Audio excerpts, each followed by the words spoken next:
今天请大家来，有事相商，我就开门见山了。军备医院底下藏有阁侍楼，我相信大家早有耳闻。我跟老八、老五下楼查探，在里面确实发生了不少怪事。但最重要的是，我们在里面发现大量日本人活动的痕迹。带队之人正是鸠山美智。他表面上是个商人，但实际上他是从日本来的技术高官。他带着这些人潜伏在长沙地下，他们在寻找一样东西，具体是什么东西我们尚不清楚，但就他的身份来看，肯定跟战事有关。结果张大佛爷下去一趟，日本人没抓到，反而让他们在你的眼皮子底下把老五给掳走了。我还听说，你们下去的时候，鸠山美智已经死透了，结果被你们做了一个什么法，又复活了，是吧，老八？这件事吧，确实有蹊跷。哎，佛爷不相信吧？当然不信。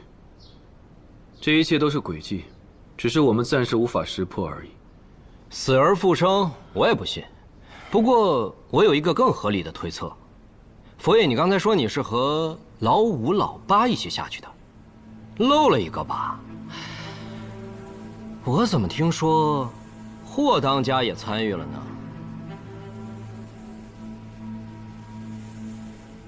霍家这些年的气势大不如前，要银子没银子，要人手没人手，早就不能吃这碗饭了。佛爷，你为什么还要带着霍家呀？图什么呢？哎，不是霍家，是就带了他一个，这就很奇怪了吧？除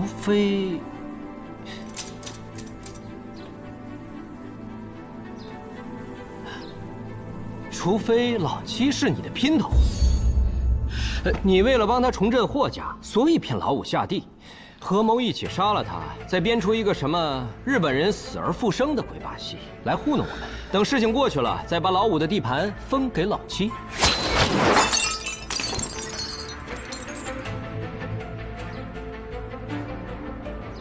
陈皮，你个欺师灭祖的东西，再敢胡说，我杀了你！我说错什么了吗？霍家选你当掌门，不就是为了拿你多赚点钱吗？我告诉你，你搭上佛爷，你这买卖做得不错。闭嘴吧，老四！你乱七八糟说什么呢？老七下去，佛爷根本就不知情。老七下去是奉我军令，谁有异议啊？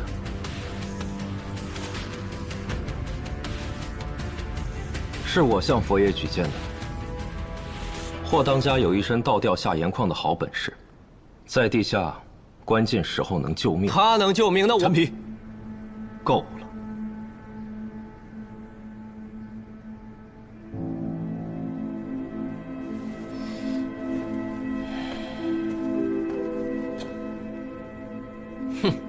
反正老五死活关我屁事。现在既然那个什么阁侍楼已经塌了，小日本也跑了，不就丢了条狗吗？哎，我认识个姓驴的，要不要用他顶上？再不然，咱们痛快一点，直接把老五的地盘分了，从此以后9门变8门，行不行？有银子收，可以。30年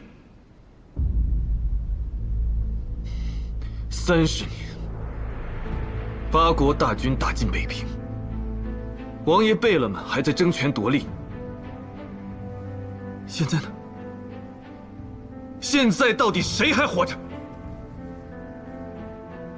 现在日本人对东三省虎视眈眈，丹东更是朝不保夕。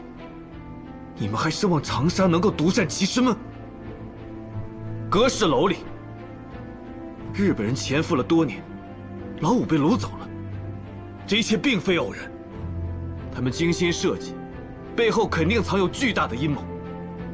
如果我们现在还不合力应对，等日本人真的把炮火架在长沙城下，你觉得他们还会坐下来跟我们分地盘吗？我跟你们说，别说9门，我们连立锥之地都没有。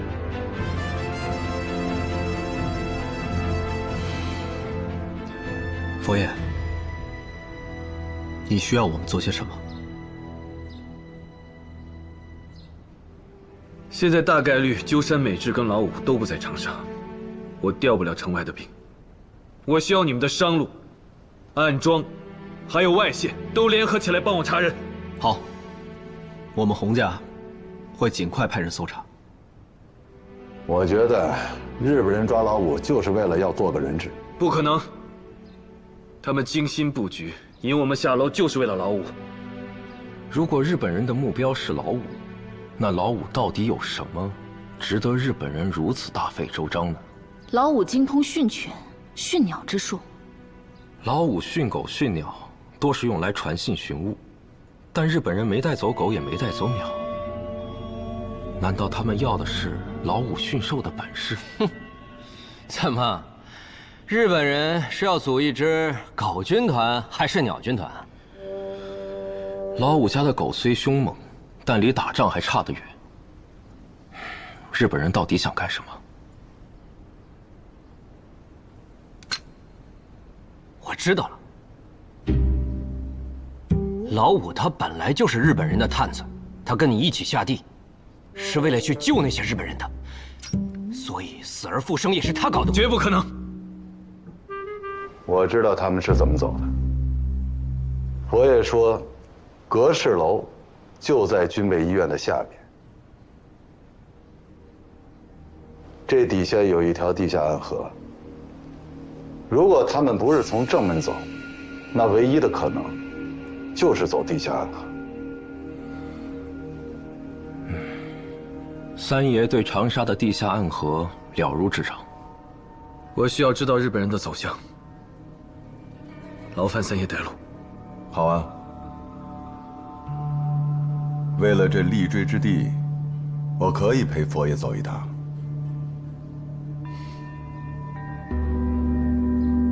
那今天劳烦各位。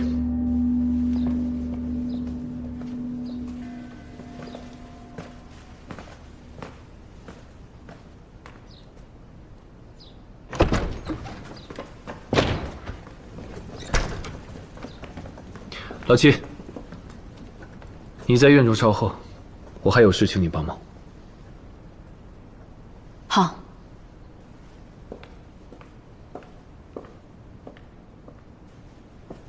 霍文海的事，我要不要出面？不必了，佛爷，我心里有数。霍文海盯着我，未必是件坏事。九门若无一处缝隙，反倒不好牵制他，落在我身上最合适。我自有后招。万事谨慎。放心吧，佛爷。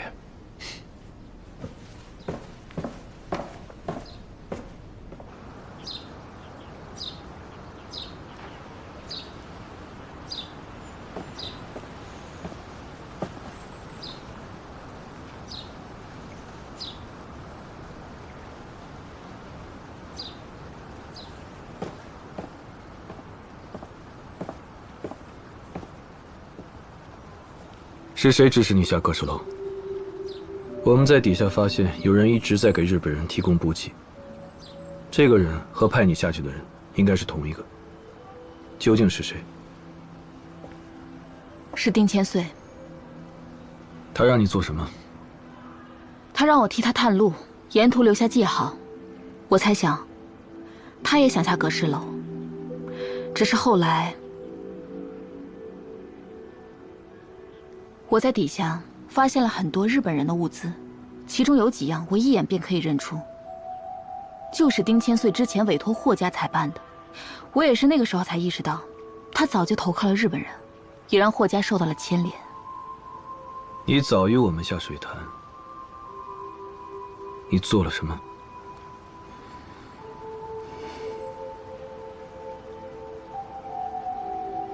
我不想再被人利用了。所以我必须早一步查明真相，弄清楚日本人到底在做什么，也要知道丁千岁究竟打的什么主意，这样才能占得先机，不再成为别人的棋子。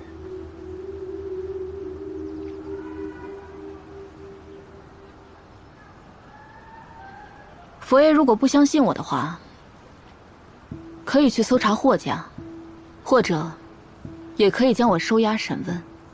我刚才保你，是因为敌情未明。你私自下阁氏楼，一旦被公开，按照军法，我必须要严惩你。若有下次，不管什么理由，我绝不留情。你走吧，老五的事情还需要霍家多帮忙。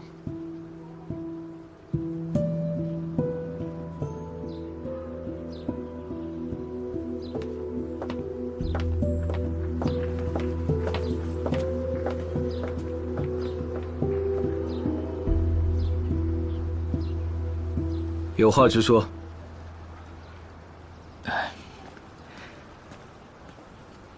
佛爷，其实我这里呢还有些线索，就是你跟老五进入水潭之后啊，我们在日本人的文档里面发现了一张照片，这照片上啊是用长发编成的阁氏老祖神像。这你也知道，世间能长出这般长发的人实属不多呀。可偏巧我就知道一个，当时我也只是觉得巧合，但出来之后，我越想越觉得奇怪。他是什么人？早年间在我爹卦摊上算过卦的一个女客，头发颀长，应该是她。可是后来啊，我就再也没有听说过她了，也不知道她现在在哪儿。不过佛爷您放心啊，现在看来呢，这高低是个线索，我会把这件事情查清楚的。尽快。尽快。尽快。哦，佛爷，我明白了，那我先告辞了。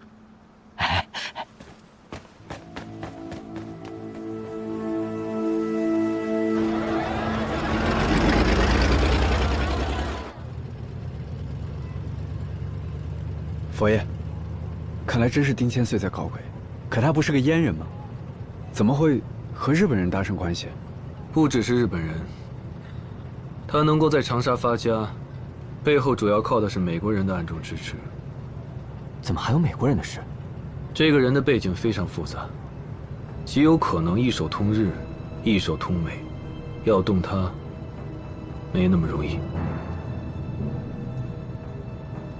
小鱼、小金，在，把丁千岁的情况调查清楚。我要把这个人连根拔起。是。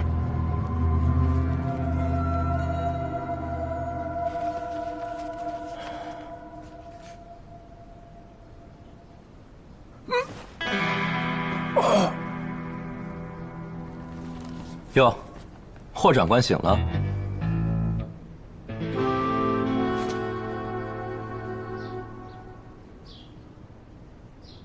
就跟那帮人来。霍长官，您误会了。方才您见九门齐聚，气急攻心，一时昏厥过去了。他娘的，不要糊弄我！你们这是擅闯军事禁地，袭击军官，按理我是可以把你们都给枪毙了的。霍长官，九门各家听闻我身体抱恙，一时心急才赶过来探我。他们并不知您奉命将我软禁啊！给我放屁！门口都是我的兵，他们是瞎子吧？赵启山是不是也来了？让他过来，让他来见我。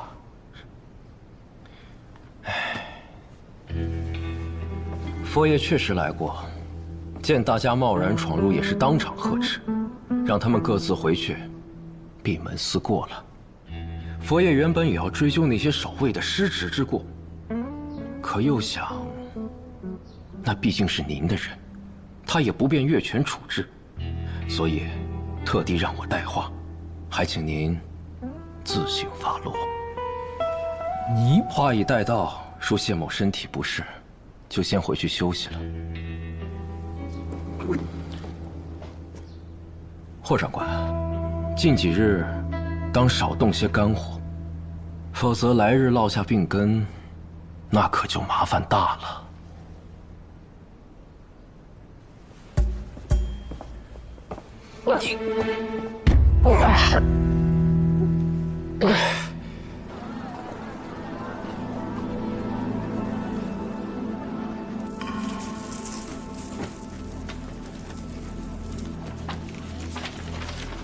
进入阁侍楼后，在主通道拐角处，首次发现发丝神像。神像高度约170公分，形态近似真人。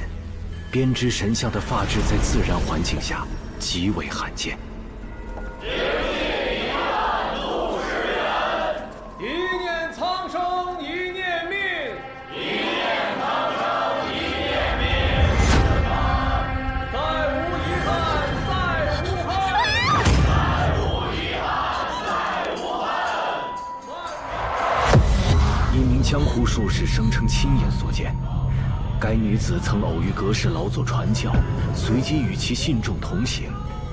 值得注意的是，这些信徒皆着古代衣饰，发饰装束全然不似当时，皆依循阁侍老祖的服饰而行。经后续追踪调查，那些发娘及阁侍教众，最后现身于西山一座道观。我方多次派人查探，但由于地形复杂且缺乏足够人手，未能进一步确认具体去向。目前该线索暂时搁置，待补充调查资源后再行启动。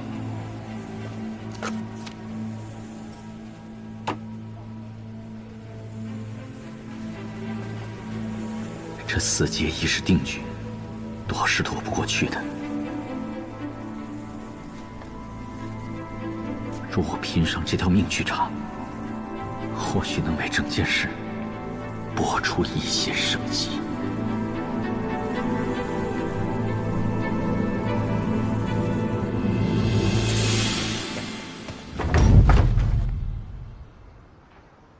长官，张启山纵容九门私闯谢府，还在谢府里面开什么九门大会，这是公然藐视军纪。根据惩治盗匪条例，还有陆军惩罚条例第32条，无论是九门还是张启山，都好了，我知道了，上面会处理的。长官，张启山和九门勾结，那已经是明面上的事儿了。现在是城防需要张启山，你若是对军政部的决议不满，最好不要单靠一通电话。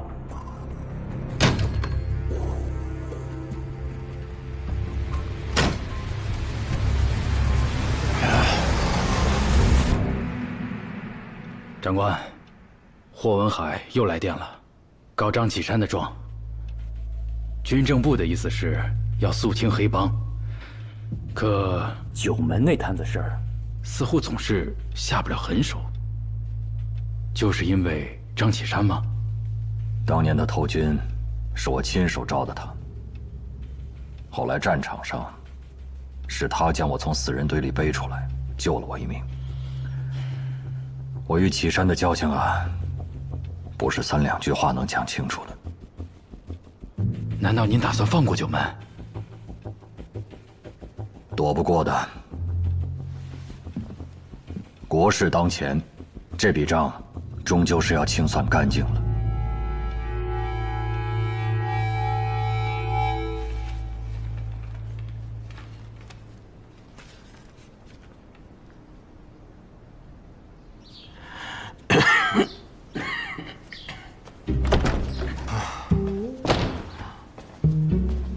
霍文海已经走了。老生常谈之后，自然是走了。不知四爷为何来我这求饶，不怕触了眉头？湘江里刚钓的螃蟹10两一只，其他几门都已经送达了，就你这儿进不来，我只能亲自跑一趟。你这么爱吃螃蟹，吃不到岂不是很伤心啊？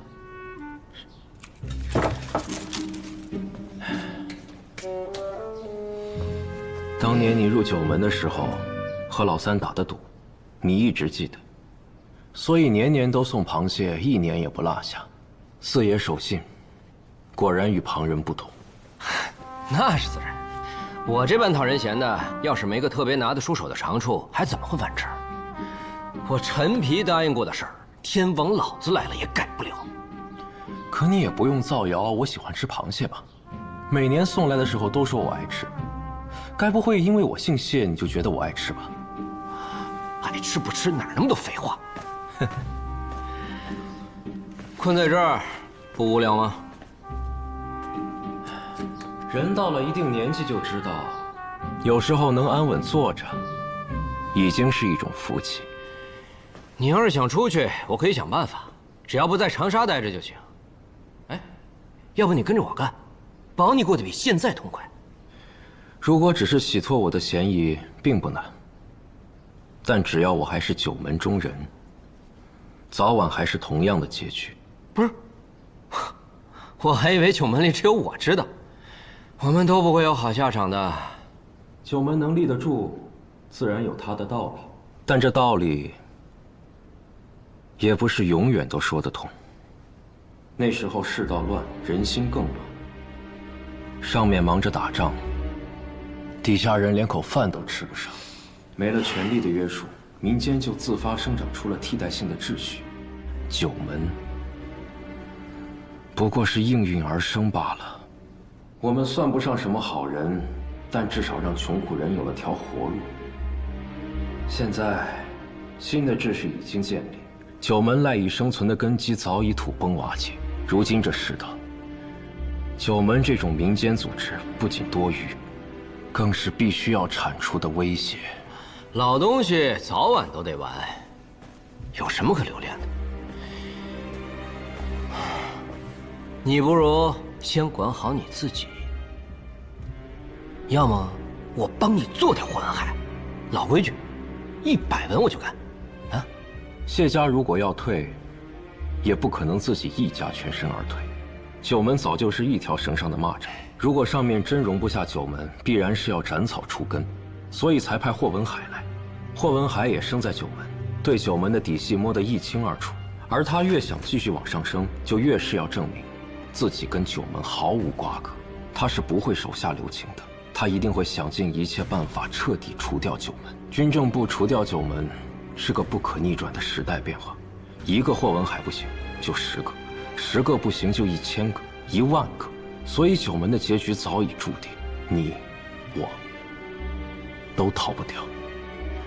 既然你想得这么清楚，还有什么放不下的？很早以前我就知道，九门必死，但如今有了新的变数。什么变数？无业，无老狗。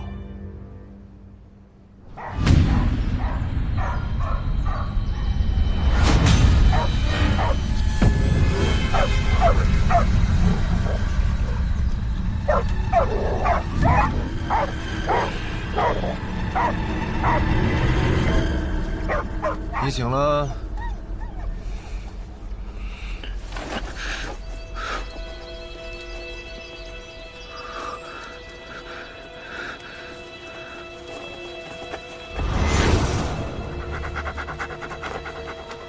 不要问这里是哪里。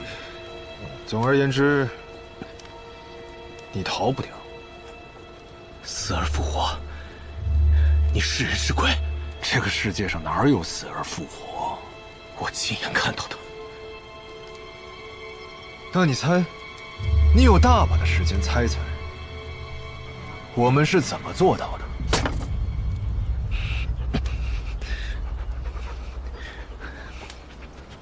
任何人看到这种情况，都会认为是法术吧？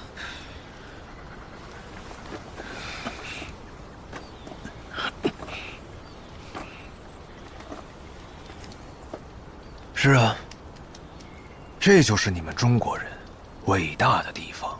不过，我指的是古人，不是指现在的中国人。我在阁氏楼里的前2年一直以为法术是真的，我和你一样震惊。但世界上哪里有法术呢？你是说我经历的一切，全部都是假的？不是假的，但是那不是法术，那是技术，那是一种神奇的技术原理。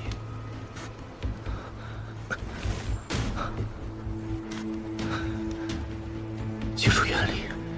是的，几千年前，中国的古人就知道了这种技术原理。但到了现在，你们反而不知道了，以为是法术。法孙子，你说的到底是什么？你不需要知道。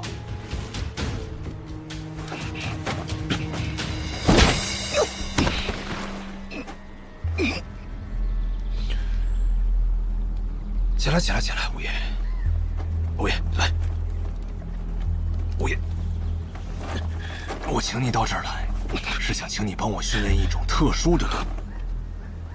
拜托了，如果没有它，我就无法进行我的下一步计划。我不干。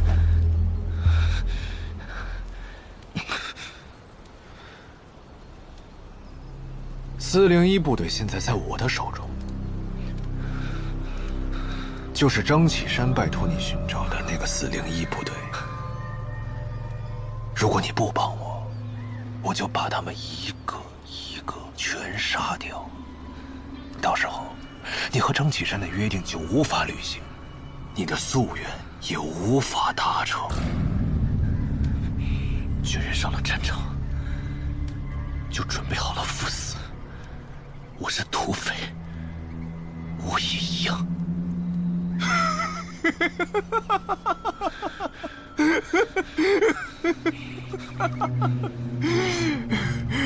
不，我不这么认为。在我的研究里，士兵和土匪绝对不是一件事情。你要是把土匪惹毛了，把你天皇的神主牌都给掀了！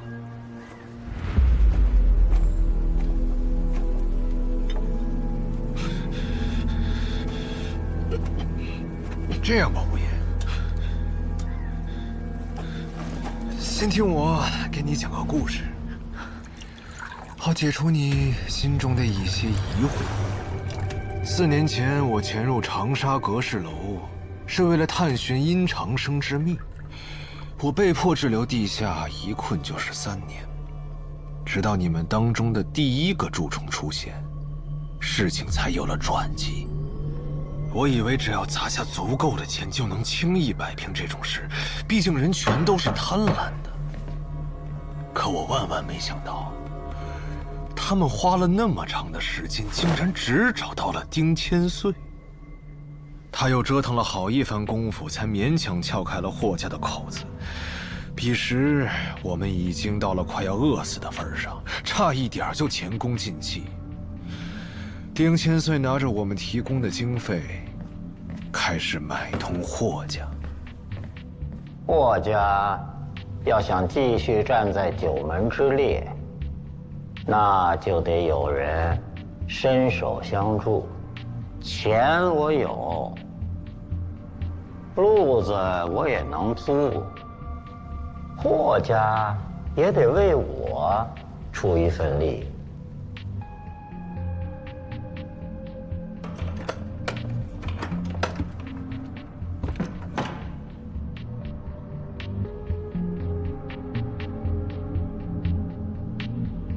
霍家可以帮忙，但你必须言而有信。霍家有他们专门的采买渠道，就连张启山也不可能发现，所以他们可以在无人察觉的情况下，源源不断的为我们输送物资。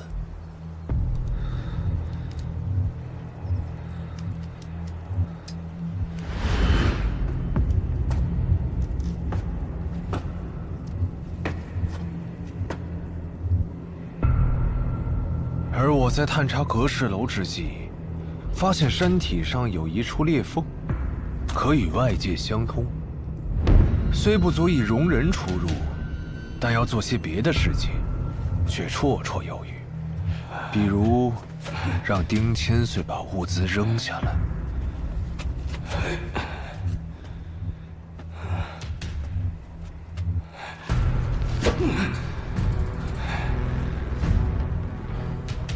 排开，记得跪。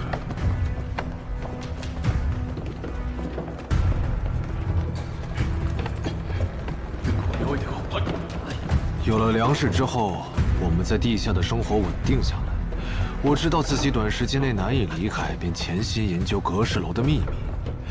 我先是破解了殷长生的3种法术，继而参透了其炼制怪物的科学原理。最关键的是，我找到了一种丹药，人服食之后可诱发人体变异。我下令，让我的部下试药。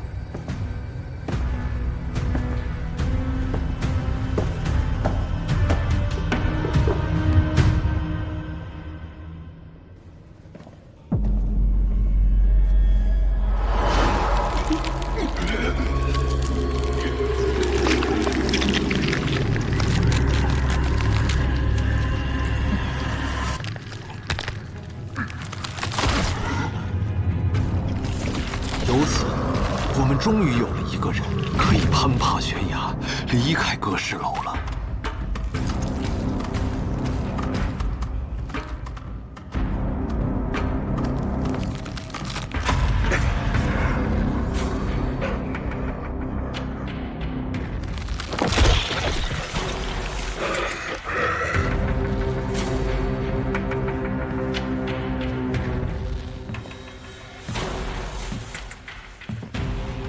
帝神在様、こちらは例の弾薬でございます。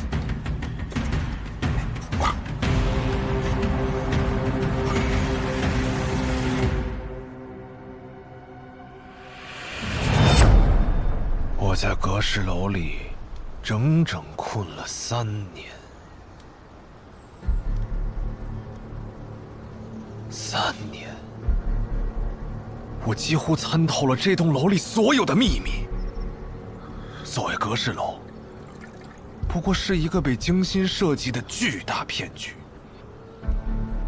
随着我的研究越来越深入，我发现这阁氏楼也不过只是一个起点，它通向一个更加神奇的地方。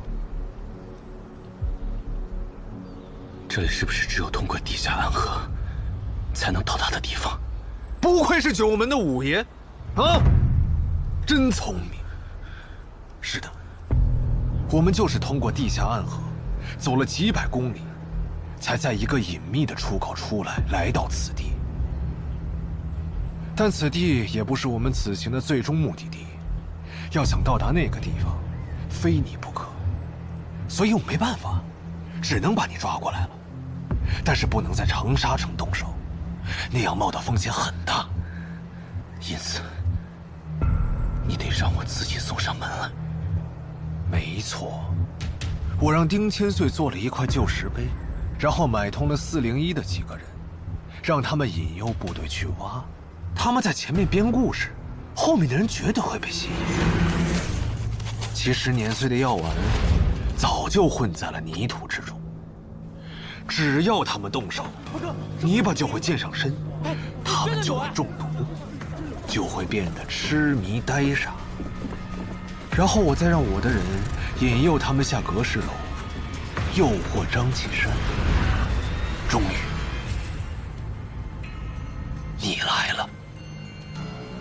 你为何不让你的部下直接把我带走呢？你以为我没这么干过吗？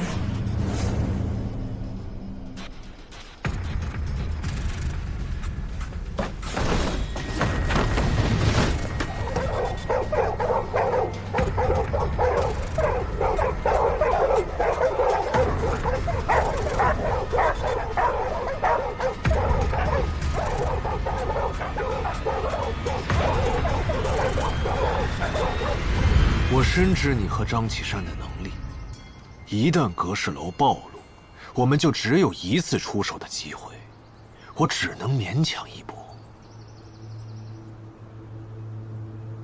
那你为何要我完成那3个法术呢？不要冤枉我，我可没有让你完成那3个法术，那是你自己想象的故事。人类啊，就是这样相信自己的想象，什么法术呀，或是这个世界上其他美丽的世界，都是你们自己想象出来的。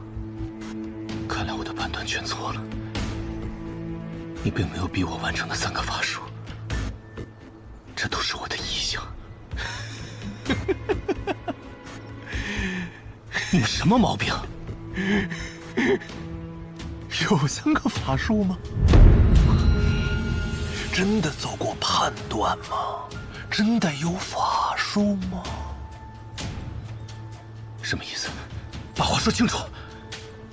你现在的疑惑，正是那个秘密所带来的效果。正是那个秘密，让那个楼里的法术看起来跟真的一样，让所有人都相信格氏老祖靠他创立了邪教，殷长生是真正的仙人，他的信徒对他们的神力深信不疑。你现在也是他们的信徒。我们日本人是坦诚的，我坦诚地告诉你这一切。敬我一杯。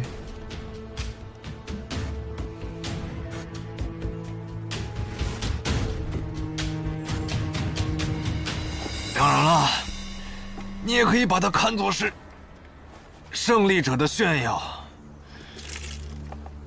毕竟，我这个计划用了整整3年才成功。我研究你都研究了3年，无言。这一刻，我等得好辛苦啊！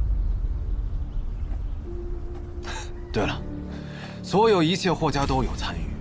霍仙姑虽然不知情，但她是家主，一旦暴露，霍家头日，她是要担责任的。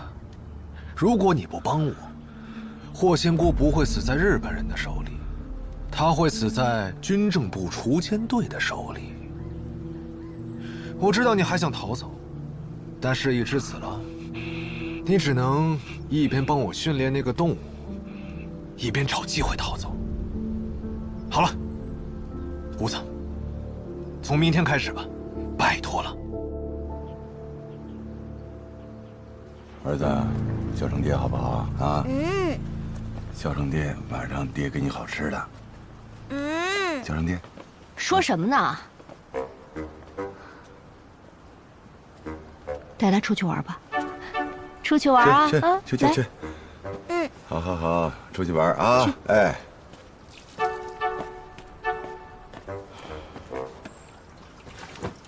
跟你说了多少遍了，别一天到晚胡说八道，也不怕别人笑话。我怕什么呀？大哥都死了这么多年了。问题是孩子都这么大了，你还不愿意搬到这个院里来？你就不怕被别人笑话吗？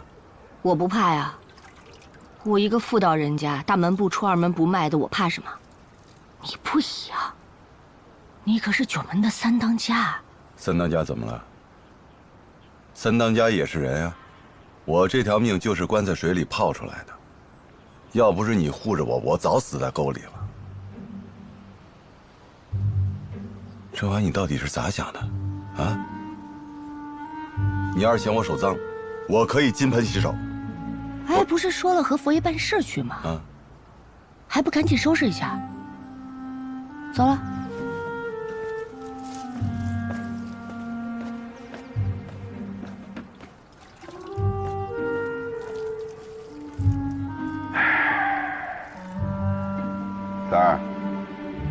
三儿，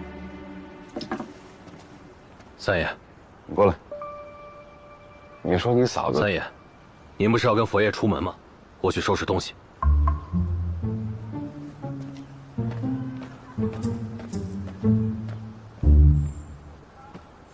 哎，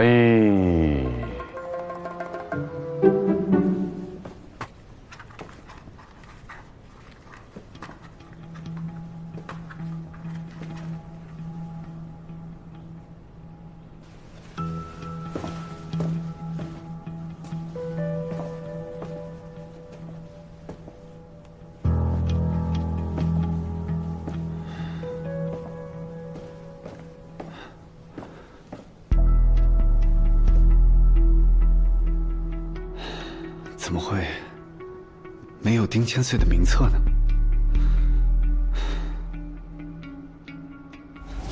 他能够在长沙发家，背后主要靠的是美国人的暗中支持。哦，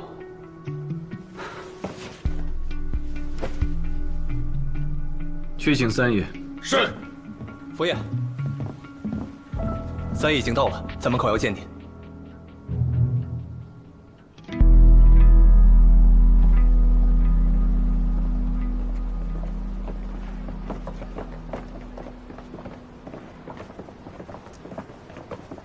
三爷，来了，佛爷。你的人呢？都候着呢。你就带这么几个人啊？带几个精锐的就够了。啊。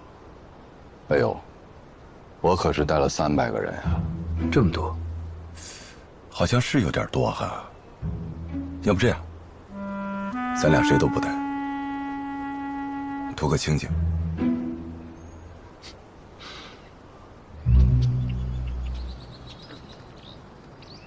找地下暗河，为什么往山上走？佛爷，你在行的是打仗，却不懂地脉。这地下暗河走的是古河道，山上的局势早就变了。不过山下倒是有一个岔口，可以兜过去。走下面要多久？2、3天吧。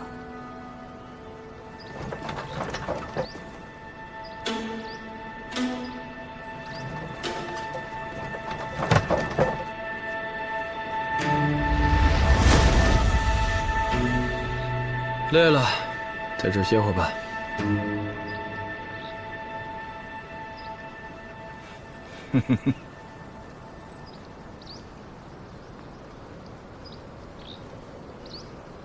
佛爷想把我推下去吗？没有。是吗？所有九门的人都这么干过，就差佛爷你一个人了。那老八也是吗？我看过他的眼神，他绝对有这种想法，但是太可惜了，他的手太抖。哼，三爷应该也乐在其中，不是吗？我觉得能杀我的人，应该还没生出来呢。走的位置越高，摔下去就越疼。但你想过没有，如果不走这么高的位置，怎么才能欣赏到这般好的风景呢？不是吗？以三爷的财力，有没有想过隐退，过点清闲的日子？我身后的这帮兄弟啊，都指着我吃饭呢。当然了，我身前还有更多盼着我死的人。所以你说我这身子骨，一旦闲下来了，我估计都不用我种，它坟头草就已经长满了。哎，佛爷，那如果你是我，你会退吗？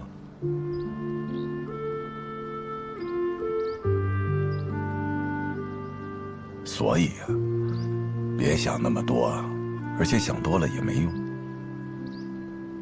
眼下这个事情是倭寇惹的祸，咱们只要齐心对外就行。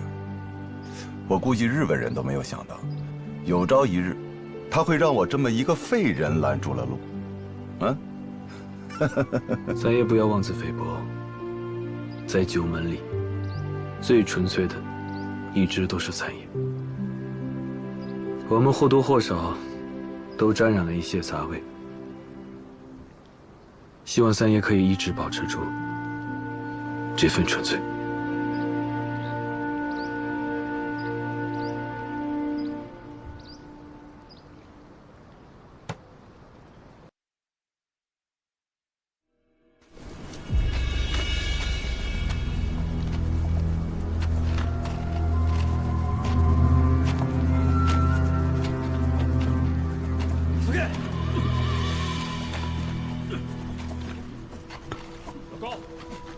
看见了吗？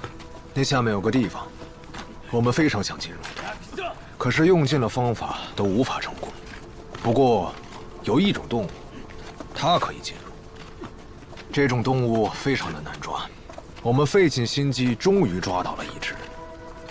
这种动物很聪明，有一定智商，甚至可以被驯服。是什么动物？你很快就知道了。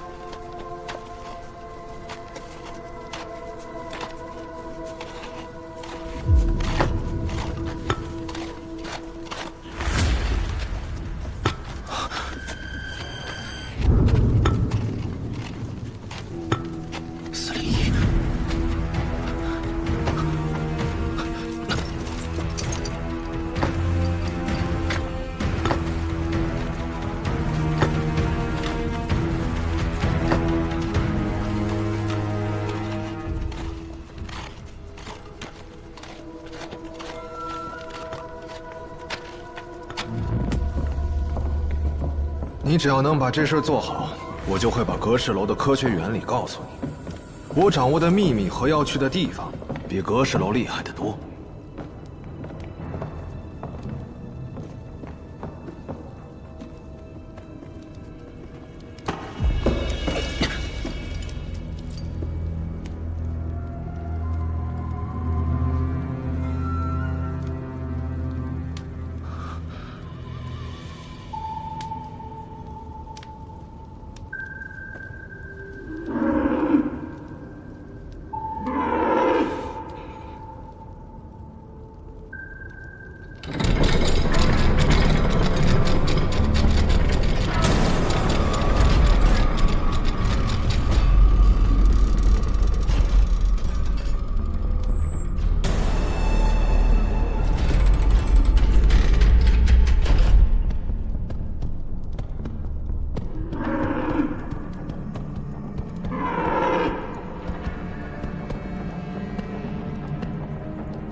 你知道吗？为了抓住他，我们牺牲了100多名大日本的头鸟。那个时候我们的照明设备不够，在黑暗里无法发现他，只能在摸索中进行抓捕。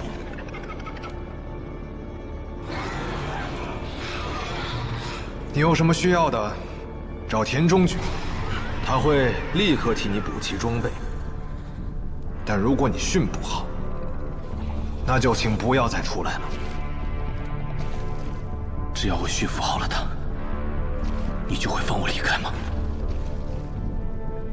我们日本人是讲信义的，堂堂大日本帝国不会害怕你这个区区老狗。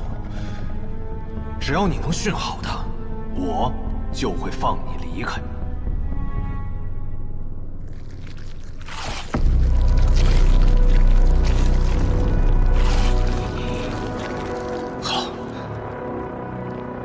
我会驯服好他的，期待您的成果。啊，对了，请务必记住，晚上睡觉的时候，千万不要离他太近。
究竟还有多久？应该差不多还有1里地吧。你不会耍我吧？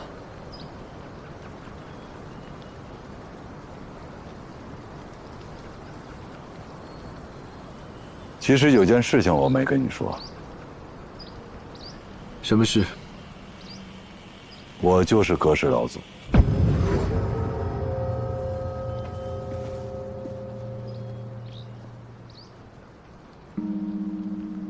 的信徒。你见过他？没有。当年我瘸了腿，被人忽悠入了教。那你入教之后做什么？砌墙。你说的那堵高墙，我去过。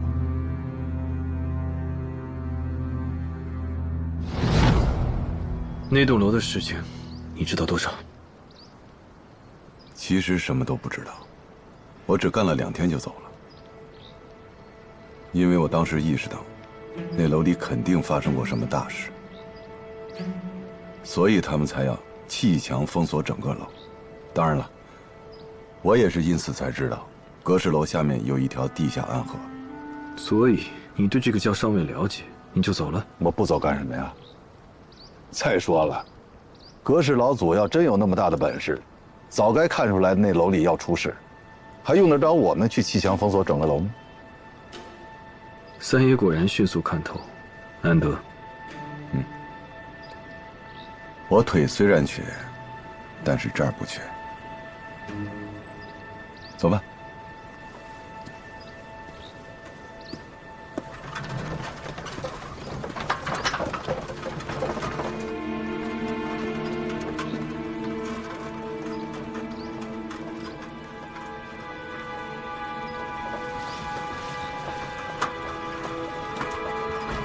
等一下。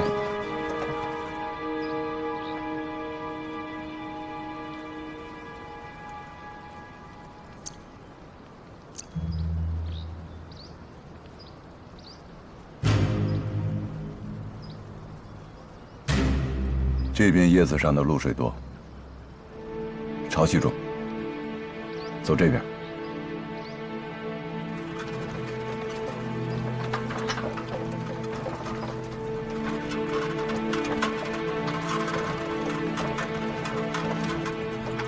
好。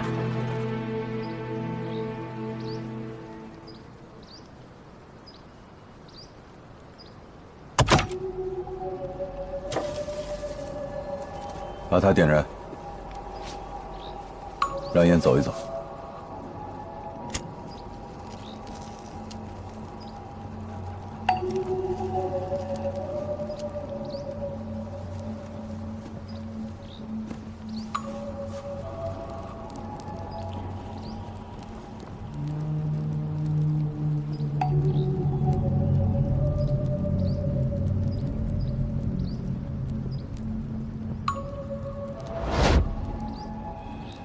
这边。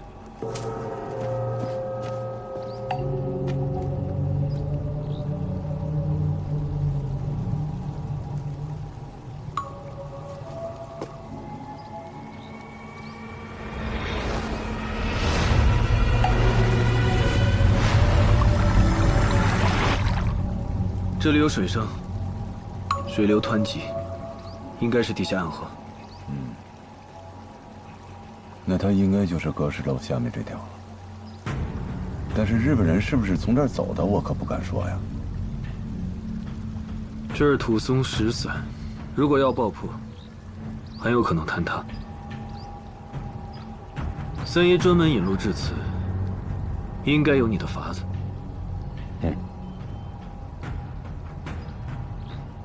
这下面呀，不光水流急，还有很多暗礁。我一路勘于山势，发现整条地下暗河在这一段有龙骨凸起，这就说明这底下肯定有一道石头形成的堤坝。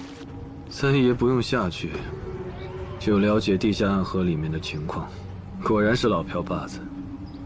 这还不简单吗？你看这一路山势走向，有下岭蛇和水龙交叉，交叉的位置必有石坝呀。那从上游河中流下来的物件，必然会冲击到这个位置。这个死贼啊，是老一辈淘金客的法子。你把他从这个缝隙中顺下去，如果日本人从上游丢下过任何铁的物件，都会被他袭上来。当然了，这个法子到底管不管用，也得看佛爷的手法和运气。这个手法是三爷的绝活，我就不在你面前班门弄斧了。哎，不行，我最近痛风，手腕痛得很。你来吧。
伯爷，你肯定是没见过饿极了的乞丐如何在地缝里掏米粒吃吧？像你这样，光使蛮力可不行啊，你得像我这样，小指抵住缝隙的边沿，食指和中指差3毫，你感受水流的速度，找准机会，然后手腕，啪，这么一翻。力道大一点，米粒就碎了；但是轻一点呢，你又什么都念不上来。当年我在长沙街头就是靠这手绝活，在臭水沟里活了3年。不过没关系，时间、磁铁有的是，慢慢练。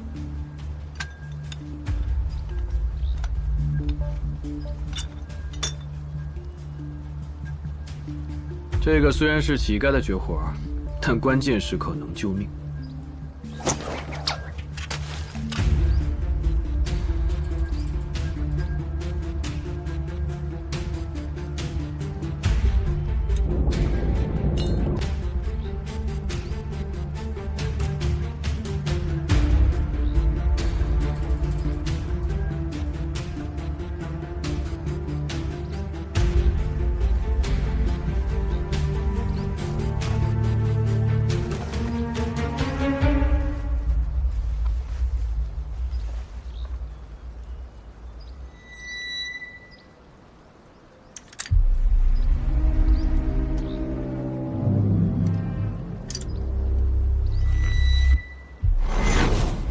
远东开荒纪念章，日本人果然从下面走的。既然这样，这条河到底通向哪里？我的人会帮你查清楚的。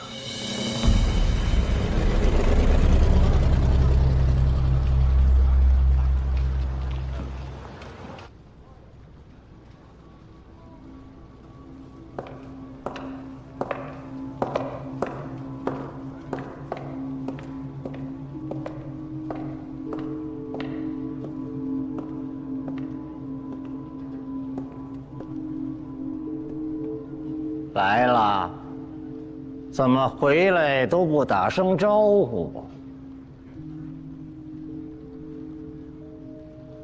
听说你们九门还开了个大会，聊得如何呀？你是不是一直在替日本人做事？你太小看我了，我向来只为我自己谋划。底下的记号都做好了。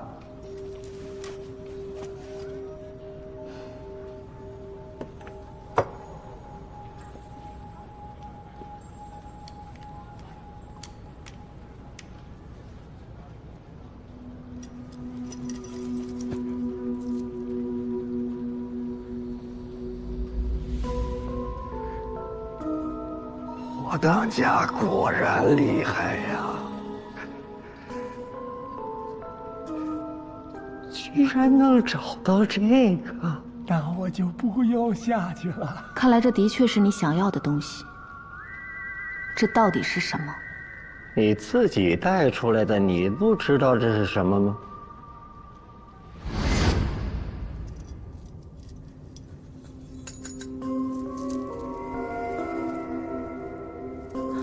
沙子。我不知道。你在阁室楼里，是不是看见了法术？这个就是法术背后的秘密。有了它，千岁爷我就不怕张启山了。你答应我的事情，该兑现了。这些是霍家的借条，霍家欠我的也一笔勾销。可惜呀，钱财债消了，你和我一起勾结日本人的债又欠下了。哈哈，你看似可以和我分道扬镳，实则你和我的关系更紧密了。哈哈哈哈！霍家不怕同归于尽。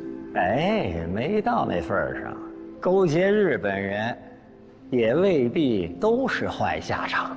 你放心，我保证，只要你竭尽全力，霍家会活下来的。那当然了，也只有霍家。你要对九门做什么？千岁爷，不用回避，仙姑和我是一条船上的，还已经脱不了干系了，对吧，仙姑？千岁爷，我们的人已经追到齐贼嘴，随时可以动手。那就直接杀了吧，不用犹豫。是。丁千岁，不用那么惊讶。老八只是第一个，很快就会有第二个、第三个。仙姑，你要是说出去了，我和你的事情就会败露，你在九门、在长沙就无法立足了。要不这样吧，今天我们商量个大计。老八一死，张启山肯定暴怒，你和我都有危险。不过你放心，我这个人凡事总会多留一手，这都是在宫里学的。由你带出来给我的这个宝贝，我和鸠山美智都会是张启山的克星。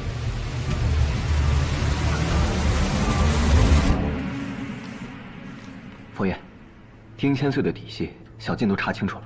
这人确实不简单，他已经改了国籍，从法律上来讲，他现在已经是美国人。详细说说。丁千岁，原名丁世昌，长沙人。他8岁时就净身入宫，在御膳房当差。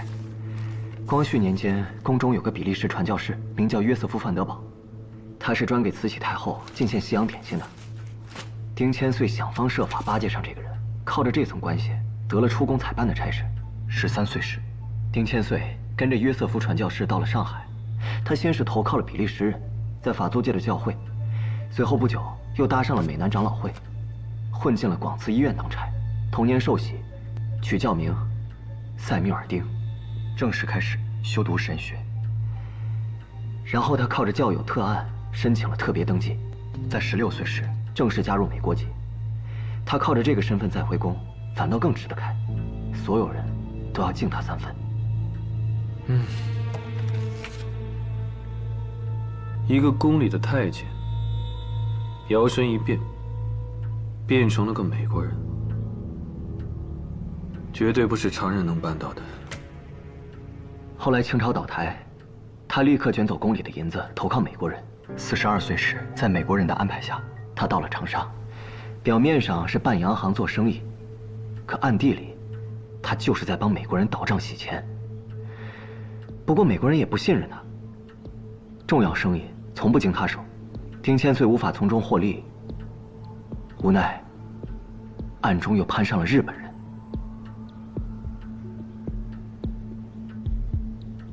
一面星条起，一面膏药起，动它，恐怕会牵动两国领事馆。佛爷，还有一件事，他现在不在太和楼，我们一出阁侍楼，他就立刻搬到了百花慈心堂，之后就再也没露过脸。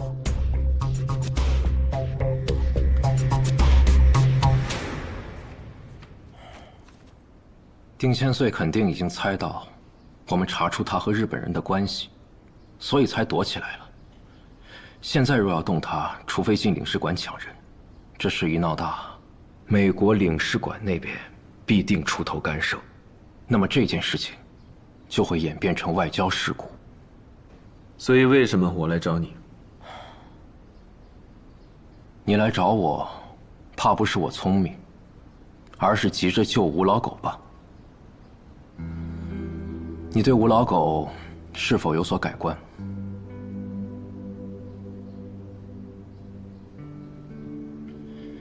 你不妨先说说，现在你认为的吴老狗是什么样的，和之前有什么不一样？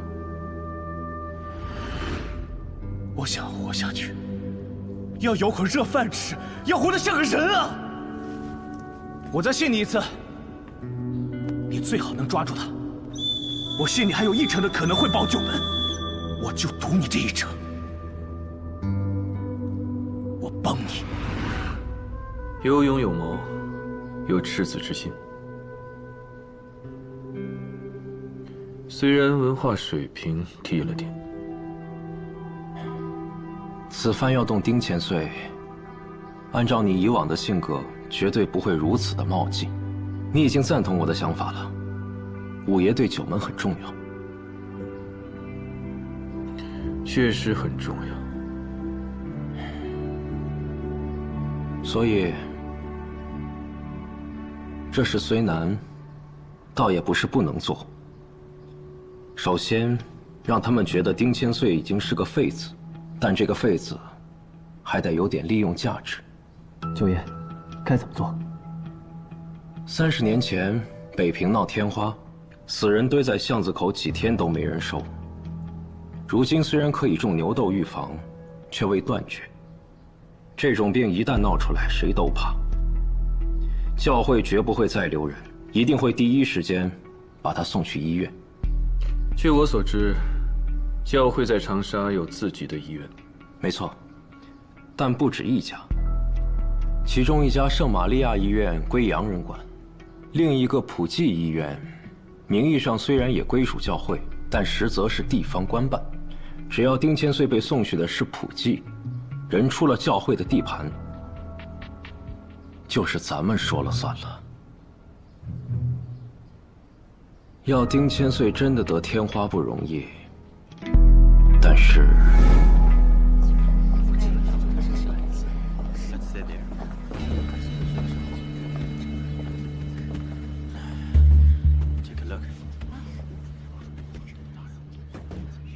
张启山那边动静如何呀？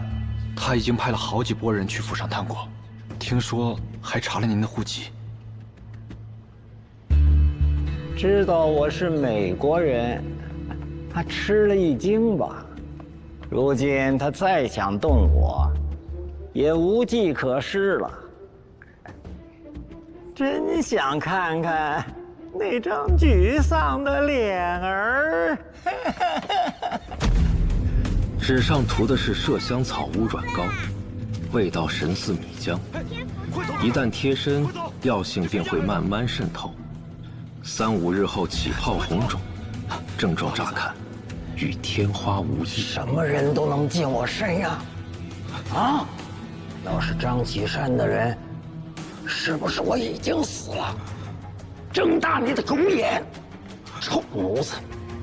是。第1天，接下来，佛爷只需安排人手在教堂附近放出风声，就说有人刚从天花疫区回来，不出几日，长沙就会人心惶惶。到时候丁千岁是否真的染病，一点都不重要。美国人肯定不会让他继续留在教堂里。没错，但现在只有一个问题：如何让他们签字，把丁千岁送到普吉医院呢？这件事，我会帮你办妥。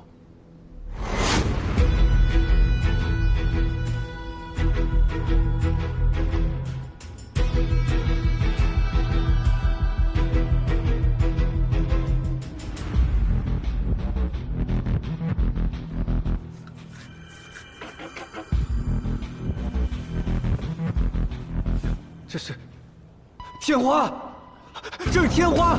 这个人得了天花，大家快跑啊！快跑！快跑！快跑！快走！快走！快走！我告诉你们，我可是美国人，谁得天花了？你害我！你是谁呀？再走。哎，放开我！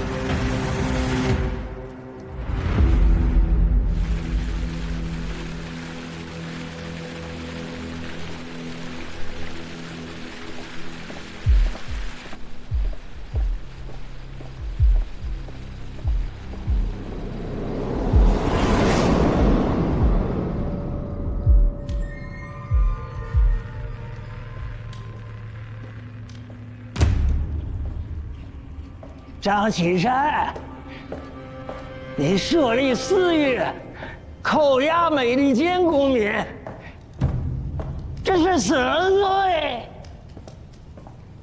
放我出去！放我出去！你喊再大声也没用，不会有人知道你在这儿。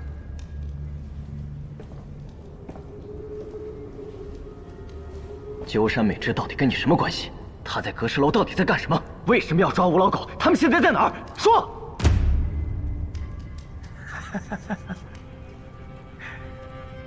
张启山，你不用想着吓唬我，宫里多脏的手段我都见识过呀。我年纪大了，经不起折腾。一旦我死了，美国人不会放过你。哈哈哈哈哈！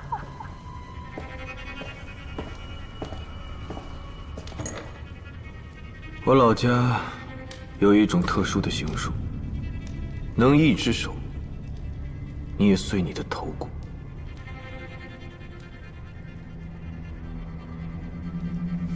当头骨裂开，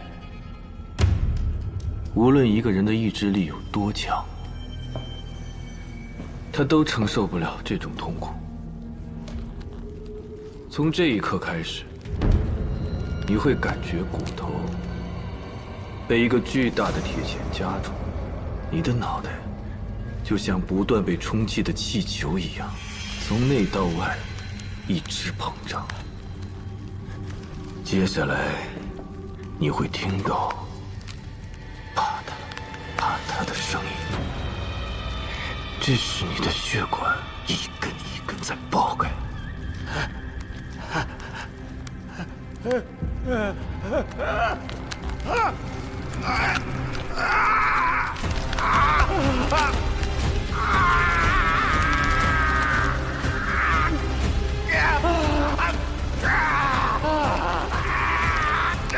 张启山，你放了呀！你这就怕了，你下回啊！我说啊！我全都告诉你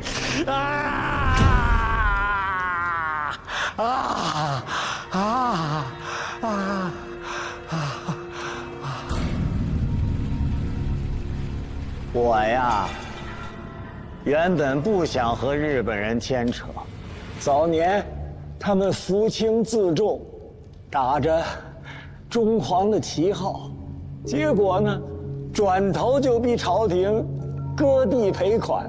这等两面三刀之辈，千岁爷我能信他们吗？你们是如何搭上的线？鸟取，鸠山美智的上司，鸟取鸟居，是他亲自来找我的。长沙地底有一秘处极其重要，我的人被困在下面，张启山把持着九门，杀光了特务。我需要一个中国人在上面接应。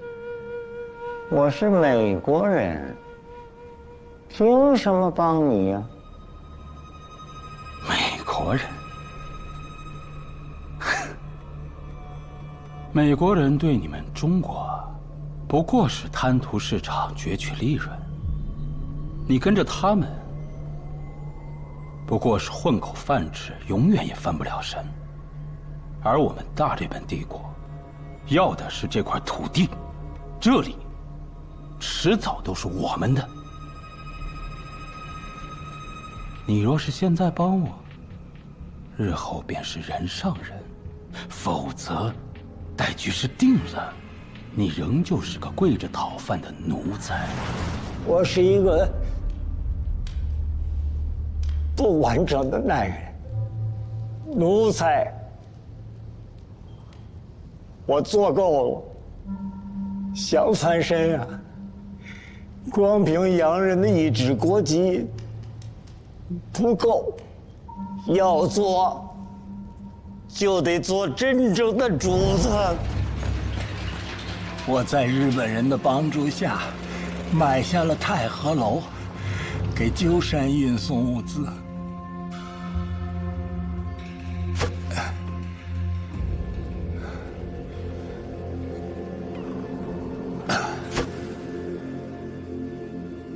长沙的地下竟然真的有人，非常神奇。我后来知道了，他叫鸠山美智。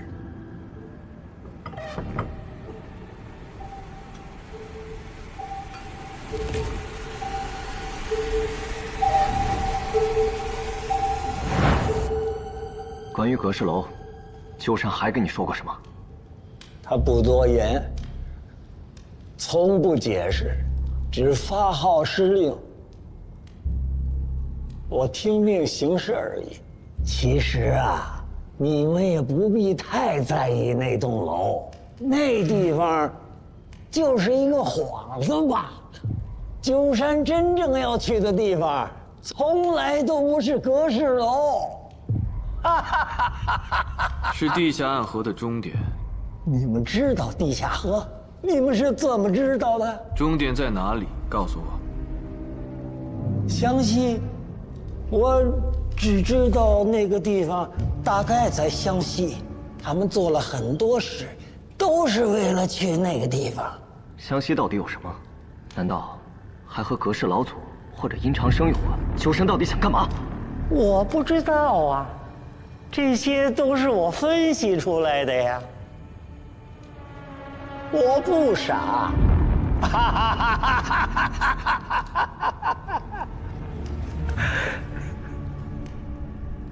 ，401部队呢？那也是鸠山安排的，他给了我一些丹药，那丹药能让人听话。你继续说。我觉得那就是法术，而且他学会了。得了神力，能测命运、窥天机。我和你现在这番对话，或许他能听见。就在此时此刻。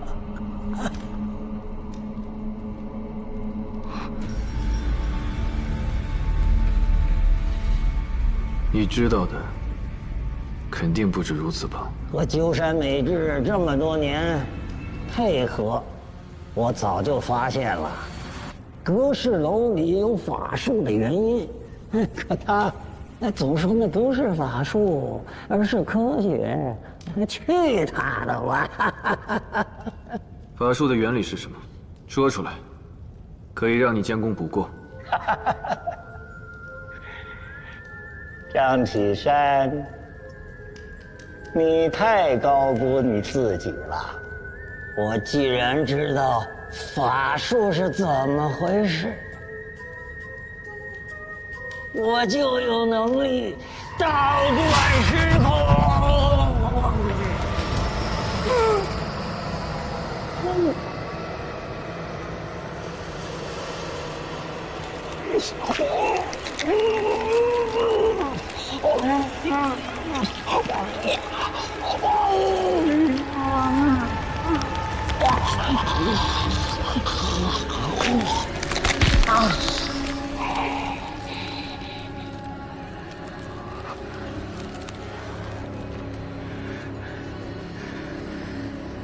我要走了，张启山，再见。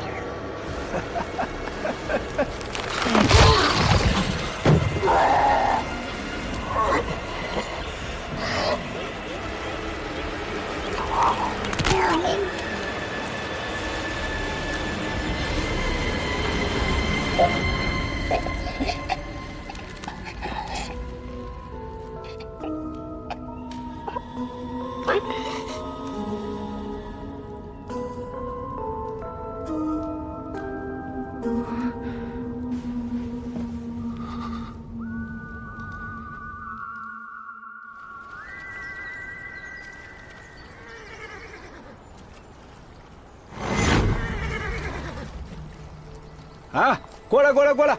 哎，大哥，已经过了关卡了啊！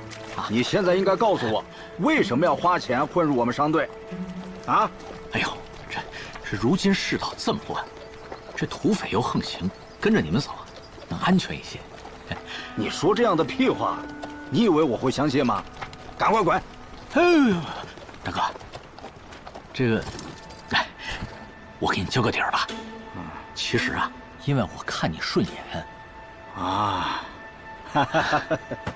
哎，日子是不好混啊。哎，不过你放心，我既然收了你的钱，我肯定会替你保密。汉口我熟得很，到时候啊，给你找几个逃亡的好去处啊。哎呦，谢谢大哥，谢谢。哎，大哥，我这个多嘴啊，再问一下，就是。您有没有去过西山呢？我听说上面有个老道观，我想去看看。巧得很，我们每一次走货呀，都要绕一趟西山去捡罐子。捡罐子？对呀。那道观是葛世仙所建，传说他能操控时间，信徒们就想出个百年藏宝的法子。将好酒好茶封入法罐，埋在道观，再请老祖施法，顺度100年。待挖出时，陈酿已100年，粗茶变金液。所以我们常去西山碰运气。哎呀，可惜多半是破烂。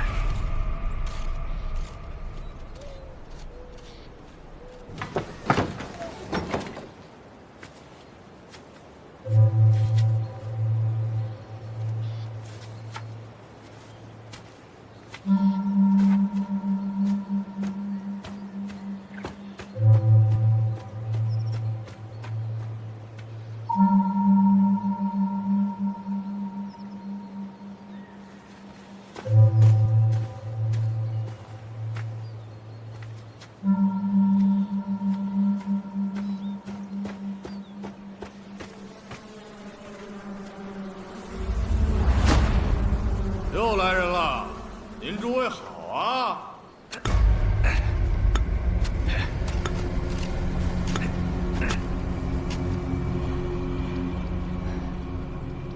哎呀，今天来捡罐子的人还真不少。兄弟，这一块被我们占了，你们要捡呢，去那边啊。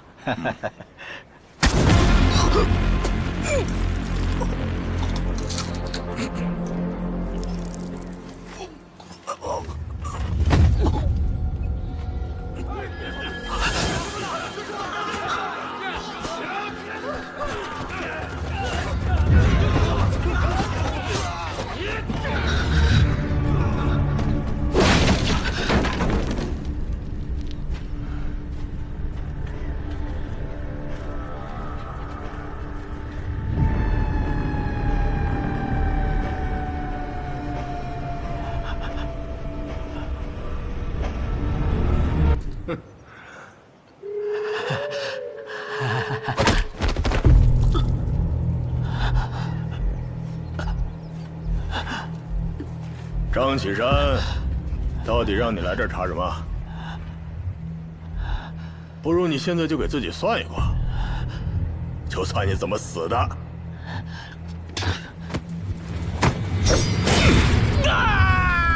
算不算？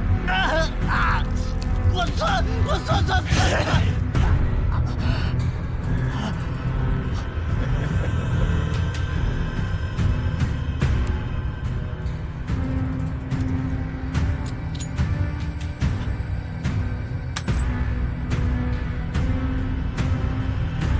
怎么样？卦上说你怎么死的？卦象上说，我不会死。是吗？那卦文呢？我佛死背。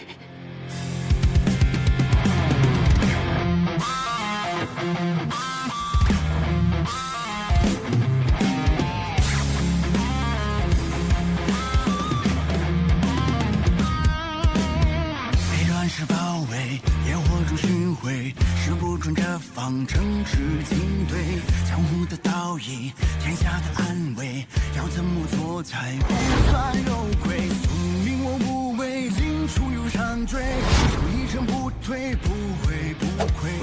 注定风云际神化摧毁，九门一心同归。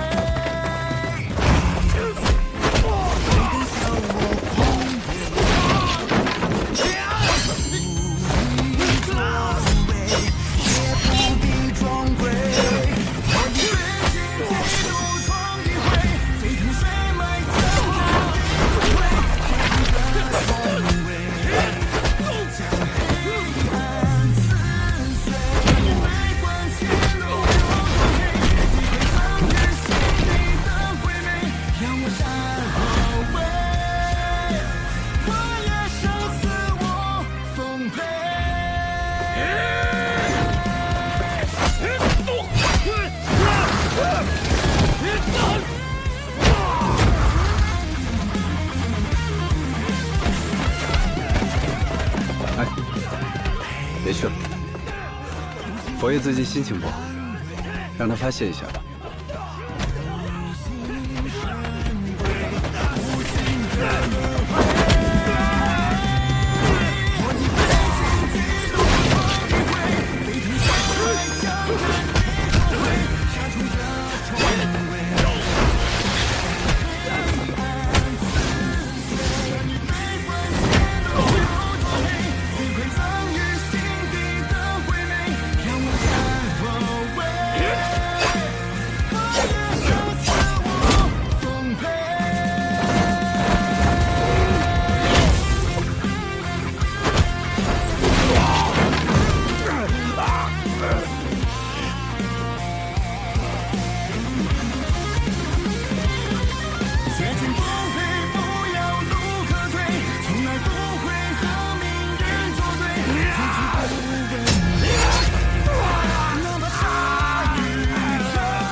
佛爷，是丁千岁的人。猜到了。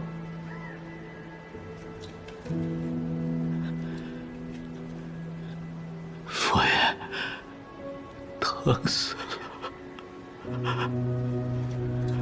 你上次算出来，只要我对你凶，你就能躲过一劫，果然算得准。现在算躲过了吗？可能还没有。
五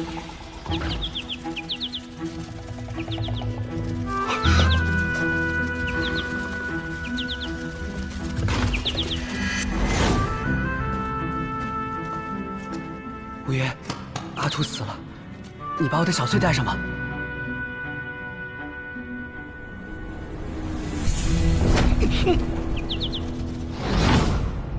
小翠。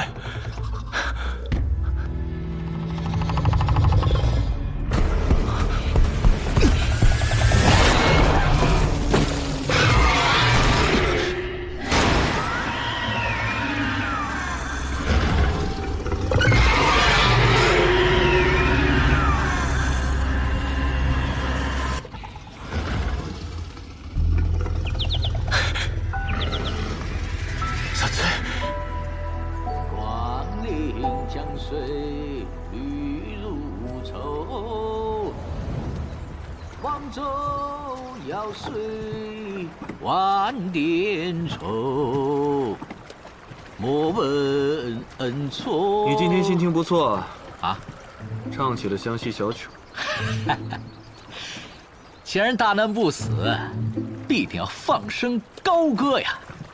哎，父爷，不瞒您说啊，我本以为这次是死定了呀。我出门前算了一卦，算出了绝户卦。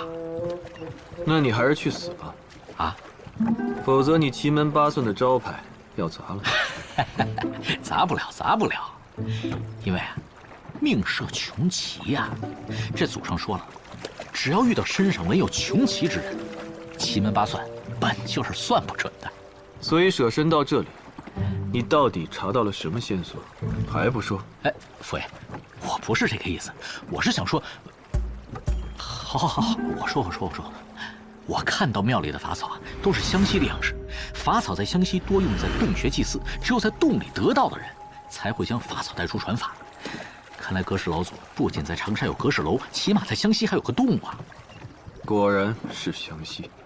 对了，父爷，我想知道的是，你们是怎么找到我的呀？这一路上，我连半个记号都没有留下来呀。老七找人报了信。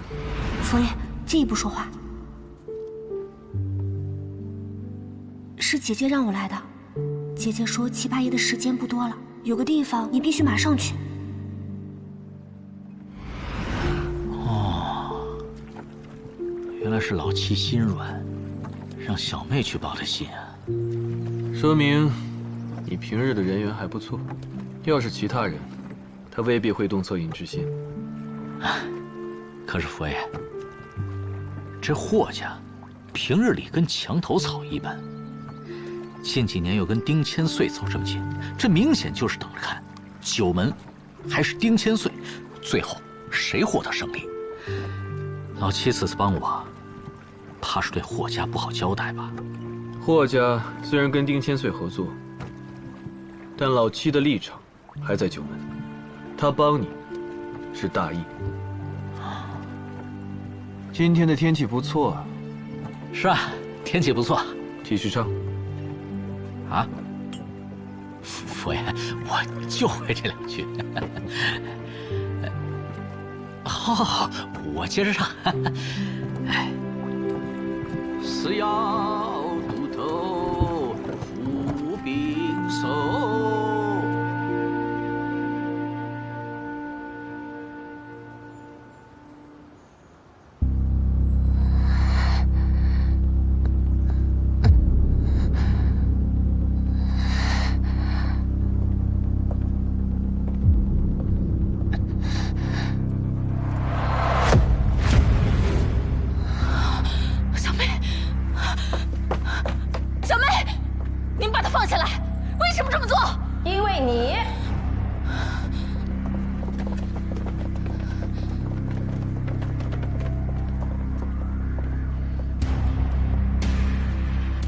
为什么？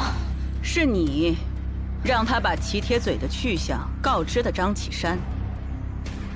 他是因你而受罚的，你不知道吗？你想做的都已经做成了，现在这般情况，不正是你想看到的吗？小妹她不知情，都是我吩咐她去做的，先把她放下来。都这个时候了，你还是关心一下你自己吧。九门不能相残，我只是做好分内之事罢了。愚蠢！我们挑你当家主，是看中了你机灵懂事儿。你不会真以为自己做得了霍家的主吧？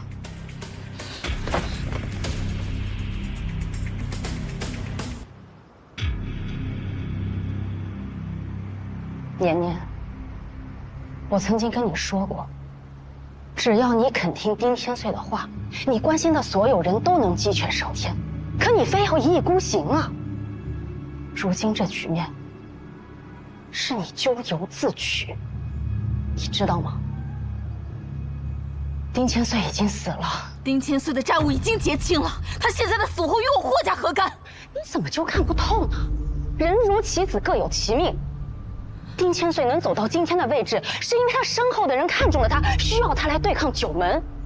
现在他不在了，他背后的人看中了我们霍家，只要我们霍家听命，那整个九门之首也唾手可得呀。丁千岁的背后是日本人，你们难道打算和日本人合作吗？我明白了，你们是不是已经和日本人合作上了？你们难道不知道日本人的野心是要吞掉我们整个国家吗？那又与我们霍家何干？不管是日本人还是九门，谁能保住我霍家的基业，谁才是我们霍家的朋友。霍家的根基不能跑，否则我们这般女子的下场将会惨不忍睹。你不会连这点都看不明白吧？来人！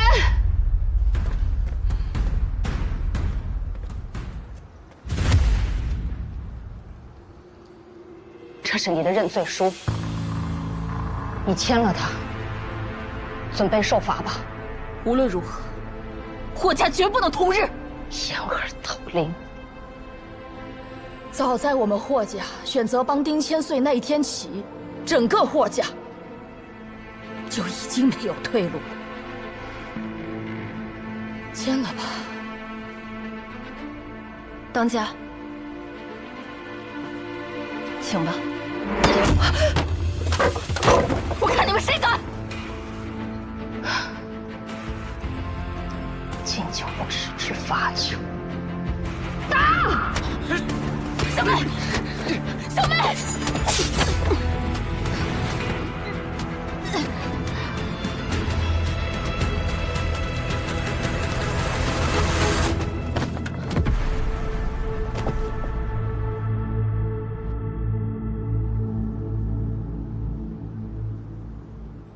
这怎么可能啊！鸠山要真是有这样的本事，为什么不把我们都杀了呢？若真能隔空杀人，第一个杀的应该是我，却偏偏杀了丁千岁。这些事情玄之又玄，但他们却说这不是法术。丁千岁说鸠山美智去过湘西。佛爷，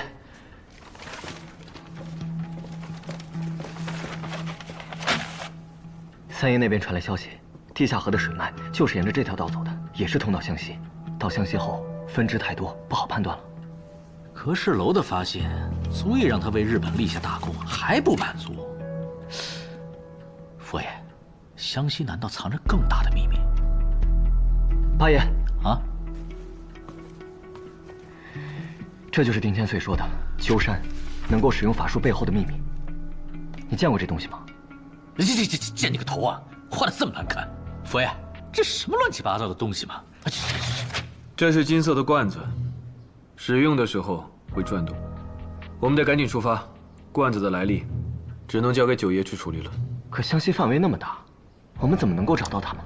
鸠山美智去湘西，有可能去找阁氏老祖得道的洞府。佛爷，如果能得到82寨的支持的话，那就一定能找到当年见过阁氏老祖的人，以及确定洞的大概位置。马上整队出发，前往湘西。湘西有我们的布防部队，让他们联系82寨，说明我们的来意。明白。可军政部问起我们的行程该如何回复？我们这一走，长沙就完全被霍文海给控制了。传我命令，张启山前往82寨借兵，拱卫长沙，应对后续战事，绝密行动，不予上报。是。鸠山美智在日本科学界的地位不低，他设计这么周密的计划，为的就是把老五带离长沙。看来老五是日本人重要计划的关键一环。像五爷这样的流氓，我实在想不明白，他对日本人到底有什么价值啊？救老五，去不去？去，这次我必须得去。老七对我有恩呐。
出てこい。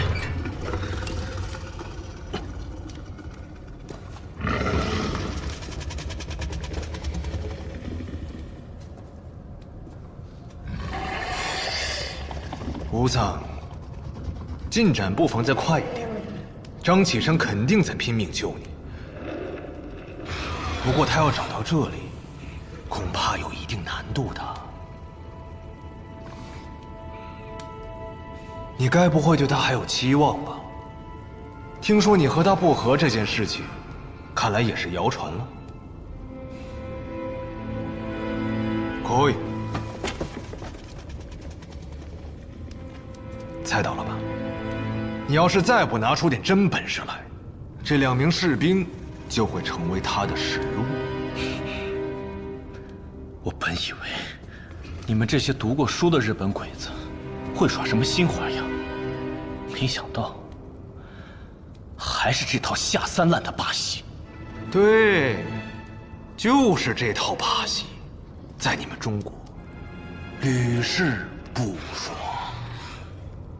他张启山如果每个人都救，老百姓也不至于走到今天。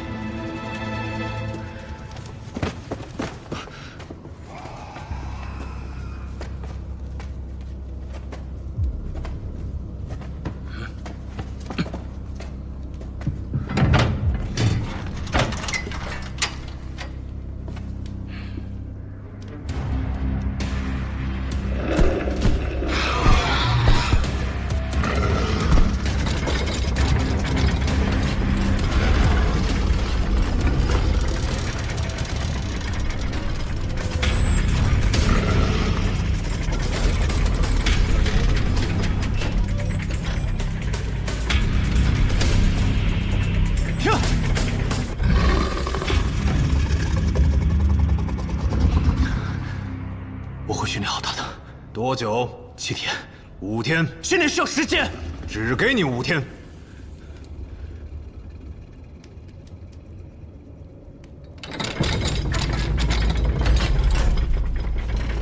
5天就5天，把他们放出来！现在把他们放出来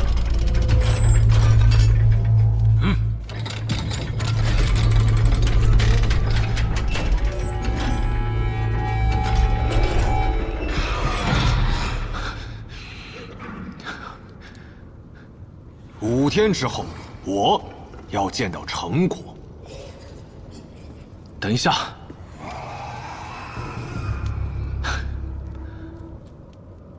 那我得使出我的绝活。里面那些破烂根本不中用。那你要什么？训狗的门道，说破天就一句话，得让他们认清他的实。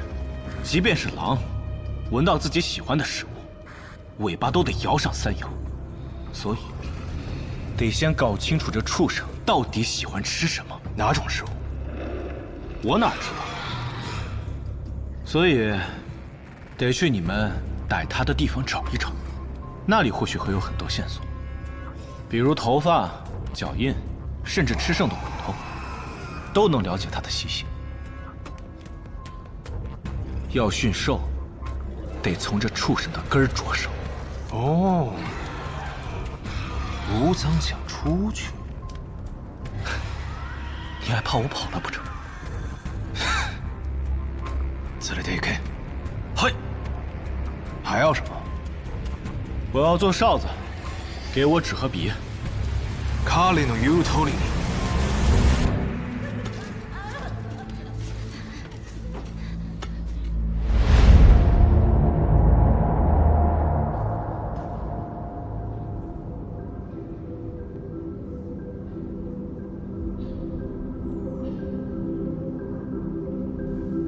孩子，你的执念很深呐。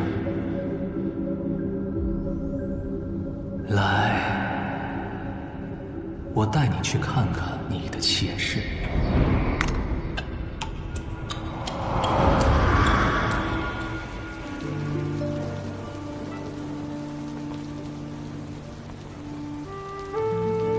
我再说一遍，我早就不是王家人了。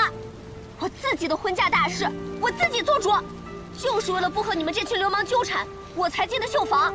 给你脸了是吧？你别跑！你想干嘛？干嘛呀？这大庭广众之下，难不成你还想打人不成？干啥呀？这是？这是你们王家从前的做派吗？啊！谁嫁给你们王家，就是倒了8辈子霉。这有你什么事啊？滚一边去！就是你这样！住手！姨娘，姨娘来了！姨娘，你快给我做主！先没事了。王铁匠，你连自己的生意都做不明白，竟然还敢来欺负绣坊的人！林兰青，你就是一个嫁不出去的蠢妇，现在又带着这帮不守妇道的女人，在这破绣坊里把整个江宁整的是乌烟瘴气呀！破绣坊，我们的这块金字招牌，那是内务府亲自提的，全江宁除了织造局没有第2家。你今日的所作所为，我不用告到县衙，我可以直接告到内务府。你觉得你惹得起吗？姨娘，你当真了不起！咱们绣坊的姊妹走出去，整个江宁都得高看一眼呢。是啊，让外面那些人也看看，得罪咱们绣坊有什么好下场？就是。小叔，今日是个例外，往后不可以再和他们起争执。不是我，是他们先。兰青，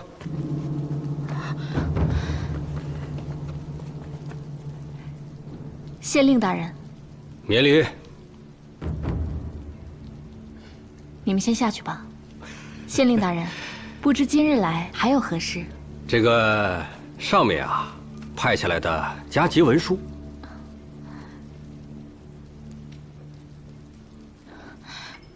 1个月500匹，总共3000匹，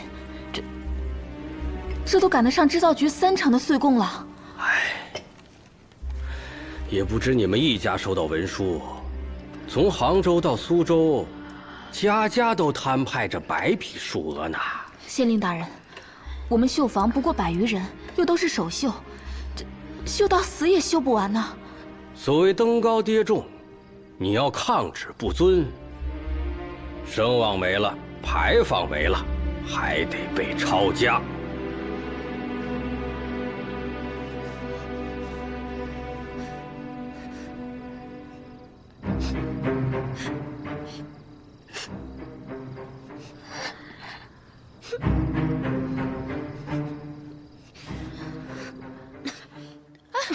你们要干什么？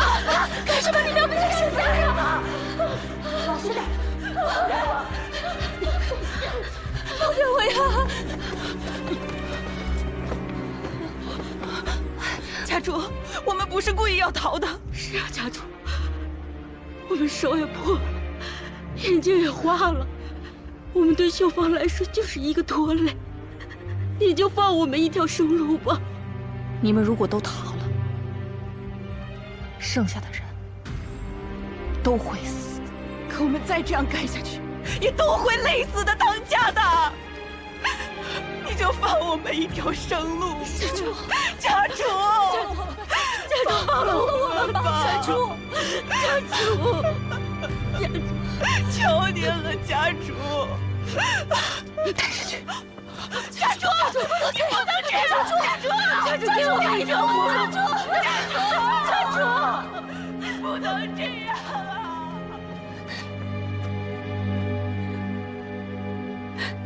姨娘，你说过，绣坊女子永不相残，你怎可背叛？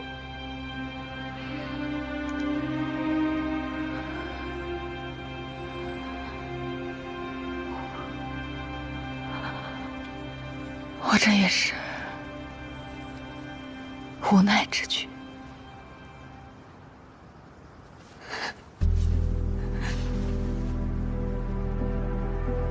这天机云锦是你一针一线绣出来的金字招牌，昔日里风光无限。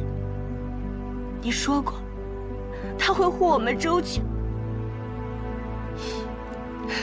可如今我看不到周全，只看到了迫害。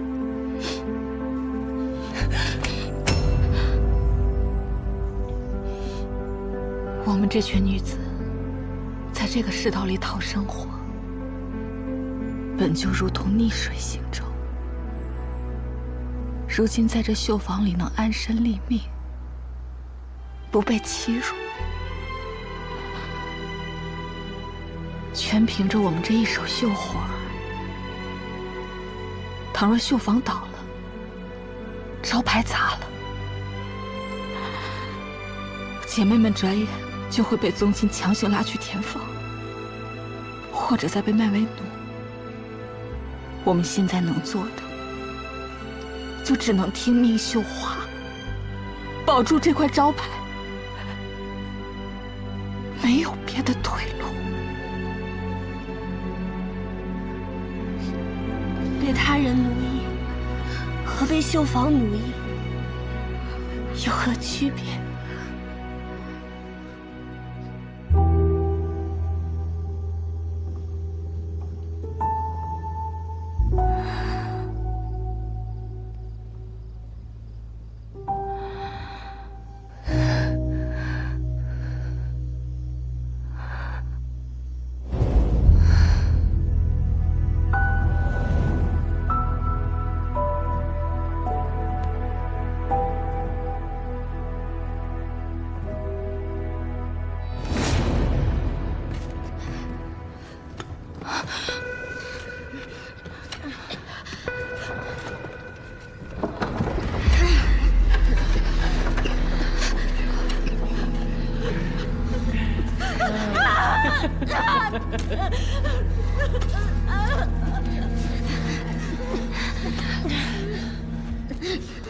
小梅，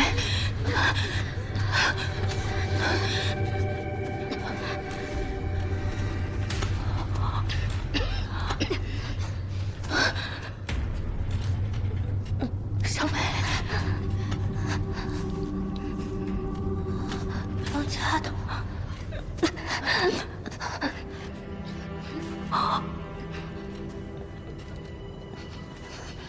当家的，你让我办的事，我办好了吗？办得特别好。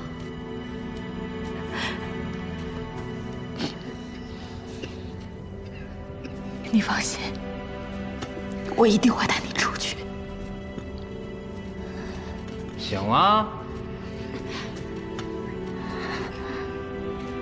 这是盐矿吗？看不出来吗？霍家盐矿啊，啊！既然醒了，赶紧起来干活。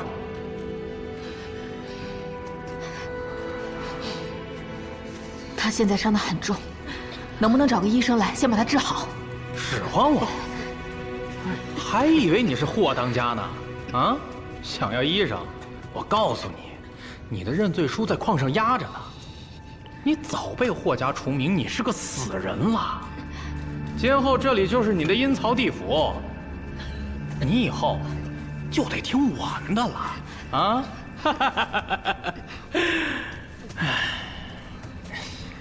上道点儿。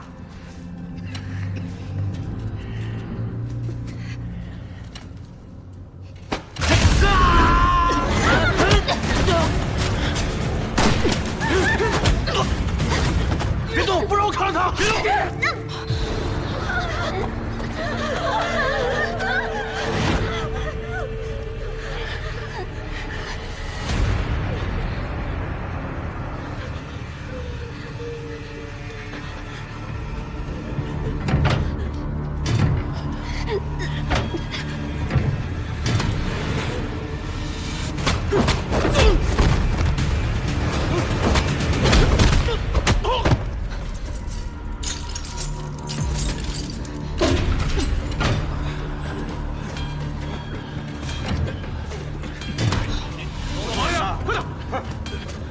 偷懒！快点啊！好。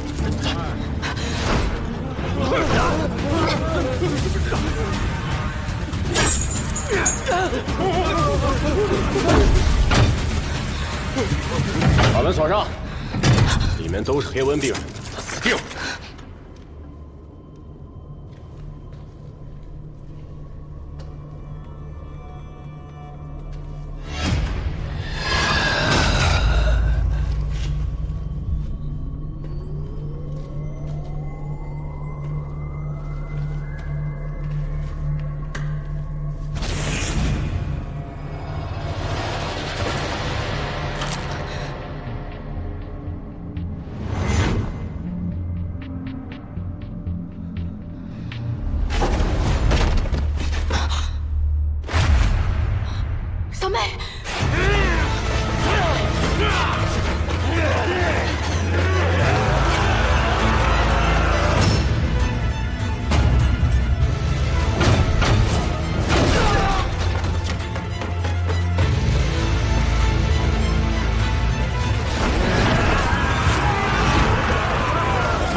小猪听得懂狗哨，他能号令吴家所有的狗。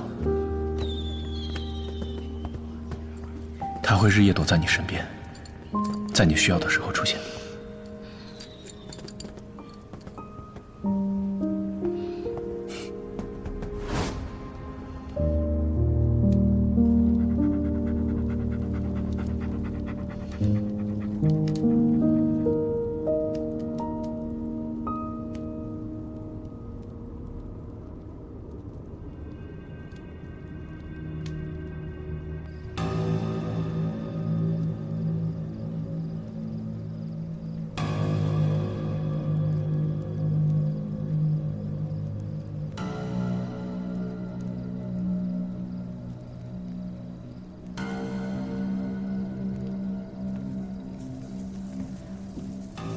诸位，今日就须得定下新的当家了，好好瞧瞧，挑一个乖巧的孩子。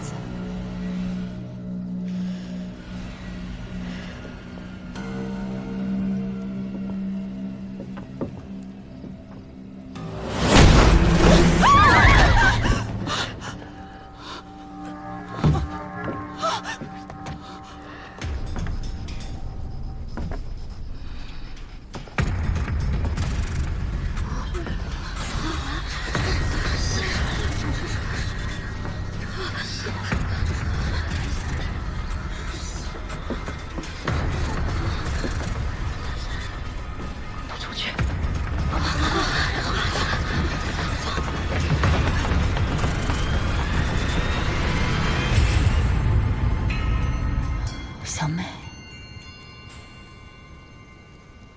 我带你回来了。你是怎么出来的？来人！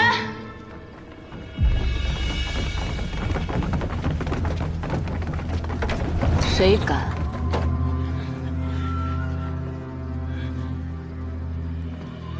盐矿的人都已经死光。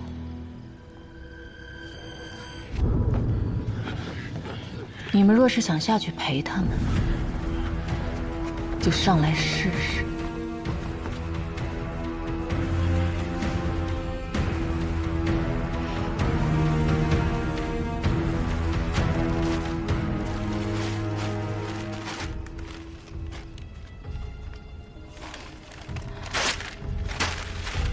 三位姨娘还有什么招式？等剑术使出来吧。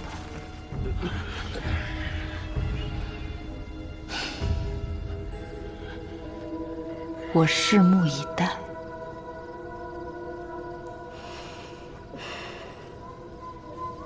不知今日究竟是出了什么大事？姐妹会的长辈们竟会带着众人齐聚于此。今日，我们便是要选出新的当家的，因为过去那位当家的已经死了。姨娘是不是说笑了？我不是还活着吗？我说你死了，你就必须得死。带出来。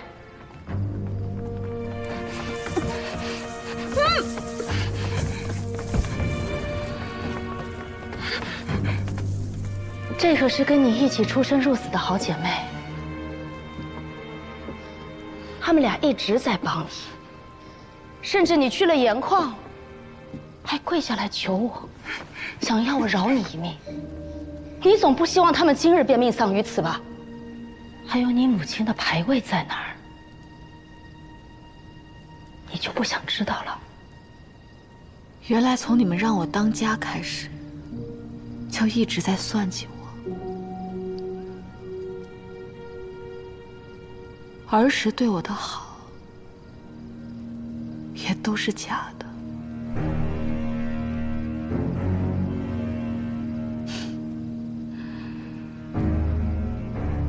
果然如同霍家的祖训，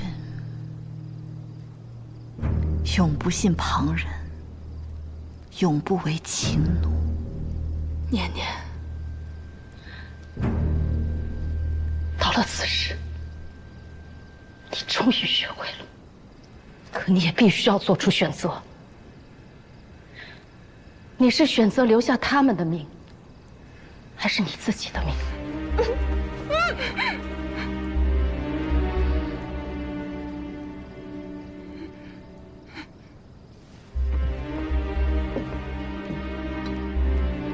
今日想让我担什么罪名？都可以。或许是你的情人吴老狗死了，你伤心欲绝，想要以身殉情。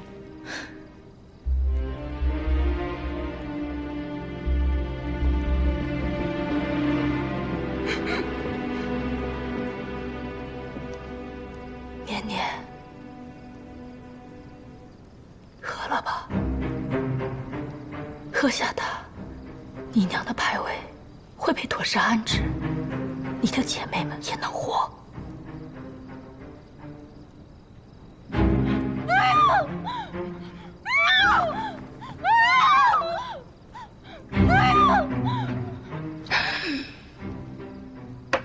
时间有限，姨娘们都老了，我劝你尽快决定。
仙姑，姨娘，我是最疼你的。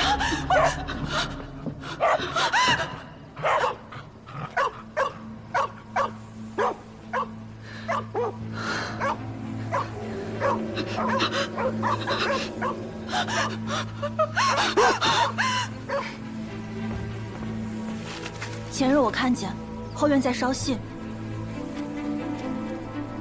其中一封和你母亲有关，我就藏了起来，然后他就将我们绑了。从今日起，你便是霍家家主了。只是遵从祖训，你母亲必须离开霍家。你母亲为了你，孤身一人去了西北，西北苦寒之地，不通书信。她托我嘱咐你，从今往后，你要使霍家基业重于性命，须得好好经营。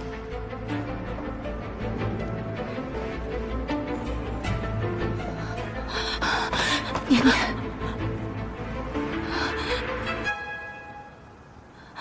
姨娘，我娘她，姨娘在西北流命杀了。我娘也是你们让丁千岁害死的。我知道，知道，这些年二姨娘对你最好，都是她，都是她，都是她，没有关系，事情都是她做的，不是我们，真的不是。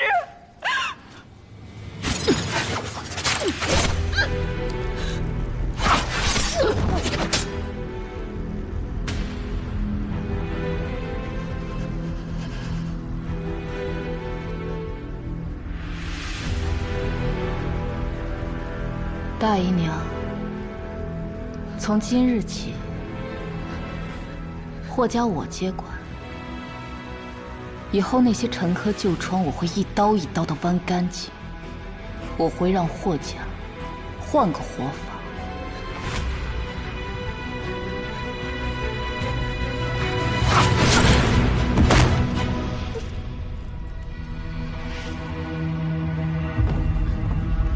过霍家的未来，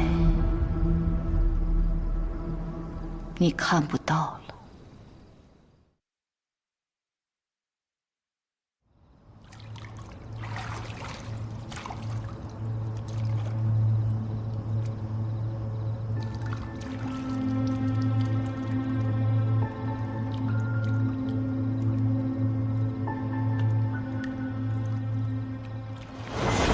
孩子，给我拉下来！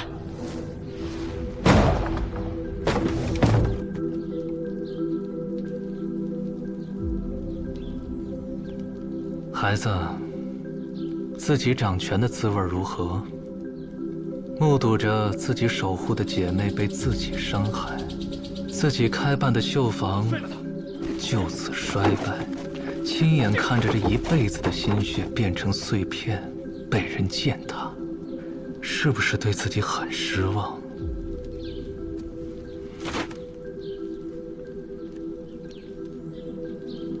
我要是你，我定会对自己失望至极，因为我曾经那么笃信，若是我能在霍家坐上高位，我一定会比我那些姨娘们做的要好。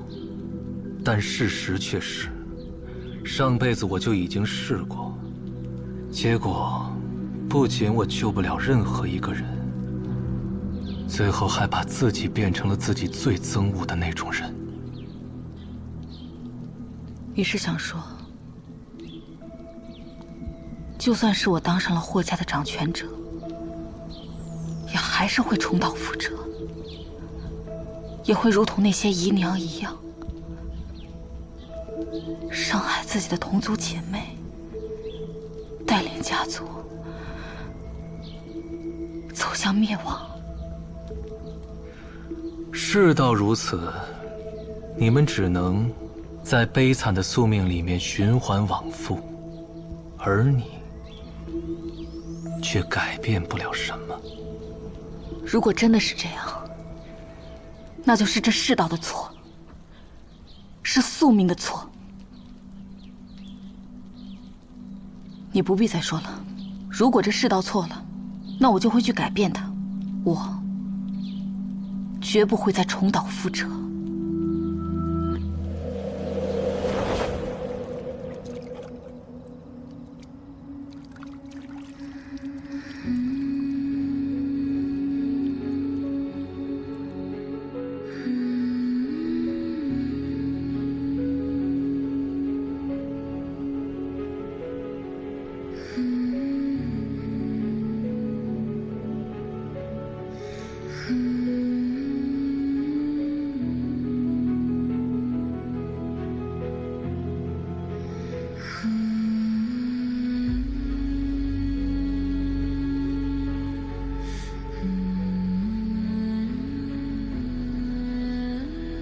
当家的，长辈们都死了，按规矩，我们应该尽快选出新的姐妹会成员。你传下去，霍家不再有姐妹会。可是，从现在起，霍家的规矩该变一变了。当家的，霍家祖辈自100年前就设下了姐妹会，这一点9门皆知。若是要取缔姐妹会，那9门会不会有意见？若是9门不能顺应时代的洪流，还固步自封，那他们的意见便无需再听。霍当家，无论如何，我们都会追随你。有您在，霍家一定能改头换面。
有毒。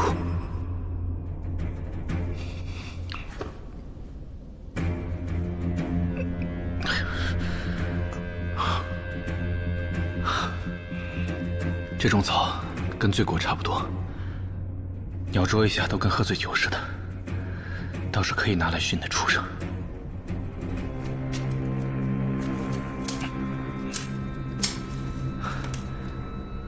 这点还不够，得去别的地方多摘点。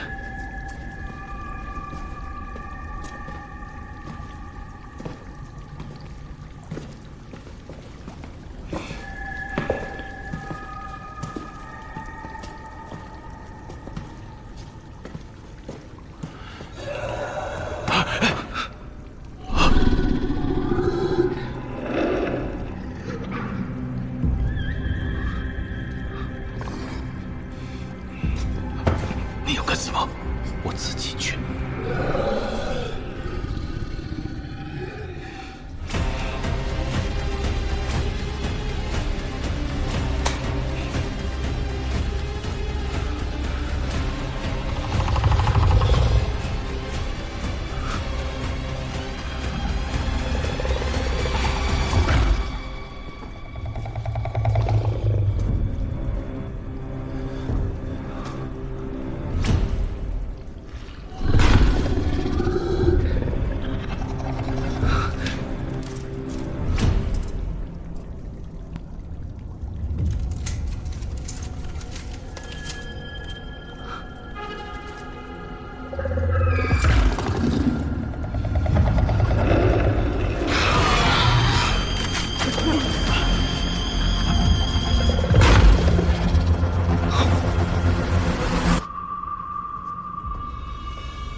既然都到这了，那我就带你去个地方。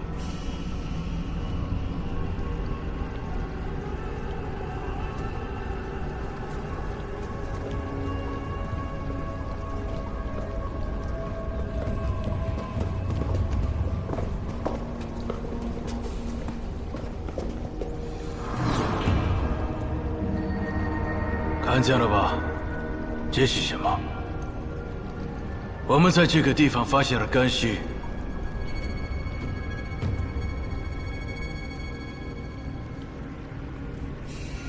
这些你了解吗？先退。先退。我们这里有很多修行者，会选择在深山凿洞闭关，独自修炼。他们追求羽化登仙，也就是灵魂出窍。这是他们圆寂飞升后留下的肉身。说了你也不懂。我看你是故弄玄虚。接着走。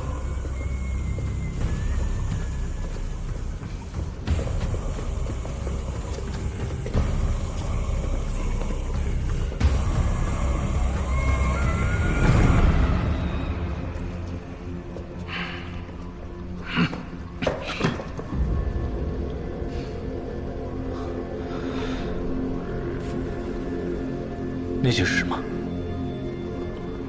全都是我们暂时在这的人。顺着我的手，往那看。前方的水池里有一只更大的怪物。我们在这节省了许多能量。你看上去一点都不难过，倒是很兴奋。认识的越多，越能证明这只怪物的伟大。有是你无法感受到它的魅力。它和你熏的那只，根本就不是一个量级的。它马上就要出来了。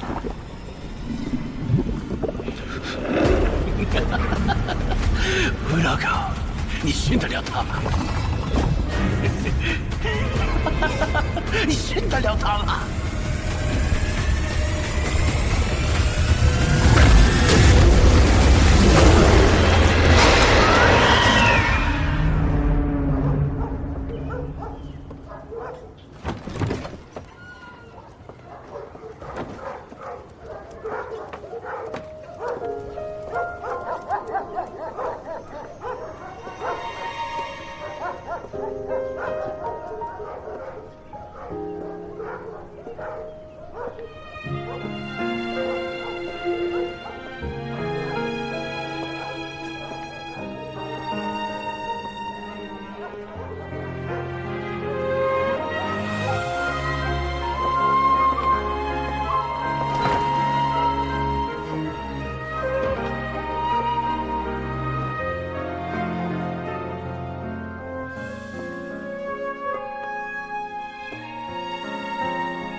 这岁月成志愿，飞入我眼帘。你青石的容颜，好似画一卷，白马何时还？我梦绕魂牵，问一阙的流水，谁走进我心田？年光阴在指尖，相思不成眠。你回眸的一笑，宛如花鲜艳，故事几千年。你风华依然，这辗转的一生，你总在我身边。莫等他朝繁华都开遍，莫将深情错乱了流年。哪怕沧海几度桑田，唯愿此心长命一如初见。莫说今宵繁华相未见，莫待浮生辜负了流年。五哥现在也不知道人在何处，大家都已经出去找他了。不过我总有一种感觉，他会没事，他会回来的。你也相信，对吗？你平日里待在吴家是安全的，要是没吃的了，就回来找我，好吗？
哎，你要的。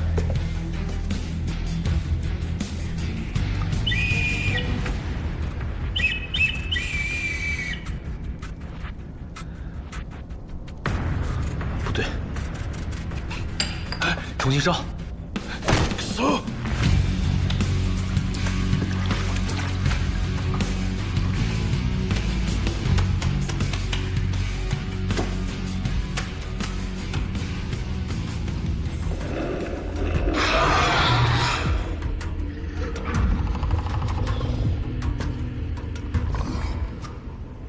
哎，这可是爷特意为你做的啊，香得很，多吃点。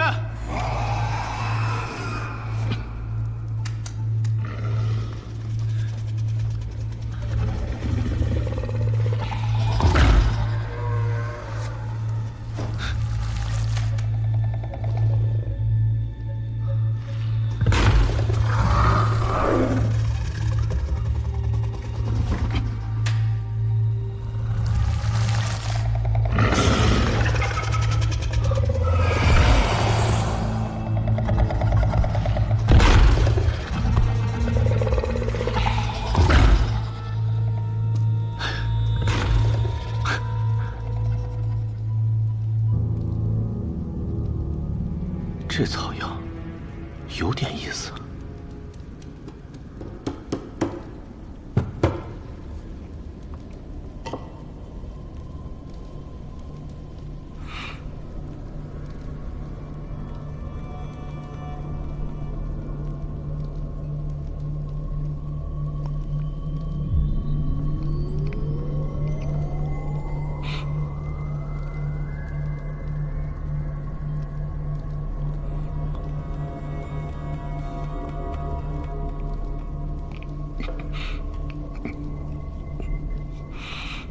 嗓子发痒，胸闷，手指发麻，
骨扎够疼。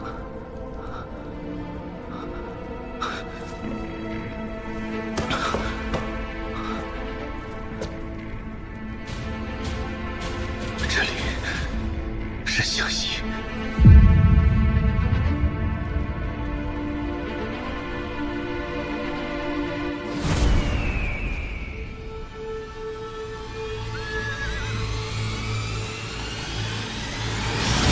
佛爷，你说五爷有没有吃苦啊？五爷从小就苦，不用担心他。我也被人抓过，那日日思索自己能否得救，到底是谁来救我，可是不好受，和单纯爱苦可是不一样啊。五爷应该不会像你一样，每次都坐以待毙。佛爷，您这嘴现在跟抹了蜜似的。人都不在了，还不说点好听的？哎，你这蠢鱼可真是不会说话啊！五爷只是失踪了，怎么能说不在了呢？我也很关心他，但是如果我们不关心现状，也许我们死得比他早。佛爷，我们现在去干嘛呀？去湘西82寨，找领头人。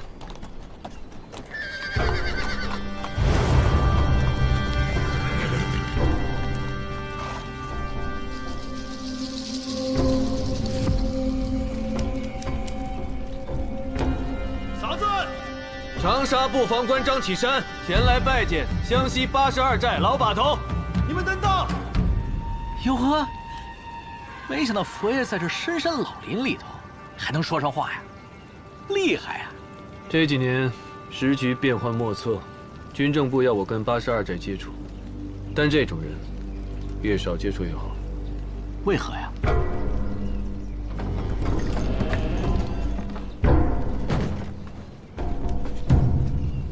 屠斯他年纪大了，只能放你一个人进来。你们在这里等我。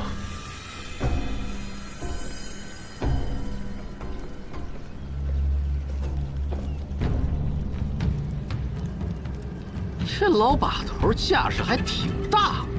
听说，雍正时期改土归流的时候，就已经是82寨总把头。改土归流？那他不100多岁了呀？难道还真有人能活这么长时间呀？当然，我知道的就不止一个。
这房间这么多年都没变，倒是你老了不少。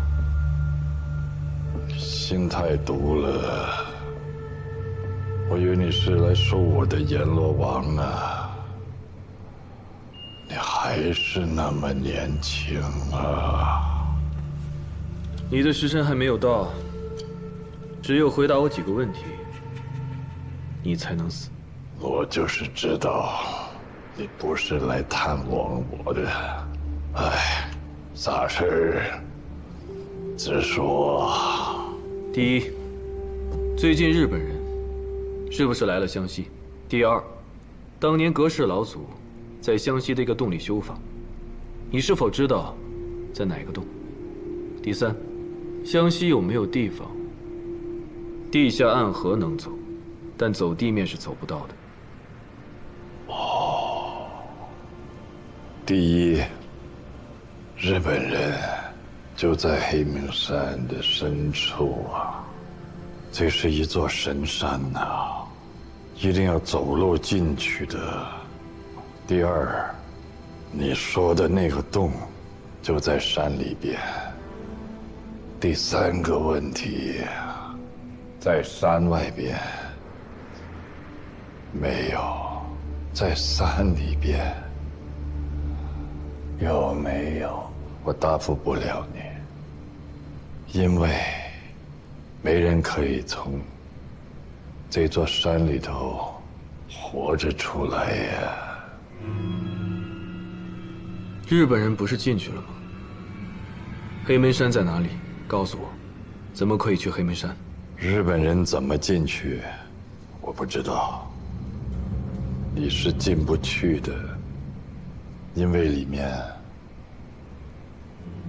住了山神呐，除非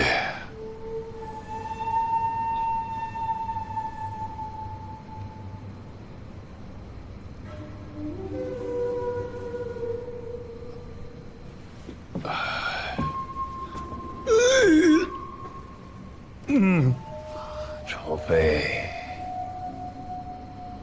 你带这个婴儿进山，它能帮你避开山神。婴儿感知罪灵，能察觉山神存在。不然你们进去必遭不测。你说的山神是谁呀？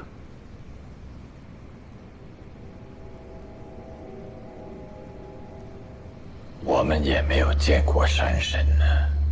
他跟我们老祖宗有个约定，每年我们要送很多大牲畜来供奉他，他会保佑我们寨里的人，要不大的不幸就来了。唉，大清王朝当年就是废了这个祭祀，我们寨子就断了礼数。从那个时候开始，没有人见过有活人从山里走出来呀。如果你愿意帮我重新供奉山神，我就让寨里的人带个婴孩跟你进山。可以。日本鬼子坏了我们的规矩，我意思会带人和你一块儿进山，把他们杀死，切记护好婴孩，他是帮你活下来的关键。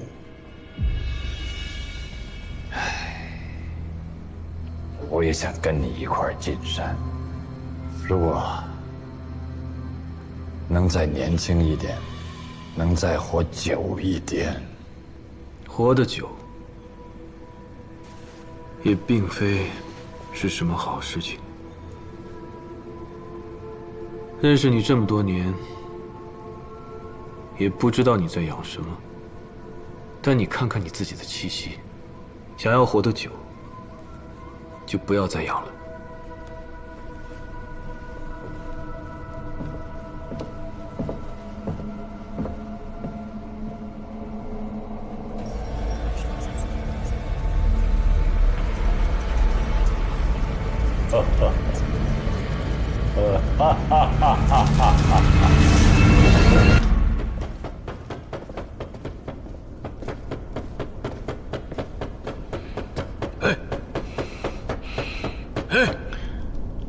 再次晓得。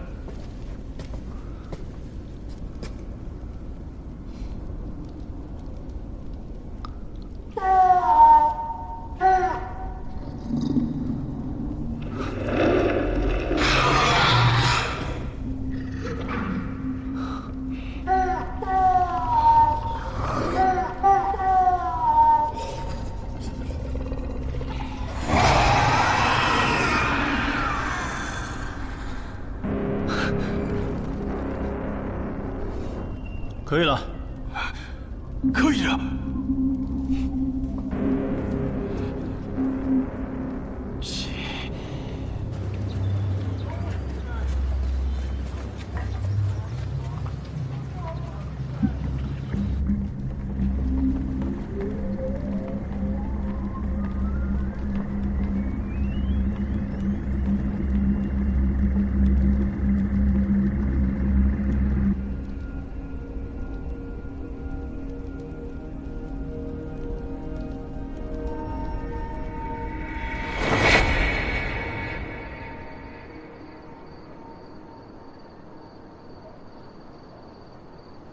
你以前经常来这儿看戏吗？没有，难得有时间，也都是偷跑出来的。懂，你们大户人家的规矩。你觉得我是守规矩的人？当然不是，所以我才觉得我们挺像的。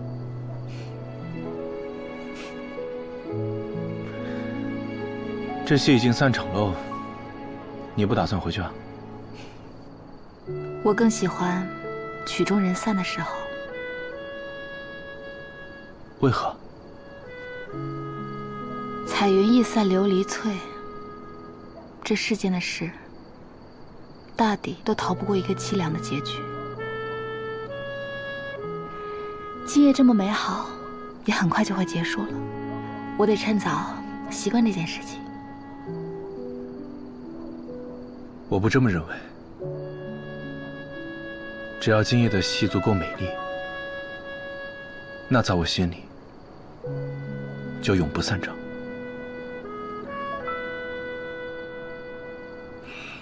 所以在我这儿，从来没有凄凉的结局。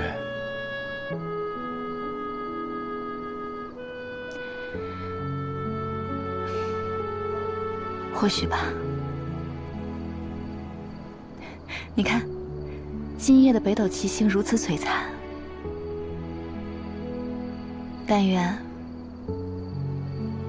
它永远都能是今天这般模样吧。确实很漂亮。我长这么大也见过不少稀奇的玩意儿，也确实没有一样东西能比得上北斗七星。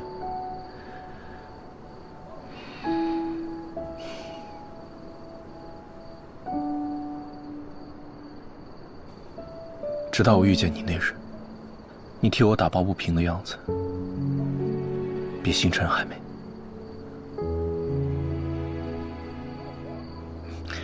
只不过这星辰离我这么远，也不知道他能不能看见我。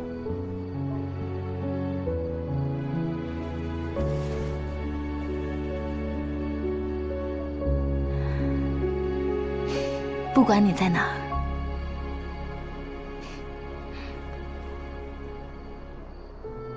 他都会看见。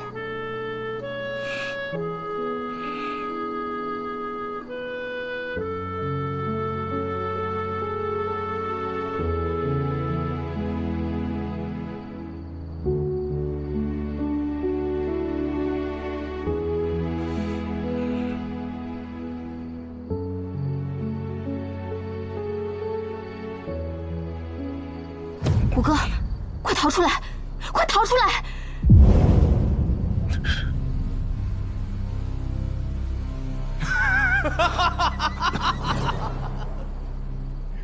这片星空，马上就是属于我们的了。吴桑，多谢你的帮忙。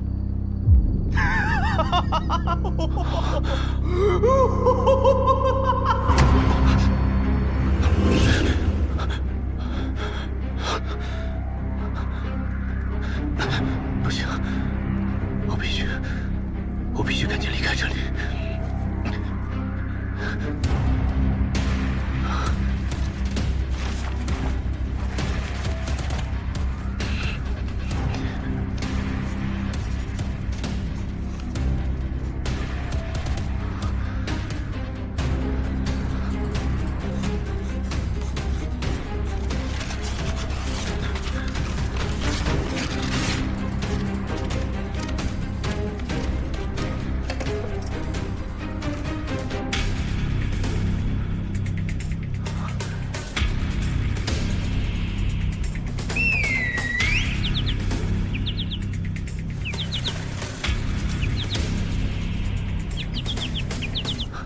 小翠，把这个带出去，去找七妹。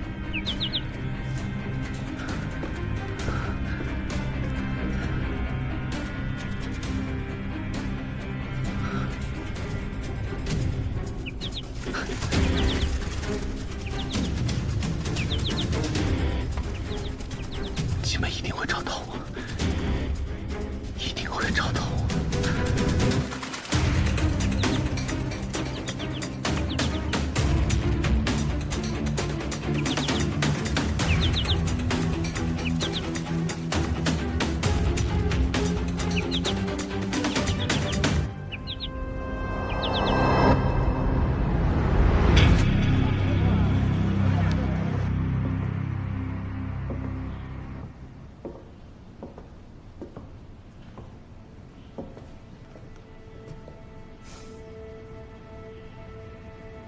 恭喜霍老板，终于肃清家族恩怨，手握实权了。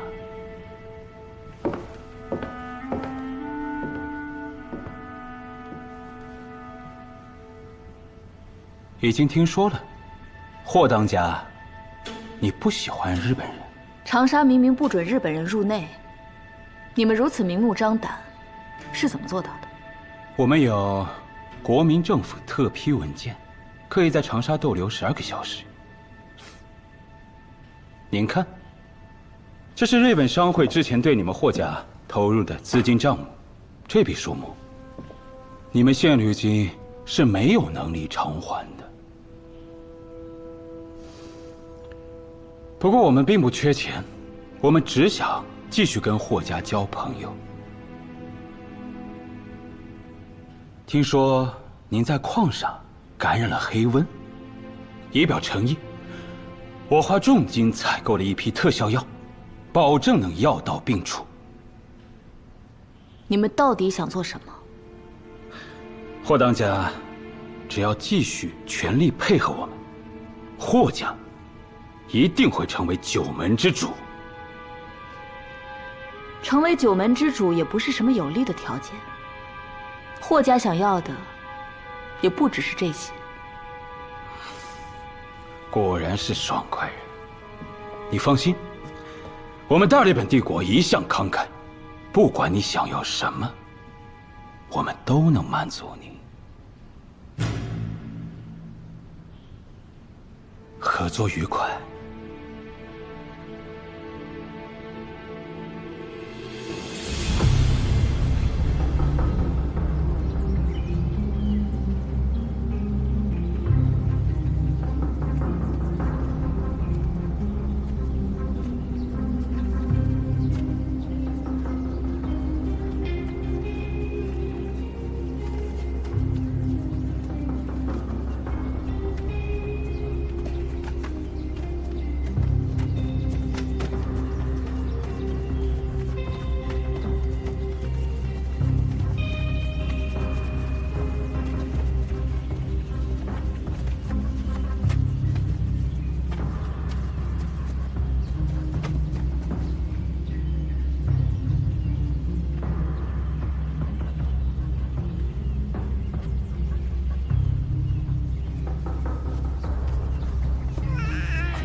佛爷，82寨将如此重要的祭祀之事交给我们，又派一队人盯着我们，什么意思啊？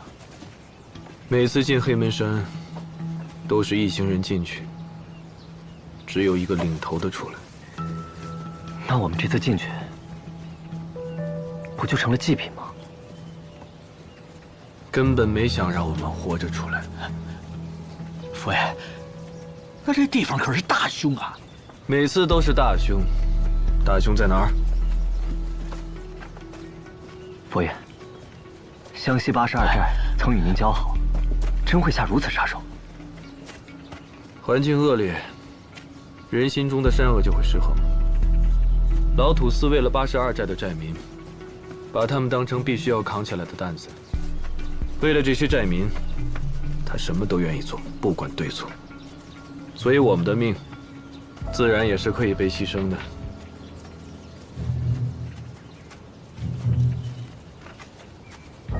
那他们不信任我们，他们既是来帮助我们，也是来监视我们的。监视？就凭他们？不要小看必死之人的力量。必死之人？这里有规矩，林子里的一切都属于山神。他们要杀日本人，肯定会冒犯山神，所以他们出发之前吃了药丸，是7日之内必死的毒药。这也是他们生命结束前最后的任务。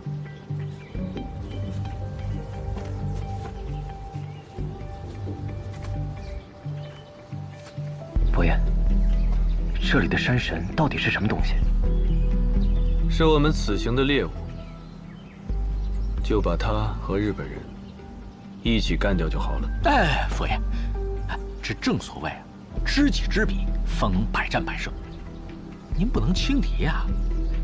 这东西可是活了上百年的，这期间呢，肯定有很多不要命的猎户都想杀他，结果都没有成功。这就说明，这东西是经历了时间的考验的。我最讨厌该死不死的东西。哎，佛爷，八爷，哎，你见过比我们还残忍的东西吗？不是，你们，八爷啊，把枪收好，小心走火。哦，好，好，好，放心，放心。我跟你说啊，我出门前呢，算了一卦，此行啊，我是有惊无险，还有艳遇。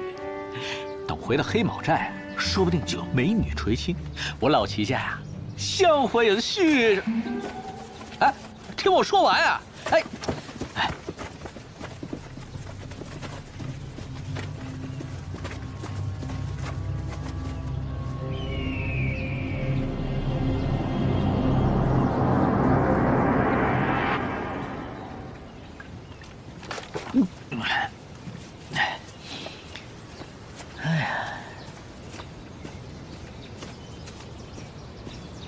哎，给你们嘞，尝一下。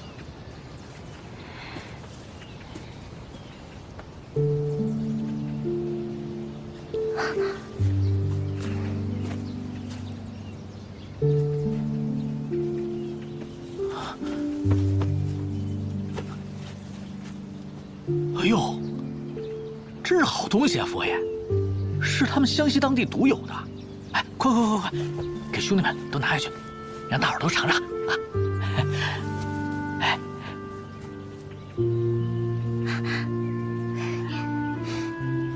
谢谢。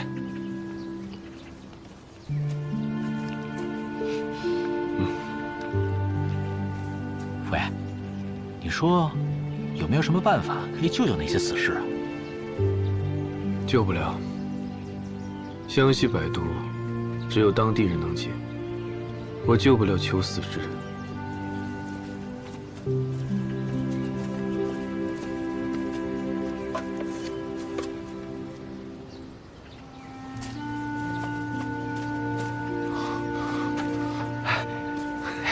不瞒你们，这次进山，我们务必猎杀山神。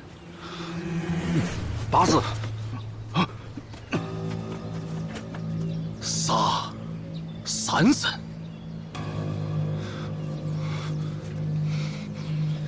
你最好真得杀死我。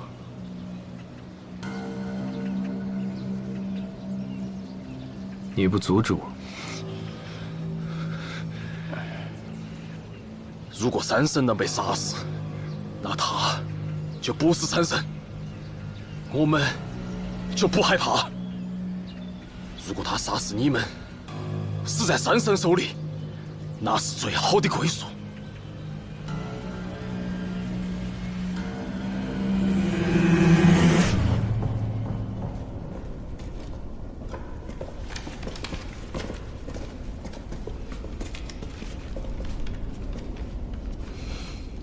怎么样了？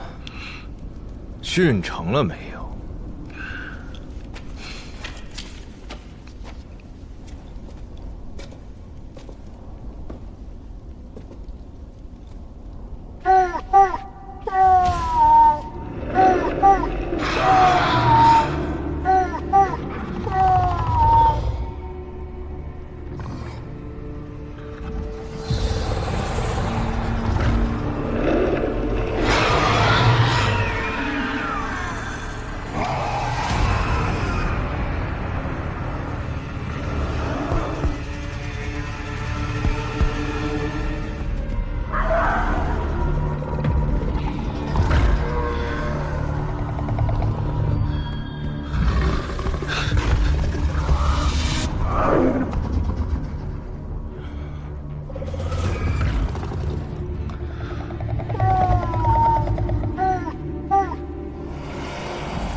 看来阁氏楼的秘密也不过如此。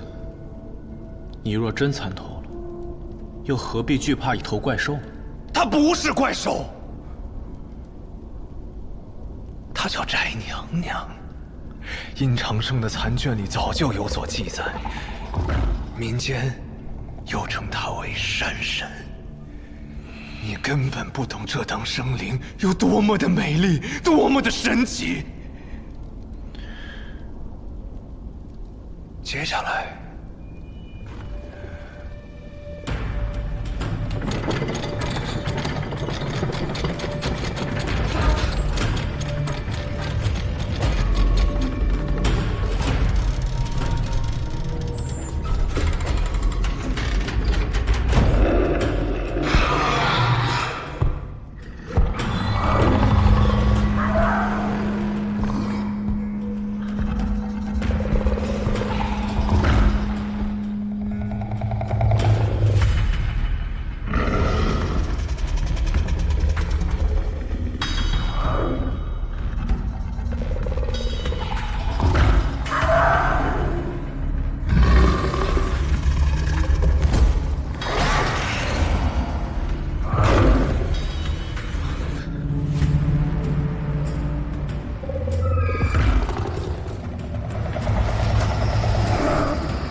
你用那个口哨吹出来的任何指令，他都会遵从吗？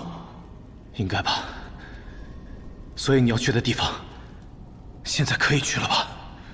可以了，可以了，我现在就带你过去。你也可以把它放出去试一试。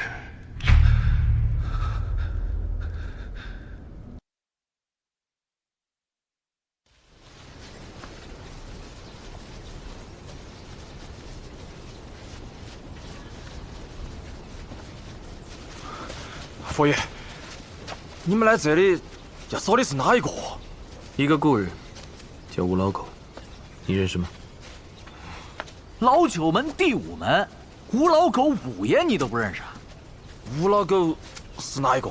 哎呀，那个重要，还要军队来。哎，兄弟，这件事儿，你问我就对了。在九门当中啊，我跟老五的关系是最亲近的。关于他的事儿，只有我能想。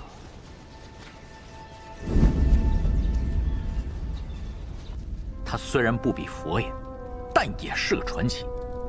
要知道他是谁，就要从他怎么进九门的开始讲。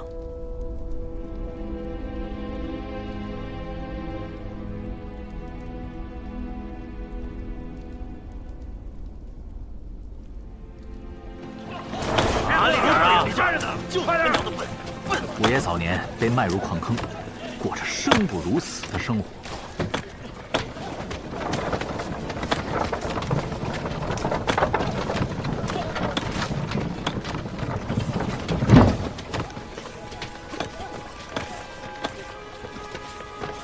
快点，用点力，快点，磨蹭什么呢？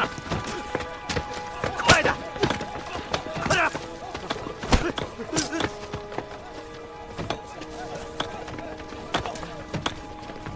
快点！接着啊！别偷懒，快点！嘟嘟，快点！快点！赶紧的，快点！听见没有？快点啊！别推车推这么慢，快，去过去！行。快点！别磨蹭，快点！快点，快点，快点！快点，快点！快点，快点！快点！哎，看什么看？干嘛呢？干嘛呢？别管他，都别管他啊！快点，吃你们的饭，后边跟上，吃完赶紧干！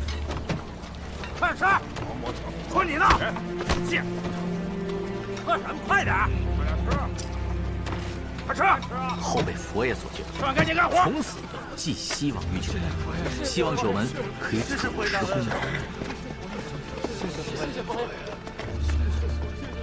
张启山，九门的张大佛爷。别摸他，快点，出来是吧？干！这么惨是吧？不是每个人都像五爷这么幸运。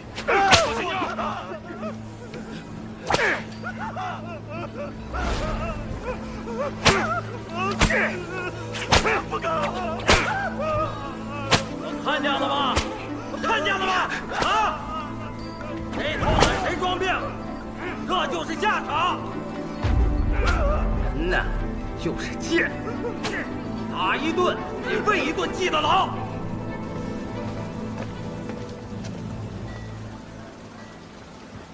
站住！干什么呢？小兄弟，我看这是张府吧？我找张大佛爷。长沙布防官，不是你想见就能见的。不是，小兄弟，我有非常紧急的事情要找他，麻烦了，麻烦通报一声。那就等着吧。哎，你得等多久啊？怎么也得几个月以后吧。几个月？出去！九爷不在，出去！九爷不在长沙，有什么事儿啊？等回来再说吧。赶紧走吧啊！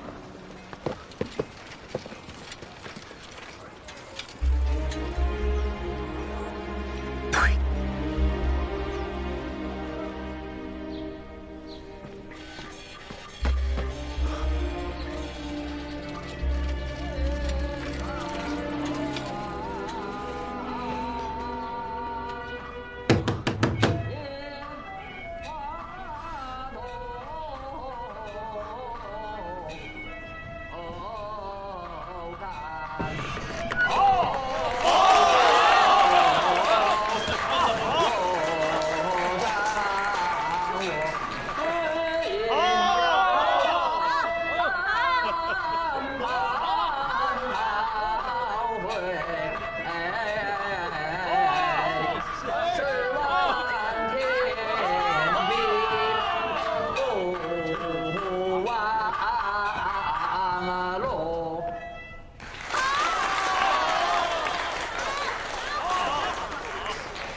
哎，干嘛呢？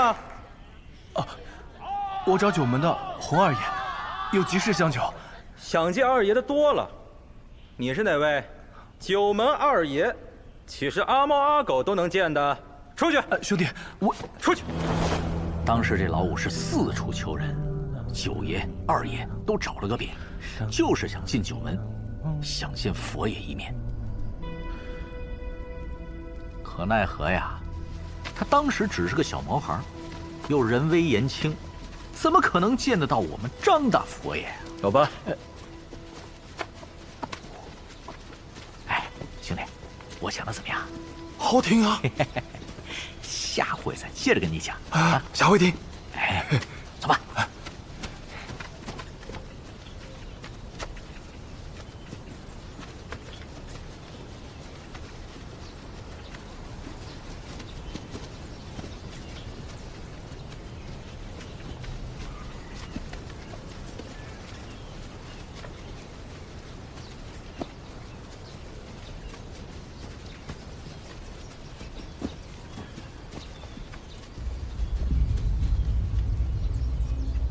大家打起精神，我们即将踏入黑天门山。从此刻起，放轻脚步，按照当地的风俗，进入黑天门山，绝对不能惊动山神。是。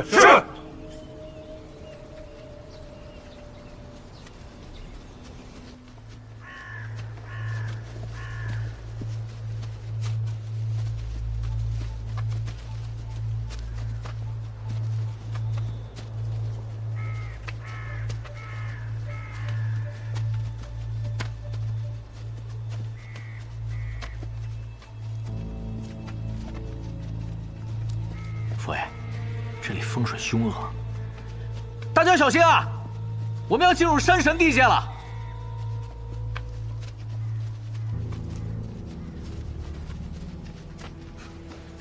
夫人，前面有情况。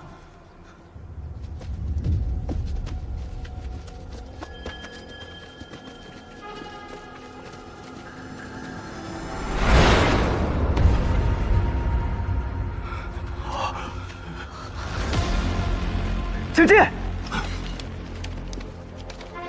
佛爷，地上那个傩面我在镇子里见过，还有那个猎户，好像是黑毛寨的人。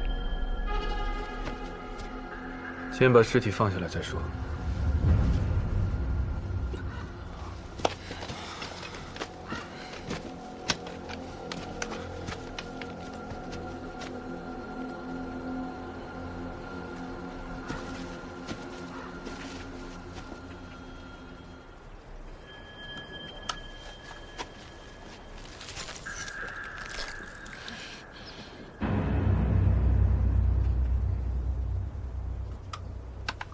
脑浆被洗光。老八，说说啊。哦，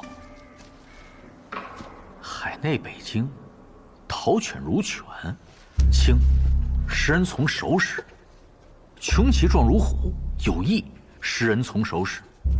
所施被罚，1月从之。父爷，这《山海经》里面说啊，讨犬和穷奇，吃人都是从脑袋开始的。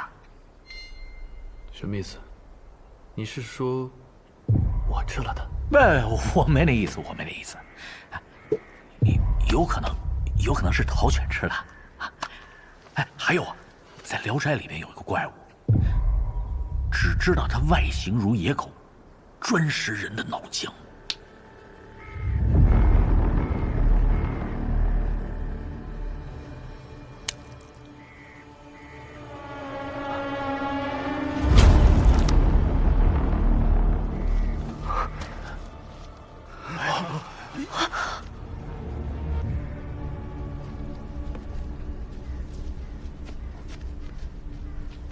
尸体是从那儿一路被拖拽到这儿。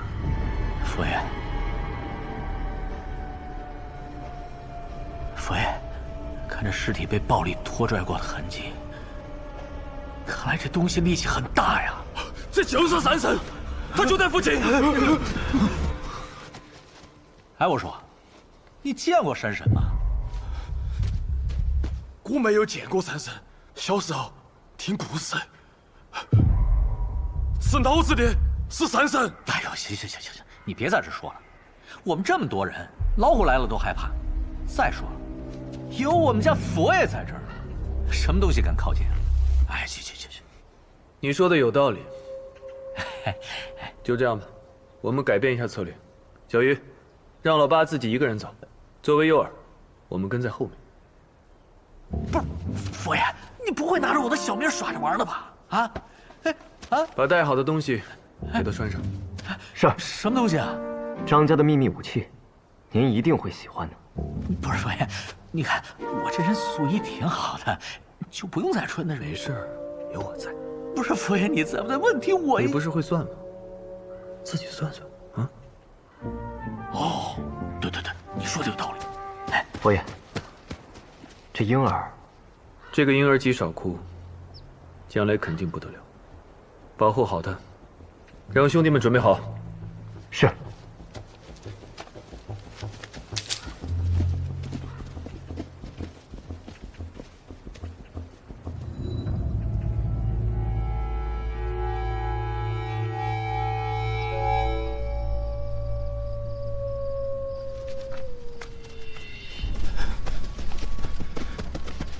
在附近，我都查过了，好多树上的叶子都有这种粘液，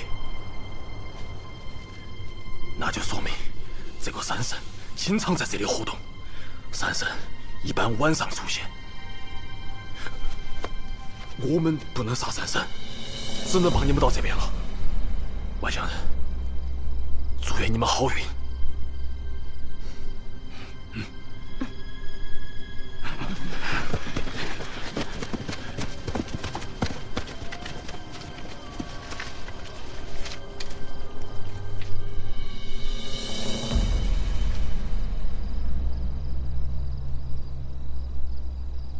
好吧，准备好了。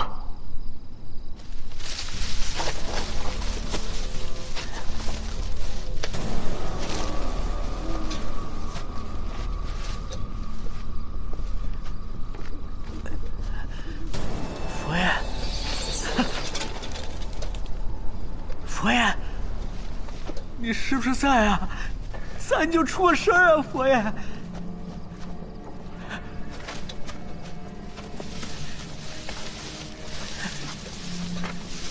你们在不在啊？这耍人腕不好啊，容易出人命的啊！你要在的话，丢个石子儿，出个事儿啊！啊！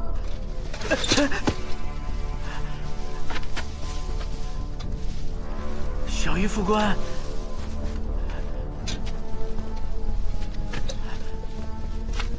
佛爷，我家里就我这根独苗啊，你们不能让我交代在这里呀！啊！佛。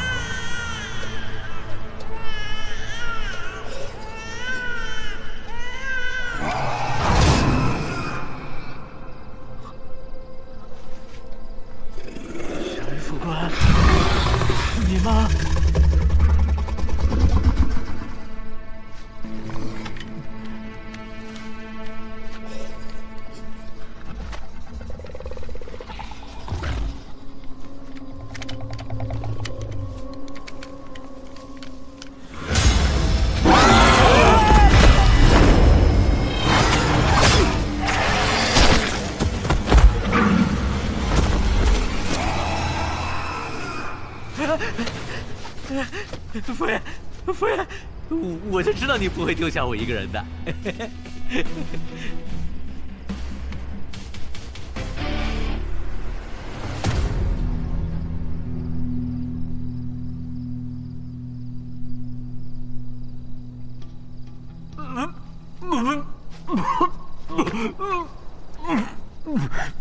这是什么东西啊？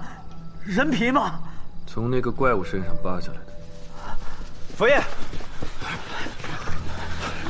我们在外围没拦住，让怪物给跑了。佛爷，你说这怪物会不会是山神啊？啊，应该不是。我们在黑毛寨盘查过了，传说中黑毛寨的山神体型如象，巨大无比，但是我们见到那个应该只有人那么高。可是这个皮好腥啊！闻着有点像娃娃鱼的味道，体型像人，又有娃娃鱼的味道。这深山老林里面怎么会有这样的东西呢？哦，佛爷，你说这里会不会盛产什么异形人的部落呀？现在线索不多，不要乱猜。大家打起12分精神。山里的情况比我想象的复杂，今天晚上就在这里扎营。副官。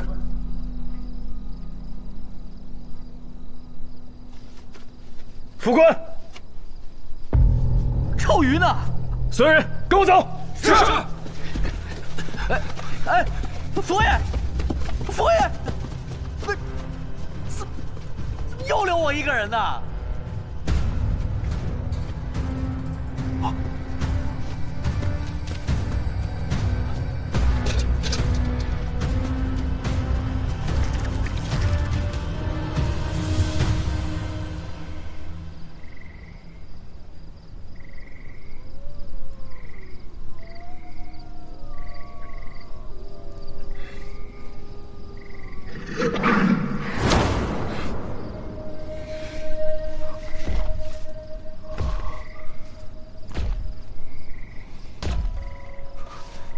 双姐姐，随我来。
那个是蚕丝。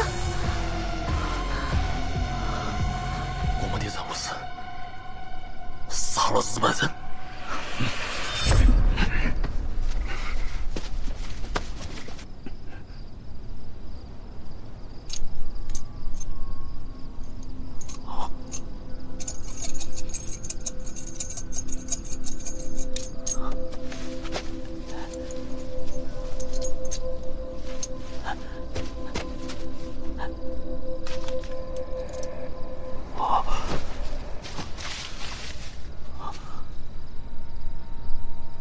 我的天哪，这么大的牙！不对，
张副官，张副官，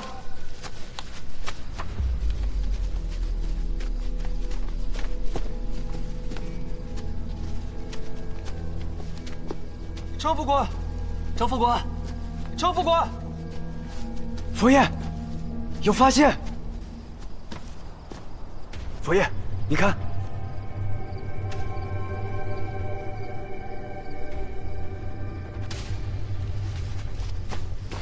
走。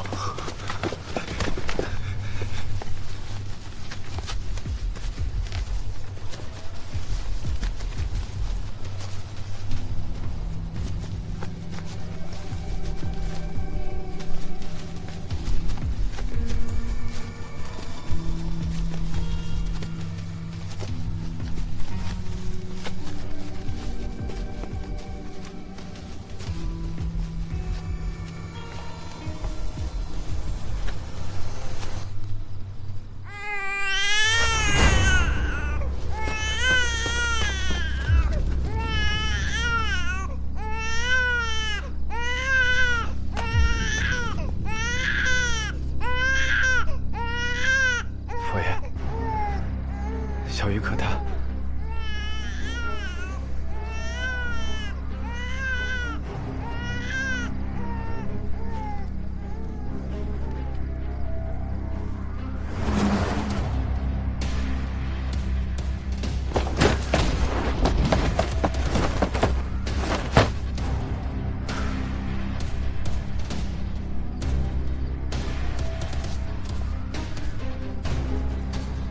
佛爷。 他应该在下面休息，一路被拖上来的。那，是刚才那只怪物？不是，另外一只比他大很多。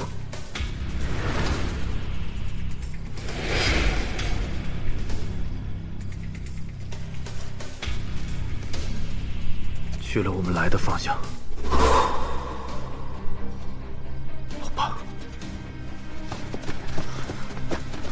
八爷，八爷，八爷，八爷，八爷，八爷，八爷，八爷，八爷，八爷，八爷，八爷，八爷，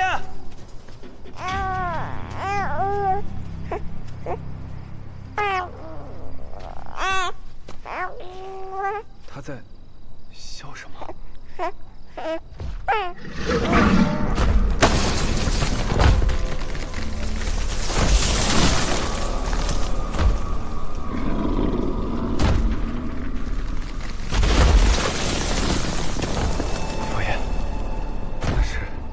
什么东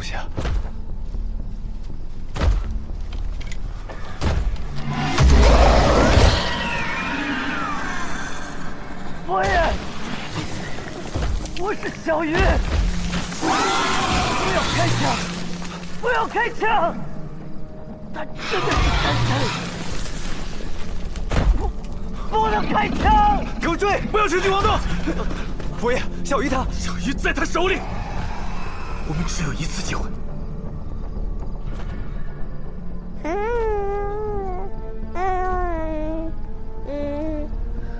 其他人去找八爷。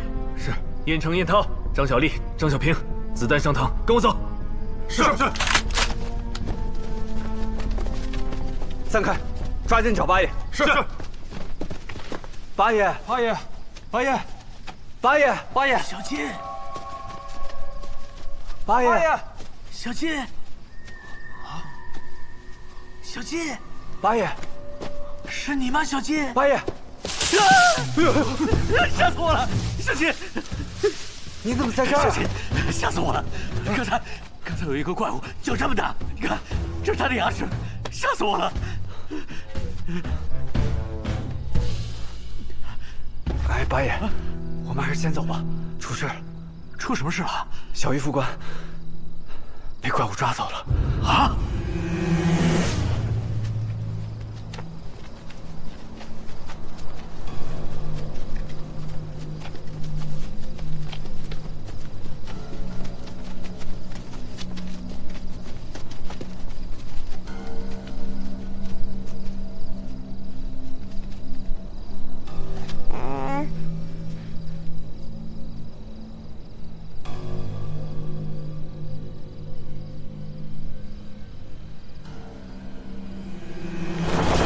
如果你愿意帮我重新供奉三神，我就让寨里的人带个婴孩跟你进山。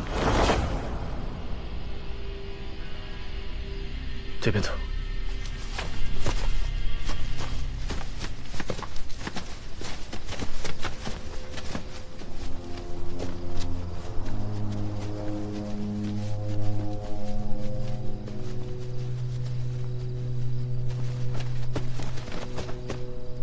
前面布了阵，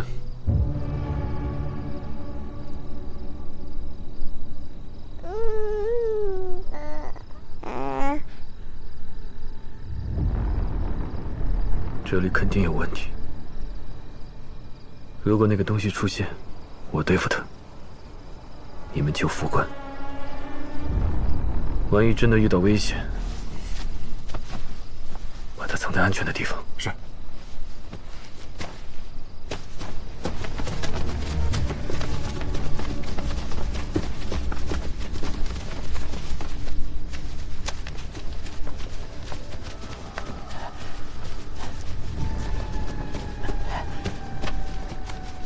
哎，等等，怎么了，八爷？这里有问题。可是八爷，我们得赶紧跟佛爷他们会合才行。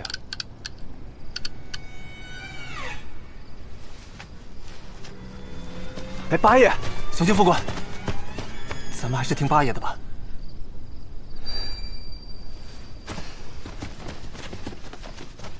八爷，这片地势是盘龙立柱格局，这四周山势如龙，但龙头朝下，这在小风水里被称之为醉龙。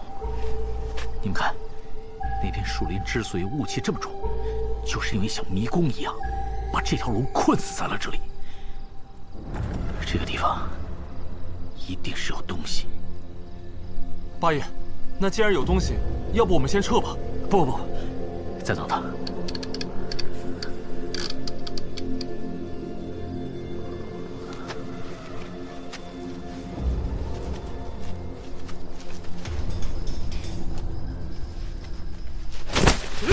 八爷，八爷，八爷，八爷！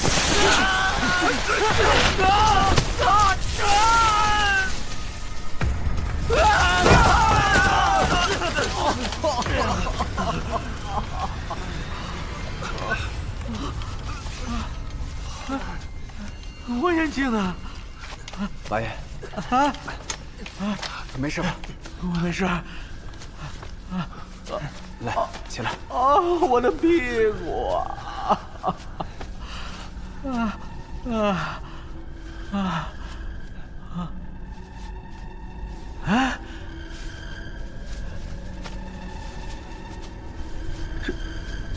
这是什么地方啊？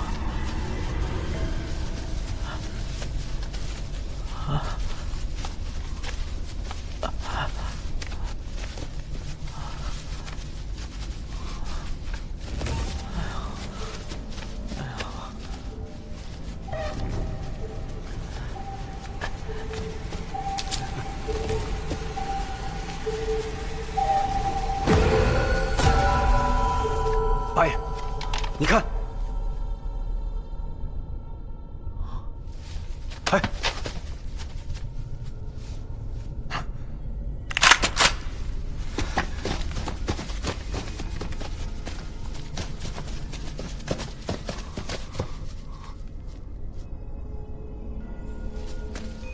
这下面是悬崖，注意安全。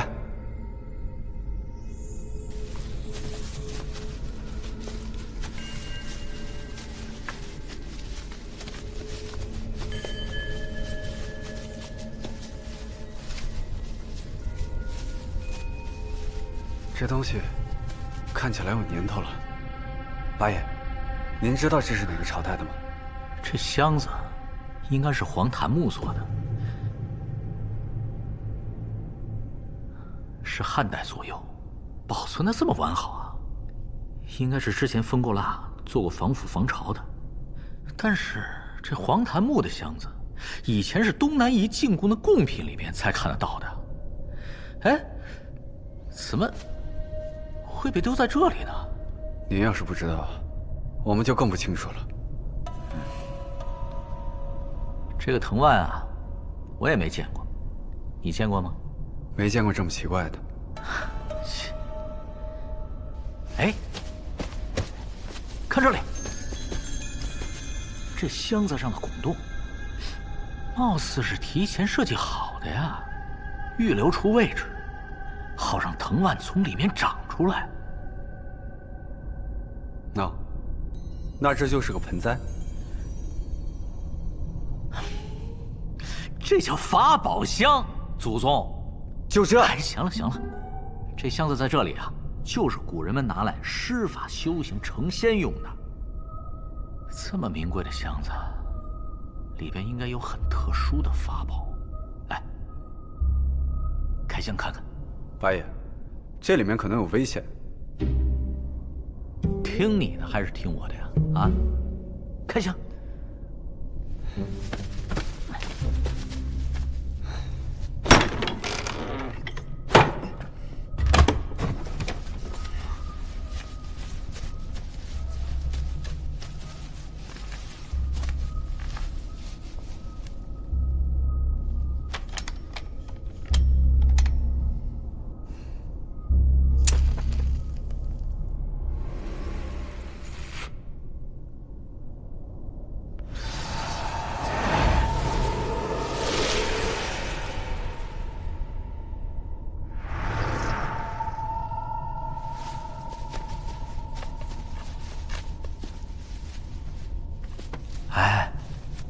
你刚才这是在做什么呀？这是张家一种独特的烟法，如果烟被吸进去，说明里面有极大的温度差。哦，如果这是口棺材的话，那里面葬的可就是妖了。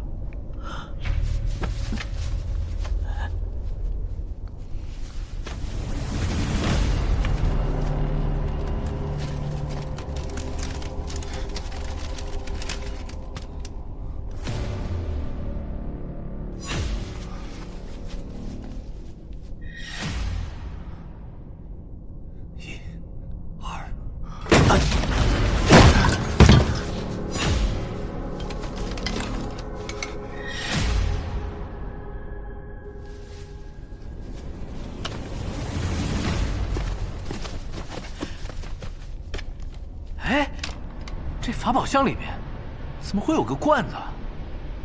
你们看这四周，这可不是普通的象牙呀，这是龙骨化的古象牙。八爷，啊，这罐子里好像有东西。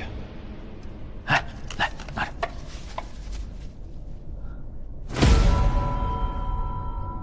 好像是个猴子。猴子？啊？奇怪了，他的皮肤怎么会如此苍老啊？难不成这就是幻尸草？幻尸草？啊！古湘西有种邪术，就是把刚出生的动物幼崽泡在一罐特殊的水里头，然后再用泡过它的尸水啊，养这棵植物，就叫幻尸草。传说它还能转化寿命呢。怎么转换？估计啊，就是把这个猴子的寿命啊吸到这棵幻尸草上，然后再将这棵草转移到另外一个人的身体之内。怪不得呀，这个猴子的皮肤才会如此的苍老。那幻尸草和山神会有什么关系啊？我怎么知道啊？这可是邪术啊！想要知道为什么，得把这个罐子拿出来。取出来，行吗，八爷？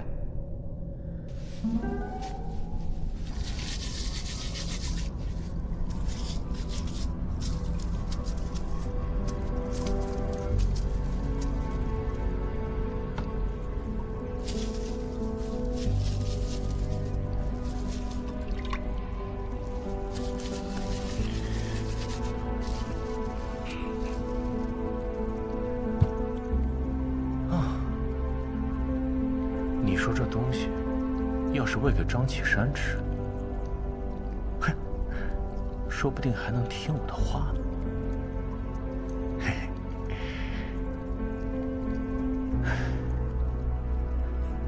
也不知道他们现在怎么样了。除了七妹以外，九门应该没有人会来找我了吧？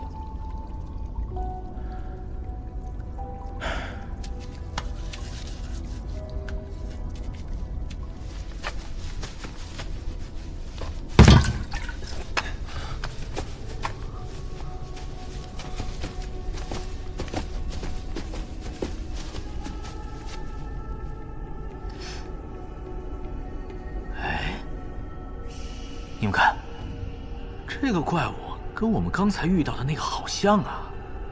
嗯。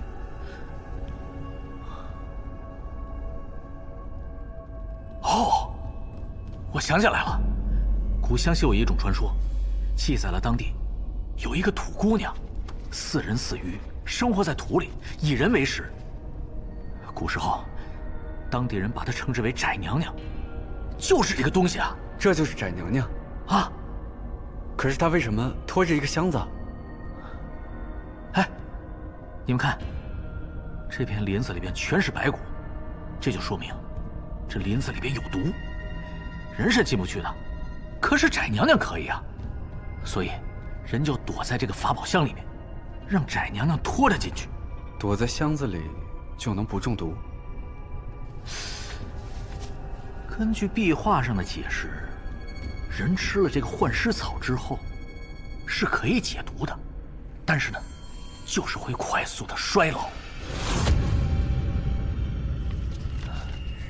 所以说，才会有了转换寿命的传说。人们为了进入这片林子，才种了这个幻尸草。但是他们为什么要进入这片林子呢？这林子里到底有什么东西？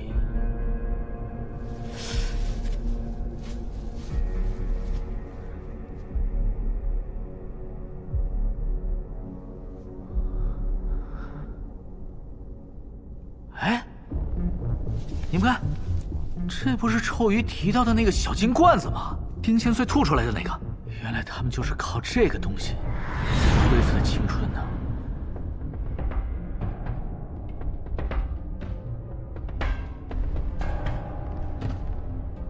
隔世洞，须弥境隔世洞。进入这楼里的所有信徒，都想去往一个地方，叫须弥境。这个洞，应该就是隔世老祖得道的地方啊！我明白了，从隔世楼进入地下河，可以直通湘西的隔世洞。隔世洞就是须弥境，里面是世外桃源。那须弥境就应该在湘西。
是你的！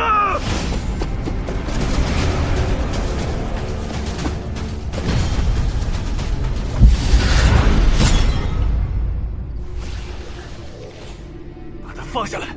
为什么要闯入我的领地？你是山神，你吃人。我要吃，吃人就要死。我不要死。神都怕死，杀了我这么多兄弟，今天可由不得你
！KGX，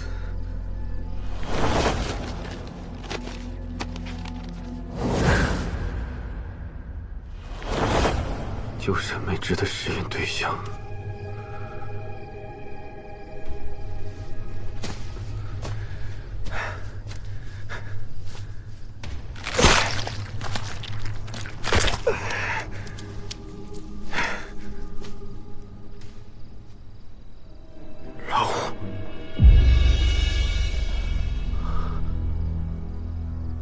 佛爷，佛爷，佛爷，萨斯他嚼碎我们，他们都死了。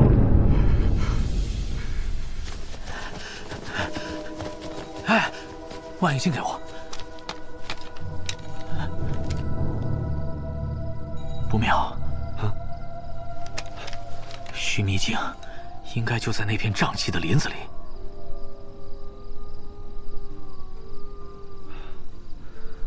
传说中，黑天门山有山神，所以无法通过。但现在看来，并不是因为山神，而是因为黑天门山的瘴气有剧毒。没错。那这么看来，我们也进不去了。哎，我有一个办法。八爷，你说，我们可以利用那个怪物。啊？啊？可是那个怪物，应该已经被佛爷。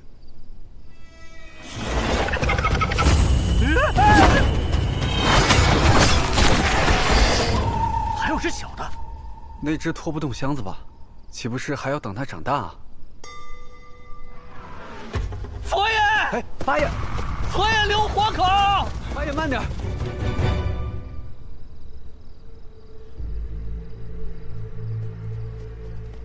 佛爷留活口啊！八爷，佛爷不能杀。佛爷，佛爷，你没事吧？你怎么伤得这么重啊？啊，你没事吧？抽晕，抽晕，他没事吧？佛爷，他不会有事。哦，小金在，把兄弟们放下来。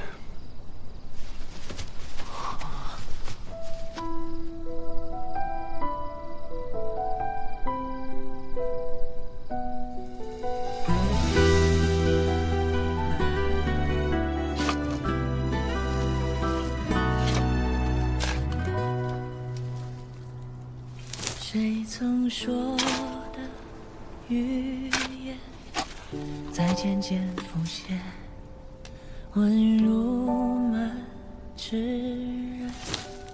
世界还是远，往事如云烟，却不肯释然这谜句纷乱。谁又难得口岸？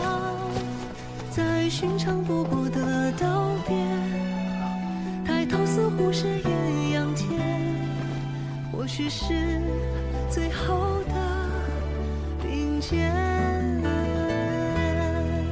门外依旧春风，是谁一去匆匆？身在局中，惊浪无声，谁独行冥冥之中？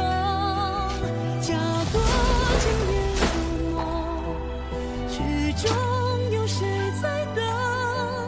看手相送，再赴一场来日珍重。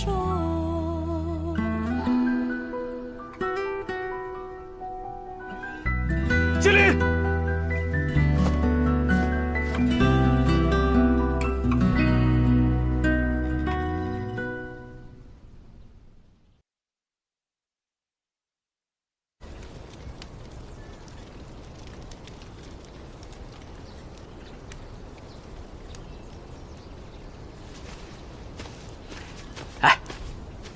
兄弟，来喝口水。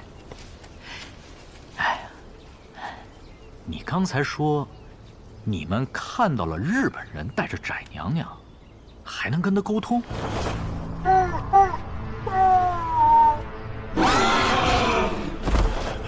三岁，就是怪物，他被日本人驯服了。老爸，哎。喂，老五的哨子，日本人抓了老五，是为了训翟娘娘。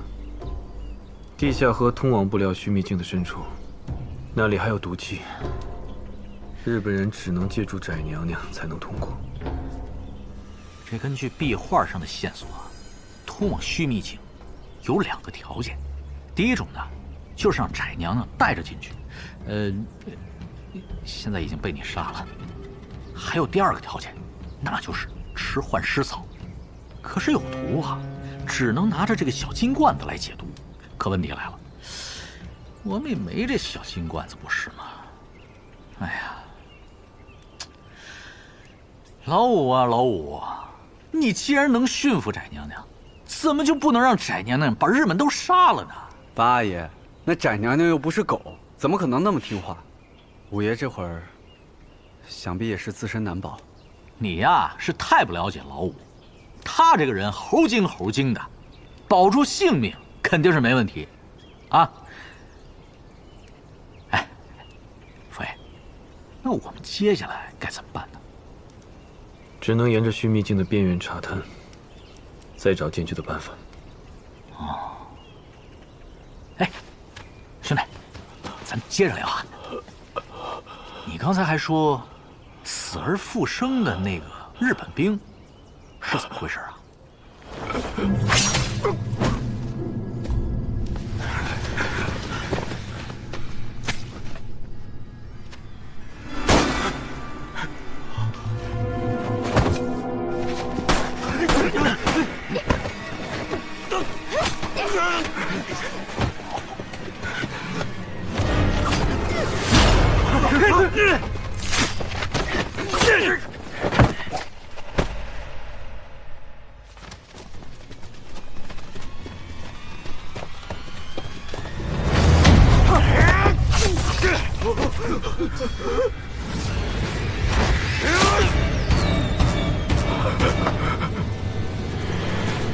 三神降罪我们了，都被杀光了。你的意思是，日本人往信号弹方向走去了？那应该是鸠山美智队伍所在之处。哎，你刚才还说什么死而复生，还杀了你们这么多人？如果他们这么厉害，现在直接出来把我们杀光，还藏着干嘛？难道是鸠山在验证某种法术？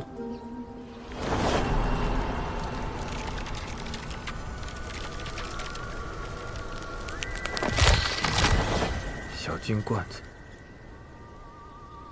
你在壁画上看到的小金罐子，应该就是鸠山施展法术的罐子。我审丁千岁的时候，他一再强调，鸠山已经非常了解整个阁世楼。这个小金罐子肯定隐藏着阁世楼的秘密。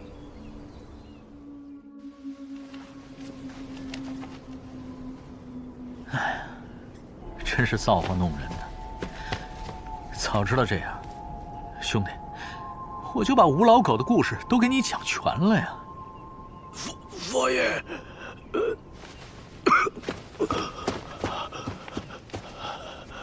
佛爷，请你埋葬我们，我们已经完成此生的使命。你们也是凡人所不能及。可是信错了东西，就会害人。同是一把火，有人照亮，有人焚身。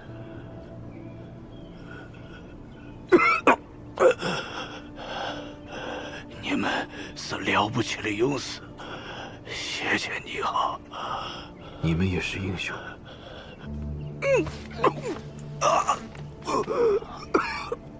我还能为你做什么？我还想听弗朗哥的故事，听完我下去讲给马金宝听。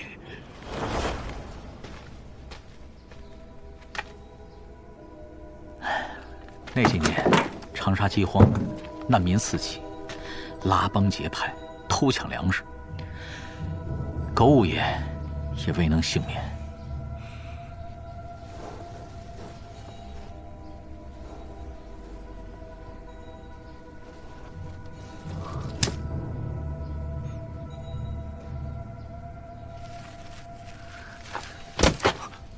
大哥，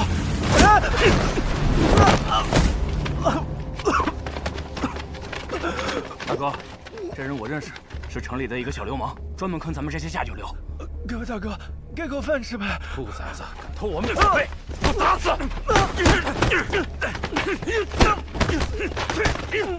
大哥，大哥，哎，别打了，别打了，会出人命的！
小狗，谁把你抛弃在这儿的？以后我养你吧，就叫你小柱，听着挺结实的。希望你跟我一样，结结实实的活着。是。你怎么来了？打还没够啊？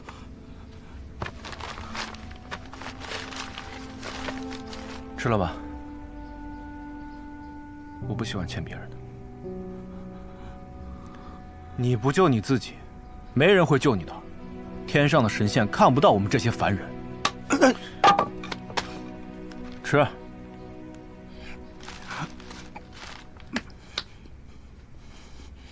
以后跟我混吧。安天会看过没有？我们要在长沙创造属于自己的花果山。怎么样？新衣服不错吧？我跟你说啊，从今以后你就是我的兄弟了。咱们就缺一个属于自己的水帘洞。哎，你说，开个这狗场怎么样？咱买衣服的钱都是下地捞的，你要是真能圈块地，我就跟你姓，叫你大哥。走着瞧。刚刚不是教过你坐下吗？怎么又忘了？再来，坐。哎，回来了啊！回来了，快进去吃饭。好。大哥，哎，饭来了。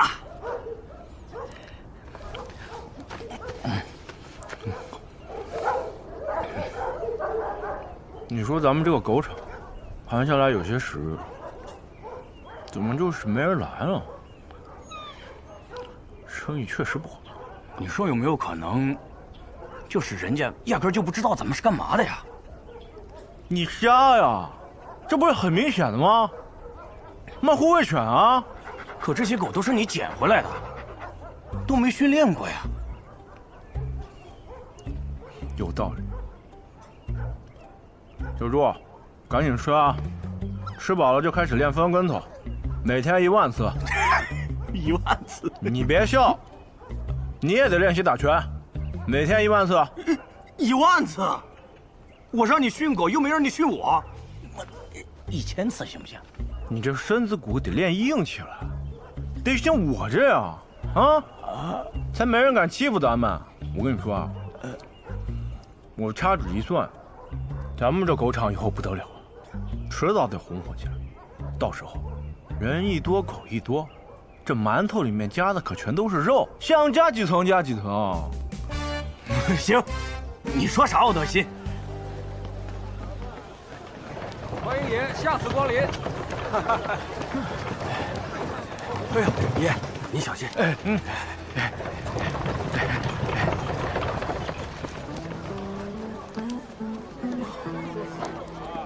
人靠衣装，马靠鞍，换身衣服就是不一样。爷来了。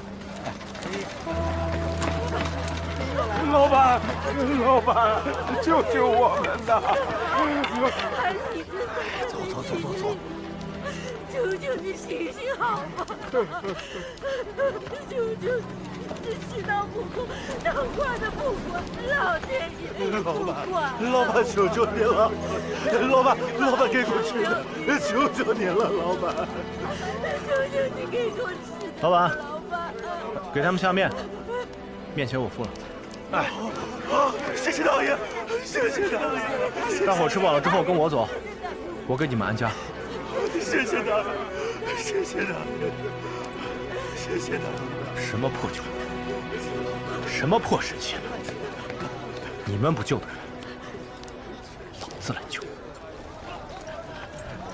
快点！还敢跑啊！躲着干什么？还跑不跑了？啊！这边别冒动了！快，着不着急吃饭呢？跑不跑了？快点！抽死你！着急醒！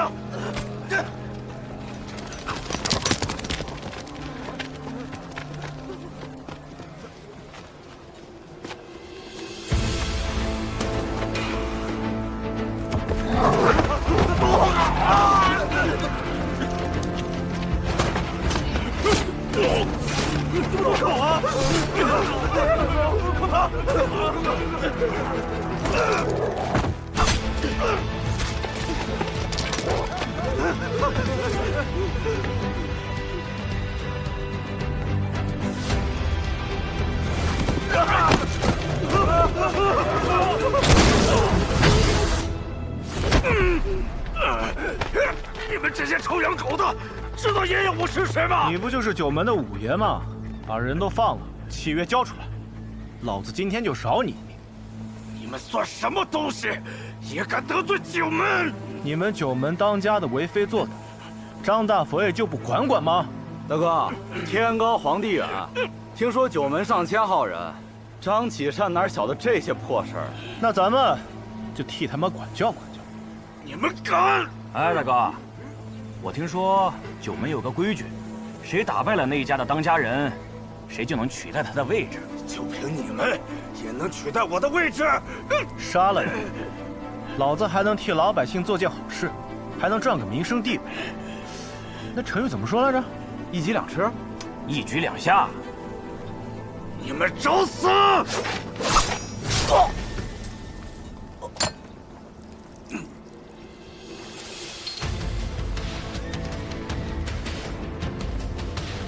大哥，你以后就是九门的五爷了。恭喜五爷，贺喜五爷！贺喜五爷！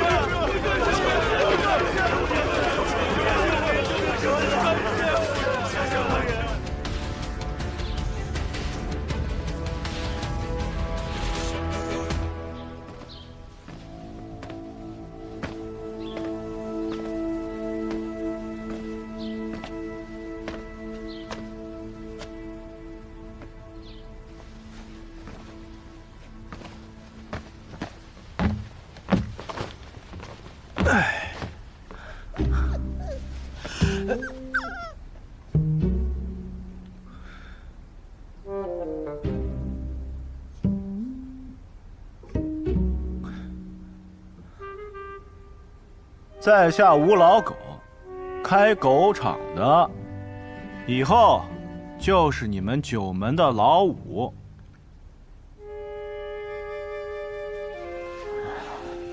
新来的五爷呀，挺好。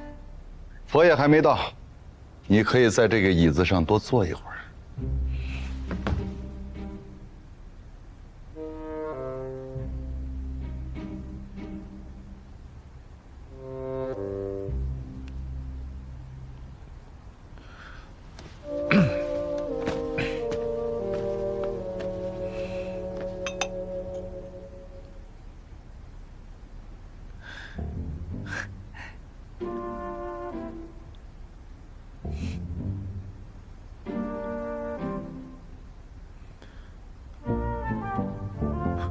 从此以后，吴老狗就不再是吴老狗，而是九门中的五爷。他也如愿以偿的见到了佛爷。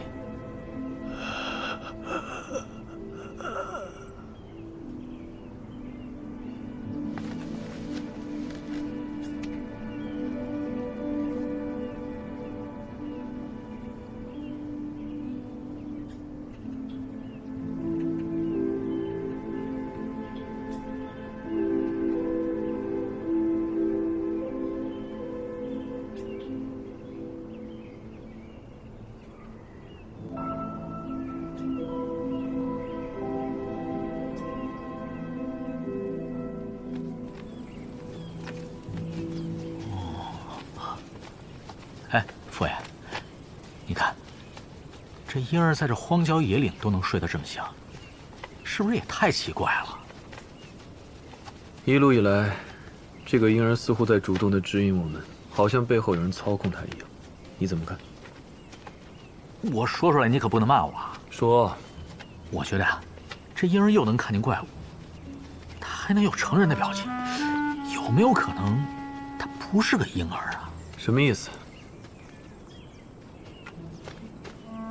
他其实是个成人。不可能。有没有想过，可能是这个婴儿有一些能力，比如说他能看到一些隐藏的怪物，而我们不能。喂，你知道，我不相信法术，不要迷信。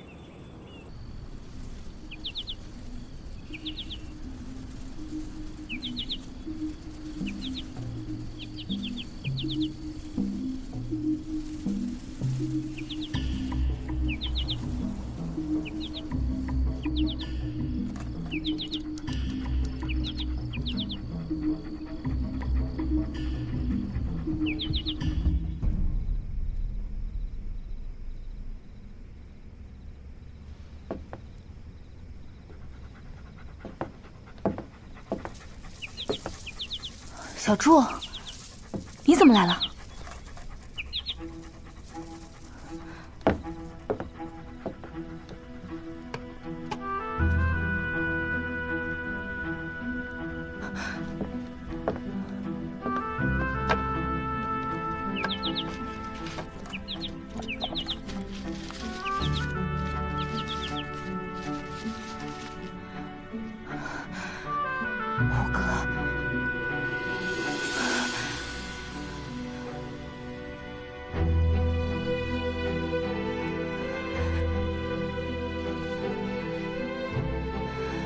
来人！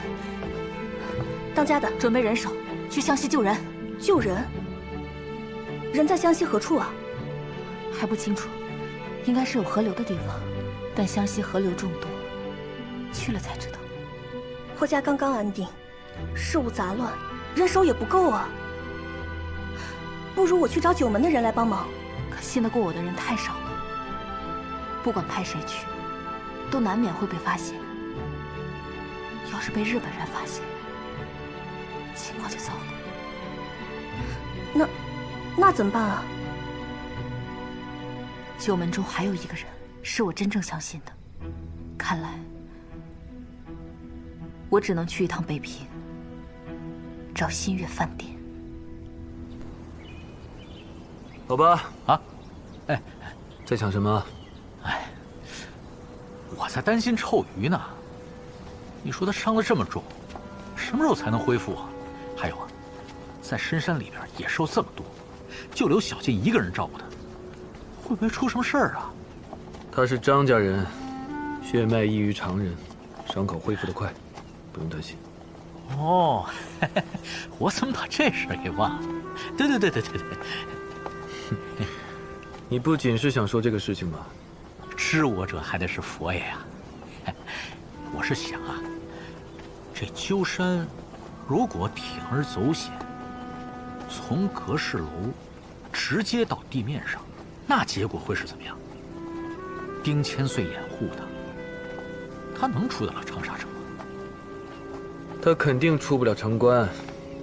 当年九门抓特务，把所有出城的暗道都封死了。所以说，他只能走地下暗河，对吗？接着说，有没有这样一种可能啊，佛爷？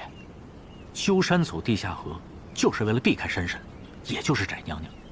如果他们走地面的话，肯定过不了黑天门山啊。避开？你觉得日本人会吗？他们会随便找个人，在他的身上绑手榴弹，然后喂给山神。哎，对呀。我觉得他们不走上面，不是因为上面难走，而是他们根本不知道目的地在哪。他们只有顺着地下暗河走，才有机会找到准确的位置。佛爷，言之有理啊。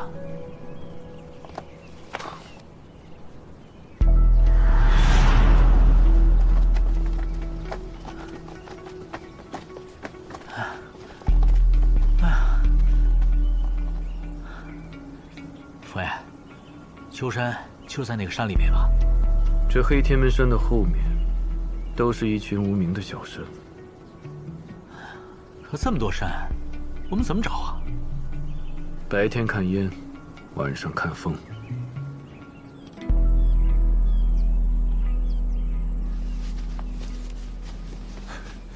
佛爷，这一带没有发现日本人的踪迹，也没找到其他能进去的路。佛爷，那边也没有情况。这片都林子的范围远比我们预想的要大，咱们现在探的可能只是边角，还要继续吗？继续查。是。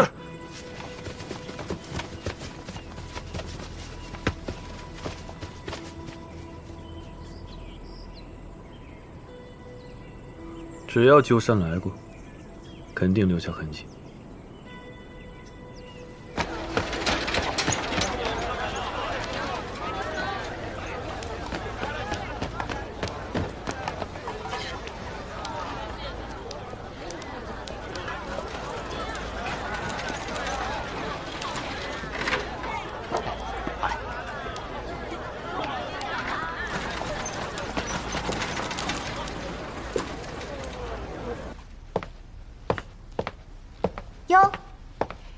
客呀！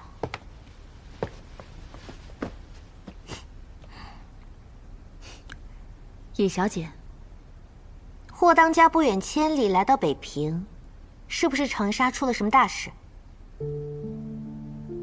九门先前因为401部队的事情，发生了一些变故，想必尹小姐应该知情。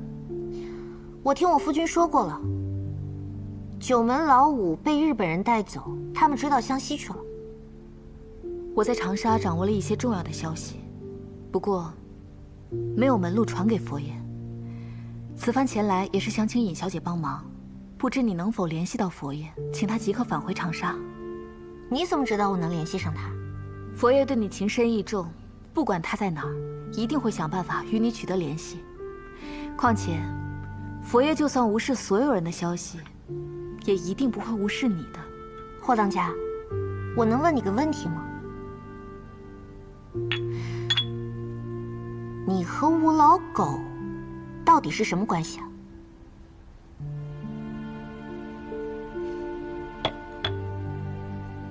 我们是恋人。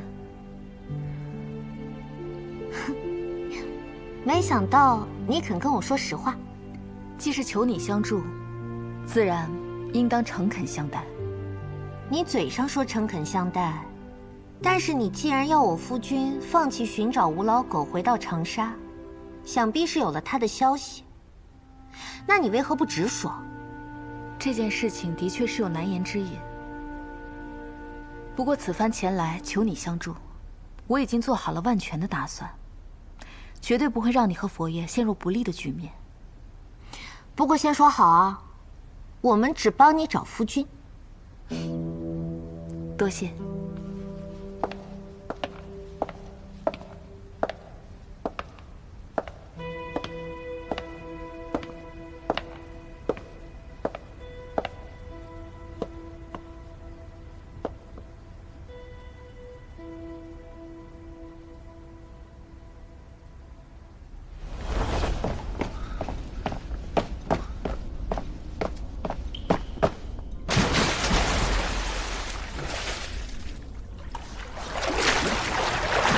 我已经找到办法，极其冒险，但是蹊跷无比。如你收到消息，一定按照计划安排，一点不能错，否则我必死无疑。如你不愿也无妨，走你自己的路。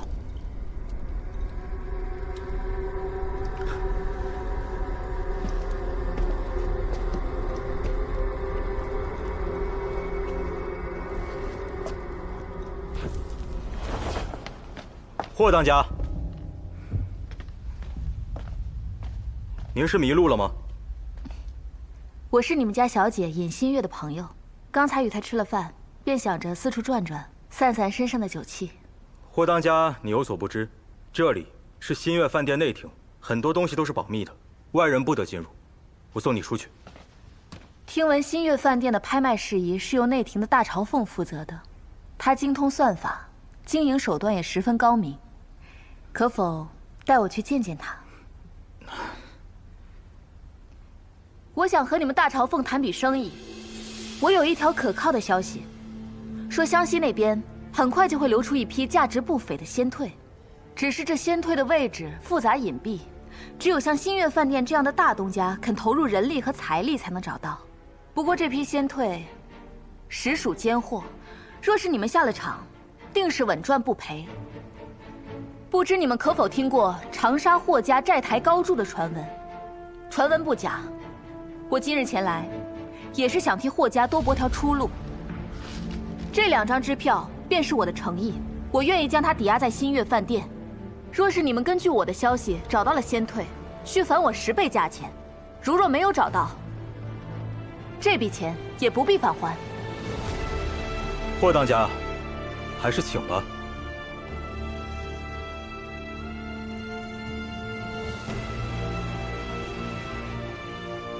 仙姑初来乍到，不懂新月饭店做生意的规矩，方才出言莽撞，还望见谅。仙姑告辞。且慢。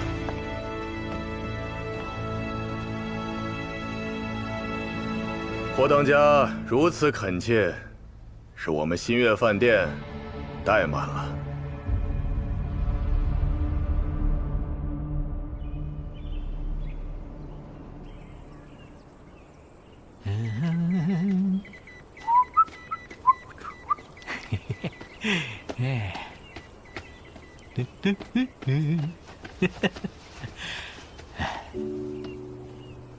哟呵，好的够快的呀，不愧是张家人。接着，谢了。厉害。不哭。佛爷，这我们都耗了半个月了，再找不着日本人，这孩子都能娶媳妇了都。说的是，我们明知道他们在这儿，但就是找不到。白天不生火，晚上不点灯，军纪极严。这样下去，不可能找到他们。那我们下去找吧。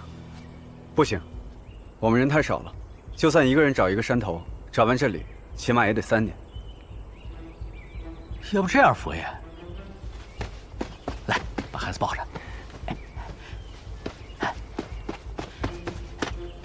我们设下陷阱，晚上生火，让他们来偷袭我们。鸠山是个设陷阱的老手，你觉得他会信吗？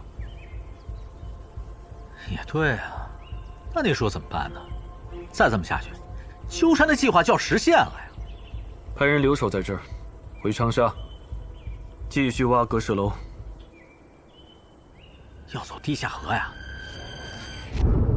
纵使张启山神通广大，线索也再次在湘西断裂。鸠山美智心计深远，第一次让九门众人无计可施。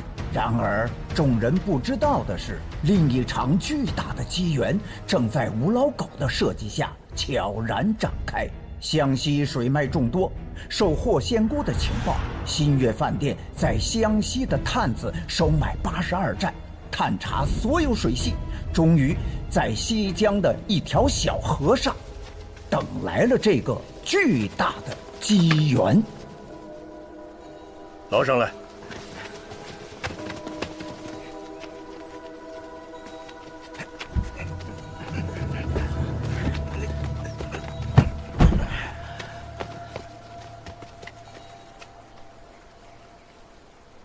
开枪！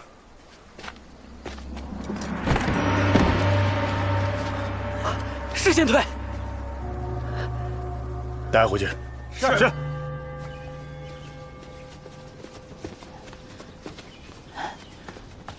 佛爷，北平急电。近日噩梦缠身，长梦翻转，心惊。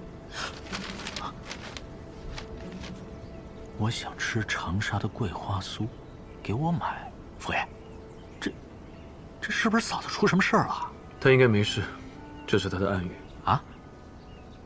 那是什么意思呀？哦，嘿嘿，那定是嫂子想你想急了。他说事情发生巨变，留在这里也无益，速回长沙，线索自动找上门。哎，他怎么会知道这些事情的呀？如果不是出了什么大事，他不会用这种方式联系我，有可能跟老吴有关。恐怕私下有军政部耳目监听，夫人才敢用密语。那我们听嫂子的，赶紧回去吧。还用你说？回长沙。 2个箱子必须彻底封死，绝对不能漏气，否则里面的东西会快速腐烂。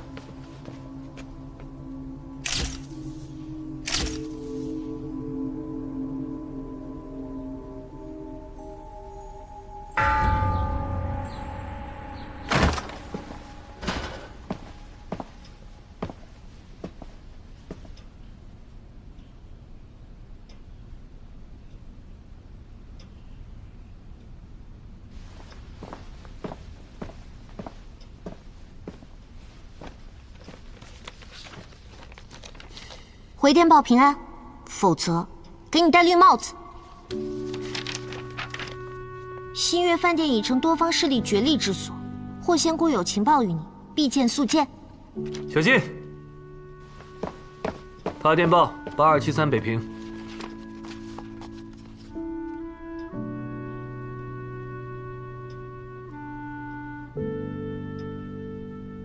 我已经平安归来，望夫人勿念。事情仍旧复杂凶险，有进展再跟夫人细说。是。他到了吗？到了，一直在后厅等您，还说您一到，必须马上见他。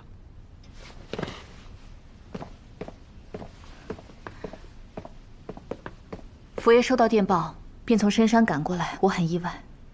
关于狗武的事，我相信你不会开玩笑。你找到他了吗？线索不多。我也是一样。这是新月饭店下个月的拍品，老五他飞鸟传书里面的就是这2个箱子。说没说人在哪儿？如何救他？没说。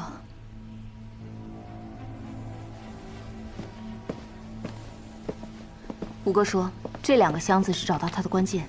我已设计新月饭店拿到箱子，剩下的事情我无能为力，请佛爷务必竭尽所能，一定要拍下他们，这样所有的真相就都会揭晓了。新月饭店旷古绝今，汇聚天下奇珍异宝，据说没有人能保证一定可以拍得自己想要的宝贝，但佛爷是新月饭店的姑爷，想必这件事情对您来说应该不难吧？有劳佛爷了。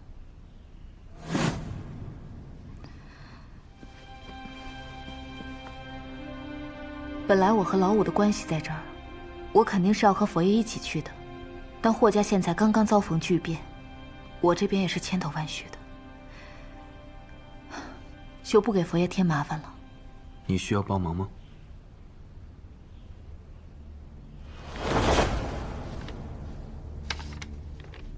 仙姑到北平也不通知我们，有什么我们不能沟通的吗？新月饭店我们也熟啊。正巧，这些拍卖的古董需要专业的人来鉴别，我们才能放心。所以，我想请霍当家一起前往参加拍卖。为何我去哪儿，你们就对哪儿感兴趣？霍老板突然去新月饭店，恐怕和我们遇到的一桩事故有千丝万缕的关系。你不用和我说，我不想知道那么多。如果没有任何关系，和我们一起去也没什么大不了。在北平，新月饭店可不是一般的拍卖行。如果我陪你去，我能得到什么好处？我保证，霍当家您的身体一定可以痊愈。帮我找到狗武，其他的事情我自己解决。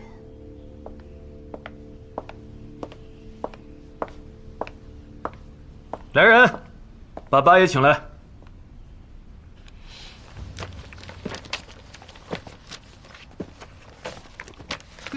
佛爷，你查了那么久，过来吃点东西歇歇啊？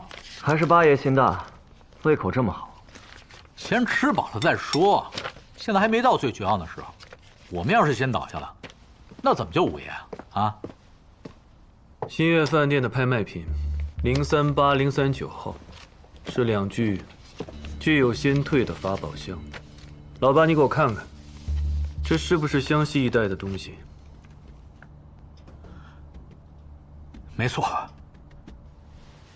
五爷传信给七爷，说法宝箱与他有关，所以我们一定要把它拍下来。传信给七爷，确实啊，这2个人之间应该有一些小的沟通通道。现在的北平聚集了全国的有钱人，战争在即，他们都希望把手上的现银换成古董，运往国外。为此不计成本，就算以九门的财力，也毫无胜算。哎，佛爷，你不是新月饭店的女婿吗？新月饭店立世300年，规矩从来没有破过。女婿随时可以换的，但信誉是他们立足的根本。那得准备足够的资金呢。哎呀，上次点天灯的钱还没还我呢。就算以当年的财力放到现在，我们也未必能赢。明白了，佛爷。这样啊，我现在就去买些纸，给五爷烧了，祝他老人家一路走好。咱们就把今天定为他的忌日，你看怎么样？所以这次去新月饭店，我们不是买东西，而是抢东西。抢东西？全国最高的古董交易，无一例外，都集合在新月饭店拍卖。新月饭店的势力盘根错节，他定下的规矩，黑白两道都必须要遵守。此行，除了留意其他的买主，要格外留意楼中的听奴，还有棍奴。听奴耳力极佳，靠耳力分辨100米内所有的事物。拍卖时任何蛛丝马迹，都逃不过他们的耳风。棍奴擅长用棍，长棍中暗藏毒针，取人性命于几十米外。在新月饭店闹事的人遇到棍奴，5步之内，阎王点卯。新月饭店最近的拍卖会转入地下，定了新的规矩：晚上虚实之前是早场，虚实之后是夜场。早场起码要拍得3个拍品，才可以进入夜场。新月饭店的所有拍卖，有散座，有包厢，包厢可以点天灯。那2件狗舞想要拍的，肯定要等夜场才会拿出来。所以我们的任务是：第一，要在早场拍得3个拍品进入夜场；第二，要在夜场坐进包厢。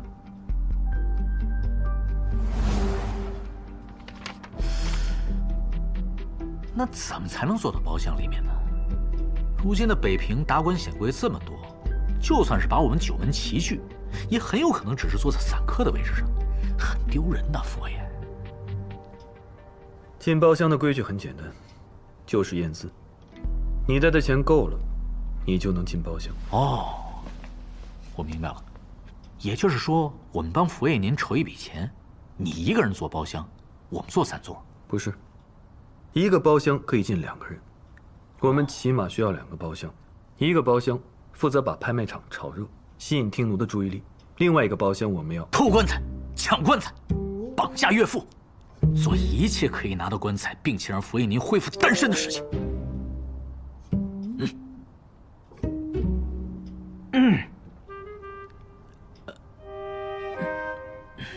现在9门谁最富？老九啊！哎，他现在那个案子，不就是上次新月饭店他帮您种下的祸根吗？啊，在哪儿种，就在哪儿解。集合账目，把你们俩把所有钱都带上。来，佛爷，我可没钱，上次就已经没了。此行北平，老七不在，就我们3个人是不够的，加上老九，我们起码还需要2个人。还需要2个人？老九的事情我来解决，其他的你们搞定。佛爷，这事儿不好办呐。虽然说上次大会勉强算得上是9门归心，但大家彼此心里都清楚，各自有各自的问题，而且手下多年之间不和，现在你又把本人请出山来帮忙，这太难了。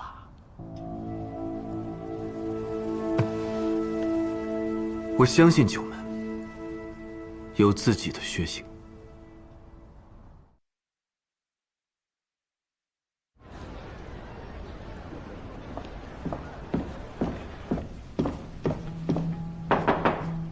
接。报告霍长官，卑职特奉省警备司令部乡警密字第47号调押令，提押通日嫌疑人，请长官照章点交，由卑职即刻押送至布防署军法科审讯。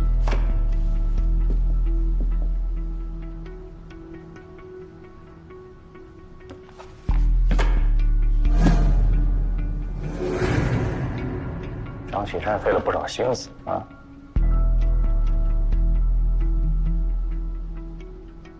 你带他去办手续，3日之后交接，不皇冠随员押解。长官，调押令上注明，立押立审。长官若有疑问，可电呈南京。卑职只奉命行事。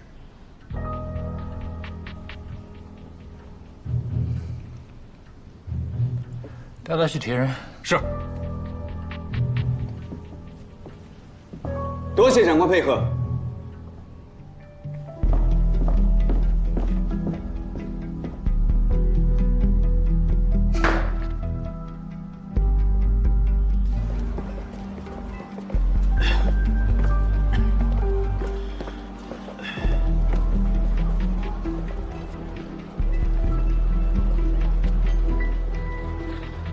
你们回去吧。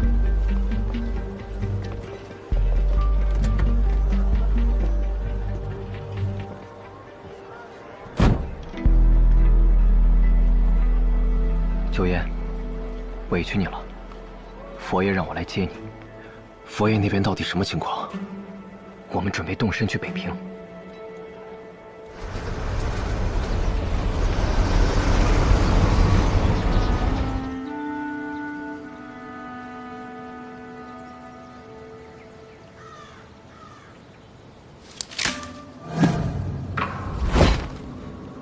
哟，三爷，稀客呀！四爷，你现在的警惕性可是越来越差了啊！我这耳朵听别人脚步声特别灵，可您这个不是不太一样吗？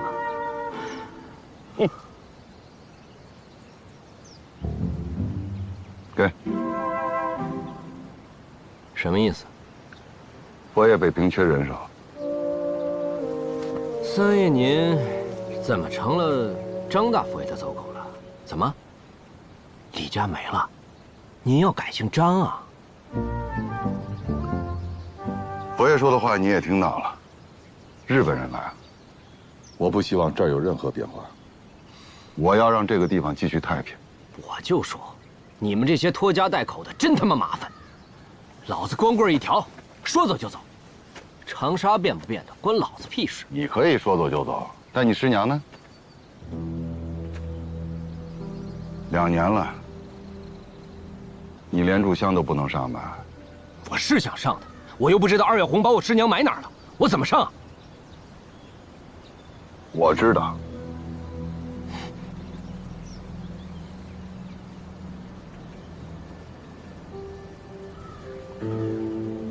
什么时候发车？明日5时，还来得及。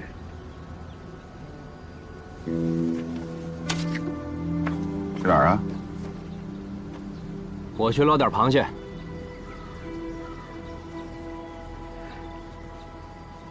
多谢三爷。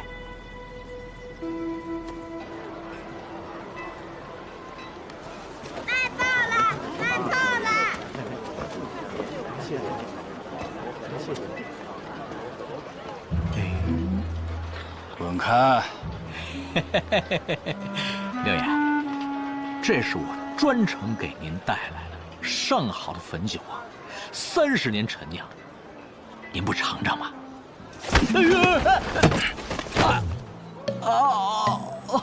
我的屁股啊！哎呦，好酒，好喝吧？这就好了。六爷，我今儿来呢，就是替佛爷带句话，他想请您帮个忙，一起去趟北平。多少钱？钱？没钱呀。不去。哎，六爷，您跟佛爷之间的关系，这提钱是不是伤感情了呀？不去。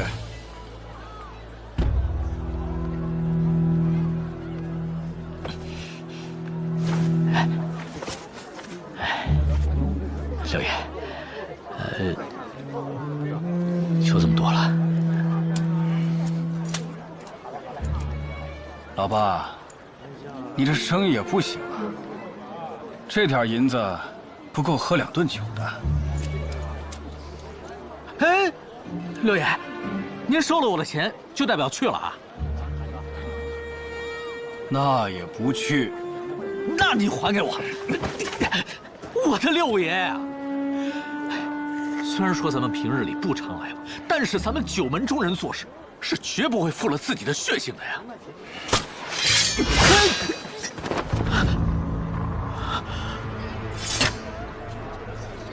我跟老五也没有交情，他死不死，关我屁事。九门也老了，该换新的了。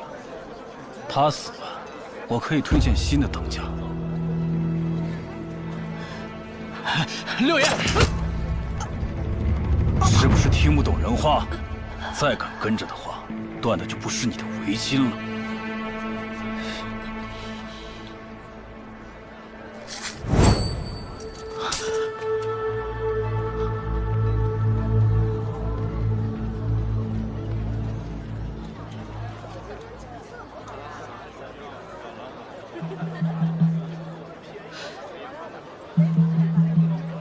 我说怎么劝不动六爷呢？感情的命理只有女人能治啊！哎，以后这种东西少碰为妙，对身体不好。放心吧，佛爷，我无大碍。无大碍。你看看你这脸色，很差。佛爷，老九，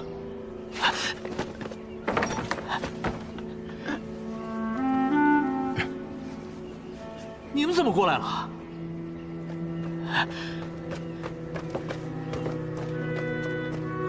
老九，你能出来真是太好了。我的府邸被霍文海盯上了，刚好我跟老九正要出发过来看看你。老四跟老六怎么样？老四呢？老三去请了。至于老六，嗨，我办事你还不放心吗？我算的卦象上说啊，去阶级，只见财星上弱一些，只要补足盘缠，此行皆可圆满呐，佛爷。九爷，来。新月饭店的拍卖会，四海皆知如吞金猛兽，多少人为了在此博个名声，散尽家财。咱们钱不够，去了也是白去。军政部盯得紧紧的，我不能声张，我手上的票子、金子、房契都押上，还是不够。我的钱，能动的也全都可以调出来，但照上次的架势，也远远不够。哎呀，这说的不就这个问题吗？这你说，上哪儿去找这个冤大头，凑这么多钱呢？是不是？哎呀，为今之计，唯有向九门自家筹钱。长沙城内，若论家境殷实，还得是九门自己人。只要我们都出一点，应该就不成问题。哎，老九这个主意好啊，佛爷。你看啊，老二、老三、老七各家都凑一点嘛。至于我，你也知道，上一次新月饭店的时候，我已经把家底儿都掏空了，现在没有钱了呀。老爸，哎，我也知道，生活不容易，很艰难。这样吧，如果将来你没有地方住，可以来我家，也可以来我家住。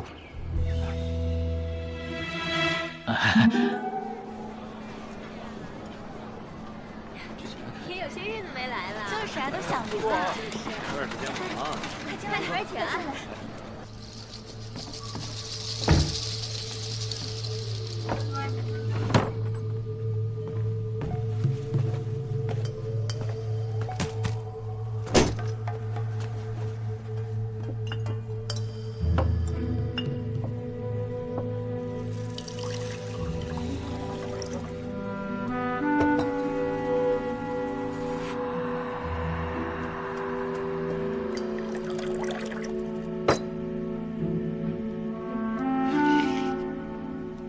你这爬窗的毛病，什么时候能改改？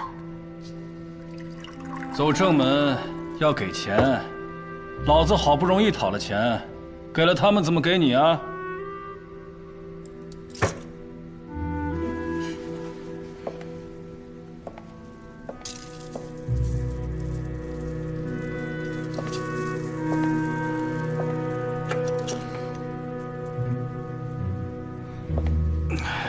我进去歇个脚。嗯。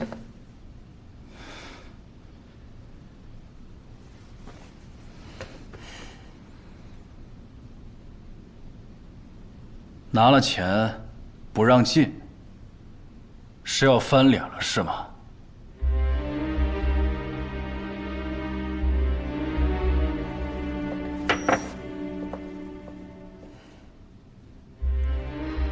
你今天不在这儿歇脚，你有你该去的地方。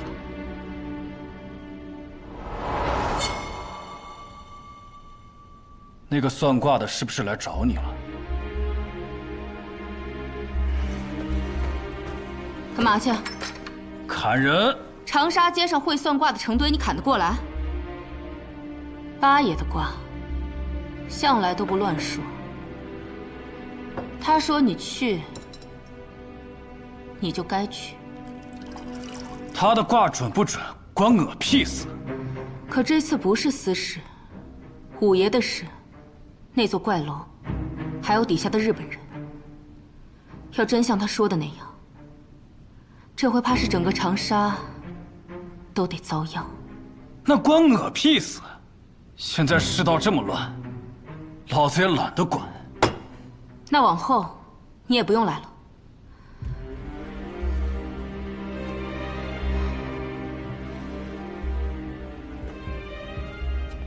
你今天铁了心帮张启山站台是吧？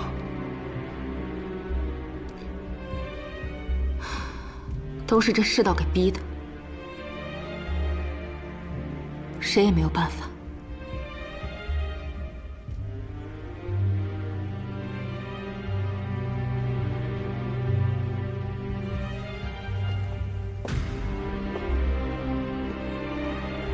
你帮张启山，好歹能少几个像我一样把自己都卖了的人。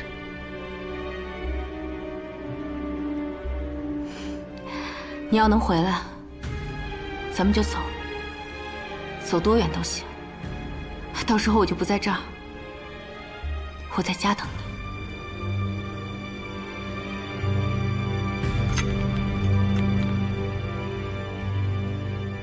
三水，快把我账上银钱还有房契地契，全部拿给佛爷。二爷，这快去。是。二爷，您这是倾家荡产啊！当年佛爷为了救丫头，散尽家财。如今佛爷有难，我若不帮，便是忘恩负义。更何况，我们现在对付的是日本人。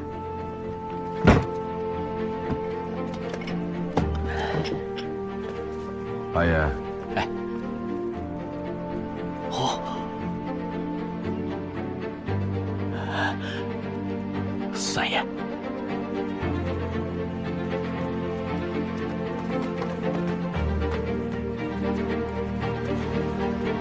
买票。好，进去吧。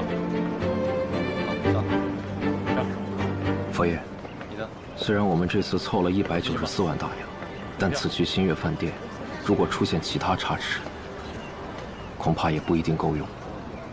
没办法，只能见机行事。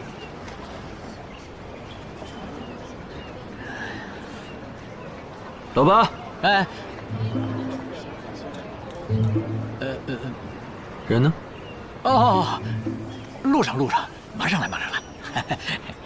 你确定？不确定。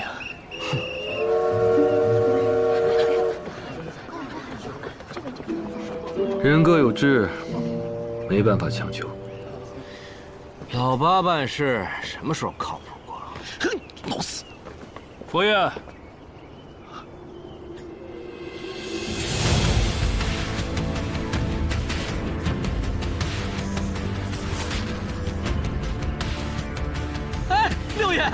哎，你可算来了，六爷！哎呦，你可算来了！再不来，这火车都得开了。哎，还得是您大意啊！我去看看北平的饭好不好要。六爷，多谢。死鸭子嘴硬。听说老八去找了白姨，估计是那老鸨子的一句话才让你回心转意的吧？你信不信我一刀劈了你？哎呦，来，爹，好了，我提醒大家一句，如今的北平日侨过万，特务横行，凡是涉日案件，皆由日本领事单独裁决。他们还特意设了个文化机构，篡改历史、掠夺文物。这个文化机构直属日本外务省，负责人叫鸟取鸟居。如今的北平，已经不是大家记忆中的北平，但无论它怎么变，它还是中国的北平。上车，开会。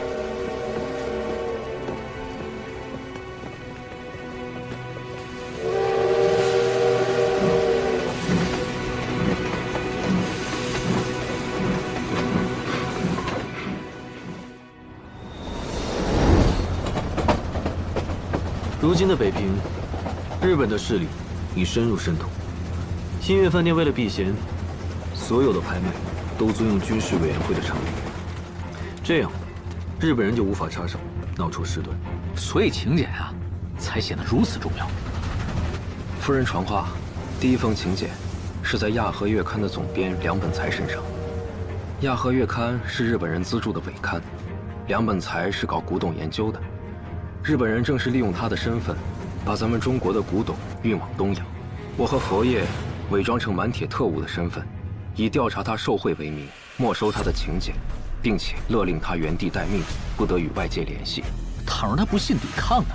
我们只能成功，否则就会被全城通缉。亚和月刊杂志社位于日侨区中心，四周驻军8400人，我们只能成功，不能失败。第二封请柬在一个江西人身上。此人叫熊立昌，目前正住在正阳楼。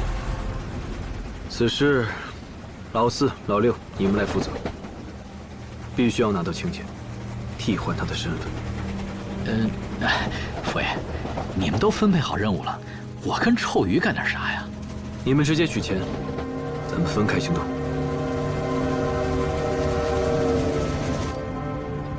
软禁了那么久。你一直想的那个问题，有答案了吗？你怎么知道我一直在想这个问题？回答这个问题，应该很难吧？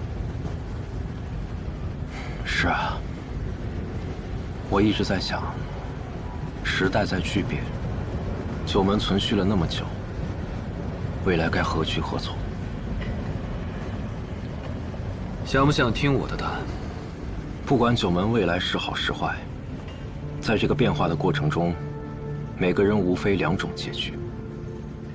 第一种是往前走，第二种是在变化中牺牲。我想知道每一个人会如何选。每个人的选择都取决于他的性格吧？不，并不是由我们自己选的。这种存续或牺牲一定是由命运赋予我们的。我不信命。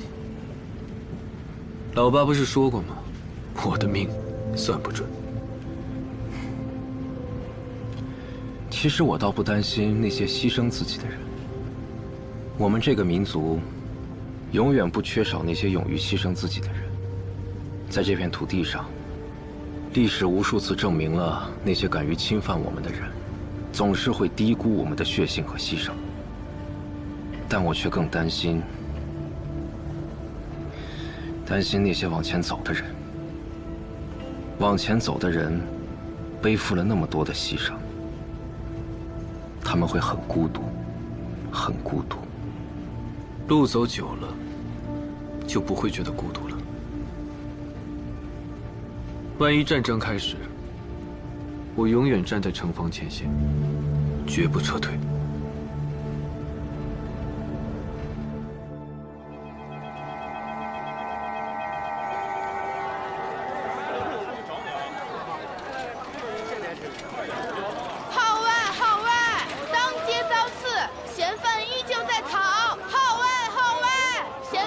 包头。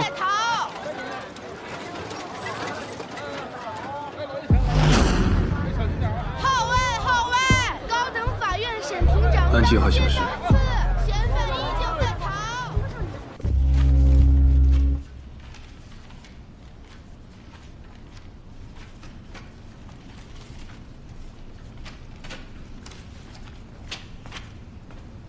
资金都批下来了。怎么样？上面说这一次的资金只有上一次的一半。一半？这些钱我们连包厢都进不去啊！怎么回事？不知道。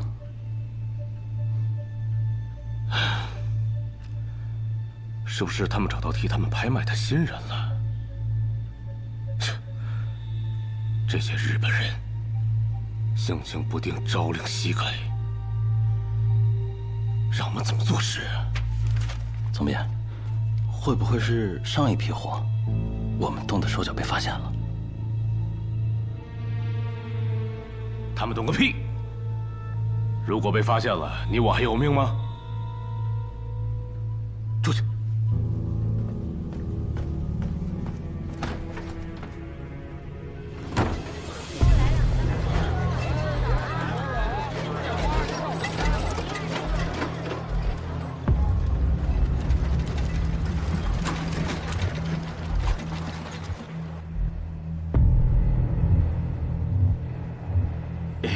長官、指示より姉妹と上属をご記入を適当にかければ助かります。すみません。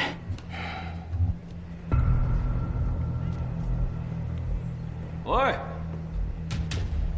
あなたたちはどこの所属だ？ど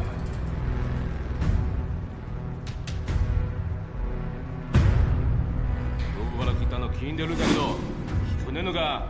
梅宮さん、外の連中を呼んでくれ。しっかり検査しろ。佐々木君が。なんとお久しぶり。あ、陸軍学校であの夏。やはりこちらの方がより良かったっすよね。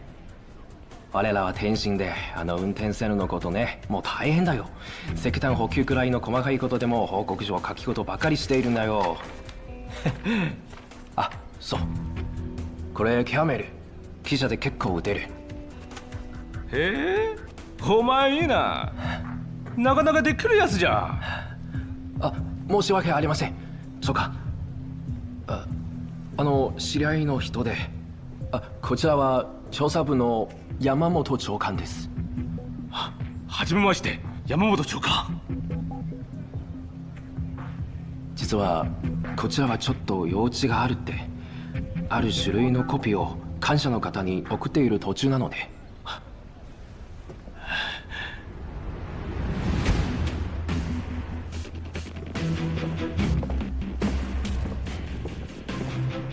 それではお話は後で。え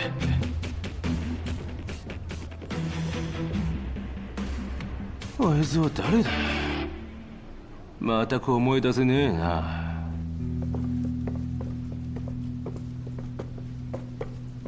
佛爷，建议您没事学学日语，以备不时之需。まさか私を疑っているのでは？なら直接に説明いたしましょう。きっと何かの誤解なんです。あんたたちは？君はジンモン、俺はケンさん。はい。こちらは満鉄調査部です。いくつかのことを両社長に直接に伺いしたいと。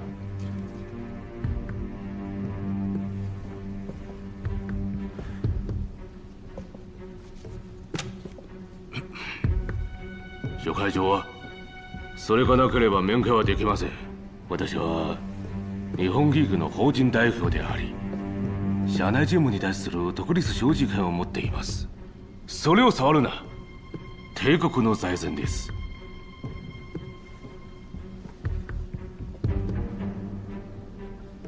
你生死那批货，所有事情和情况我们都清楚了，就差你是否跟你的上级同谋，这个还没有掌握到，所以先不惊动他们。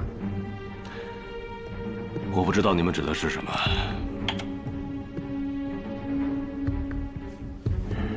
货物还没有出销，对不对？也许事情还可以挽回。要不你把真货拿出来，或者给我们说出背后那个大人物的名字，这样或许你可以保住你的位置。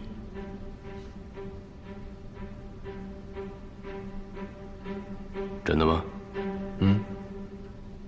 所以呢，我们要没收你新月饭店的拍卖权利。我们会代表你出席，但为了不打草惊蛇，你尽量留在这里。我们会依你的套路去拍卖，然后上交，明白吗？我要打电话。可以打。现在给你2个选择：一，打电话把所有赃款拿回来；二，打给你的上级鸟取，问他现在应该怎么办。梁小姐，你也清楚，这条线已经被监听过了，不要让我们为难。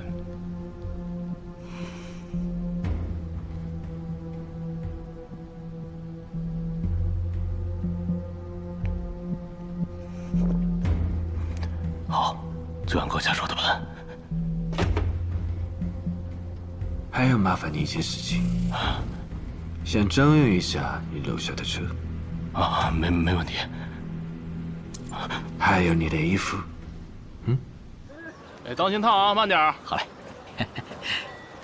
来，佛爷，不加辣的。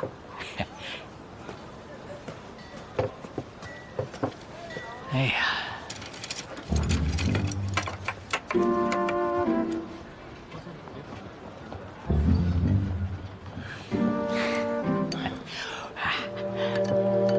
第一封请柬已拿到，北平局势比我们想象的更紧张，我们一定要更加小心。还有一件事情，还请各位见谅。您说，所有人都知道，我的夫人来自于新月饭店，都觉得新月饭店会对我网开一面。但对于新月饭店来说，规矩不能破。之前我抢夺鹿火草已经坏了最大的规矩。虽然我夫人百般求情，新月饭店没有追杀我，但也从此立下了死规：若我再次进入新月饭店，杀无赦。他们也只是说说的吧？说说。张启山，我能疏通的最大方便，即你永远不再进入新月饭店。我想你作为九门之主，总能说到做到。你若再来，便是对新月饭店几百年立身的极致挑衅。新月饭店背后的人绝对不会饶你。新月饭店背后的人，到底是谁啊？这个我也不知道。新月饭店屹立100年，非议莫测。除了尹家在台面上，背后还有个神秘的势力从来不露面。我们这一次再次进入，恐怕夫人是保不住我们的。而且尹老板迫于压力，必然要杀我。所以，我们的身份万万不能暴露。尤其是你们棍奴的毒针，碰之即死，无药可救，不是功夫好就能脱身的。得毫发无损啊，才可能逃出来。一点伤就一定会死吗？真的会死。佛爷还有什么要提醒的？听奴会监听全场，到时候我们说长沙话。我再重复一下，第2封请柬在一个江西人身上，此人叫熊立昌，目前正住在正阳楼。按原计划，老4、老6，看你们的了。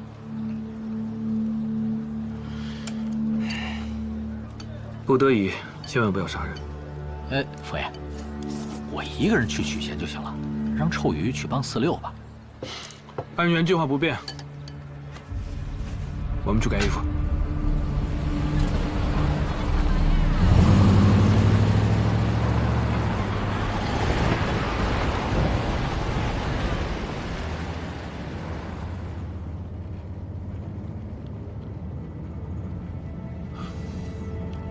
身体好些了吗？这次这批新药效果应当不俗，你很快便可以康复了。鸟取先生说笑了，依照您一贯的判断，我若是痊愈了，恐怕会耽误帝国的大事。短时间内怕是还轮不到我恢复如初吧。我们大日本帝国从不靠疾病来要挟盟友，我们要的利益迟早都是我们的，根本不用在乎这些小把戏。那就拭目以待，看你的医生会不会把我治好。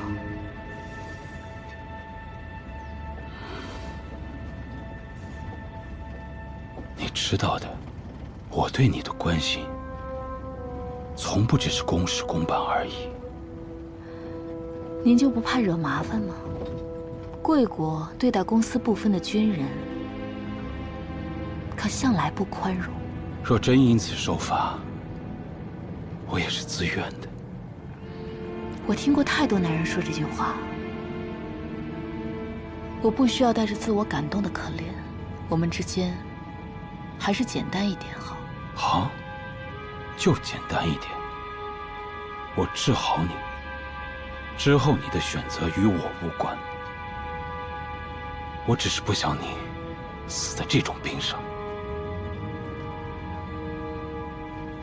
那就请鸟取先生加把劲吧。长沙城的空气我还没闻够，我可不想死在北平。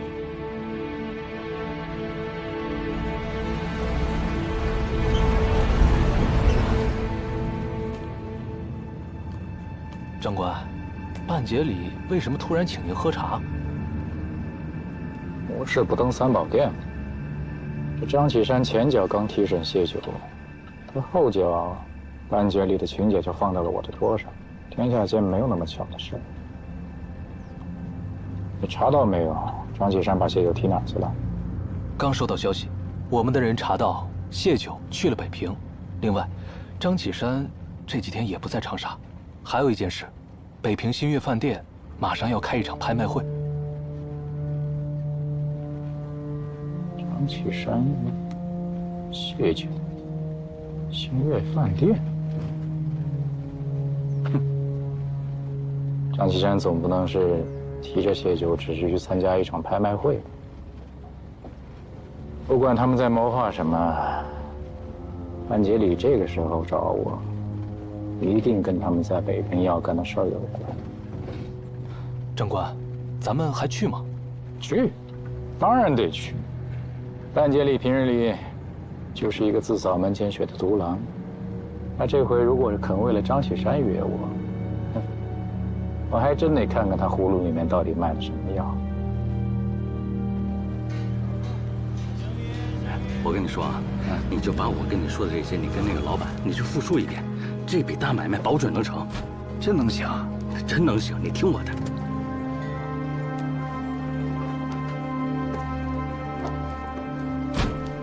霍长官。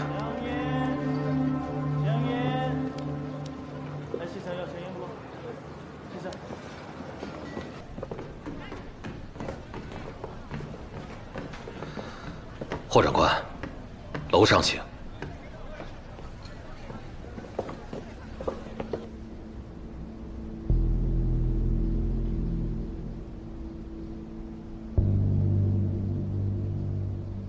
霍长官回来多久了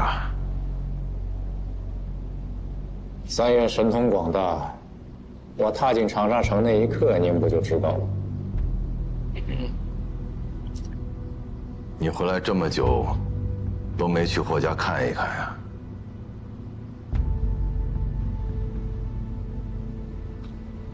这做人啊，可千万不能忘本。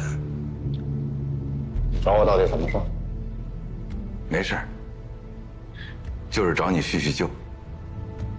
你如今春风得意呀，我也想沾沾喜气儿。那，这是我专门为霍长官备的酒菜，你们随意，啊，我就不打扰了。走吧。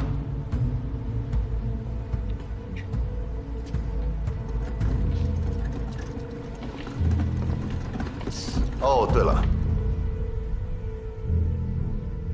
我还有个见面礼忘给你。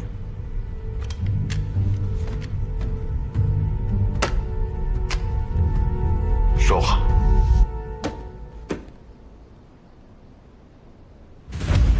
走。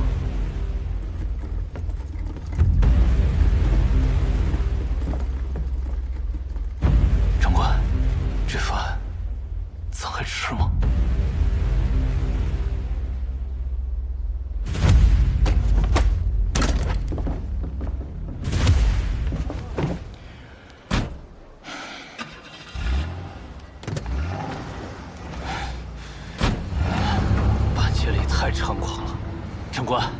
竟敢威胁你，属下立刻派人把他抓了。你是想让我今天就死是不是？他连我的配枪都会神不知鬼不觉地摸走，他杀我不跟玩一样。半截里感动军政部的人，你要说之前，他确实没这个胆子。那今天既然敢这么做，就是想告诉我，他已经做好跟我鱼死网破的准备了。张启山。上次九门大会的时候，不知道他跟大家说了什么。要是现在九门真的已经联合起来，那咱们以后在长沙可就真的寸步难行了。我们接下来该怎么办？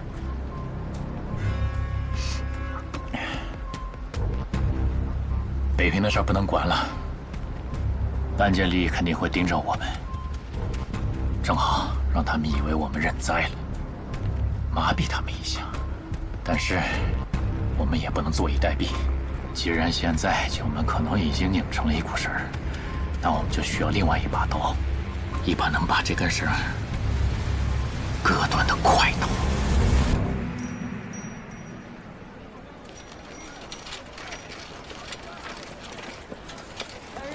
唉，同样是九门，谢家真是有钱。虽然这钱过了今晚就是新月饭店的，可到头来，还不得是佛爷跟嫂子的。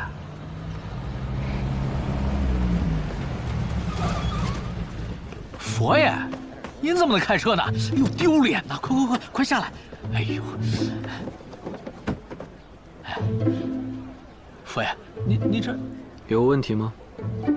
啊，我是想说呀，佛爷您穿这身大褂，还真别说，像是喝过几年东洋墨水的公子哥。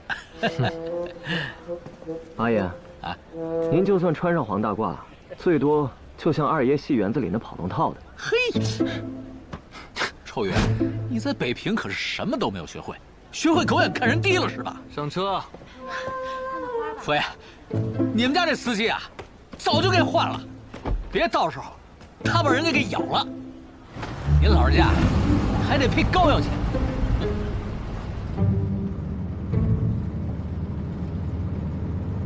佛爷，长山不同军府，不必这么拘谨，稍稍松弛，方显风流潇洒。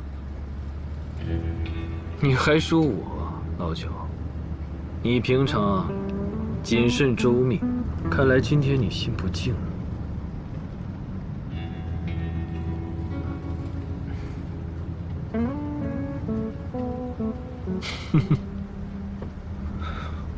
太久没出门了，宅中居属，难免倦怠。我帮你。佛爷，六爷和四爷脾气那么古怪，让他们一起行动，会不会出什么岔子？待会儿便会知晓。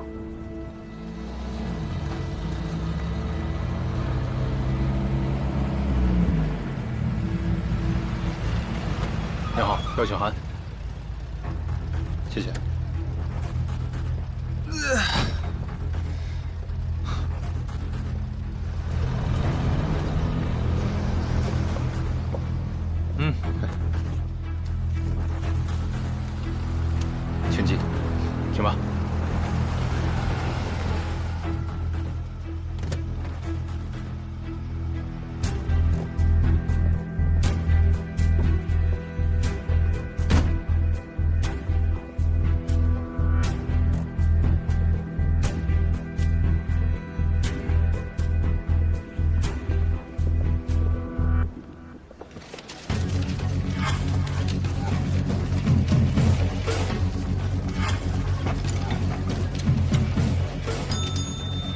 北平烟土大王田作成验资通过。江西醋王熊立昌验资通过。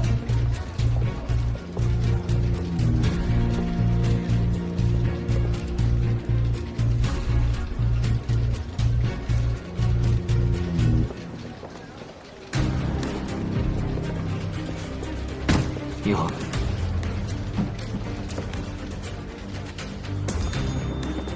亚河月刊梁本才验资通过。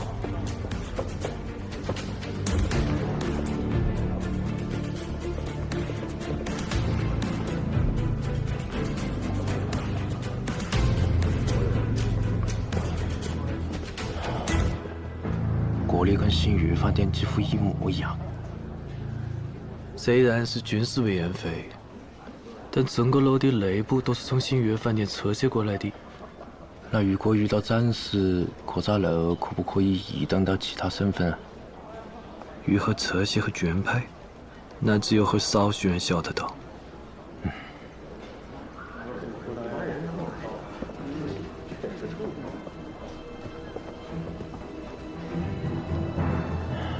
那边那几位是金门全帮的，做南洋淘金沙的买卖。那边那个戴礼帽的是丰田的大药商，我们右手边的那个阿仔是蒋友燕号的董家。今天来的这些人，随便领取一个都不是等闲之辈。他们都是生活厉害的，都在包厢里。跟我来。他们的随从都身怀绝技，身手都不在九门之下。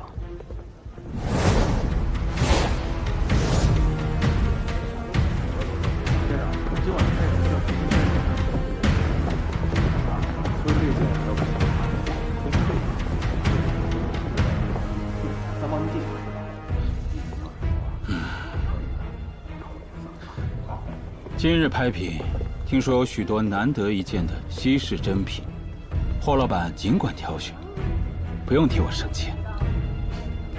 鸟取先生不会是想把我大中华的瑰宝全部都收入东瀛吧？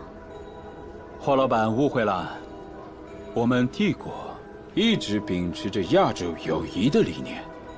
这些珍品，与其让他们毁于战乱，或者被不懂欣赏之人随意处置，还不如交给我们，妥善保管。先上去吧。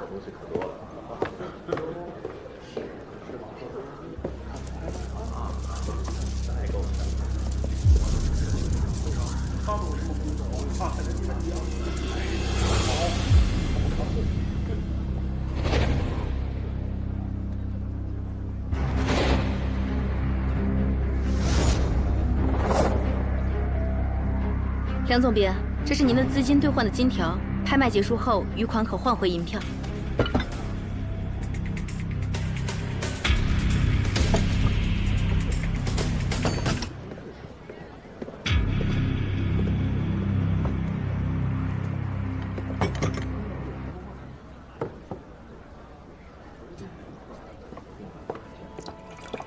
霍老板，这是我们大朝凤特意为您准备的果盘，谢谢，放那儿吧。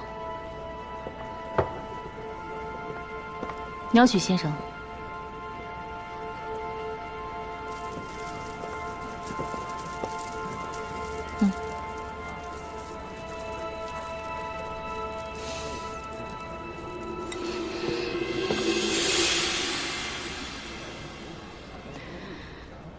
霍老板，这是什么意思？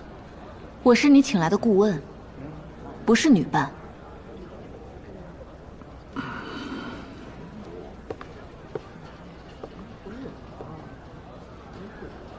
这个位置能更好的看到拍品的品相。霍老板跟新月饭店的渊源，比我想的要深。果然是。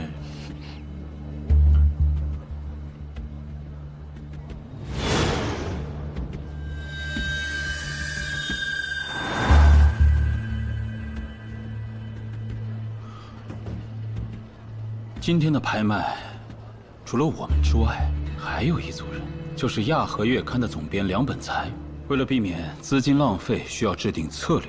待会儿就把他给请过来，你可以随意制定，我们都听你的。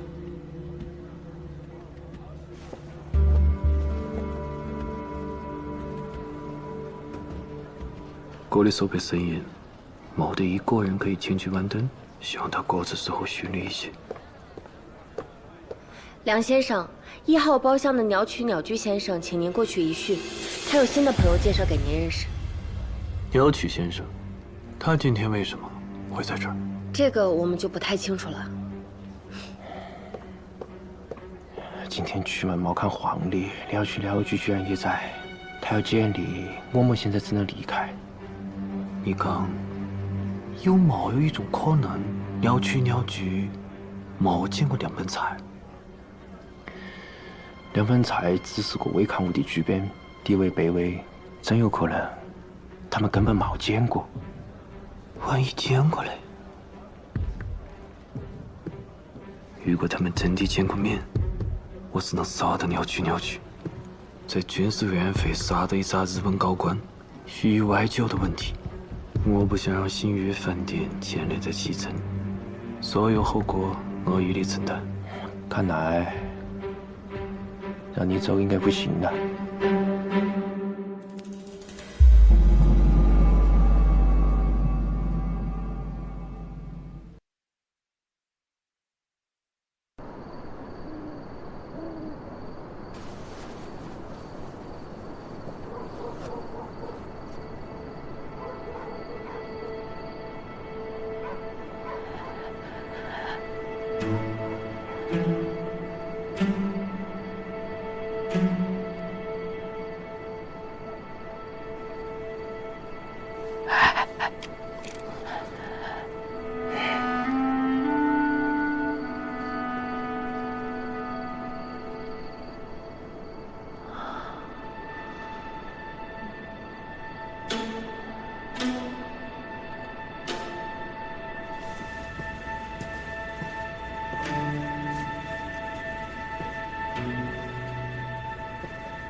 老九搁得紧难嘞，时间没到，还不能看。这个老九，放我们就跟放贼一样的。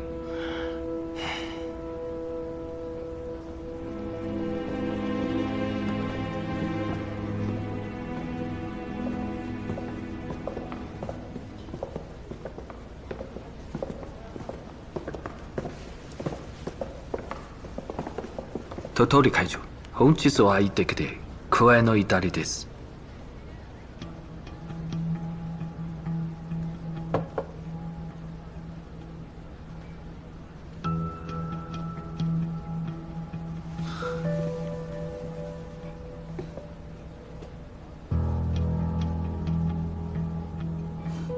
両編集長、気に入る競売品でもありますか？鸟取会长，您好，我是亚和月刊的副总编陈明之。久仰会长大名，如雷贯耳。今日会长亲自坐镇，我与主编都觉得内心有了倚仗。会长要是有任何吩咐，尽管告诉我们，我们必当尽心竭力，绝不会有丝毫怠慢。你们亚和月刊，还真是人才济济啊！我们的副总编为了我们的杂志社费尽心思，所以今天难得来到这里，让他见识见识。哦，对了，会长，今天晚上您有何安排？还希望您别见怪，此次我带来了另外的专家，只能跟您分享自己。如果有人比我更好，我肯定愿意推诿让贤。好，来介绍一下，这位便是我此次请来的顾问，九门的七爷霍老板。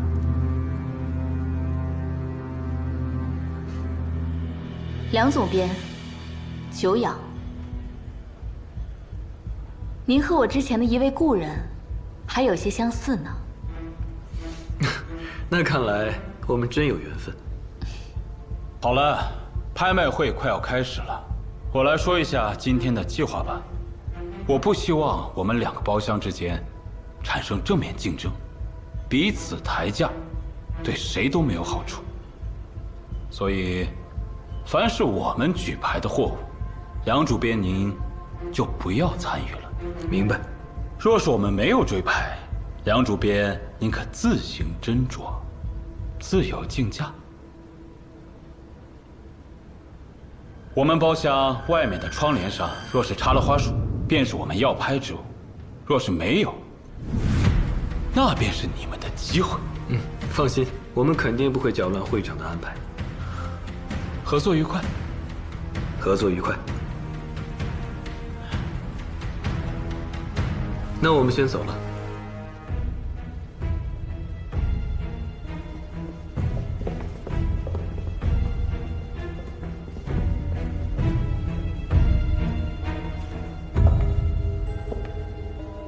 怎么了？我总觉得这2个人怪怪的，不太像是杂志社的人，像是当兵的。等会儿看看他们接下来的表现，不就知道了吗？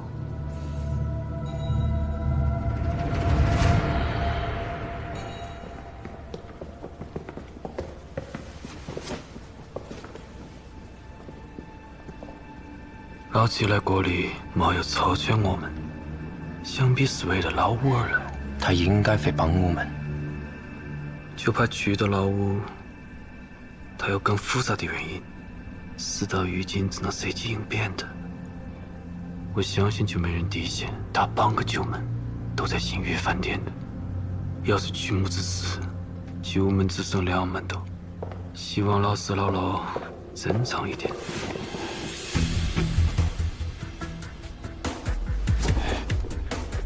子弹差不多的，把那技能拿出来。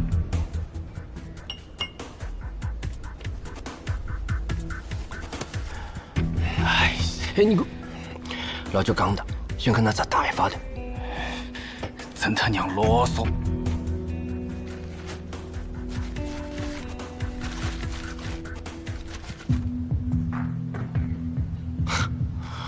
看得懂吧你？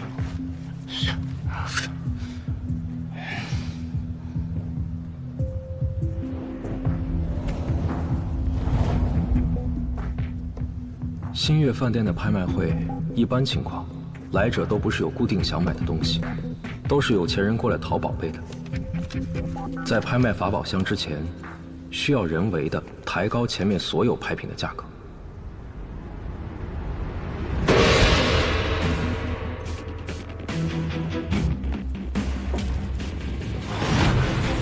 各位贵宾，拍卖会的早场马上就要开始了。闲杂人等请退场。拍卖过程中，请务必保持安静。现在开始走货，每次叫价最低5000。下面是今天的第1件拍品。这是宋君瑶的器型啊！君子有比玉美胜似玉之说。这玫瑰紫釉啊，可是难得一见的上品。还上品？什么玩意儿？钧瓷玫瑰红釉苹果尊，此尊釉色紫若暮云，韵若朝霞，此乃宋君孤品中之翘楚。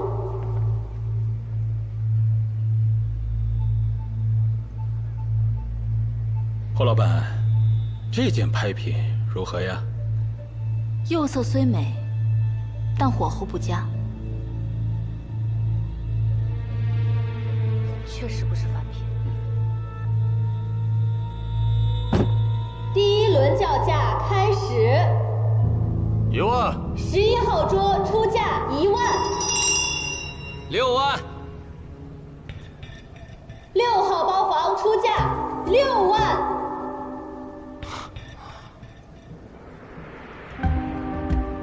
这就是为什么需要2组在现场，老4和老6，你们就负责将所有的拍品的价格抬起来。所有人都想进入晚场，他们必须花费足够多的钱得到3件牌品。你们就要告诉他们，在今天进入晚场非常困难。10万，可还有人加价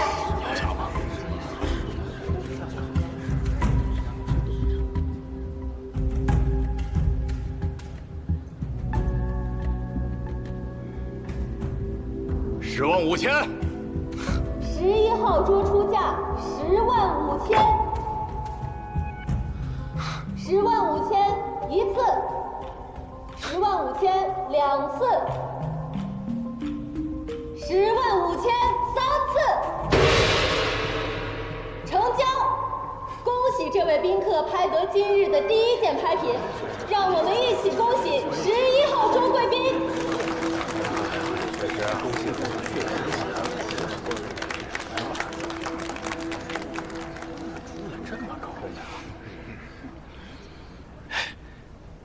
这也不难啊，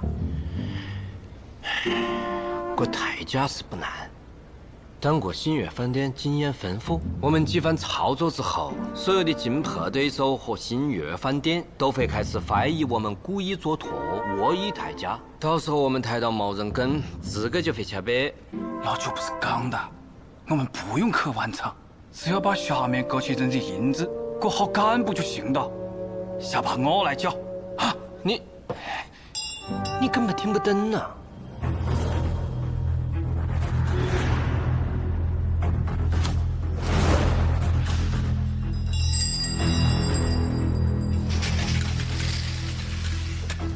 这样到了早场后期，钱都被你们消耗完了，所有人为了节约钱，都不会跟着出价，佛爷就可以用比较低的价格，最后得到3个拍品，保存实力。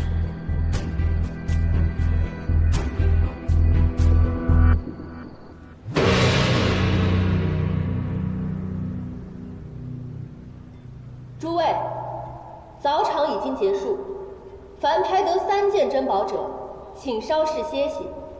子时过后，晚场准时开始。其余贵客请速速离场。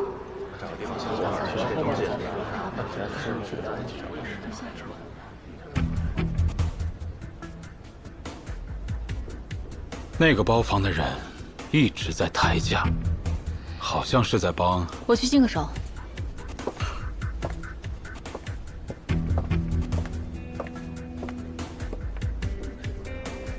電話を用意しろ。はい。両軍祭は何かおかしい。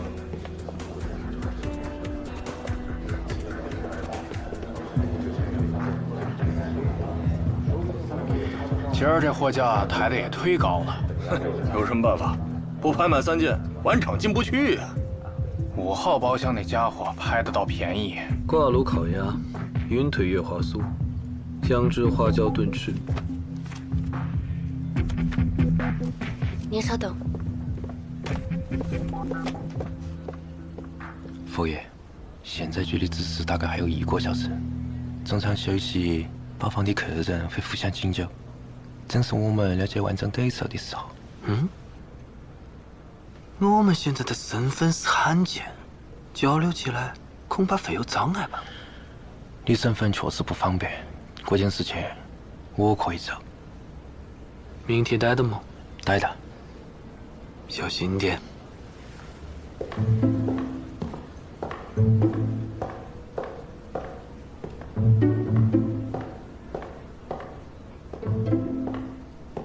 2位贵宾，这是星月饭店赠送的果盘，请2位慢慢享用。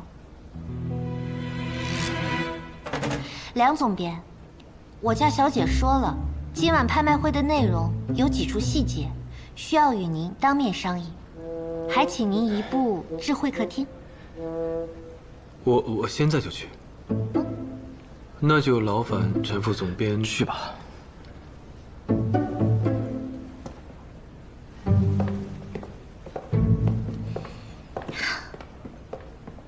哦，对了，尹老板说了，现在是中场休息时间，留给宾客们自由交流。若是没有要紧事，就不必上包了，更不能打扰。是。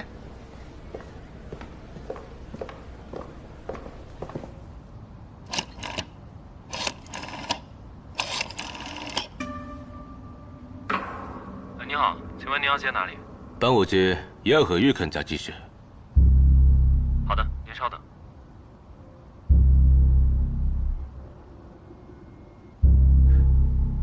会長、いいです。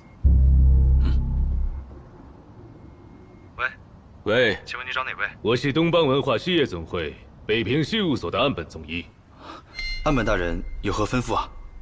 梁总编人在何处？他去参加军事委员会的拍卖会了。啊，请问梁本才先生长什么模样？有没有什么特点啊？梁总编面白身瘦，30出头，戴副圆框眼镜，斯文模样，身量不算矮。平日会把头发梳得很仔细，穿长衫，很斯文，其他没有了。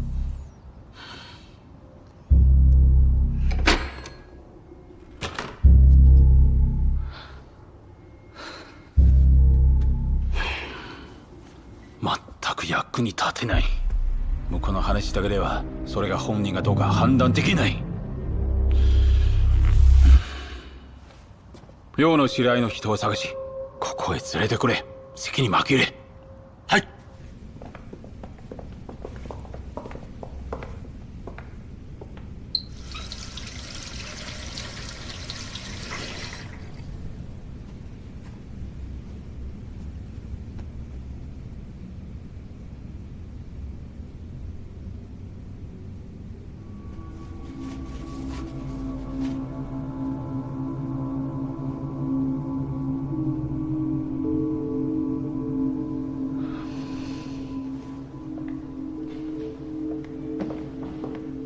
霍当家，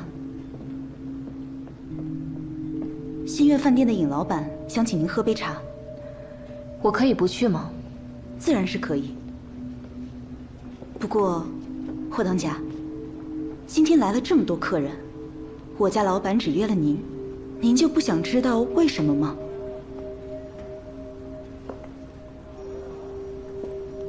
就一盏茶的功夫。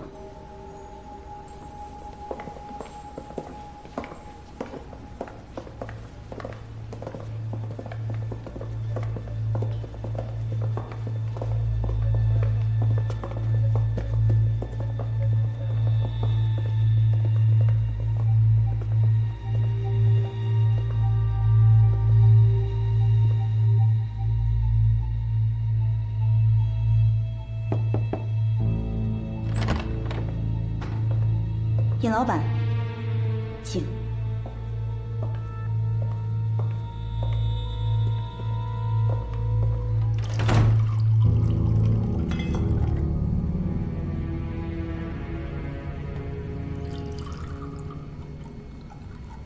姑娘，我一直在等你，请坐。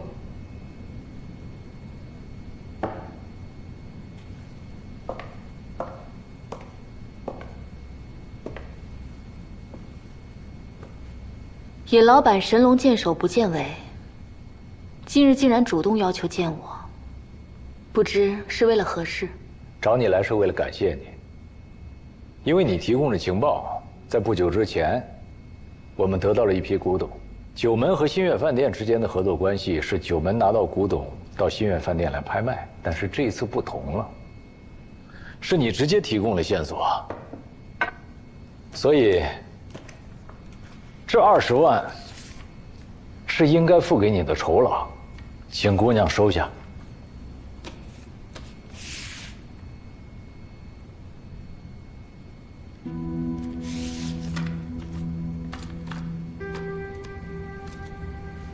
多谢尹老板。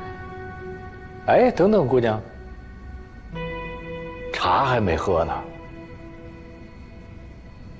我还想问一些。关于湘西的事情，尹老板不像是关心货源的人。九门和小女是有关联的，有些事情我必须要清楚。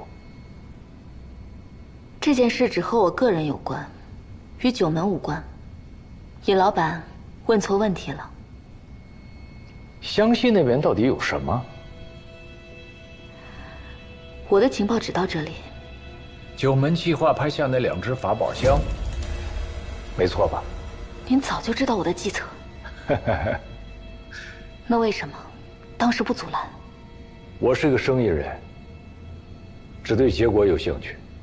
好货对新月饭店就有利。但是我现在特别想知道，姑娘你是个什么样的人？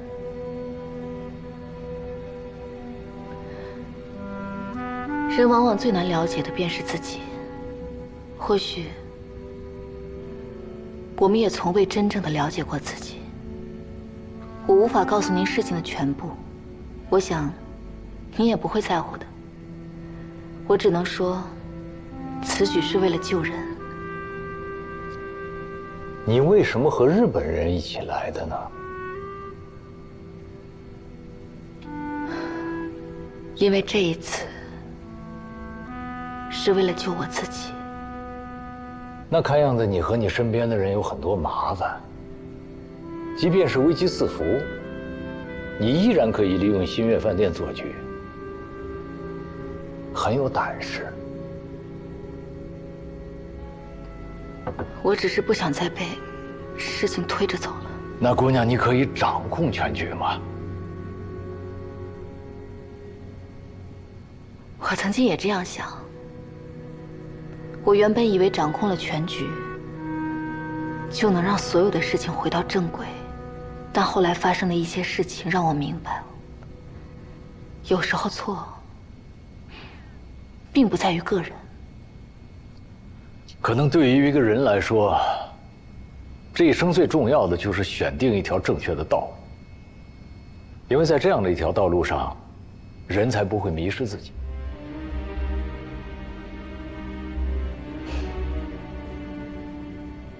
您刚才说的话，我都听明白了，谢谢您。那2个法宝箱才是关键吧？那2个东西里面只有2句古诗。你们九门要来干什么？也许我们也是等到看到了，才能知道缘由。这么重要的事情，张启山在不在？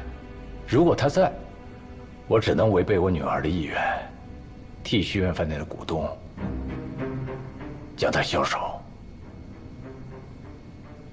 以正规矩。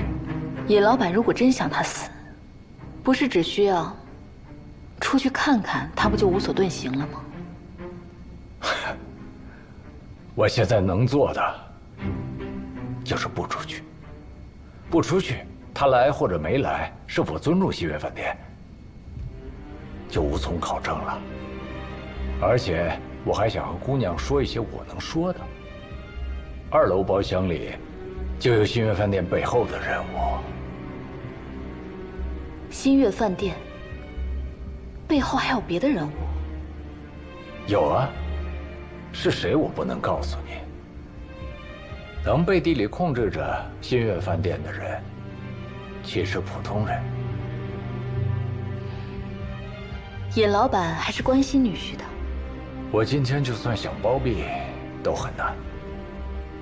姑娘，你如果知道我在说什么，自然就会明白我的意思。似雍容华贵，似神秘莫测。似癫狂小丑，似放浪不羁，可能都是面具而已。他们是来看新月饭店的规矩还在不在，看我做的好与不好。如果他们不满意的话，我也活不过今晚。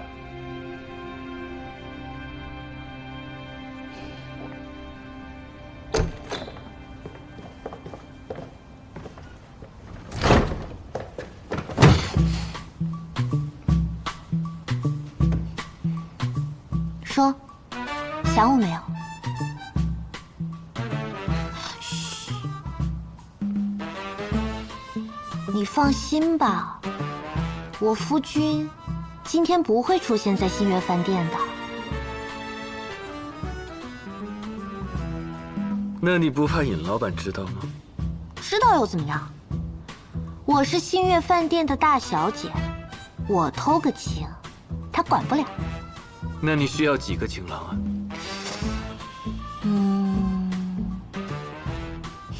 就你一个。过来。过了。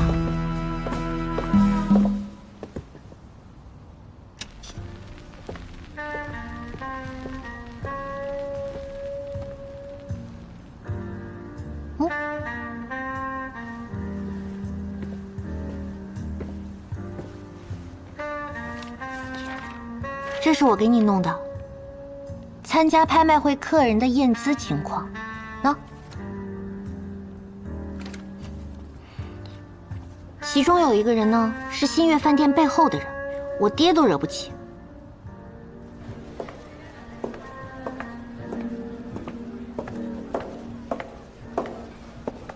霍老板，坐，吃点东西。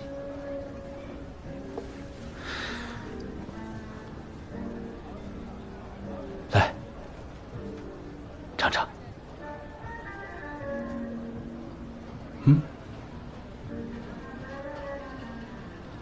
鸟曲会长应该知道，我这个病忌荤腥，尤其是海鲜。黑温病，免疫机制紊乱造成的。若使用大量蛋白质，确实会造成体内毒素的反应。旁人食之，当然是自掘坟墓。但你不同，药我有的是。只要霍老板当好我此次拍卖会的顾问，想吃多少都可以。来，尝尝。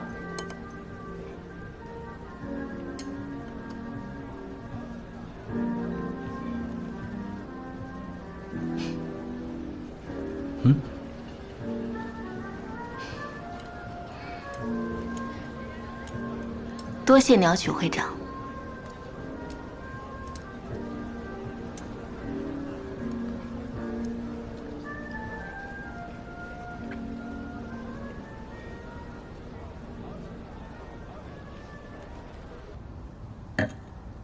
晚场差不多开始了，我先去筹备一下。不要，我派人去说，让他们晚些开始。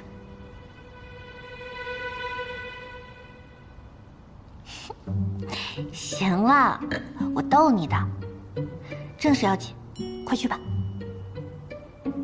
千万要小心。拍卖会一结束，我立马回来找你。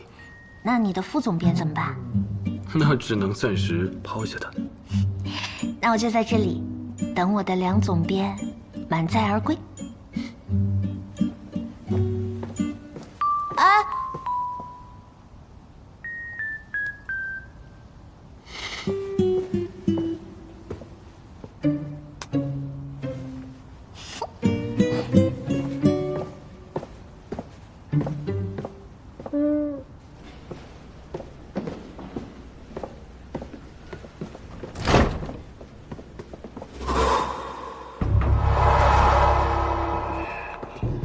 待て。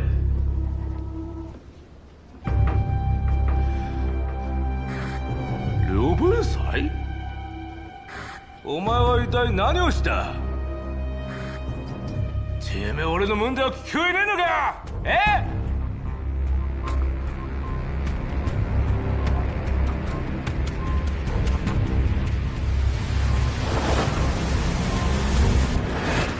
山本！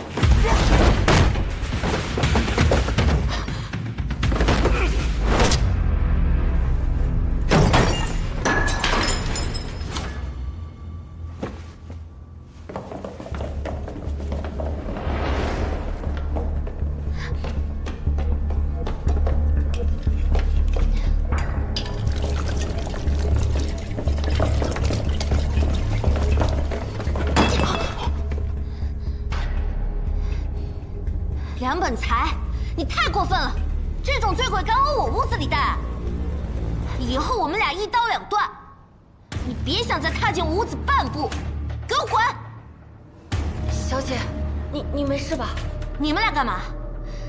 这是我的私事，你们也敢插我？滚出去！是。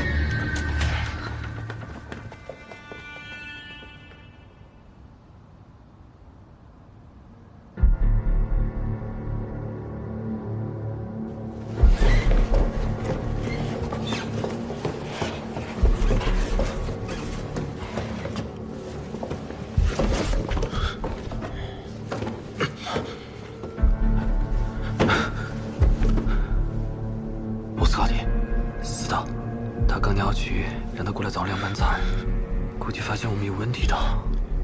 佛爷，意外。你刚那在鸟居，认得他不？鸟居并非长居薄皮，不好讲。你有没有觉得，隔着佐佐木这样一个人？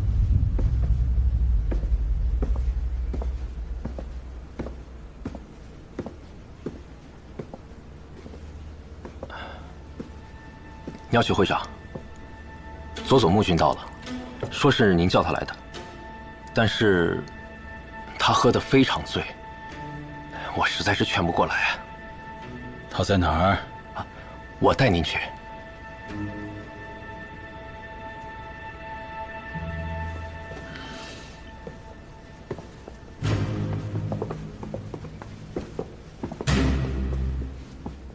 佐佐木，休息。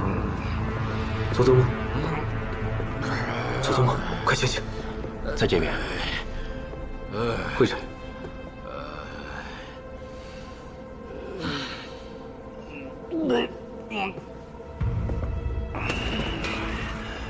おい！おい！佐々木！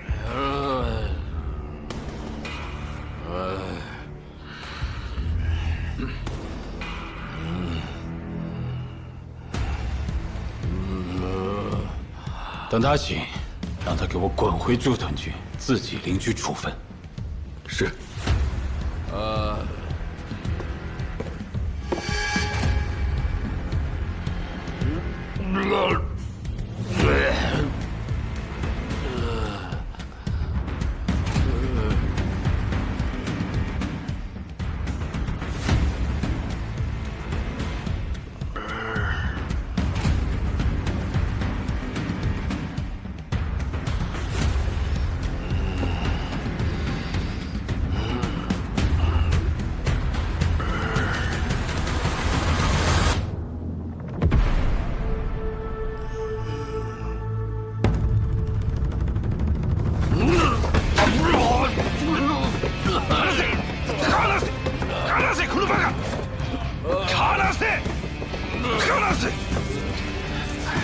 真不好意思，失礼了。お前は大日本帝国的恥だ。对不起。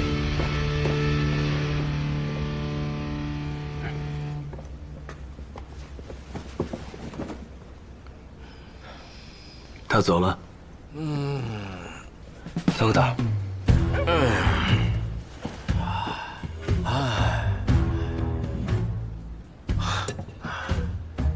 浪费的过早都好久。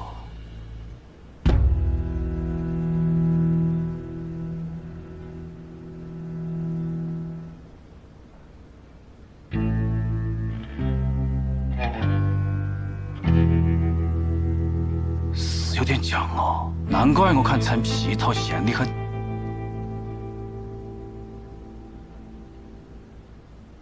看来中场休息过1个小时。发生了好多意想不到的事，你有没有发现，包厢里有不疼心肠的人？在下亚和月刊陈明之，冒昧打扰。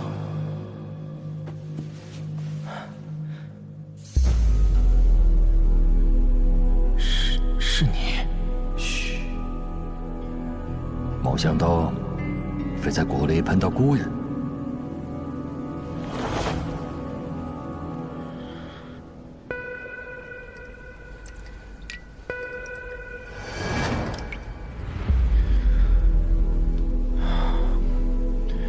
刚刚用的药，刚才发生的事情让我的状态有点紧张，稍等一下就好了。你是真的戒不掉吗，飞木？冇得他，我就无法思考。你稍微休息下吧。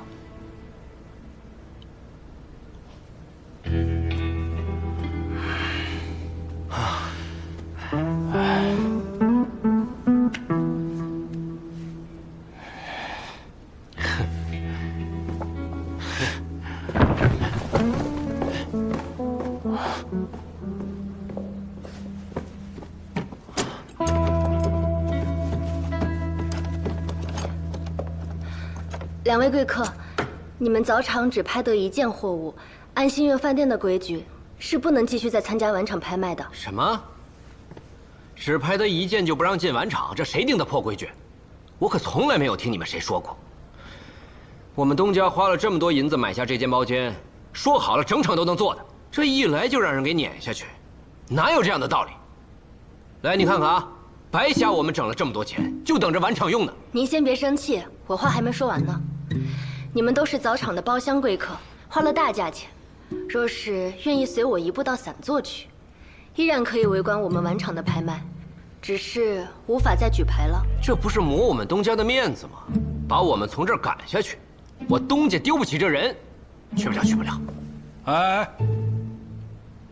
我们来这儿是扬名的，如果楼底下有角落一点的位置，也不是不可以。哎，可是两位爷，实在不好意思，我马上安排。啊。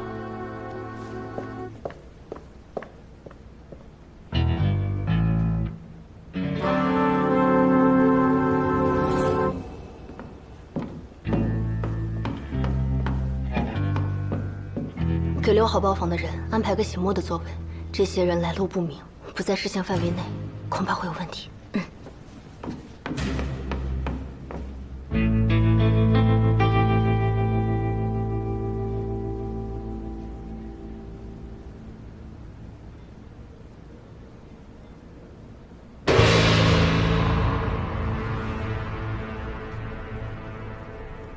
各位贵宾，晚场拍卖现在正式开始。本场共计10件拍品，皆为压轴重器。本场拍卖每次加价不得低于1万大洋，上则不封顶。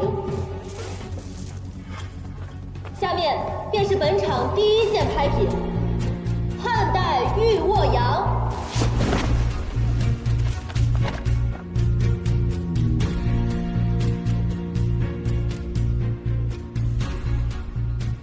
各位，现在开始出价。5万。11号桌出价5万。6万。10号桌出价6万。8万。7号包房出价8万。11万。14号桌出价11万。12万。15万。20万。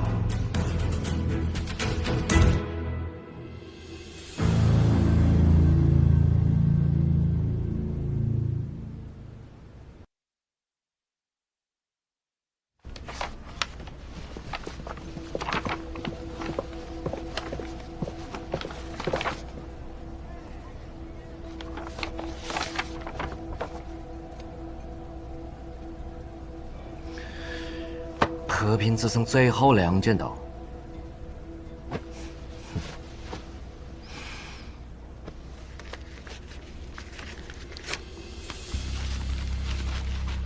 咱们的钱只够拍1只箱子，所以得借力打力。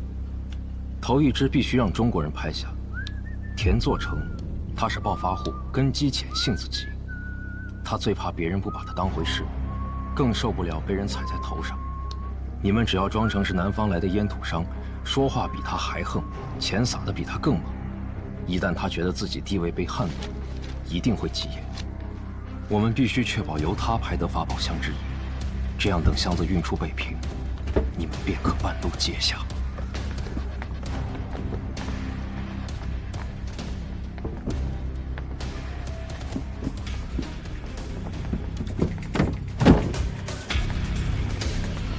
诸位，接下来便是本场压轴，也是今天晚上最后2件拍品，出自湘西深山之中的一对法宝箱。据传箱中藏有仙退，古籍有云：仙退者，乃上古仙人移形脱骨之宝，得之可避灾解厄，延年益寿，亦或生死逆转，玄妙无穷。但传说终归是传说，真假难辨，价值自在人心。此箱起拍价5万大洋。这个咱们得拿了，得拿下它。霍老板，觉得这件拍品如何呀？霍老板认为我大日本帝国不值得拥有它。湘西苗瑶地界的东西，和你们的文化目的没有什么关系，何必要拍呢？太过偏门了，容易砸在手里。我认为可以参与一下。难道霍老板想让我让出这个宝物？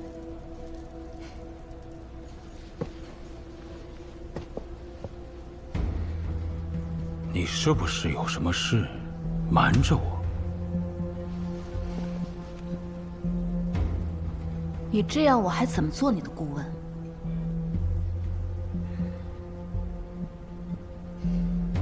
那就按你喜欢的拍吧。好啊。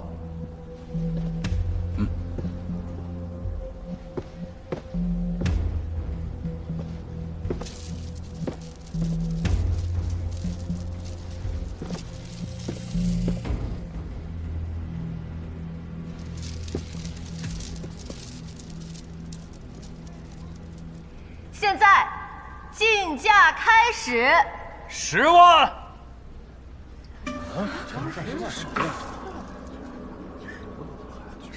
举牌子。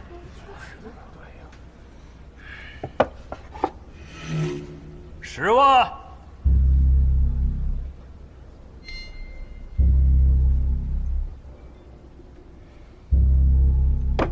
各位，我知道没拍到3件宝物，不能够在晚场举牌，但容我辩驳一下。我是来自江西的烟土商，才刚刚进入北平，以后有烟土生意的一定要想到我。今天就用这个场子跟大家认识一下。这个法宝箱我要定了，谁借我2件拍品，完事我把拍到的这件当利息送他。真的吗？哎，借他1件，我也借你。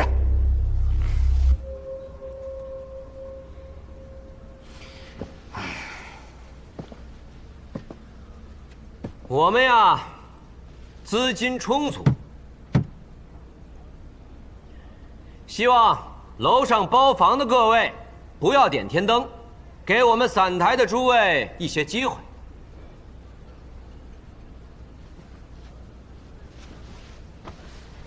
哪来的瘪三呐？15万。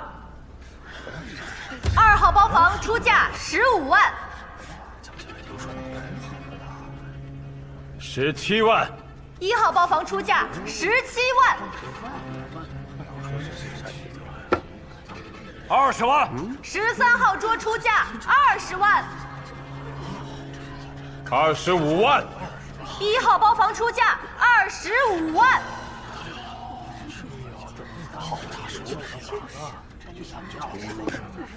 26万。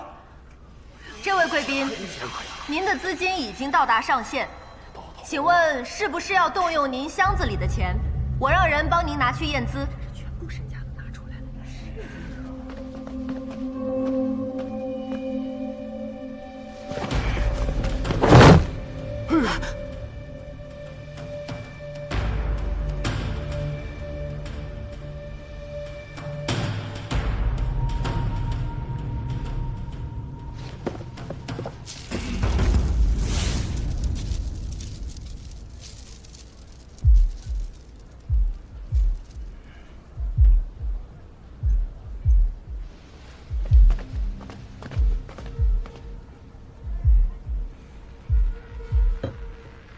这位贵客，如您无法补足资金，我们只能以1号包房25万为准。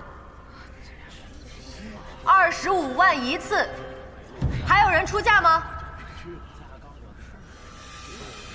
？25 25万2次。霍老板，旁人无福消受啊，唯有我大日本帝国配享此宝。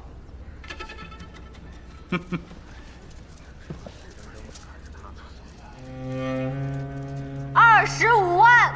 各位，我们有2吨的烟土，今天刚到北平，还没有出手，不知道新月饭店可不可以以烟土作为抵押呀？不行，新月饭店从未有过这样的规矩。新月饭店可要想好了，以后这北平的烟土都是由我一个人供应，1个月的营收就可以买下这新月饭店。这位贵客，新月饭店不收烟土。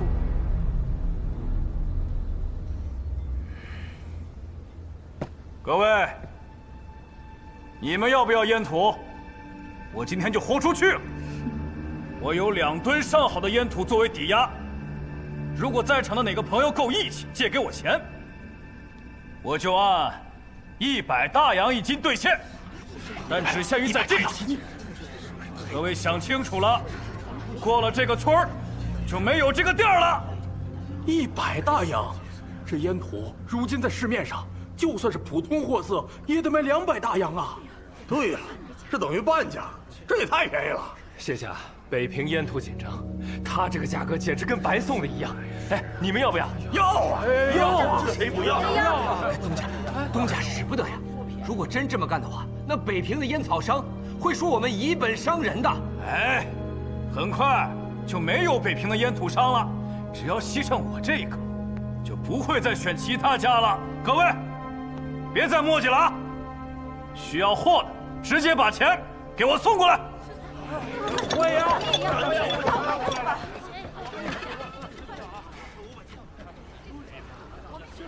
老爷，这几个人太高调了，8成是冲着名声来的，想借这场子出风头、打名号，他们不会想跟咱抢生意吧？咱要不要压他们一头？算命的说了，说我这阵子命里犯冲，要戒急戒躁。哦，再看看。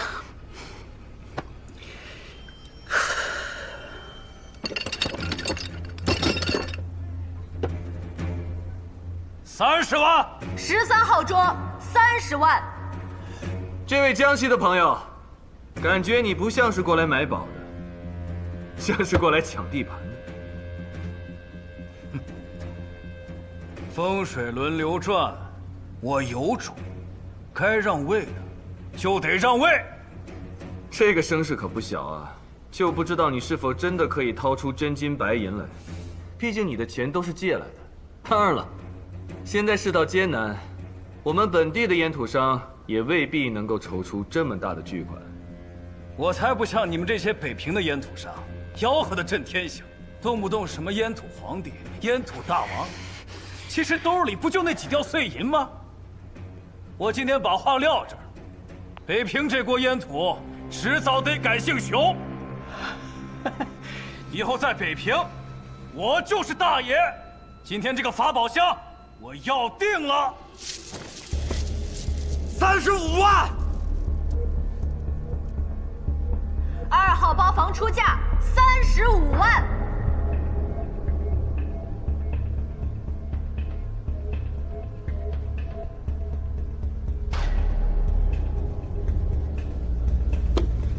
38万。13号桌出价38万。40万。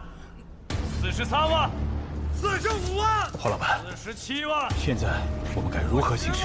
眼下的情形，表面上看他们是在抬价，但实际上，他们是在赌家底，拼生意抢声望，注定是个2败俱伤的结局。郝老板，所言极是。これ以上の競りをやめる。最終的に誰が落札しても我らはまだ勝機がある。ペーペの国土連上に連絡します。あの箱を奪います。急げ。はい。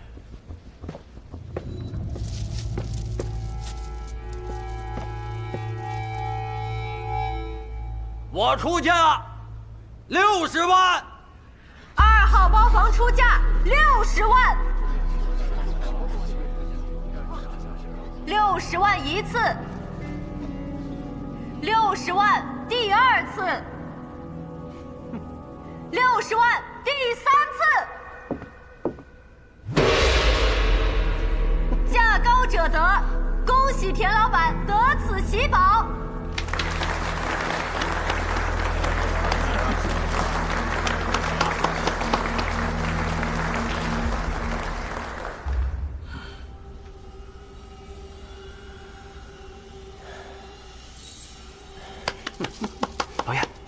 老爷，咱们账上钱剩不多了，这就够了。今晚这名头算是打响了，明儿我田作成准能出现在北平各大报纸头条，传遍大街小巷。去吧，把钱付了，提货，走人。好嘞。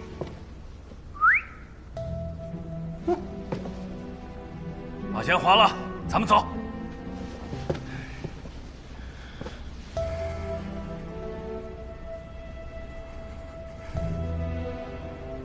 老九，剩下一锅相思汤，坚持去。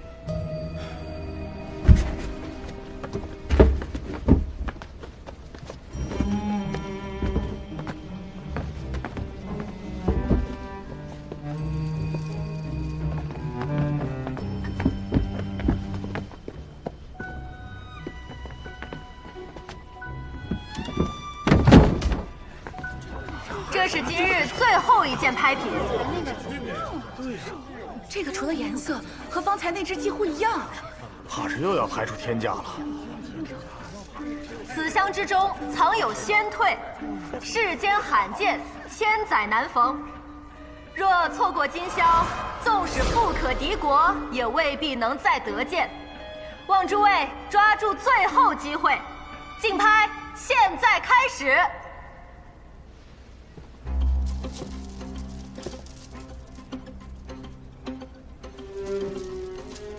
我出价30万。1号包房出价30万，可还有人加价？30万一次，30万2次，30万点天灯。 5号包房点天灯。会長、天天のとは必ずなし解けると決心することです。どんな高い価格でも受けると。梁公さんの強奪名、どうするつもりですか？おい，不准点！哎，梁本才，凭什么点天灯？你用的都是我们的钱，怎能擅作主张？ 赶紧给我撤下来！撤下来！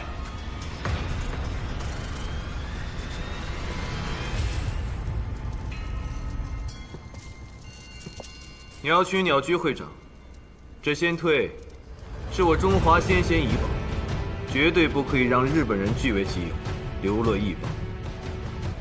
今日这盏天灯，我点定了。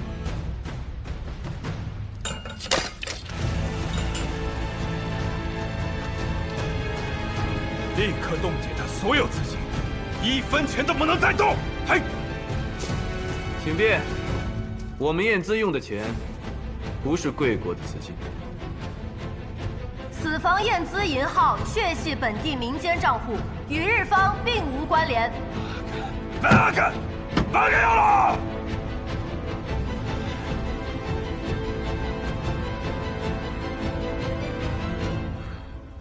この両盆栽は偽物だ。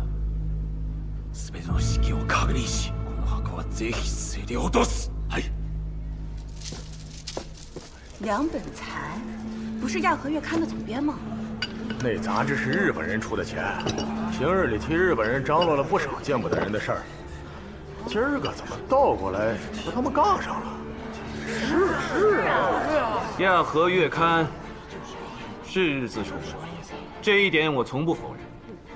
但正因如此，我们清清楚楚看到这么多年来，他们是如何让我们的中华文物典籍悲悯，以考古之名一车车、一船船运到海外。今日这先退来历不凡，我绝不允许将我们国家的文物流出国门，否则愧对祖宗。今日这法宝箱，我势在必得。好，说得好，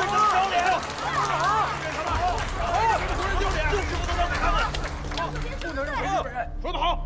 5号包房点了天灯，场上可还有人加价？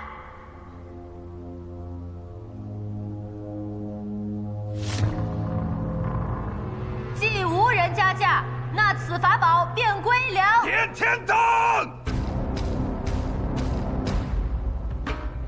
1号包房点天灯。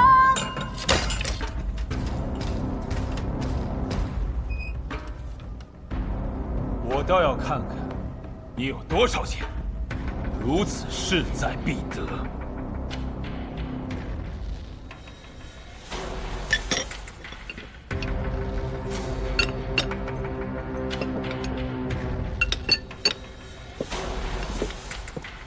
会長、まとめて100万円です。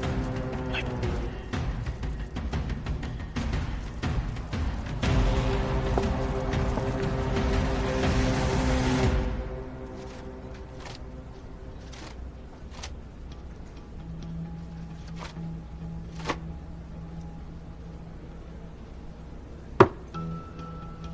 霍老板，你还是不建议我出手吗？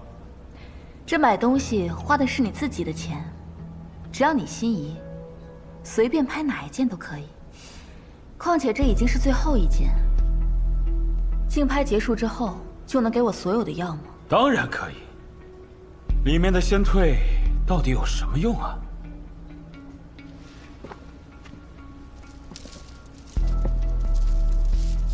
老七讲，那在日本人还有100万，可以搏一下。我出价50万。1号包房出价50万。50万？这价怎么刚开始就抬这么高啊？80万。5号包房出价80万。83万。1号包房出价83万。100万。5号包房出价100万。会長、大地君の見解に近づい、帝国からの成果は105万。1号包房出价105万。会長、これ以上。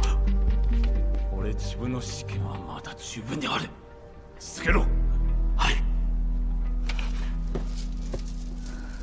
110万。120万。130万。135万。140万。抱歉，梁总编，您的担保金额已达上限，若尚欲继续竞拍，还请您追加资金，否则您将无缘竞拍。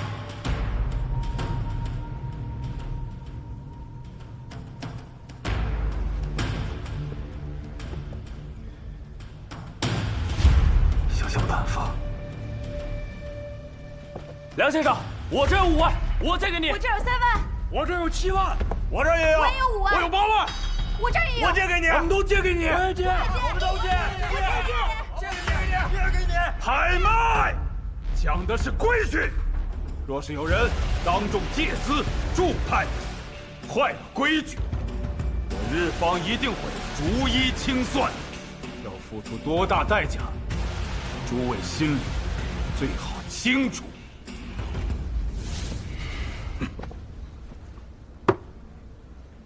梁总编，请问您是否还有资金可供追加？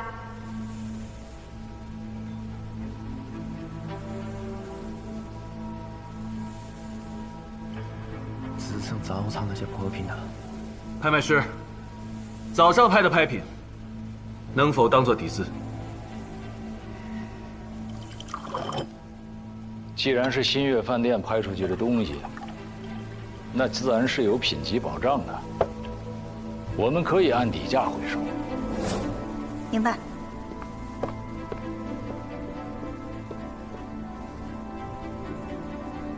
所有拍品的原成交价为18万，依底价折算后上至10万8千。现在均已存入梁主编名下。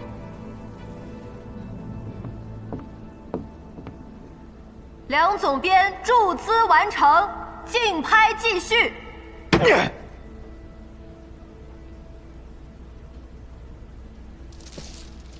向こうのスイカは先生、18万円くらいです。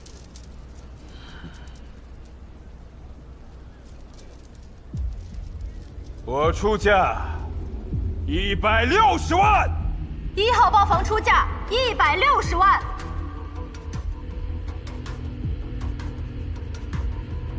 梁总编，请问您是否还要追加资金？梁总编，我再确认一次，请问您是否还要追加资金？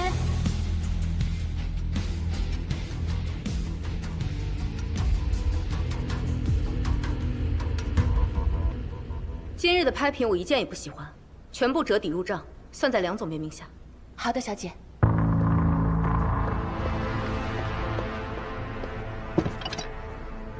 这些全都给我记在梁总编账上。师傅让一让啊，让一让！让开，老板，这是我，这是我，一定要给梁总编一个来，一个来啊！老贾，我把这个报纸给梁总编，是吧？我的啊，我的6万，我的。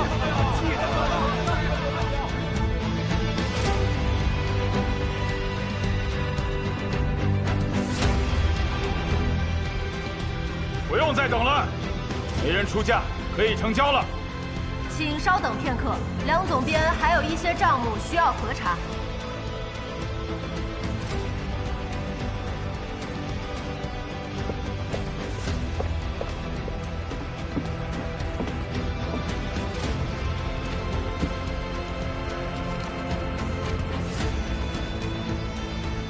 适才有多位落款为中国人、本地友人的善事，将资财借调至梁总编账上。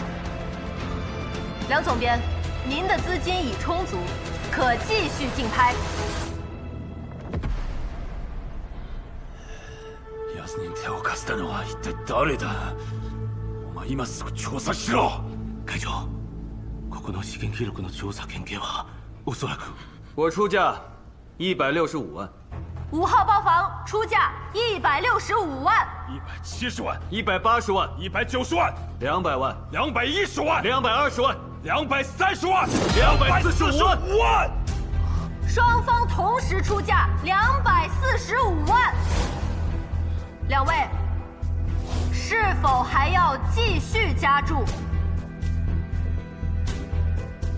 钱都用完的，我晓得，想想办法。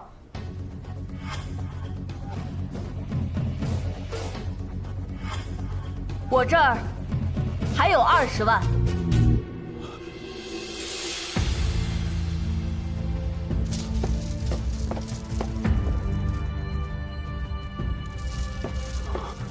我们大日本帝国以及我个人都将铭记你的帮助。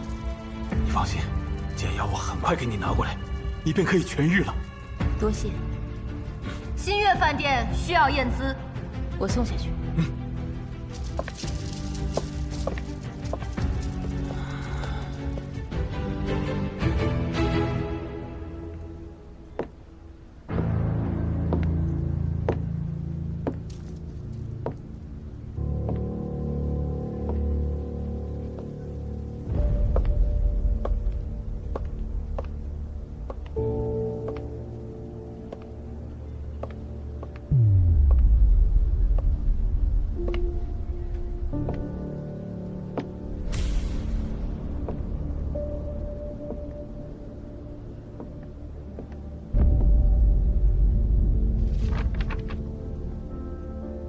您的支票出自新月饭店，可直接兑换。1号包房出价。等等，这笔钱我要给5号包厢的梁本才先生。好。5号包房出价2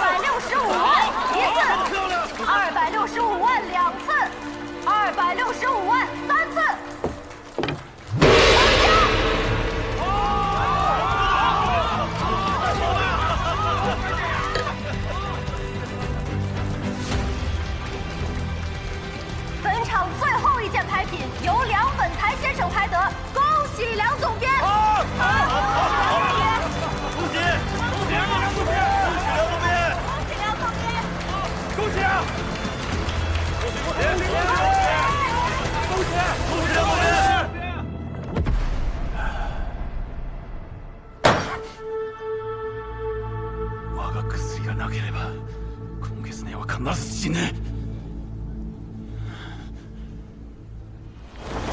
这位便是我此次请来的顾问。梁总编，久仰。それの両本さえ。二人ともは必ず昔からの知り合い。彼女の関係がある者たち一つずつ調べろ。はい。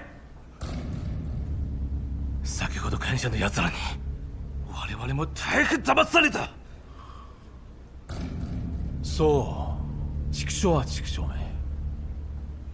飼い主もわからない奴は始末してあげようのこらずに。はい。そしてお前はできるだけ全員集めろ。この箱をここに確保するのだ。何かの騒ぎがあっても責任者は俺だ。はい。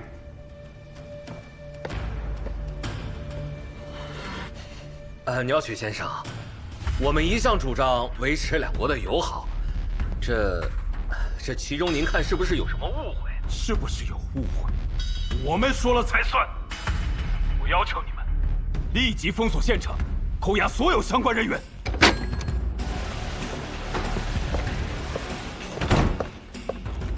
老板，日本人计划调动军事委员会的兵士，封锁全楼，审讯在场所有人。清场，所有客人立即遣散，不得有误。是。跟走！不许走！不许走！不许走！谁准你们走了？跟上！开了！会長、専務に出た。謎はよく俺の話を盗み聞き取れ。先にみんなを逃がすのだ。新月藩ってまさか抵抗の邪魔を奴らにやるのか。軍事委員会がなければ今夜はここを焼き払うのだ。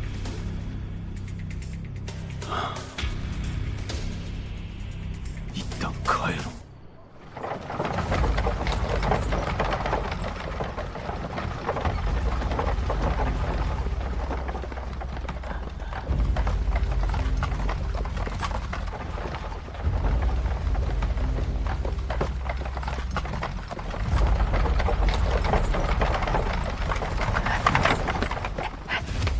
佛爷，嫂子，你们来了。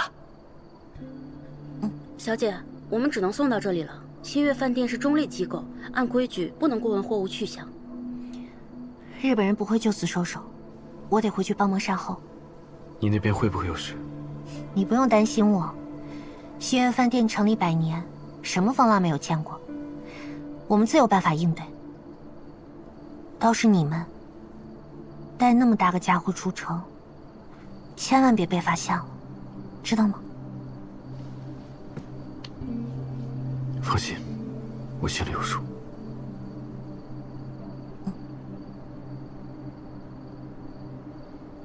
走吧。哎，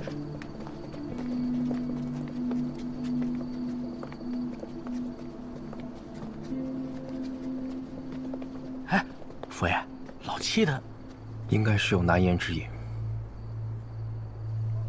什么情况？我们沿路过来，看到很多日本人身上带着东西，几条街区全部封死，出不去。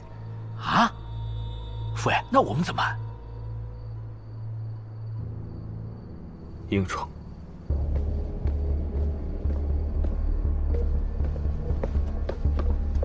大家分头走。是。走。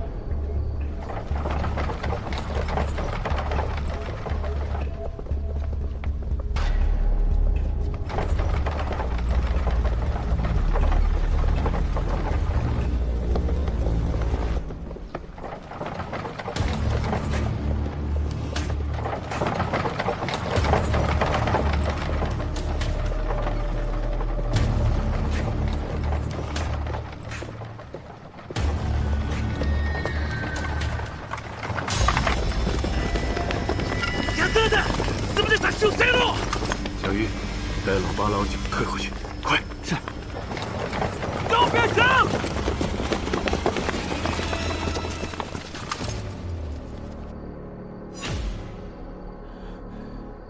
梁先生，跟我们走一趟吧。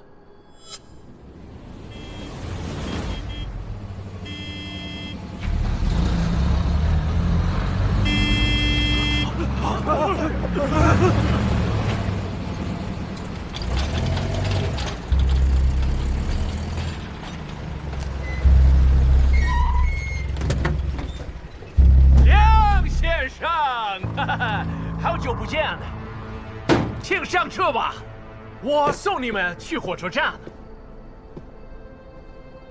你这么快忘记我了，朋友？天哪！是星月饭店的主人让我来的。你在做什么？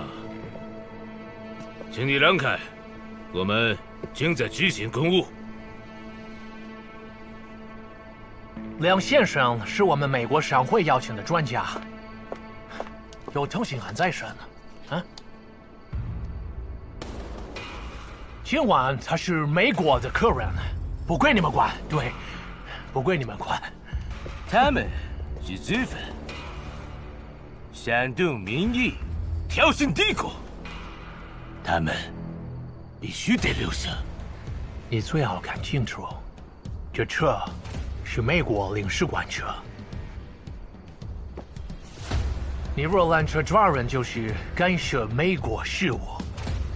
你是要挑起美日外交风波，还是你们日本想美利坚宣战？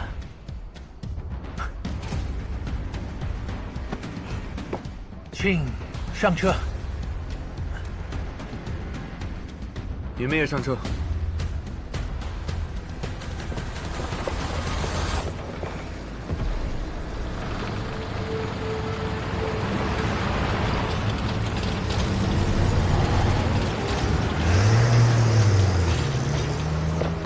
巴卡！鸟取先生，我们接到上峰指令，将全力配合您的行动。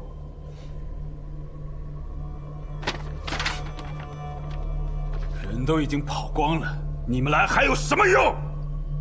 我们也是奉命行事。您看，还有何事需要我们行动？滚出去！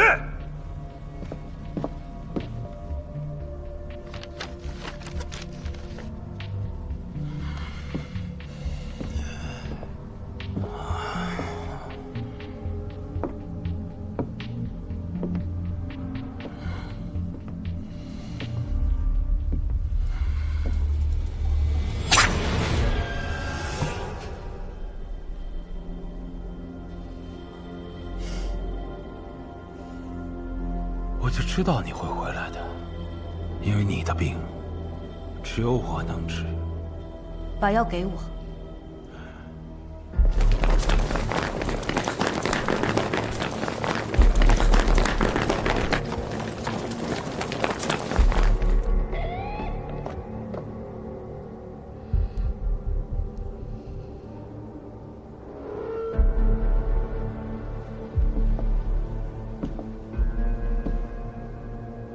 最讨厌别人欺骗我，尤其是我在意的人。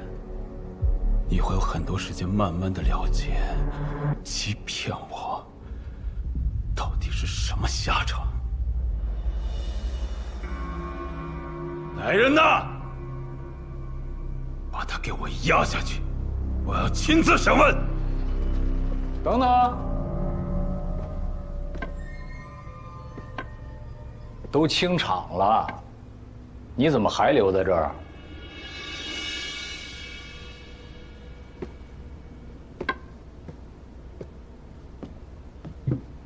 走，跟我回家。站住！他是嫌犯，必须接受审讯。什么罪名啊？今晚的拍卖会上，煽动反日情绪，罪名够吗？他说什么了？审过才知道。那就是没有罪名，没有证据。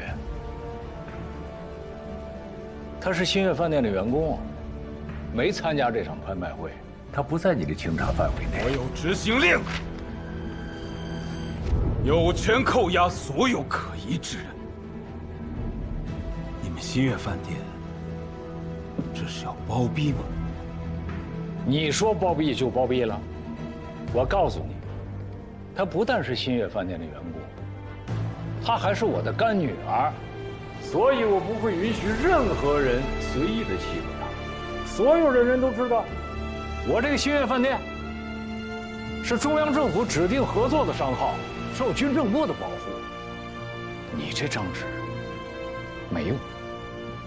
站住！走，回家。站住！我让你站住！鸟取先生，您所持执行令，新月饭店人员不在授权范围内，我们无权对其动手。你们！会長、取り戻したのか。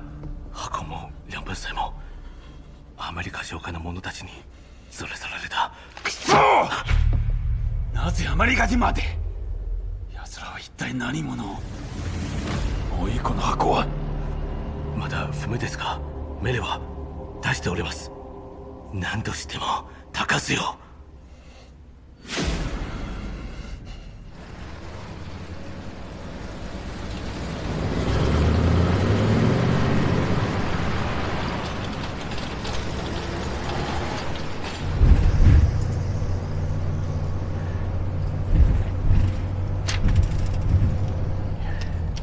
这回老子在北平，也算是挂上名号了。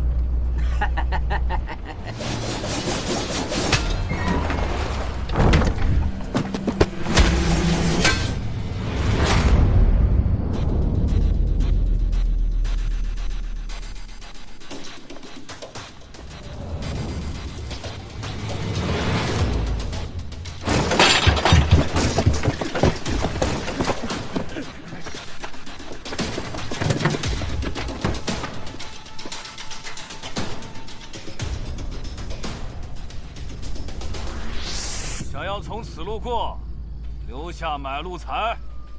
小兔崽子，老子扛枪跑货的时候，你还撒尿玩泥巴呢！兄弟们，给我打！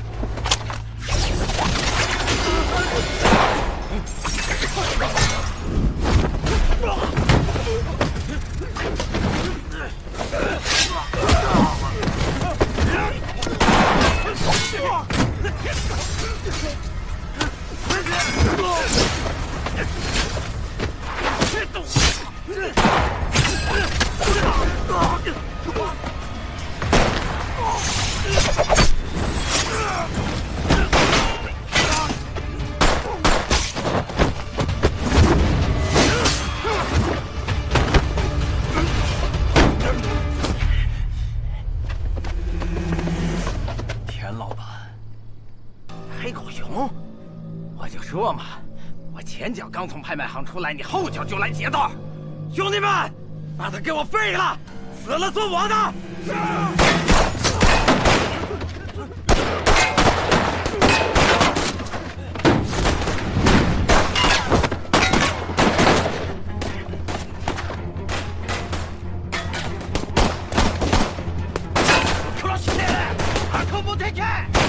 日本人。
国人的东西，不能被日本人抢走。放心，破崽子，来呀！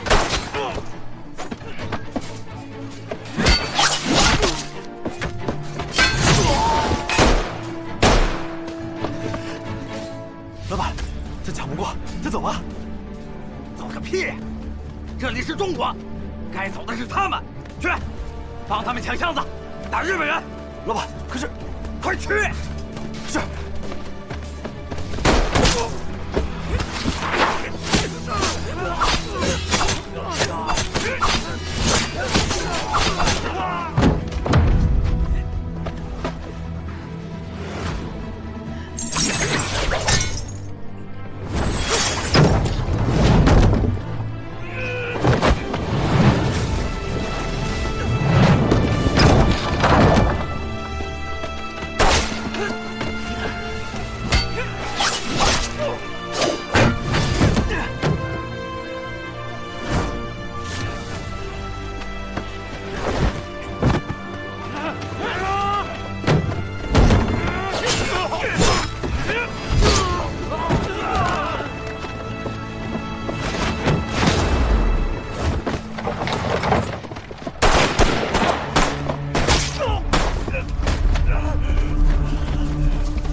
江先生，你好吗？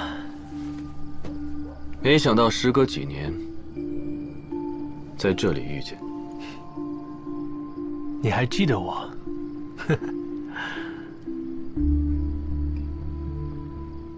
你以前在长沙干的事情，我记得一清二楚。怎么会忘了你？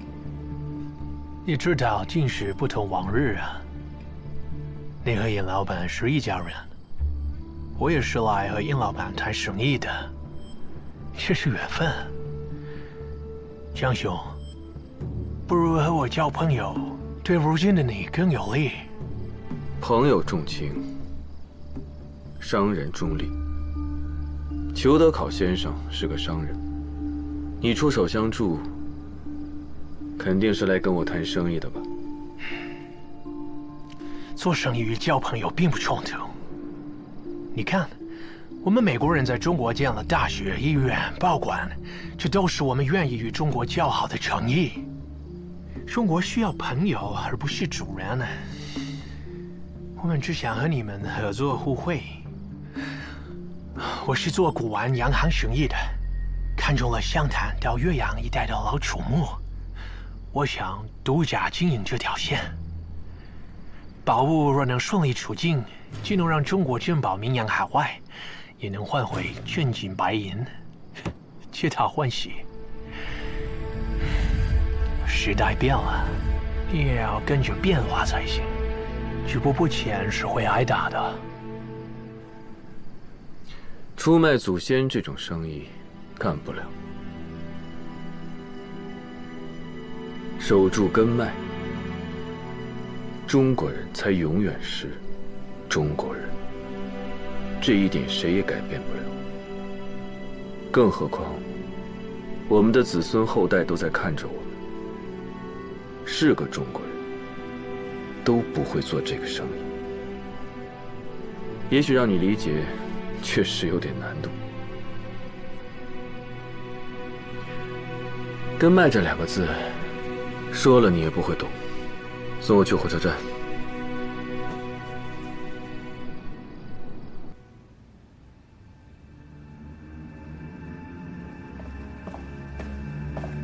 会長、奴の正体が判明しました。奴は長山の守備官、長慶山です。長慶山？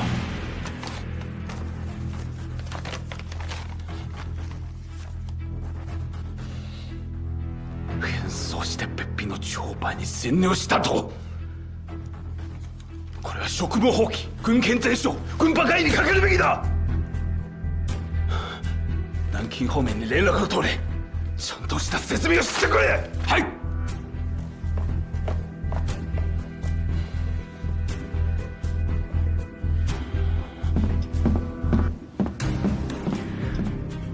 长官，日本外务省北平事务所刚刚来电，鸟取鸟局指控张启山，称其私换身份，蓄意挑起外交事端，破坏中日协定，要求即刻通报南京，严惩不贷，否则日方将上呈东京外务省，视其为政府层级敌对事件。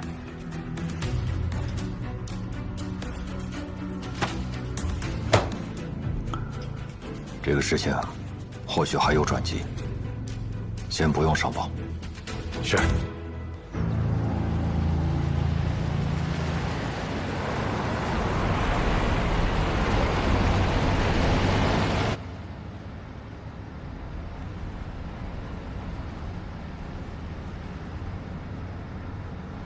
您为何要帮我？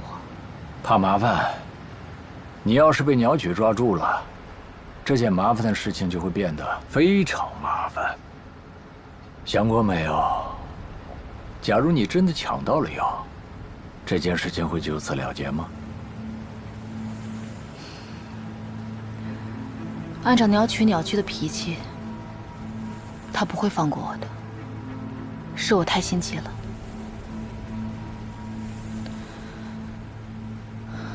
不过现在这样也好，我活不了多久，他也不用再盯着霍家。怎么这么快就放弃了呢？这个东西叫霉菌绿叶，英国人研制出来的新玩意儿，听说还在试验阶段。你胆子大的话，你替他们试一试吧。嗯。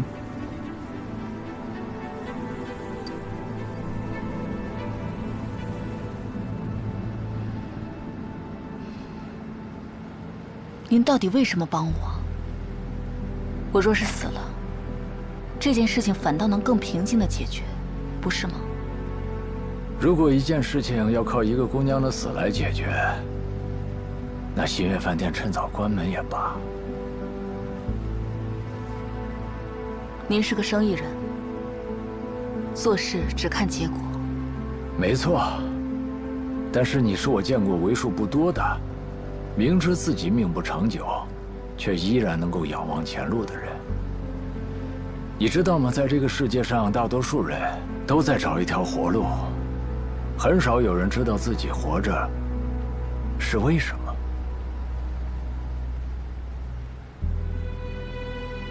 未来的世界需要这样的人。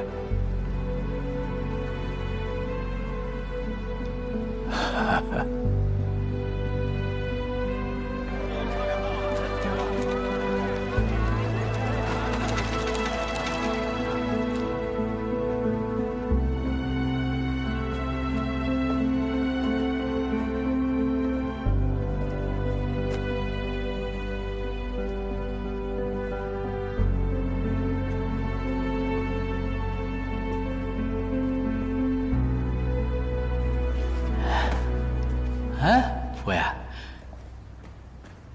你说这老六和老四怎么还不来啊？会不会出什么事儿了呀？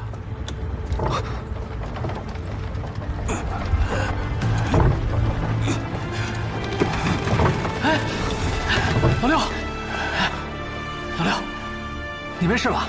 这儿的饭真他娘难要，还不如回长沙。哎，老四呢？哎，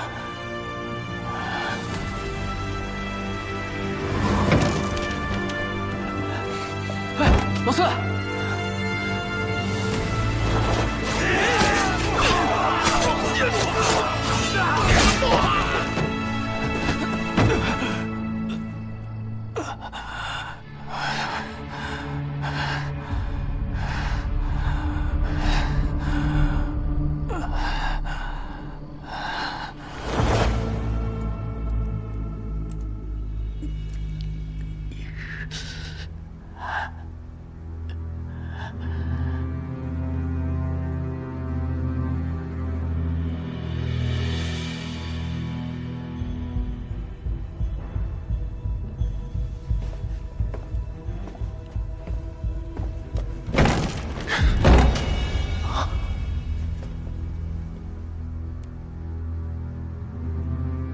老爸，哎，佛爷，像不像？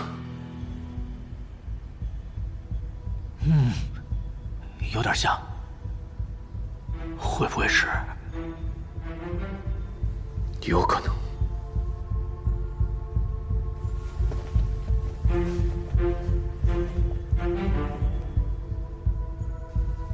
呼吸微弱，脸部干瘪枯瘦，应该是体内有某种毒素，加上穿上道袍，难免第一眼会以为是仙退。哎呦，这真是太险了！你说，老五装成是仙退，让新月饭店捞出来，再送到北平去拍卖，那要是新月饭店没捞出来怎么办？被溪水冲到金沙江，直接水葬。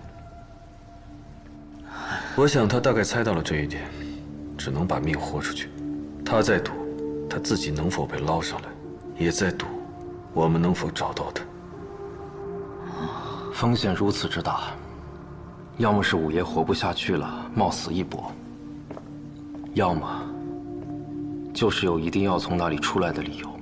可是，你说老五这么聪明的一个人，他在知道自己昏迷之前，肯定会给我们留下一些什么线索呀，或者提示之类的东西啊。你说的对。副官，镊子。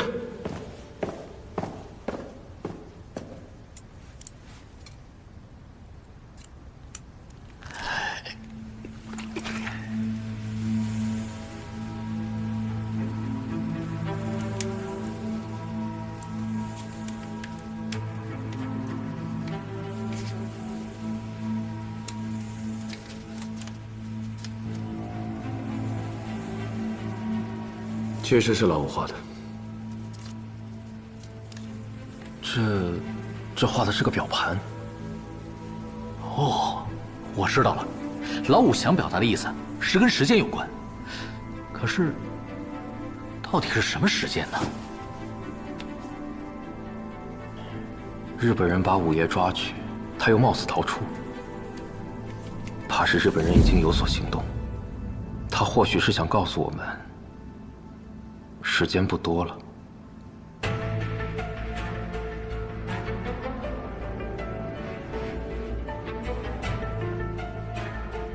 这什么东西啊，佛爷？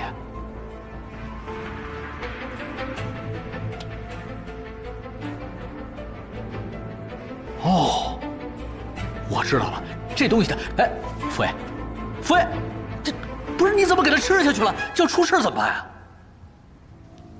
怎么了？不是他吃，难道我吃？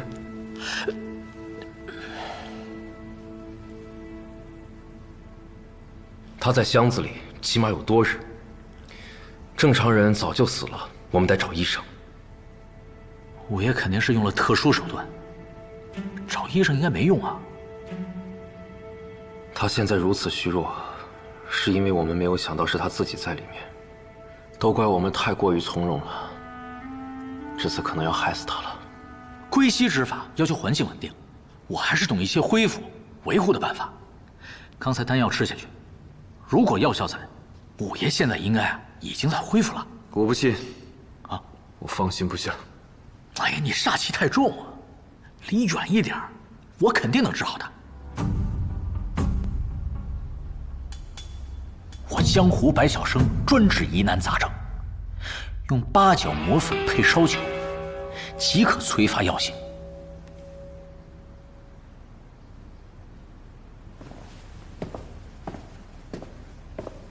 我好一点，小心发炎。是。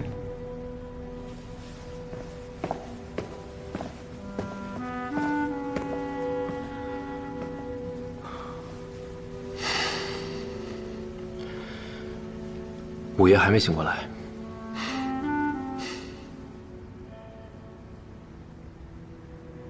你在拍卖会上就已经非常不对劲，究竟发生了什么事？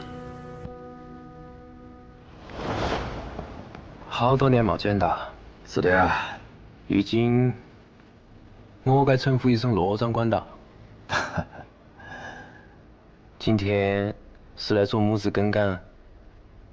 日本人在各地收了我们的古玩纸法，这样呢，刚设了一个文化保管委员会。我呀，来谈谈的，总不能让我们老周人的东西都落进外国人手里。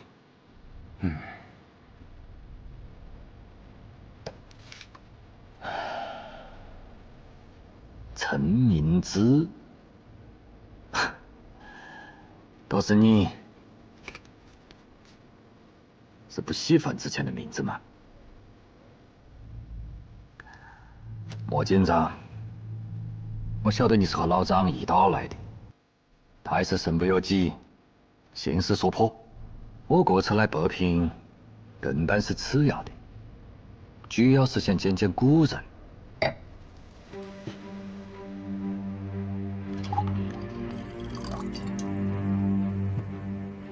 老兄百忙之中还来叙旧，一定是有要事相谈吧？镇阳正在拟定正所地方武装的调令，范围便于镇阳建制的组织，一律概删、校写、取缔。剿门就在其中。当年你我同窗，你长叹国无外患，亦有内忧。如今身居高位，规制调令一下，倒是比那些话要分量多的。身不由己啊！你讲的取缔要做到么子程度？如今外地虎视眈眈，何妨运不得一直嗜血吃肉。内部若不安稳，外部也会动荡。像九门这样的绑匪，必然是出头鸟，一个都留不得。可九门为了地方的安定也立得大功，若是紧守莫克，恐怕会影响居三位，各地邦政也不会太平。所以我才来见你。我晓得九门内并非全是恶人，我警长去山怎敢以担，也就你义理分明。若有一日长沙烧到各根气脉，我也会疼心。我们还有好多事，调令很快就会下发地方，不出1个月吧。我若再拖，便是徇私。小心，你是个生意人，这会审时度势。九门若实在保不住，也莫让长沙一夜烽烟。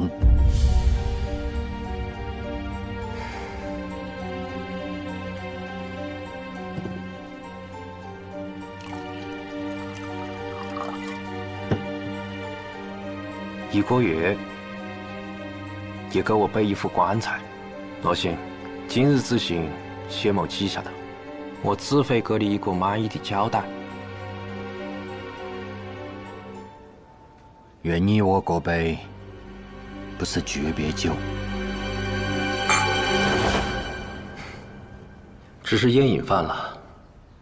等回到长沙，我得好好调养一下身子。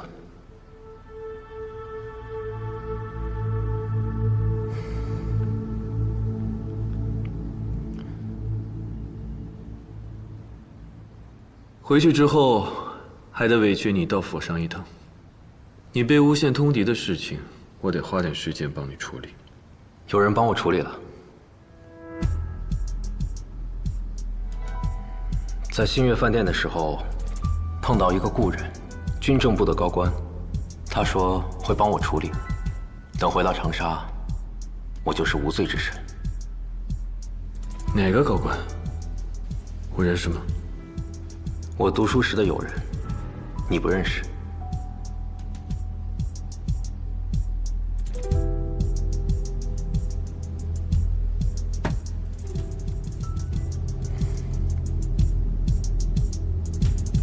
我倒是没想到裘德考也会来这里，也是冲着法宝箱来的吧？和你聊什么了？他表面上是想跟我合作走私文物，但实际上他在打长沙的主意。长沙是通往南向、西向的咽喉，万一战争打响，肯定是兵家必争之地。也许他看中我是在民间和军政游走的人吧，比较好利用。可以帮他控制长沙。日本人的问题还没解决，美国人又来了。兵来将挡，水来土掩吧。佛爷，如果五爷真醒不过来，你打算如何？他一定能醒过来。新月饭店的日本人是冲着那个法宝箱来的，现在到处都是日本人，时局随时会变化。想要尽快查出日本人想干什么，得从五爷身上找。日本人为何如此执着于老五？他身上到底有什么秘密？夫人，五爷醒了。夫人，但他好像失忆了。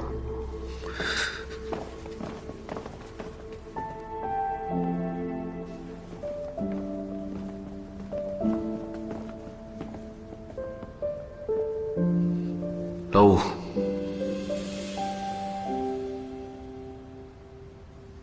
老五，发生什么事了？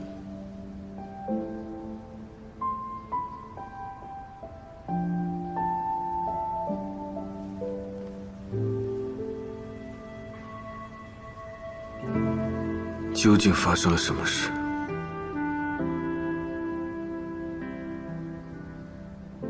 你知道自己是谁吗？那你知道大闹天宫的是谁吗？齐天大圣，孙悟空。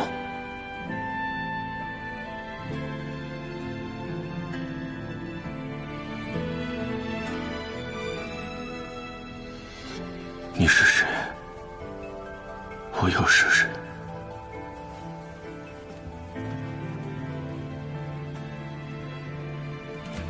你叫吴老狗，我叫张岐山。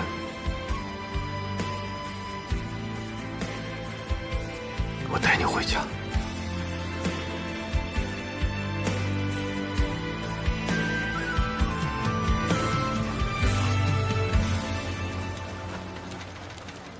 老五费这么大劲带出来的字条，内容可能关乎阁氏楼的真相。他应该是早就知道归西之后会失忆，所以把线索埋入了纸条。但是内容大家都看不懂啊。回去问吴家人。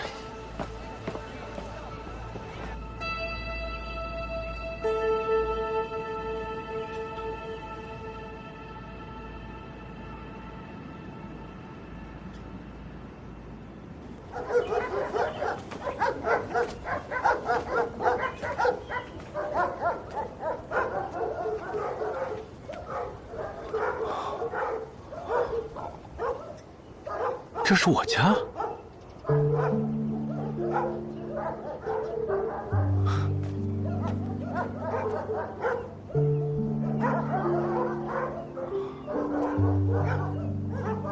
我去，这么热闹！我家养狗的？这只是你其中的一个营生，最重要的，你是我们九门的五爷。九门？听着就像是个痞子帮。我呀，一看就是好人，不可能干这种买卖的。嗯，小鸟，过来过来，过来过来。五爷，五爷，五爷回来了，五爷回来了！啊，回来了！五爷，五爷，五爷，五爷，五爷，五爷，五爷，五爷，你回来了！你回来了！真是您啊！这些日子去哪儿了？担心死我们了！我就知道您还活着，跑哪儿去了？我们都想死你了！是啊，就是想死您了。五爷，你们是哪个？我们是您的伙计，五爷。伙计，爷你别开玩笑了。伙计啊！我还真是九门的五爷啊！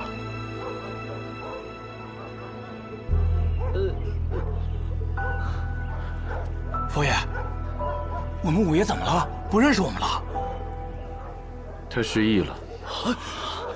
失忆了！哎，五爷，哎，受伤了，伤哪？别动手动脚呀！我看看，把刀放下，刀放下。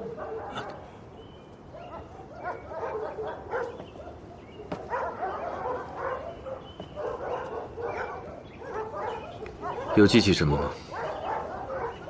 这样吧，你们好好照顾他。如果他回忆起什么，即刻告诉我。等会儿，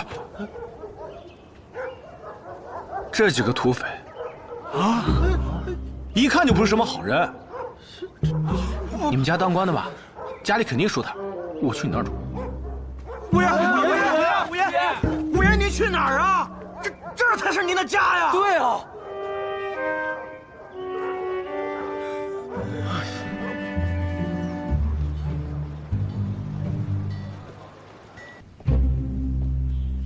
我的府邸，以前你从来不来。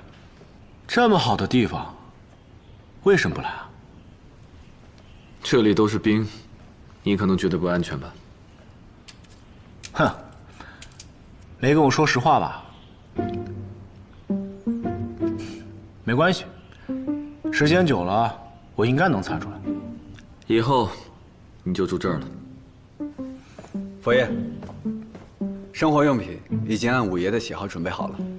好，按我的喜好。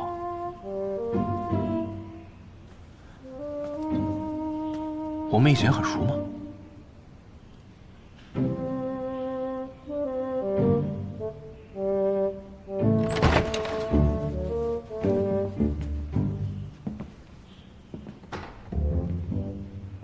你好好休息，如果记起什么，随时告诉我。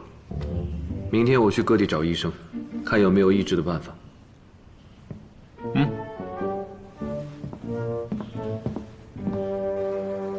佛爷，吴家人说了，那纸条的信息、图形都是第一次使用，他们解不开，可能要等五爷醒了才能解开。他预计自己会死，所以他肯定认为有人能看懂纸条。那是谁呢？老七，这张条子是给他的，他应该能看懂。那我把七爷请过来，把条子给他送过去。是。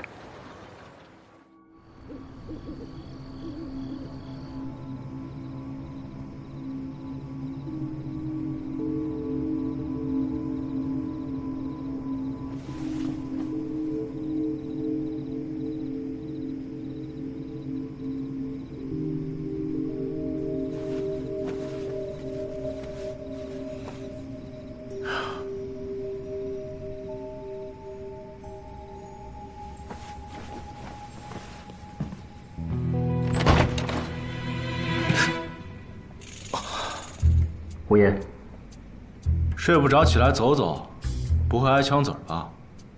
只要别打搅佛爷。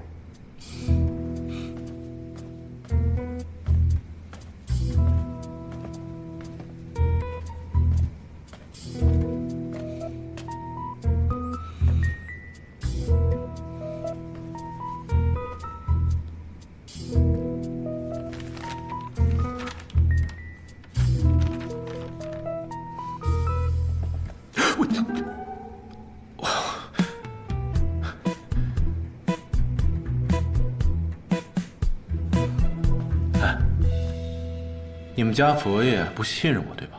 我不信任你，但我不能代表佛爷。那我以前是个什么样的人呢？要么你自己想起来，要么让佛爷告诉你。你这么忠诚啊？不如改名叫张小狗。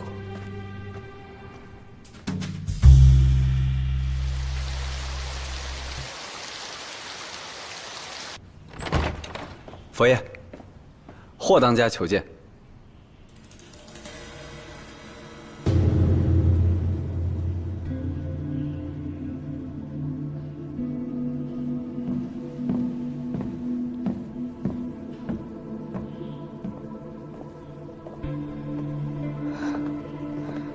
佛爷，听闻你把老五带回来了，我来见他。你看出字条的信息了？上面到底说什么？是否有隔世楼的真相？只看出了其中一部分。我想先见一下他。好吧，跟我来。你要做好心理准备。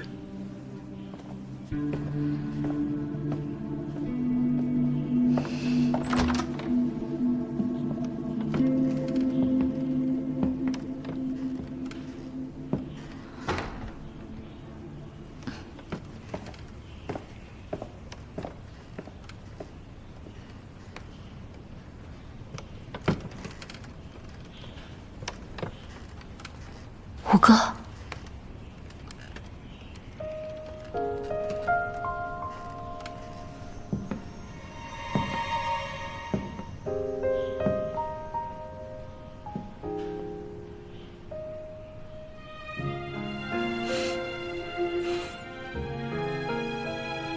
你不记得我了？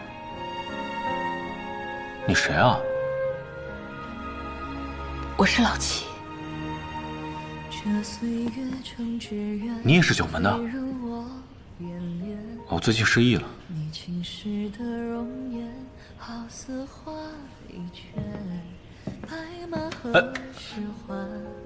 我梦绕魂牵，问一阙的流水，谁走进我心田？念光阴在指尖，相思不成眠。你回眸的一笑，宛如花。你真的不记得？故事几千年。姑娘，请自重。你不会是装的吧？装的。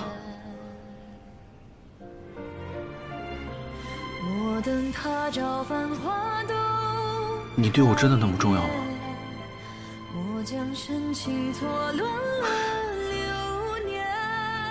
我怎么一点都不记得了？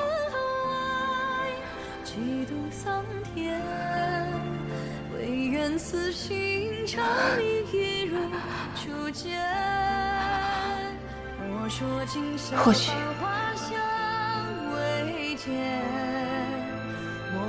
这就是天意。何惧风雨，几度变幻，唯愿此心长命一路初见。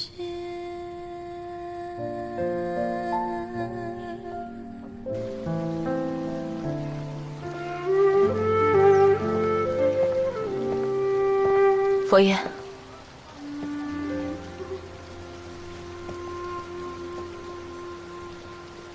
他究竟发生了何事？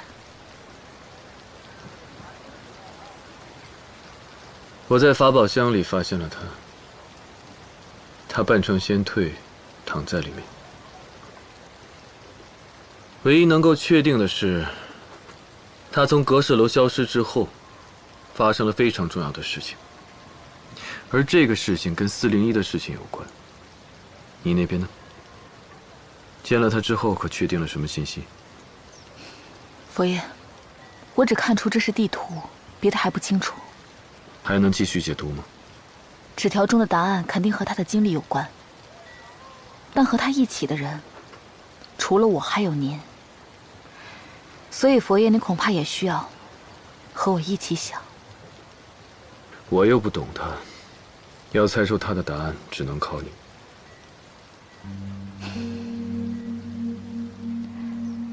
佛爷。恐怕最后的时候，他吃了太多药，已经分不清哪些是你，哪些是我。时间紧迫，我希望他可以尽快恢复记忆，但毫无起色。有进展，我会告诉你的。多谢，也烦请佛爷照顾好吴老狗。告辞。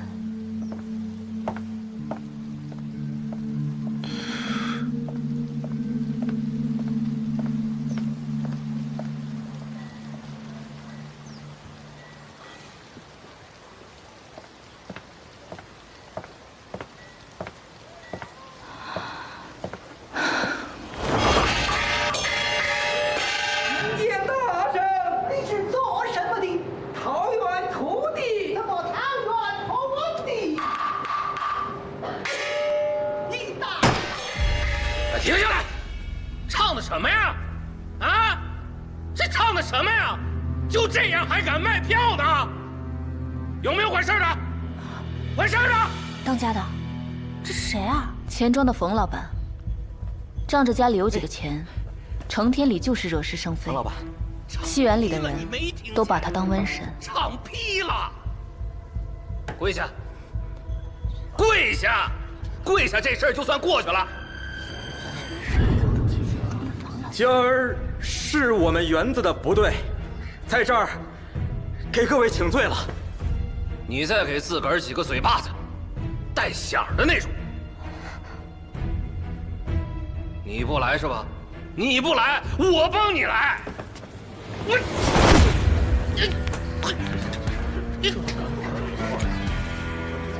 冯老板，您消消气，您再闹下去，后面的戏就没法开场了。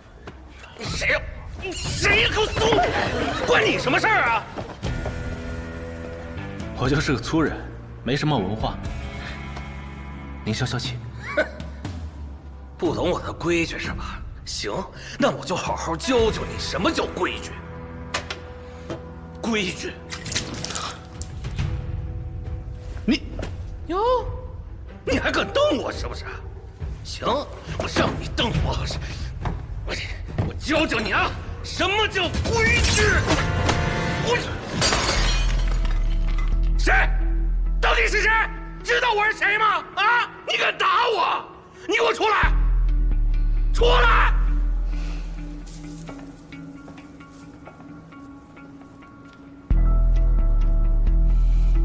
哎呦，这是九门的霍当家，冯老板这是惹到硬茬了。这个别晚上了，该他倒霉了。霍当家，我真的不知道您也来听戏呀。小的扫了您的雅兴，您放过我这回。冯某给您赔不是了，您不要跟我这样的人一般见识，行吧？滚！哎，滚！我这就滚。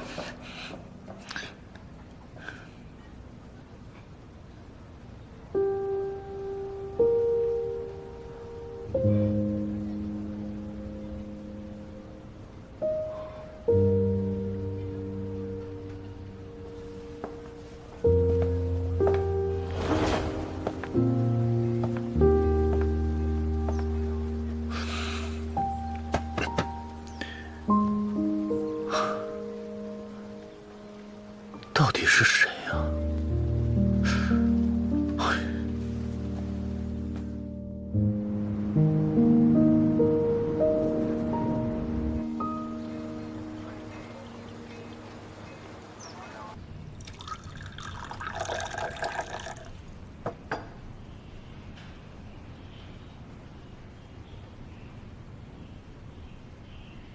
看得出，五爷在这过得很惬意。这段时间他已经习惯这儿的日子了。今天早上还让厨子夹菜，才伪称是您的意思。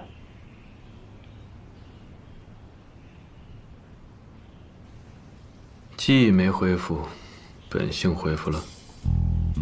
是的。让医生好好检查。这失忆症又叫失魂症，可以用中药和针灸来进行调理。金莲，你来真的？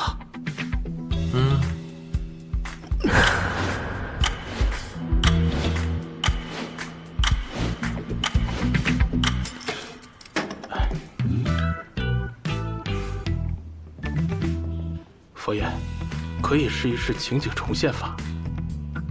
当人受到巨大刺激的时候，也能想起过去的事情。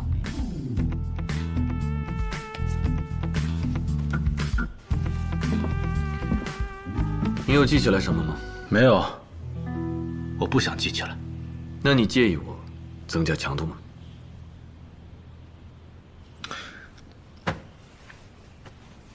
强度我不怕，可再苦我就不行了。好。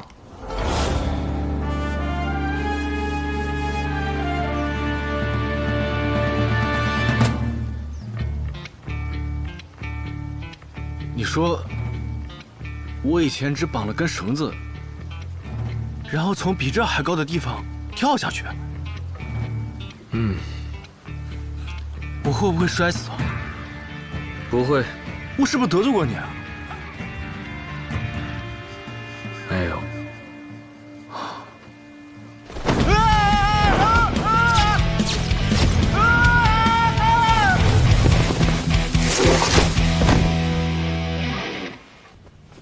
病人需要静养，先不要用过激手段恢复记忆了。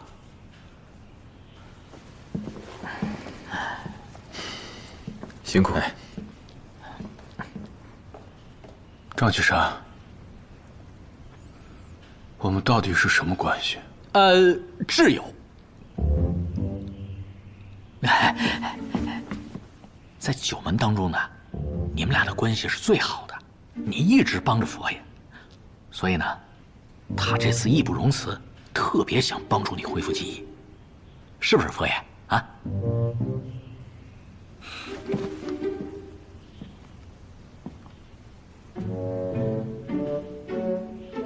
我们是挚友，佛爷。张启山，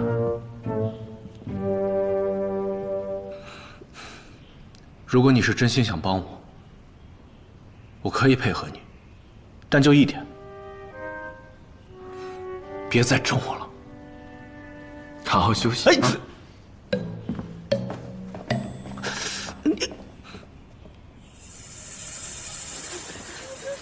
还不来个消息？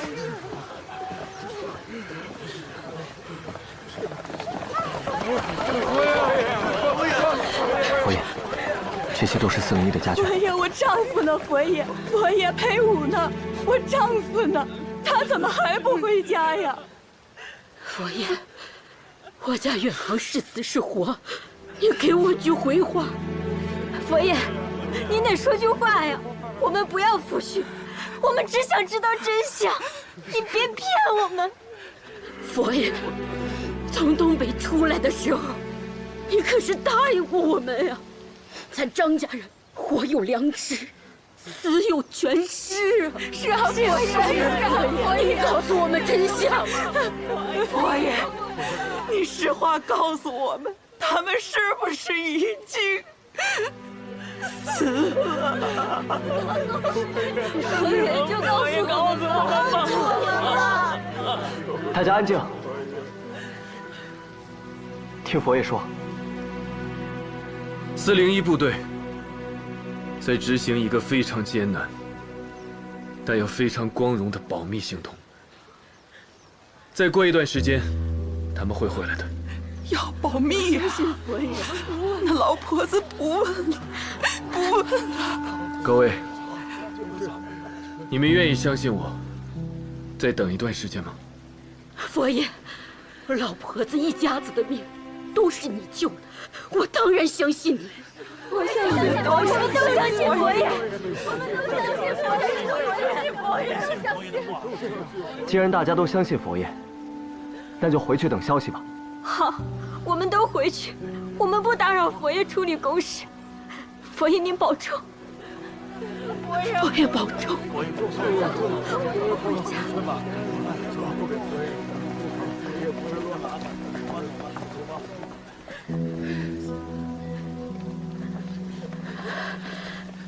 佛爷，你跟我家远航说，让他啥也别想，好好完成任务，别操心家里。好。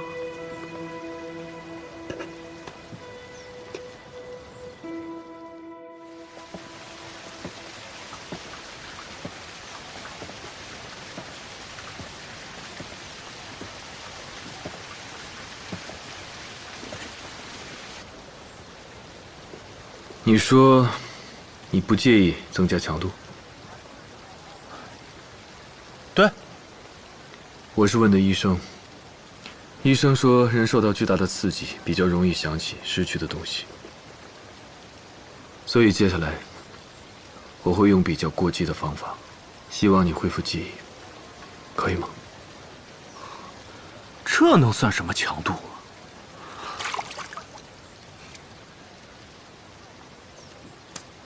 没问题。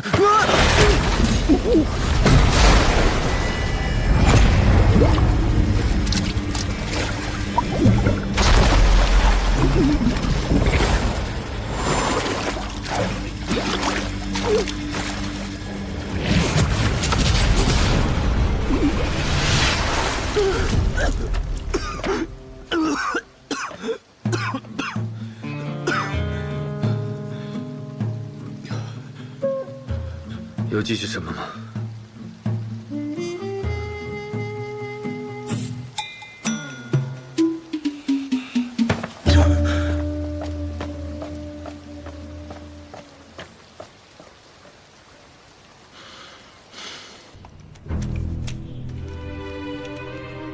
你是不是不想回忆过去？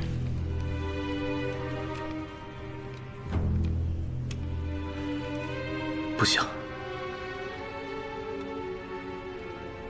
你是不是没有跟我说实话？挚友，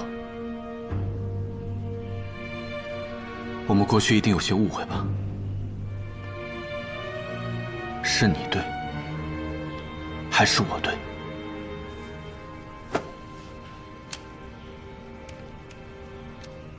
没有结论，对吧？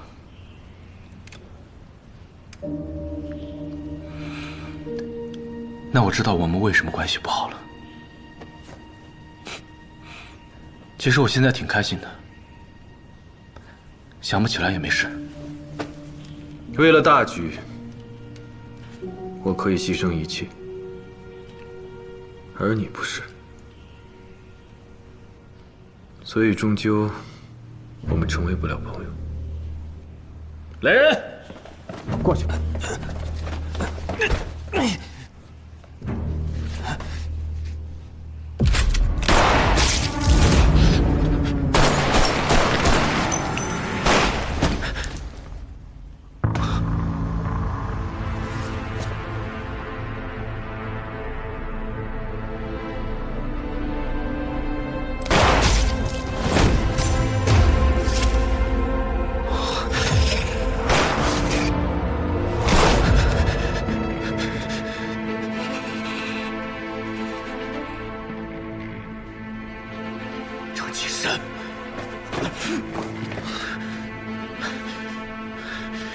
想起来了吗？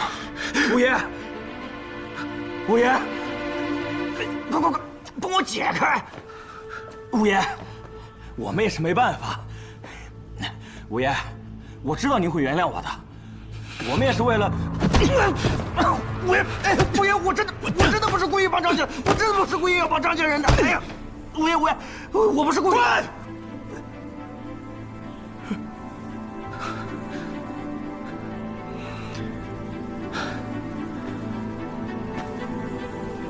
我要问你几个问题，然后带我去个地方。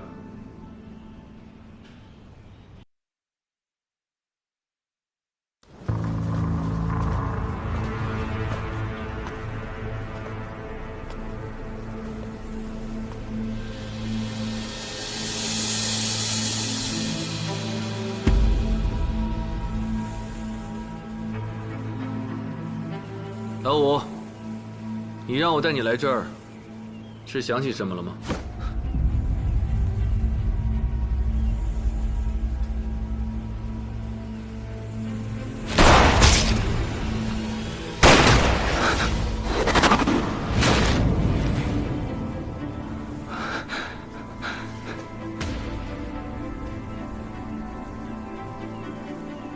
你在这开过枪？老五啊，这件事说来话长啊，你是不是在这儿开过枪？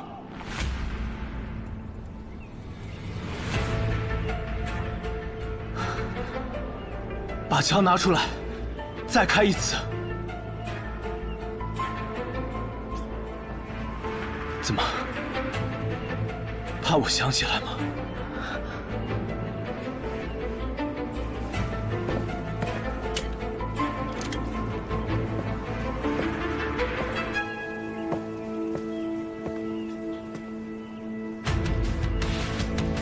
开枪！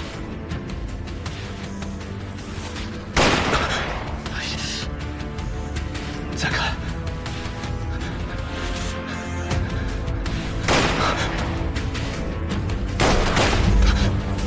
张启山！再开！再开！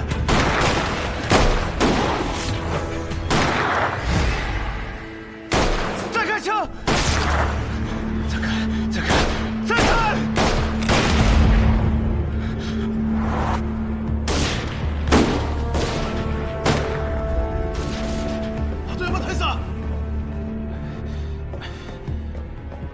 里山です。あとどれくらいですか？生物の記録に運はここにある。危険装置は6回の作動が必要。6回までは必要だ。今は何回目だ？6回目です。期間すでにできました。生物の記録は正しかったのだ。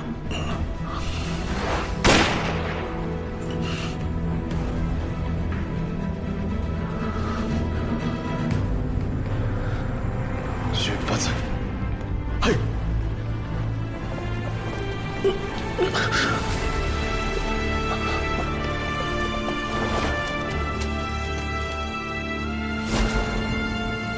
饶他一命！不要！不要！不要！不要！不要！老五，五爷！不要！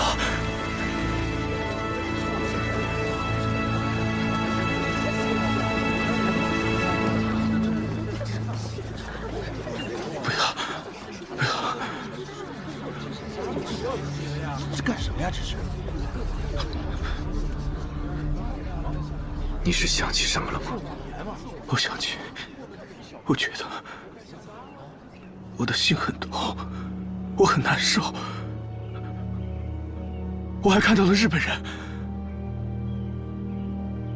可我就是想不起来，到底发生了什么事。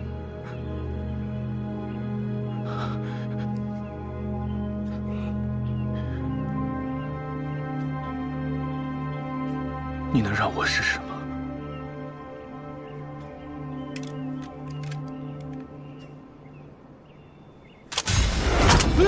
老五，你这是干什么呀？别动，把枪放下。你是不是在这里杀过我的人？即便我跪下来求你，你也没放过他。是。为什么？因为他犯了法。哎呀，老五，那个不是你想象中的那样啊！你先把枪放下，佛爷他能给你解释清楚的。愣着干什么呀？劝劝你们家五爷，快！五爷，这事儿不是你想的那样，你可千万把嘴给我闭上！我连自己都记不清楚了，你们骗我，我根本分不出来。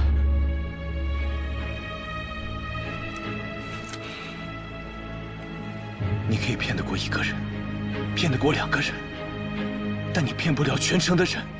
我真的很想知道，天天待在我身边的，到底是个怎么样的人？我要他们说，张启山有没有残害百姓，有没有出卖兄弟，有没有干过见不得人的勾当？没有啊，五爷。张大佛爷不是那样的人，他是个好官呀。是啊，五爷，你对我们好，可张大佛爷也是我们的恩人呐。张大佛爷来了长沙以后，我们老百姓的日子才算有了盼头啊！大伙说是不是啊？是啊，是啊，是啊。五爷，这是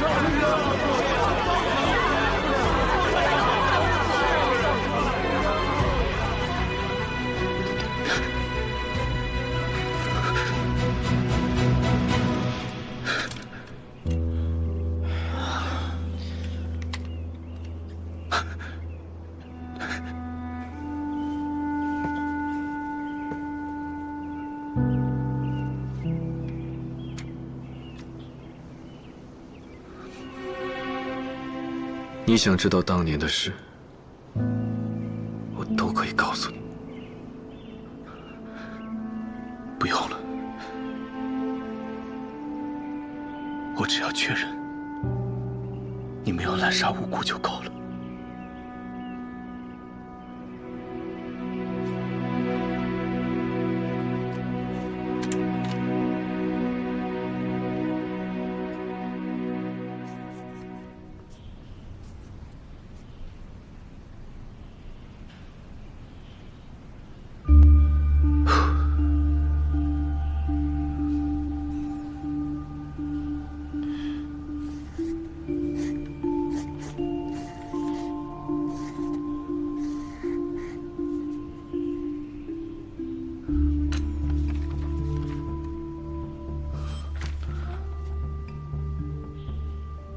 当时日本人就带我去到这样一个地方，这是个戏台，台上有3个穿戏服的人，中间这个孩子直接跪在了舞台中间。哎，太好了，五爷，你可算想起来了。你画的这个呀，叫三娘教子。啥是三娘教子啊？三娘就是……哎，你继续说。我记得有人在开枪，但不知道打什么。还有一个人在说话，他说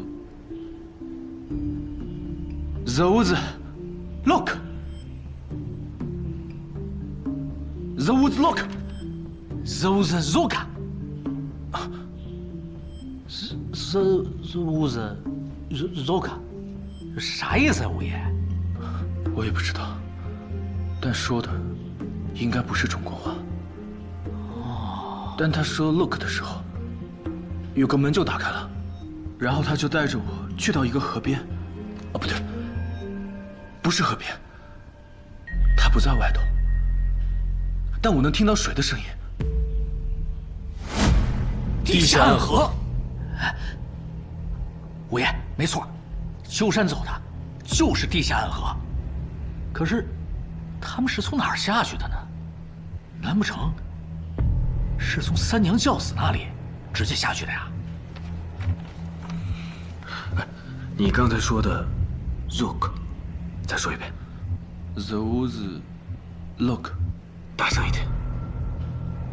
“those look”。青屋子老开，是日语里青屋子6次的意思。青屋子。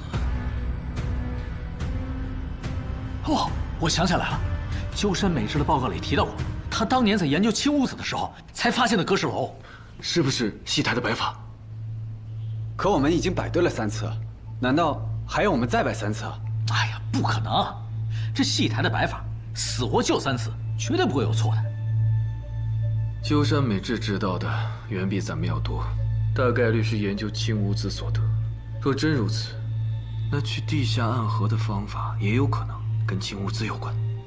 老八，哎，此事交给你，务必查清楚。好，父爷。我们去找老九，把发生的所有事情都告诉他。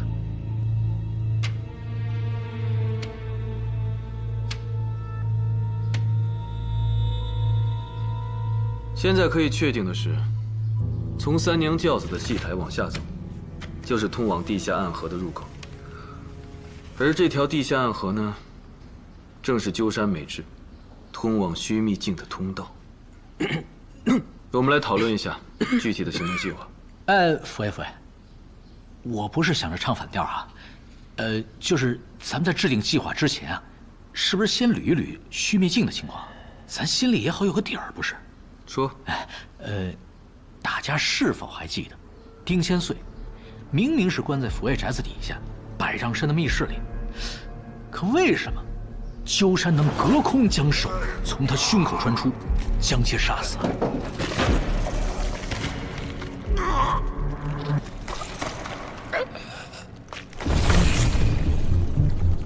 还有，就是那个打水的小兵啊。这无论杀他多少个来回，他都能死而复生。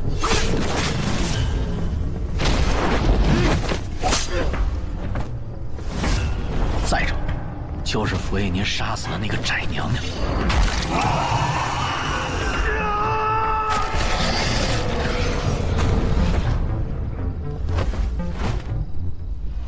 从他的编号上来看，肯定不止一个呀。在这个须弥境里头，或许藏着更多像他这样的怪物啊。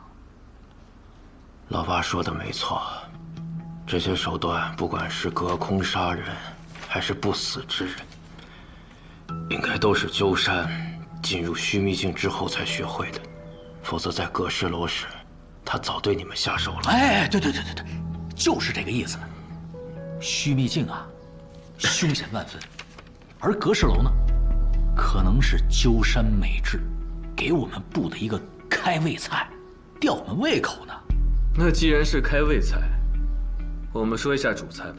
啊，鸠山美智通晓中国典籍文化，还有奇门法术。如果让他继续研究下去，恐怕会酿成大祸。此人必须要尽快铲除。可是佛爷，鸠山带的是他训练多年的学生护卫，个个都是精英，虚密性凶险万分。您真的要动兵的话，这起码得调动1个连的兵力才压得住啊。可是眼下长沙这个局势这么微妙，霍文海他要盯得这么紧，你真是要明着调兵的话，恐怕……你说的对，人多反而坏事，也有可能打草惊蛇。此事必须要速战速决。怎么个速战速决法呢？我带小鱼，啊，还有带你，再下去一趟，直取鸠山。佛爷，我就不掺和了。你看，你们是直取鸠山，我要是去的话，岂不是拖后腿吗？不合适，不合适，不合适。我刚才不是说得很清楚吗？鸠山精通了奇门法术，这里只有你懂这个玩意儿，你必须要下去。佛爷，我还是坐下来。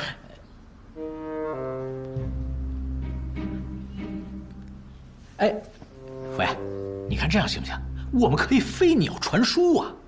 我在湘西等你们，你带上我，你们又要抓人，也要护着我，是给你们添麻烦不是吗？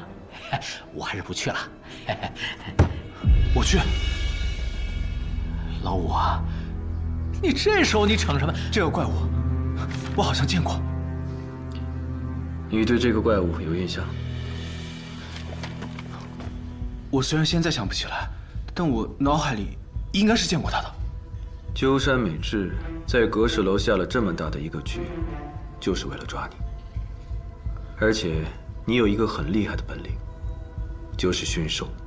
这怪物只有你驯得了。我还能驯得了这种怪物啊？是。我那么厉害？的确很厉害。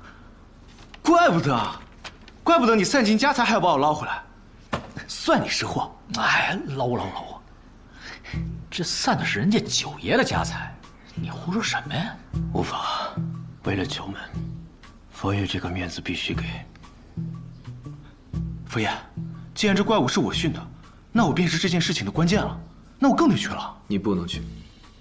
为什么？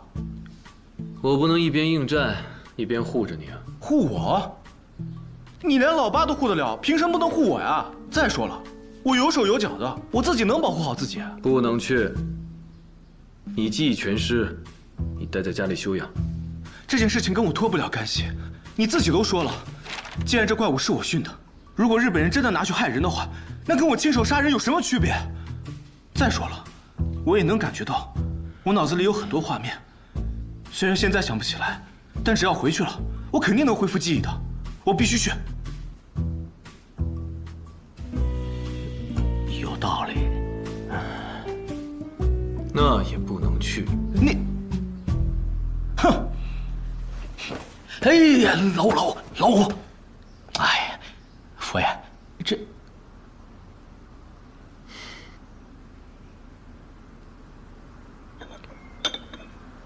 你告诉我，你非去不可的理由吧。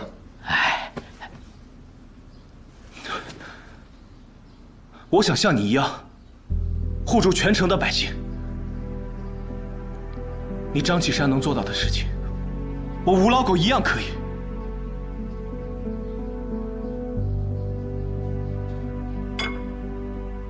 好，你可以下去，但是下去的整个过程必须要紧跟着我。哎，你放心，我和老伴全程听你指挥。佛爷，我也想跟你一起去。你不可以下去。为什么？你要帮我守着长沙。老九，我们下楼之后，霍文海肯定会生事端，你必须顾好自己的安危，不要轻举妄动。放心吧，佛爷，我自会审时度势。佛爷，多保重。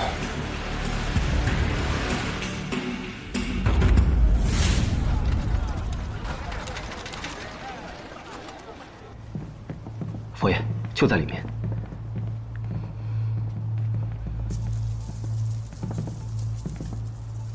来，走走走。哎，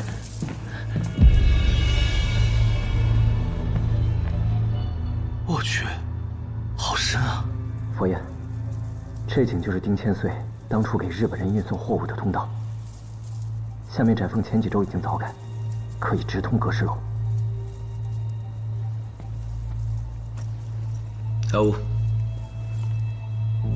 这是你的东西，用起来比较趁手。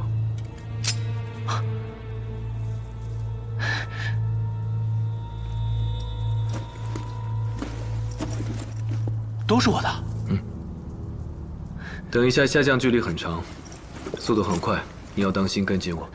放心吧。出发。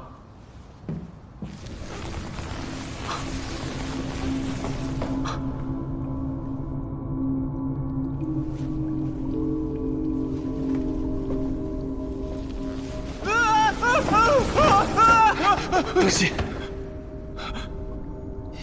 佛爷，你好快啊！其实之前你也很快啊，你忘了而已。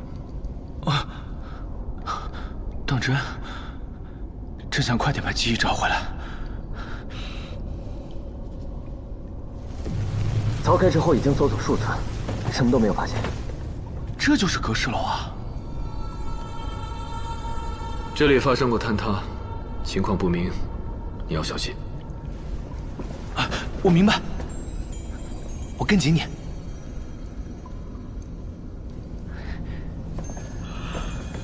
哎呀，我明白，跟紧你。是，哎，行，我自己走。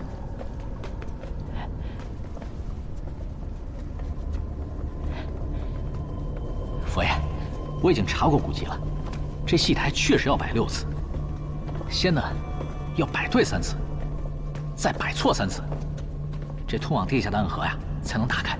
为何如此麻烦？我又不是阁师老祖，我哪知道啊？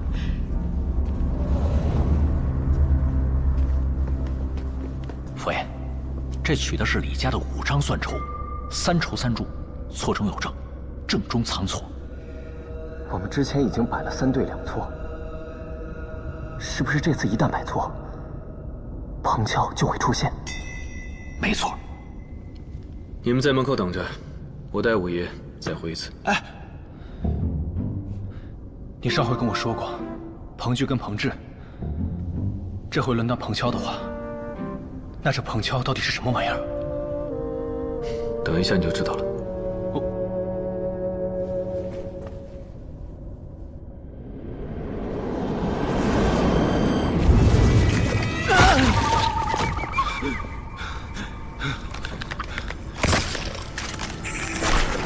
这个彭乔也不过如此吗？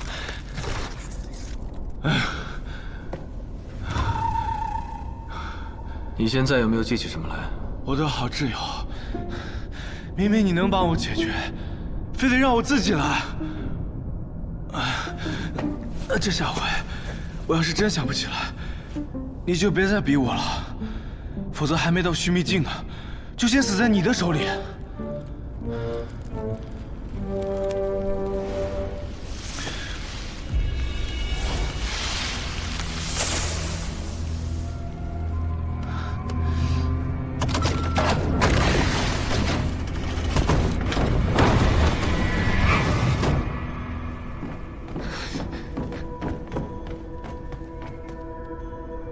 佛爷，又发现个机关，这么巧妙，难怪之前找不到。哎，你倒是扶我一把呀！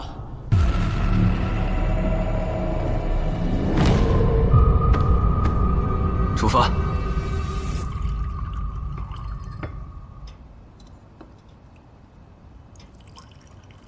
此番前来，我有个不情之请，我想求您指条明路，让您的人带我去须弥境。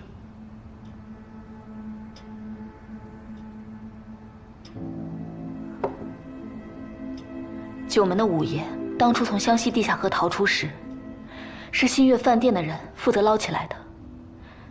你只需要告诉我，这地下河的出口在哪儿，我便可以逆流而上，找到路进去。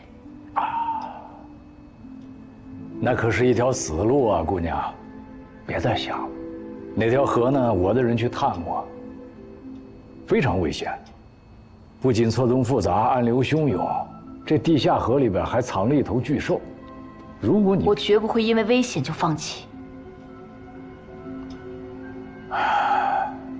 为什么这么犟呢？难道这件事情啊，你是非去不可吗？嗯？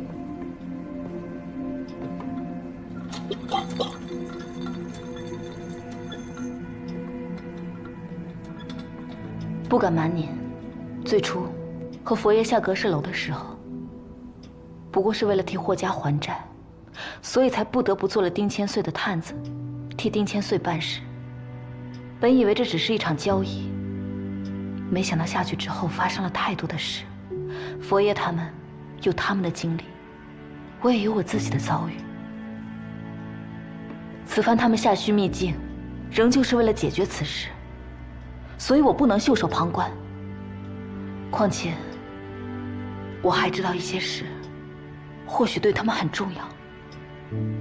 你是不相信张启山他们可以了结此事？但信和责任并不相悖，我有自己必须要做的事。也请您相信我，我不会做自己没有把握的事。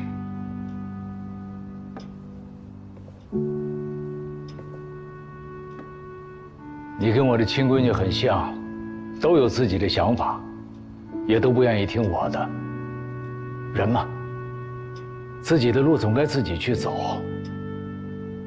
也好，如果你想好了，真的不后悔，那就让棍一陪你去。他记忆力好，功夫也好。多谢，多谢干爹。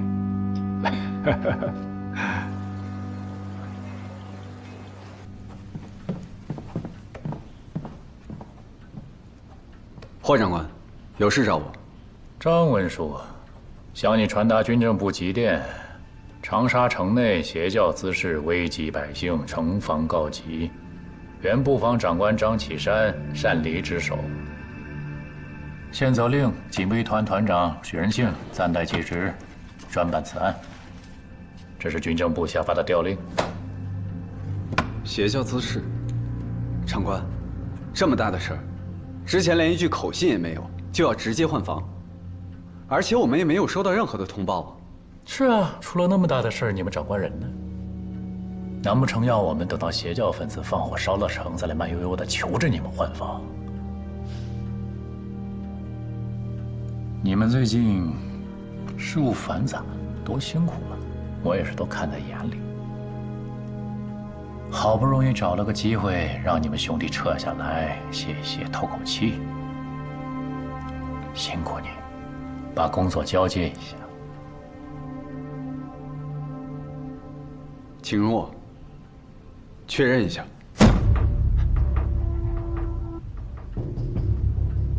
就这么信不过我？你看，拿回家去，慢慢看。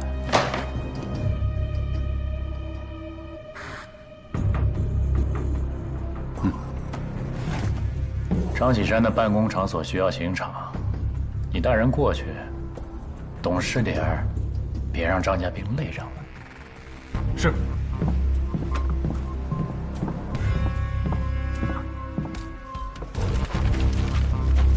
奉团部命令，红花邪教潜伏长沙，妖言惑众，情节恶劣。即日起，长沙全面戒严，非持有特别通行证者不许出入，违禁外出者依军法处置。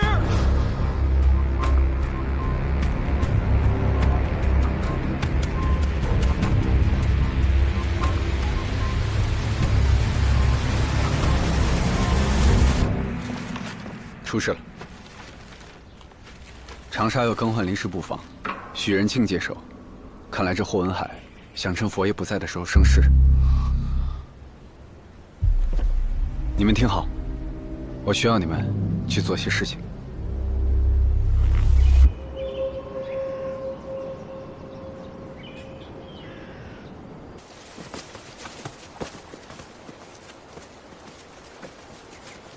虎狼家，箱子就从上游飘来，我们在这儿打捞上来的。多谢，剩下的路我自己走。哦，对了，这是老板让我们为您准备的补给，地下河环境复杂，请您保重。多谢。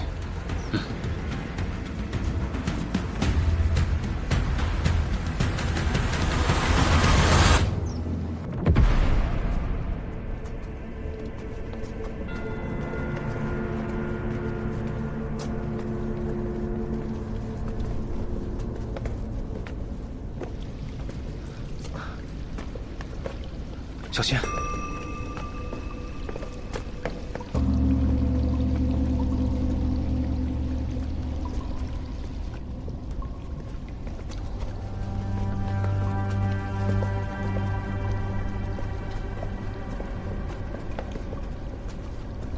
哎，终于到出口了。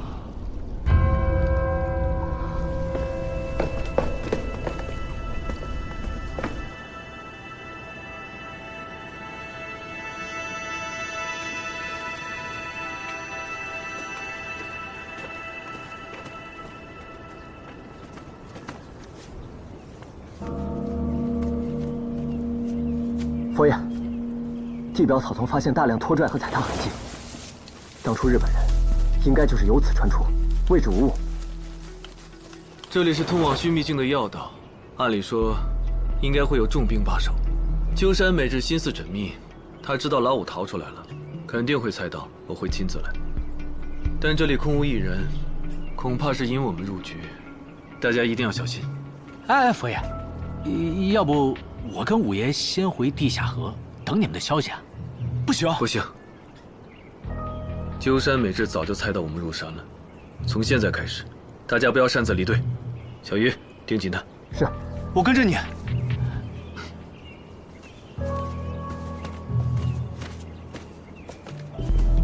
阿言，哎。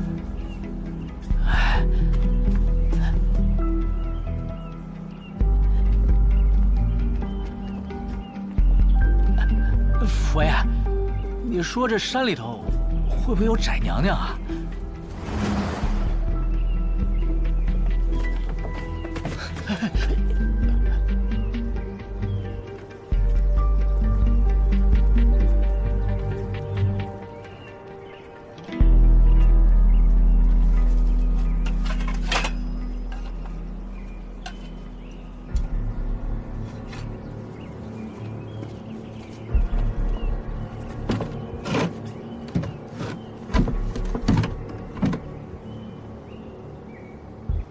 佛爷，烧得很干净。按理说这么一大堆东西，应该留有残渣。看来他们是找人专门盯着，不想留下任何痕迹。这是特务撤离的一贯方法。如果是为了诱敌设伏的话，这代价未免也太大了。他们把所有的手表都烧了，不知为何。也许他们去的地方，时间没什么意义，只会徒增压力。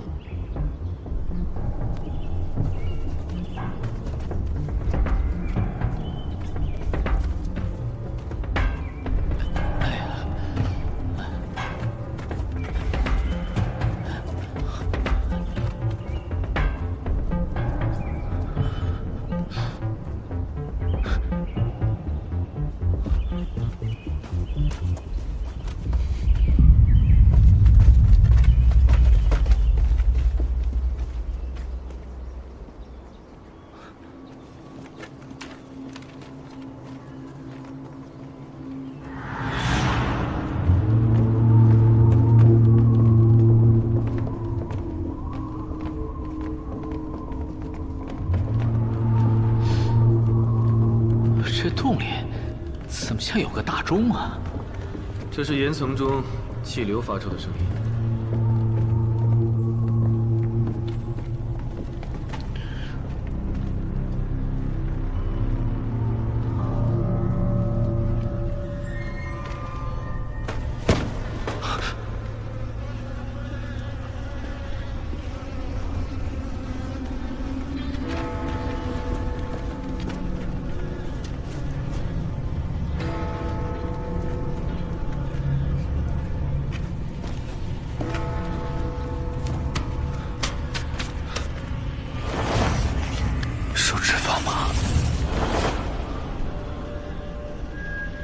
有记起什么来吗？但这图案应该是我画的，东西都烧了，但这些纸为什么没烧留在这儿呢？这儿都是爪痕，可能发生过很危险的事情。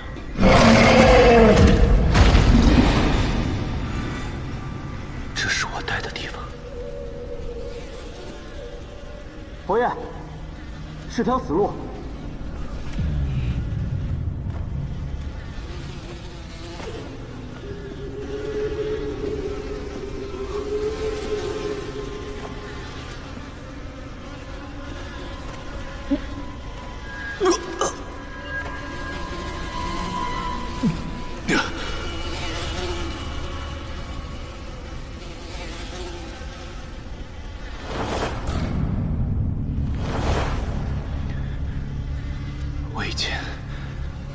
应该很害怕这里。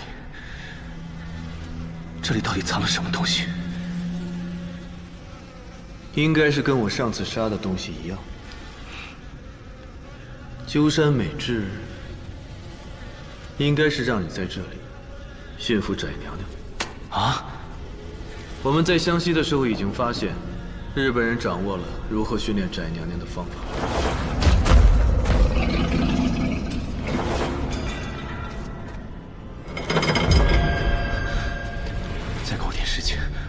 我一定能想起来。你们再给我点时间，我一定能把这里发生的事情全部想起来的。老吴，再给我点时间，再给我点时间。行事最忌讳的，就是被情绪困住。不要太过执着，不要深陷其中。我们现在最重要的是找到鸠山。鸠山现在撤出营地，大概率是往须弥境方向去了。我们得尽快想办法进去。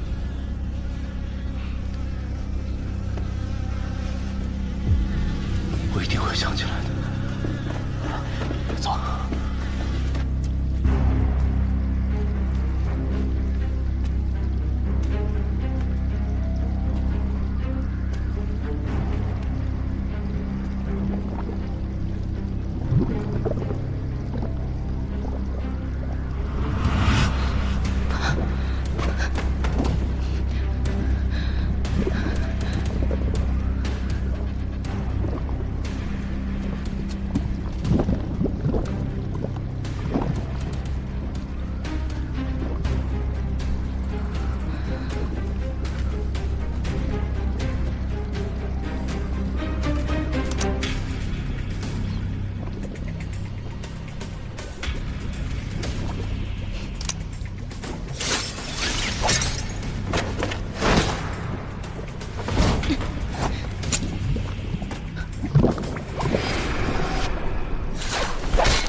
跟着日本人的痕迹，他们会不会有诈？我们只有4个人，有诈扫死了，他们随时可以动手。继续往前走。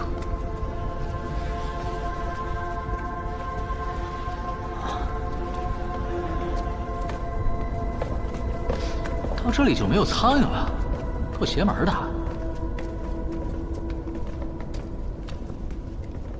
我去！这墙怎么这么高啊？哎，这是和氏楼的高墙啊！哎，星宿纹，一模一样啊！佛爷，这是一座新的阁氏楼啊？还是说我们已经回长沙了？这里不是长沙，是个新的地方。啊？你怎么如此肯定啊？因为我们的绳索不在。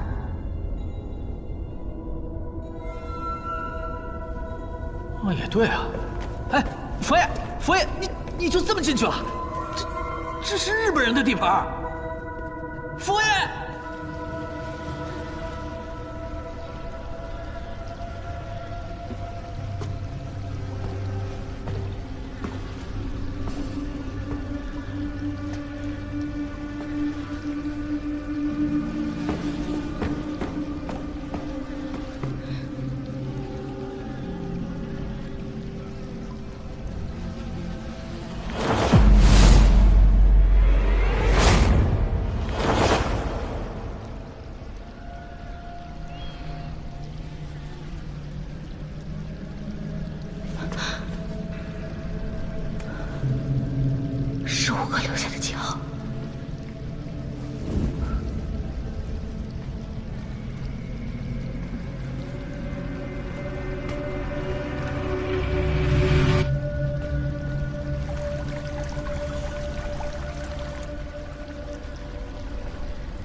水下有路。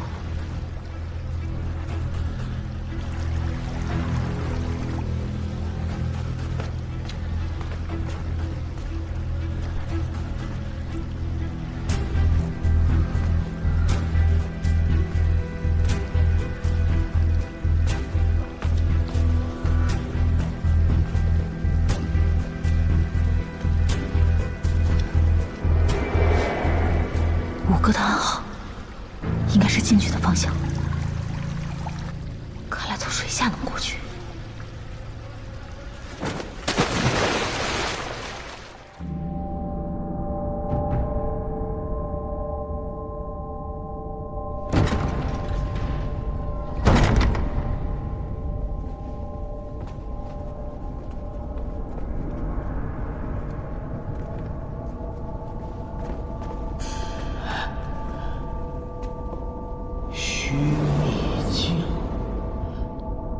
这就是须弥境啊！难道须弥境就是另一座歌诗楼？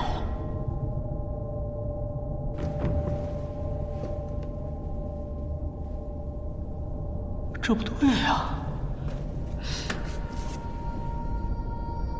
这为什么这么新啊？这按理来说，格氏老祖当年建格氏楼的时候，就是为了进这个须弥境啊。但再怎么说，这个须弥境应该比格氏楼老才对啊，怎么现在看着像刚修的一样啊？先期遮旧谷，有蹊跷。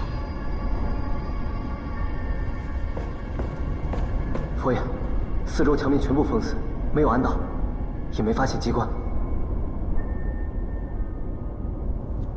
那日本人去哪儿了？哎，佛爷，你看，变化变了。佛爷，这上面应该写的是各门各派的法术啊。有锁魂咒、破障诀、摄心术，还有缩地术。原来这须弥境是个藏法术的地方啊。那这么说，秋山真的是进来偷学法术的，学会了就带着法术逃回日本了。把所有字看完再说。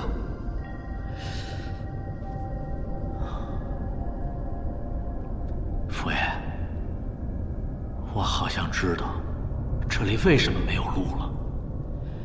这上面写的一种法术，叫生楼诀。这生楼诀的意思呢，就是虽此地空无一物，却非为终局也，而是未曾播种。只要法种落地，水火相济，便可百楼自生，千门自开。佛爷，这换句话说，就是看似现在这里没路，只不过是种子未发罢了。一旦催动法诀，这整座楼便会自己长出来。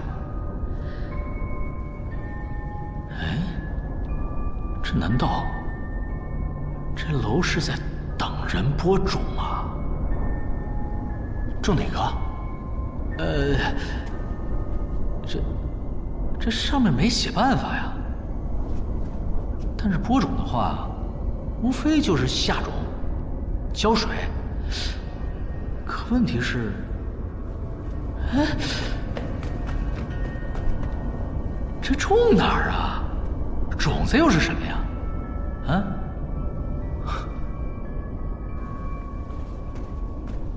该不会是这块碑吧？难道这块碑就是还没有长出来的须弥境？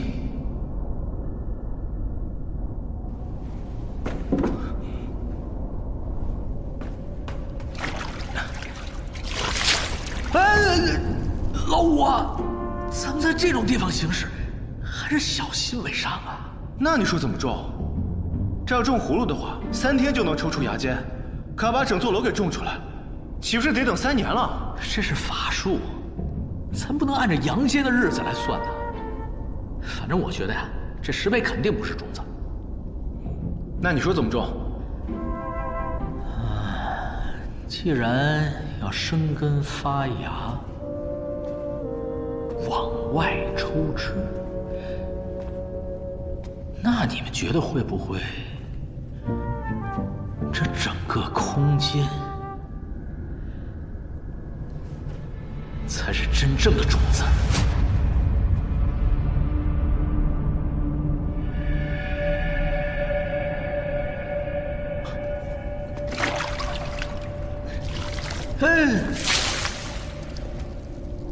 这也不行啊！那边试试。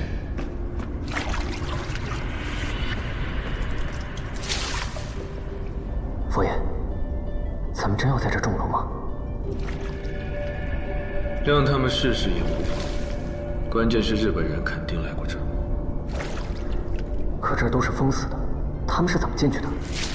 此处多半是障眼法。既然这里的布局跟长沙的阁式楼如出一辙，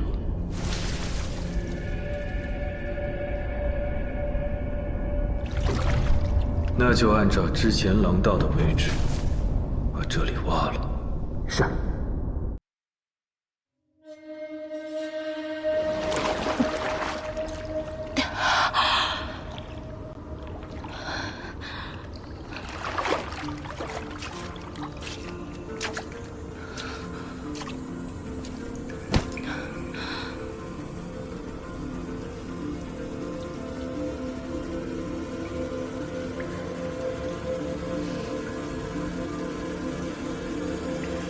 须弥镜。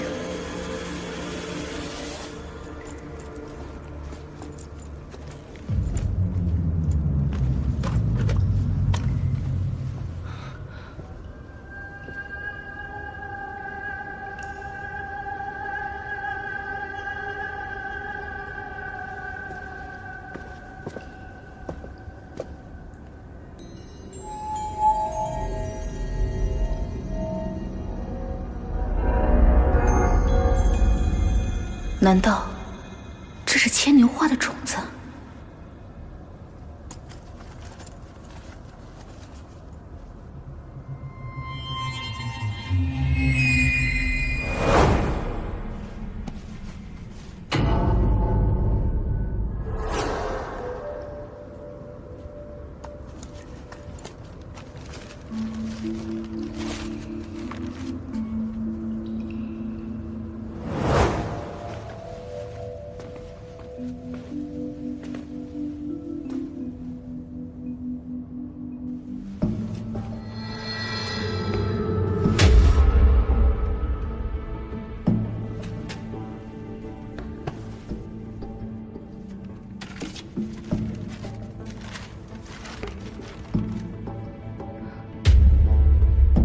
丁千岁勾结日本人，罐子是法术核心，它会引来杀身之祸。我伸出走，我在等你。种子很重要，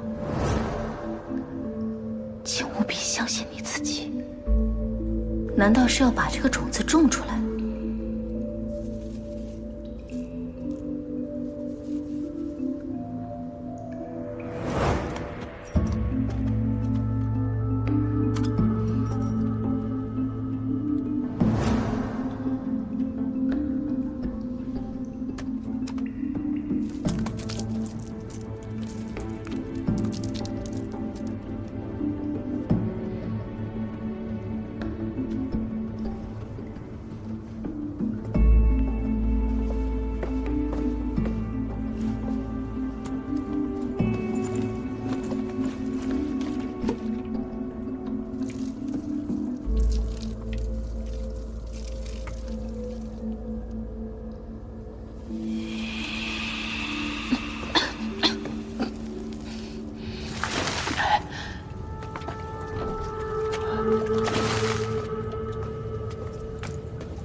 佛爷，后面全是山石，也没有通道，这地方就只修到这儿。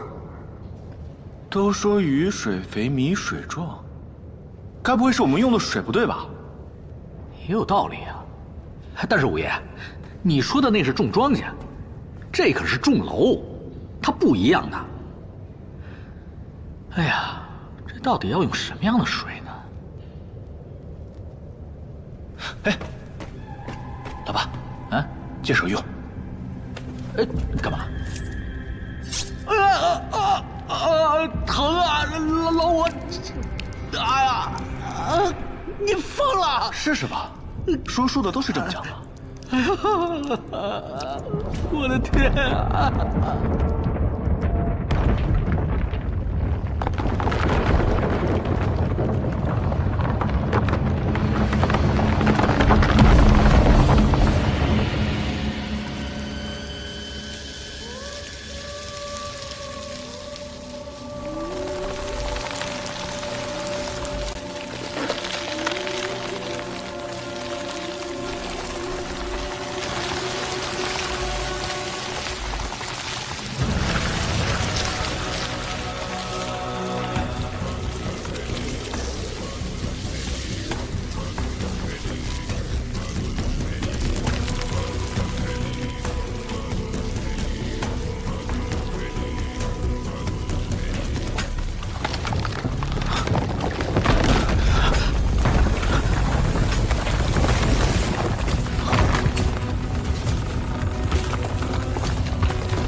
这楼真的种出来了，我就说有奇迹吧。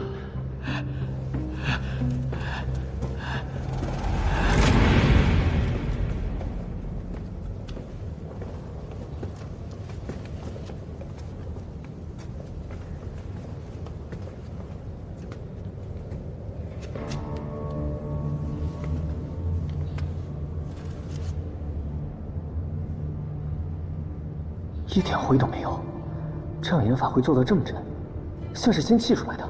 新长出来的，当然是新的了。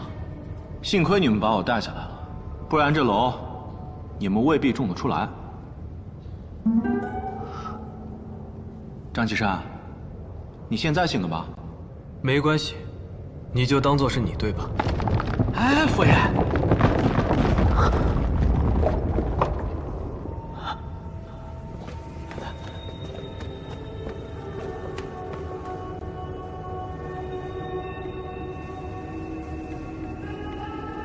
都听到了，听到了。你们说，这楼该不会是缩回来了吧？那我们得赶紧跑啊，要不然的话就被压死在这儿了。哎，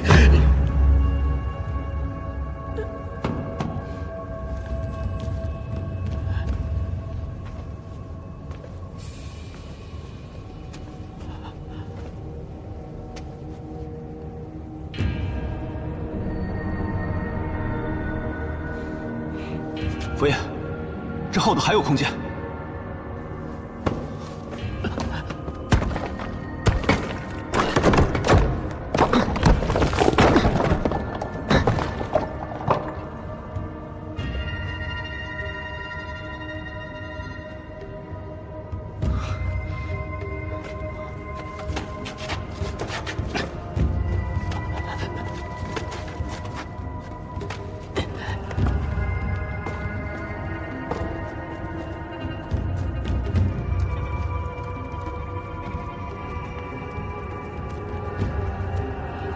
哎，佛爷，佛爷，你看，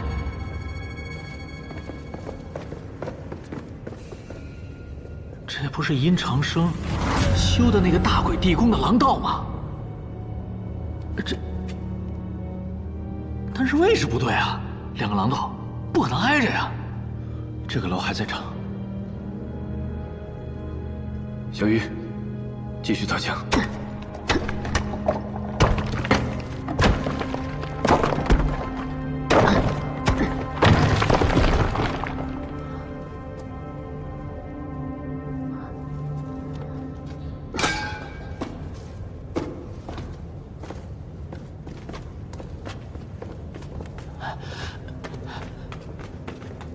佛爷，我们怎么又回到阁式大厅了？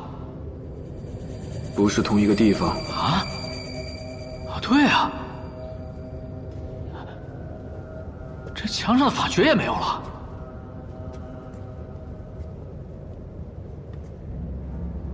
老八啊，之前钟楼那个法术，再念一次给我听。升楼诀，虽然前方看似无路，只是未曾播种而已。只要种下法种，水火相济，便可百楼自起，千门自开，楼便会自己长出来。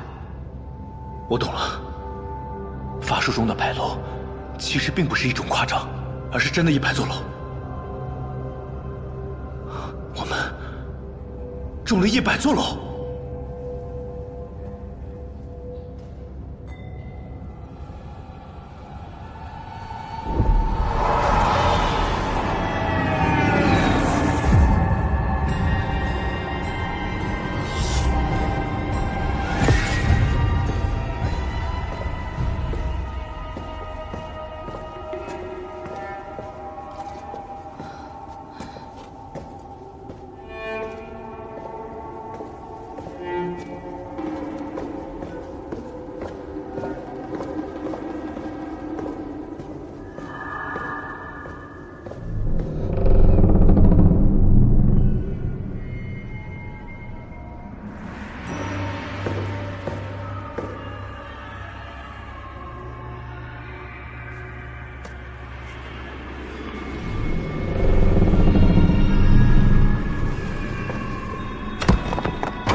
老五，老八，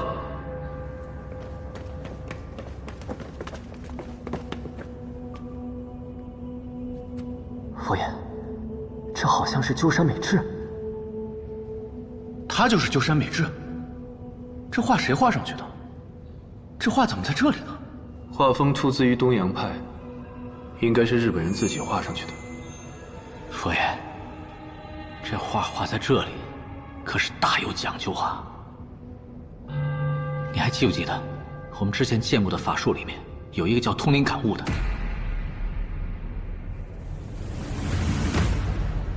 你们看，鸠山美智的右手结的是天师诀，左手结的是地护诀，上下交泰，天地贯通，这是通灵的手势。而这幅画又正好画在了中宫太极之位，也就是整个楼的气口汇聚之地啊。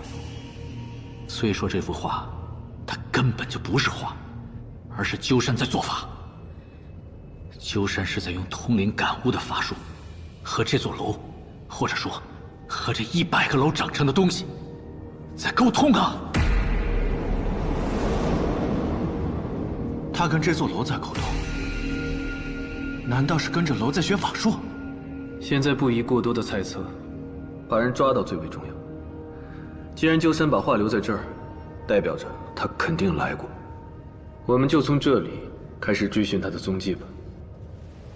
好。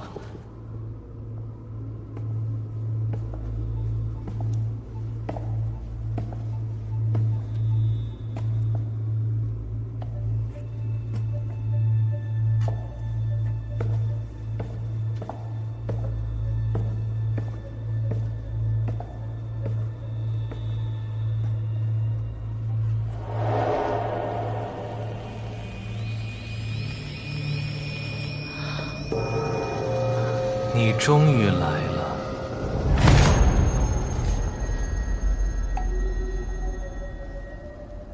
这是你留给我的，对吗？看样子你还是相信我留给你的种种提示。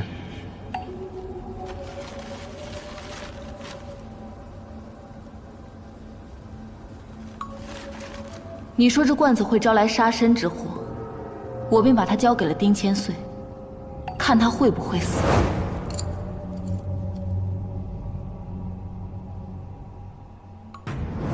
丁千岁既然已经死了，就说明这字条上的内容有可信之处。好孩子，你看，你循着我留给你的提示，是不是就种出了这个楼啊？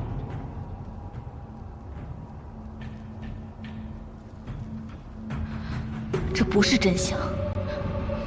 来，往深处走，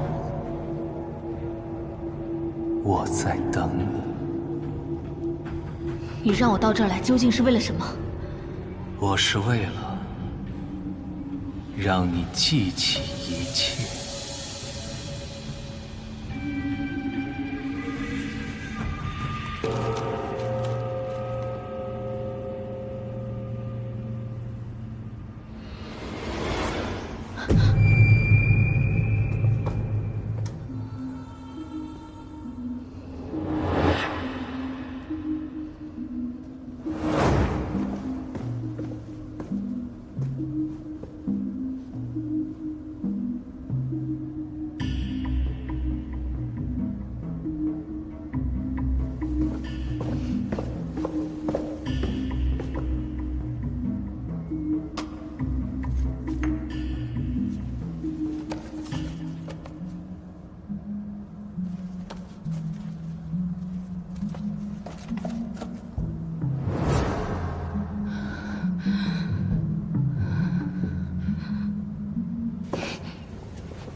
佛爷，看来日本人真的在这儿待过。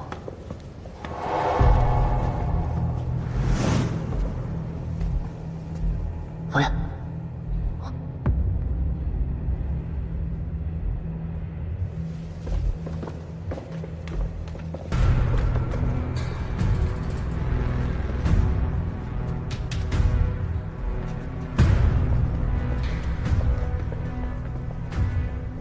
佛爷。又是个交叉火力封锁点，什么味道？好臭啊，像是尸臭。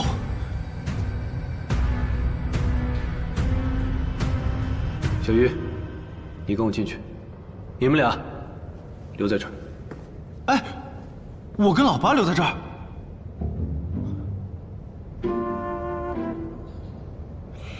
行吧，那你们小心点。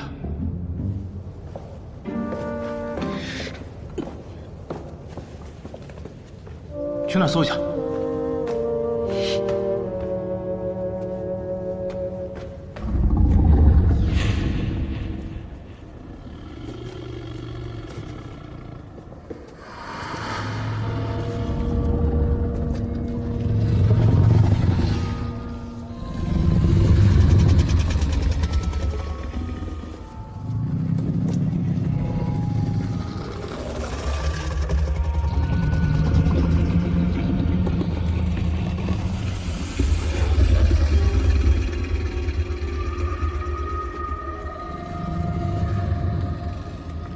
佛爷，怎么这么多斩娘娘啊？他们怎么这么臭？你闻到了吗？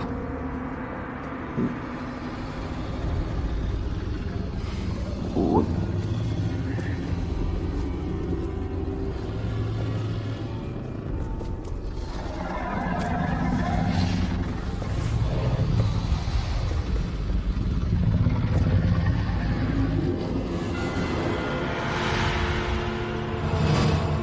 是401的人，别动！前面不对劲。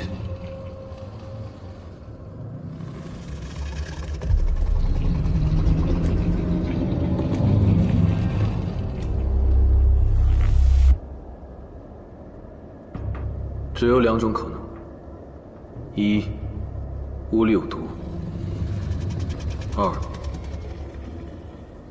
他们的位置非常危险，过去很有可能会毙命。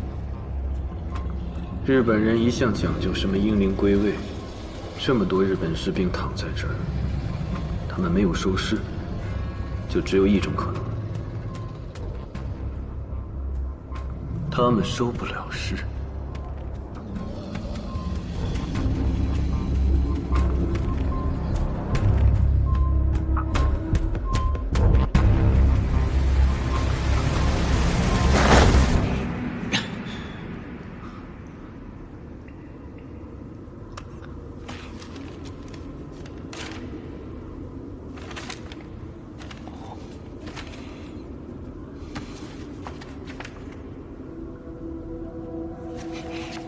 八爷，八爷，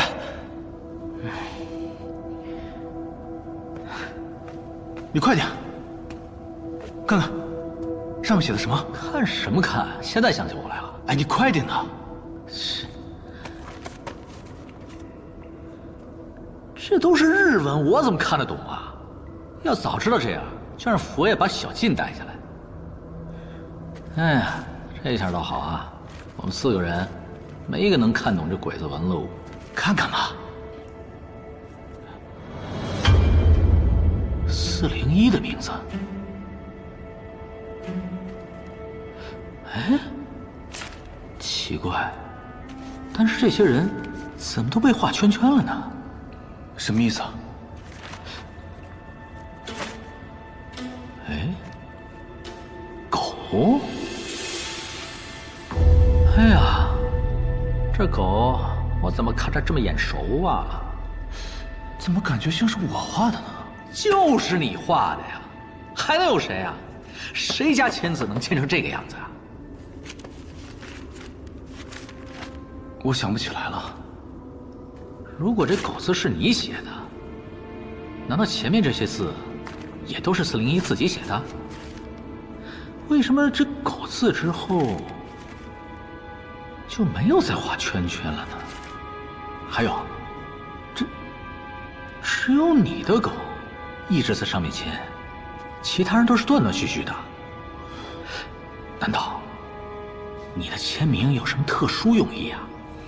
你仔细想想，啊！我想不起来。哎呀，你努力想想吧。你看，看这儿啊，都是你的签名，啊，想起来了吧？这为什么会有我的名字？哎，我真想不起来。哎，佛爷，怎么样？前面有个地方过不去，地上全是尸体，有日本人，还有401，里面全是翟娘娘。佛爷，这是我们发现的一本册子，这里面呢有老五和401的签名。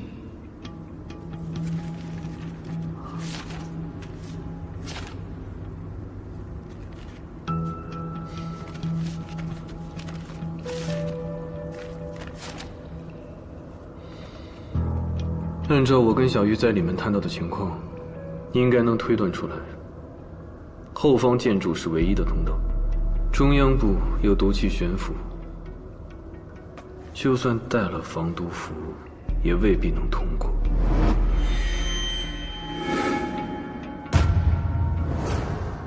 我们的判断没错，翟娘娘。翟娘娘体内有特殊的蛋白，能解毒，怪不得里面的翟娘娘能活着。什么意思啊？有没有一种可能，是你驯服了翟娘娘，然后日本人通过翟娘娘，找到通过毒气区域的方法？哦，这么说我就明白了，就是。老五来之前，那些人被画圈圈名字的人，很有可能就已经死了。等老五来之后，那些名字没有被画圈圈，那是因为老五已经驯服了翟娘娘，带领他们顺利的通关了。你的意思是我帮了日本人？就是这意思。老五，我需要你集中注意力。鸠山美智可能到了后面的楼里，我们必须要赶上。只有你能带我们过那片区域。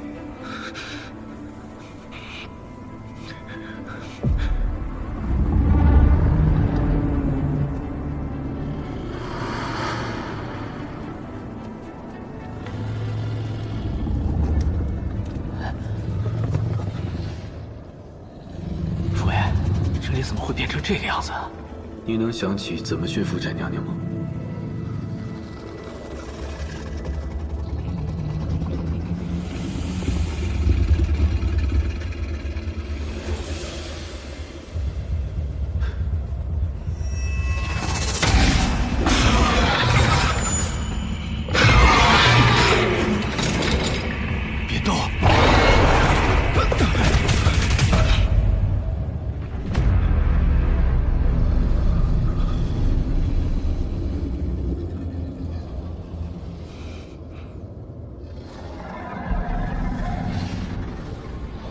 那只能用这一招。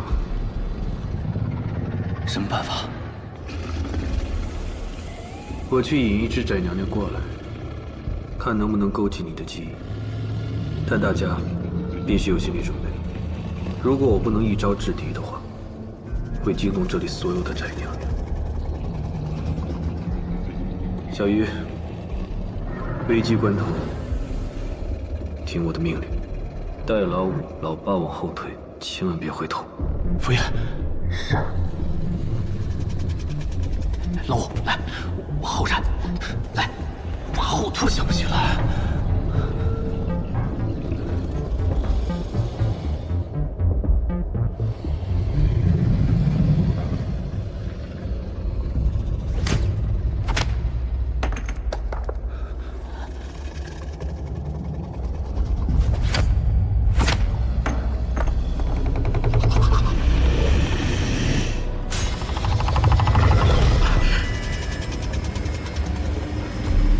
老五，看清楚了。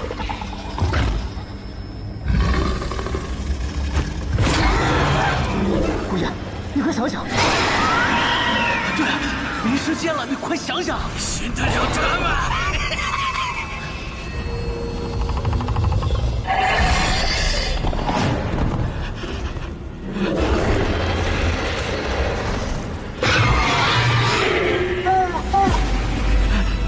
老五。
小心点，继续往前走。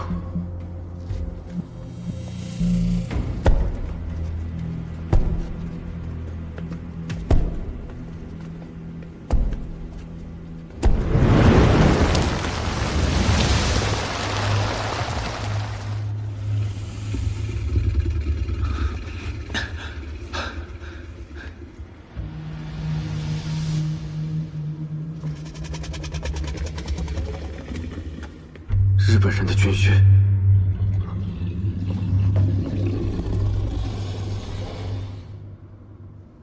佛爷，我们还是快点离开这个地方吧。继续往前走。好。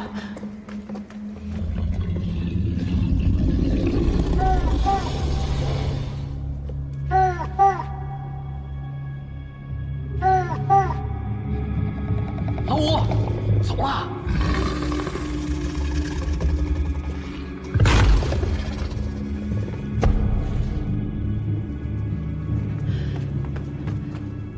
佛爷，我们还是赶紧离开这个地方吧，这太危险了。老五的情况又这样，佛爷，别到时候再想。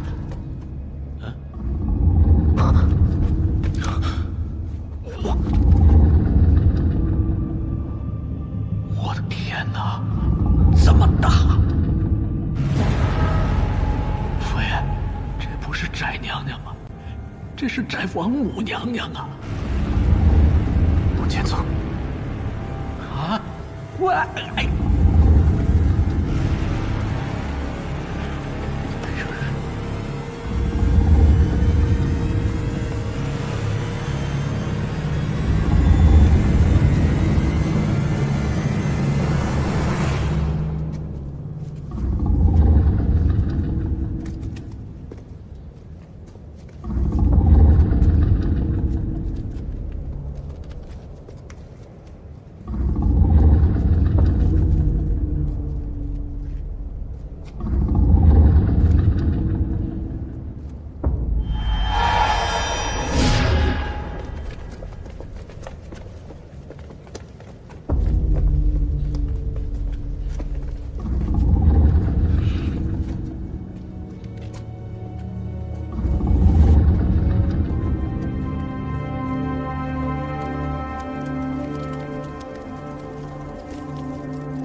又是另外一个楼，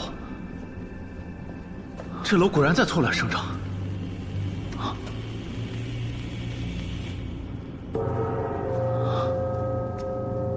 楼中有楼，劫中藏劫，但非凡间可度量。门后无门，阴后仍影，正是此地的真相，无限隔世楼也。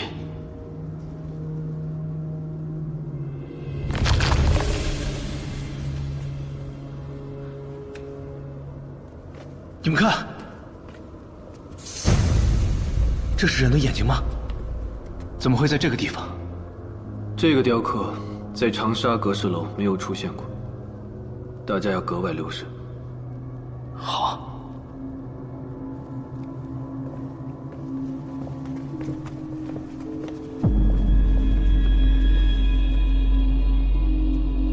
这边。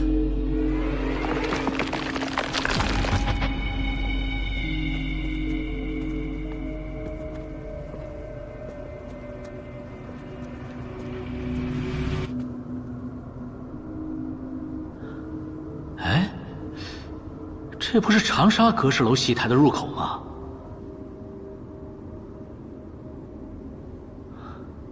你们看这脚印，像不像是日本人的军靴留下的呀？这进进出出，来来回回的，看来在这停留了很久啊。佛爷，这么看，这个地方对日本人来说很重要啊。进去看看。好。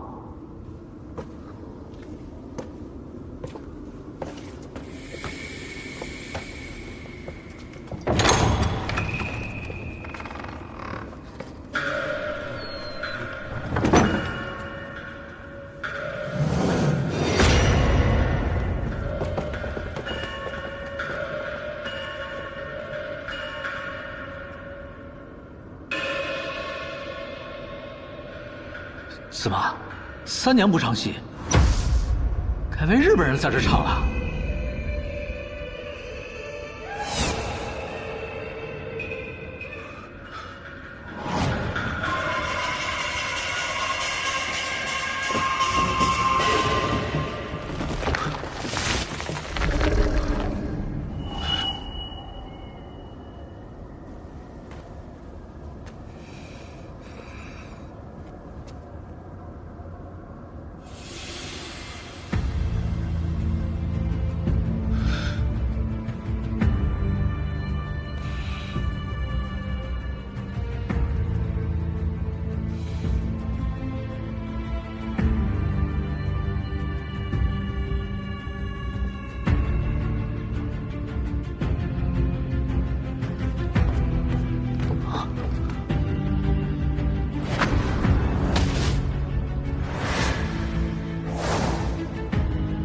不老不死妙药。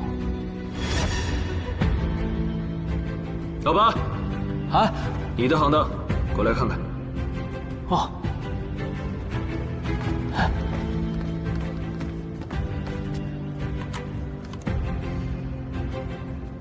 法器、咒符、竹简。佛爷，这是殷长生留下的法术啊！没想到，真的被鸠山给找到了这儿。仔细看看。好。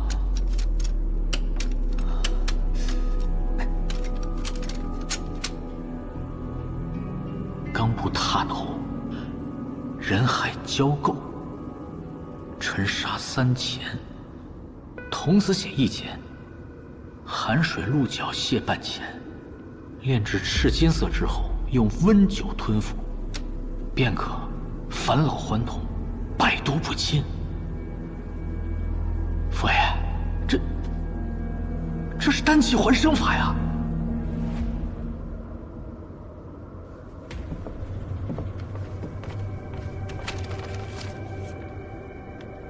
！29岁，男性，实验体，投药后全身痉挛，体表温度52度，皮肤青紫，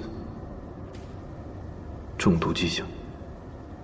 16分，心跳停止。看来这个鸠山是在按照古籍里面的法术做实验呢。难道他是想修炼成仙？这不是修行，是练命。我们成了他们续命的柴火。他不只是在研究法术，他把人当成实验品，死了很多人。快来看！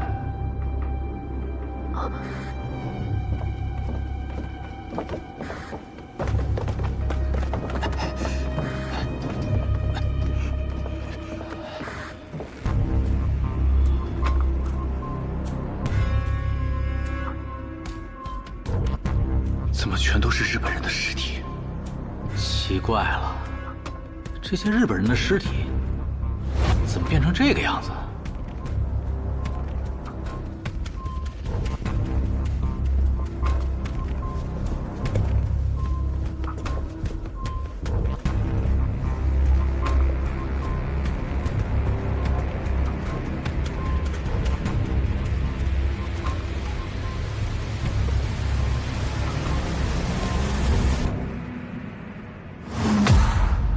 ？KGX 0601，没想到鸠山把日本人当作实验品。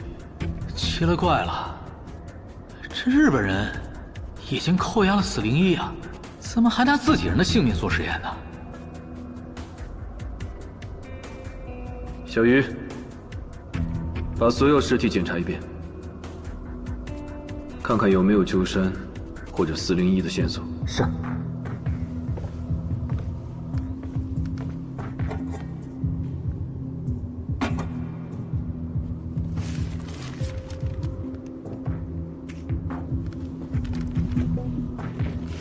佛爷，没发现401部队尸体，鸠山美智也不在其中。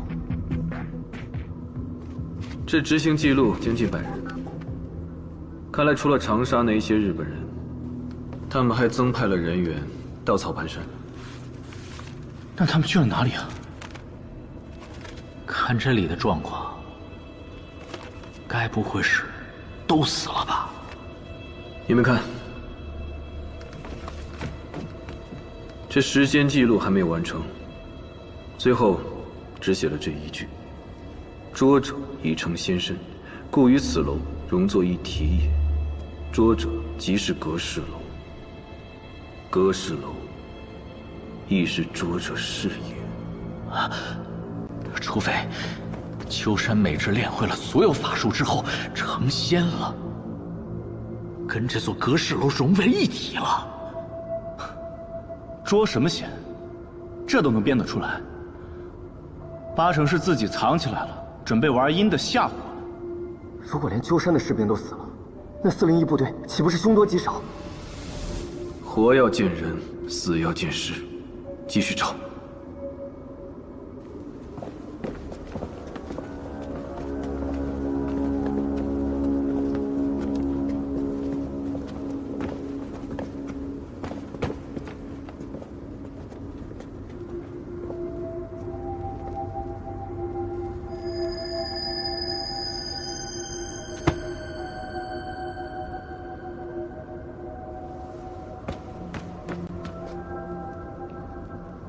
这么拙劣的画工，应该是你画的吧？这个画肯定是老五画的。不过佛爷，老五他现在这边，哎。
这个地方像是新长出来的。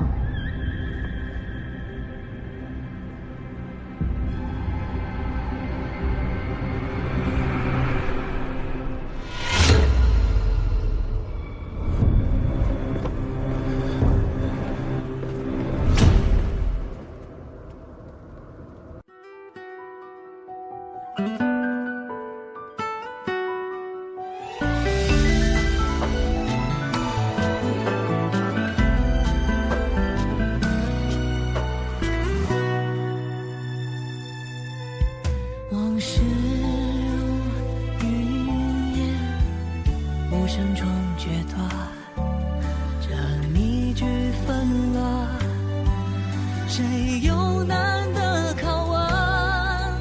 再寻常不过的道别，抬头似乎是艳阳天，或许是最后的并肩。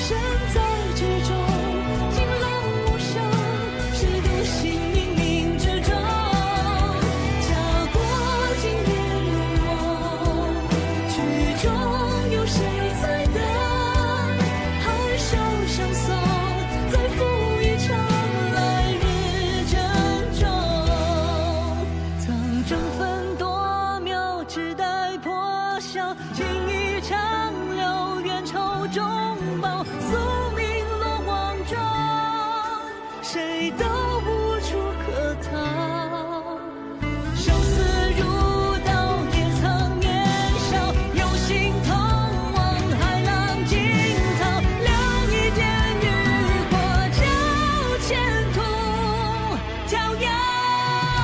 门外依旧重逢，是谁一去匆匆？身在局中，尽量无声。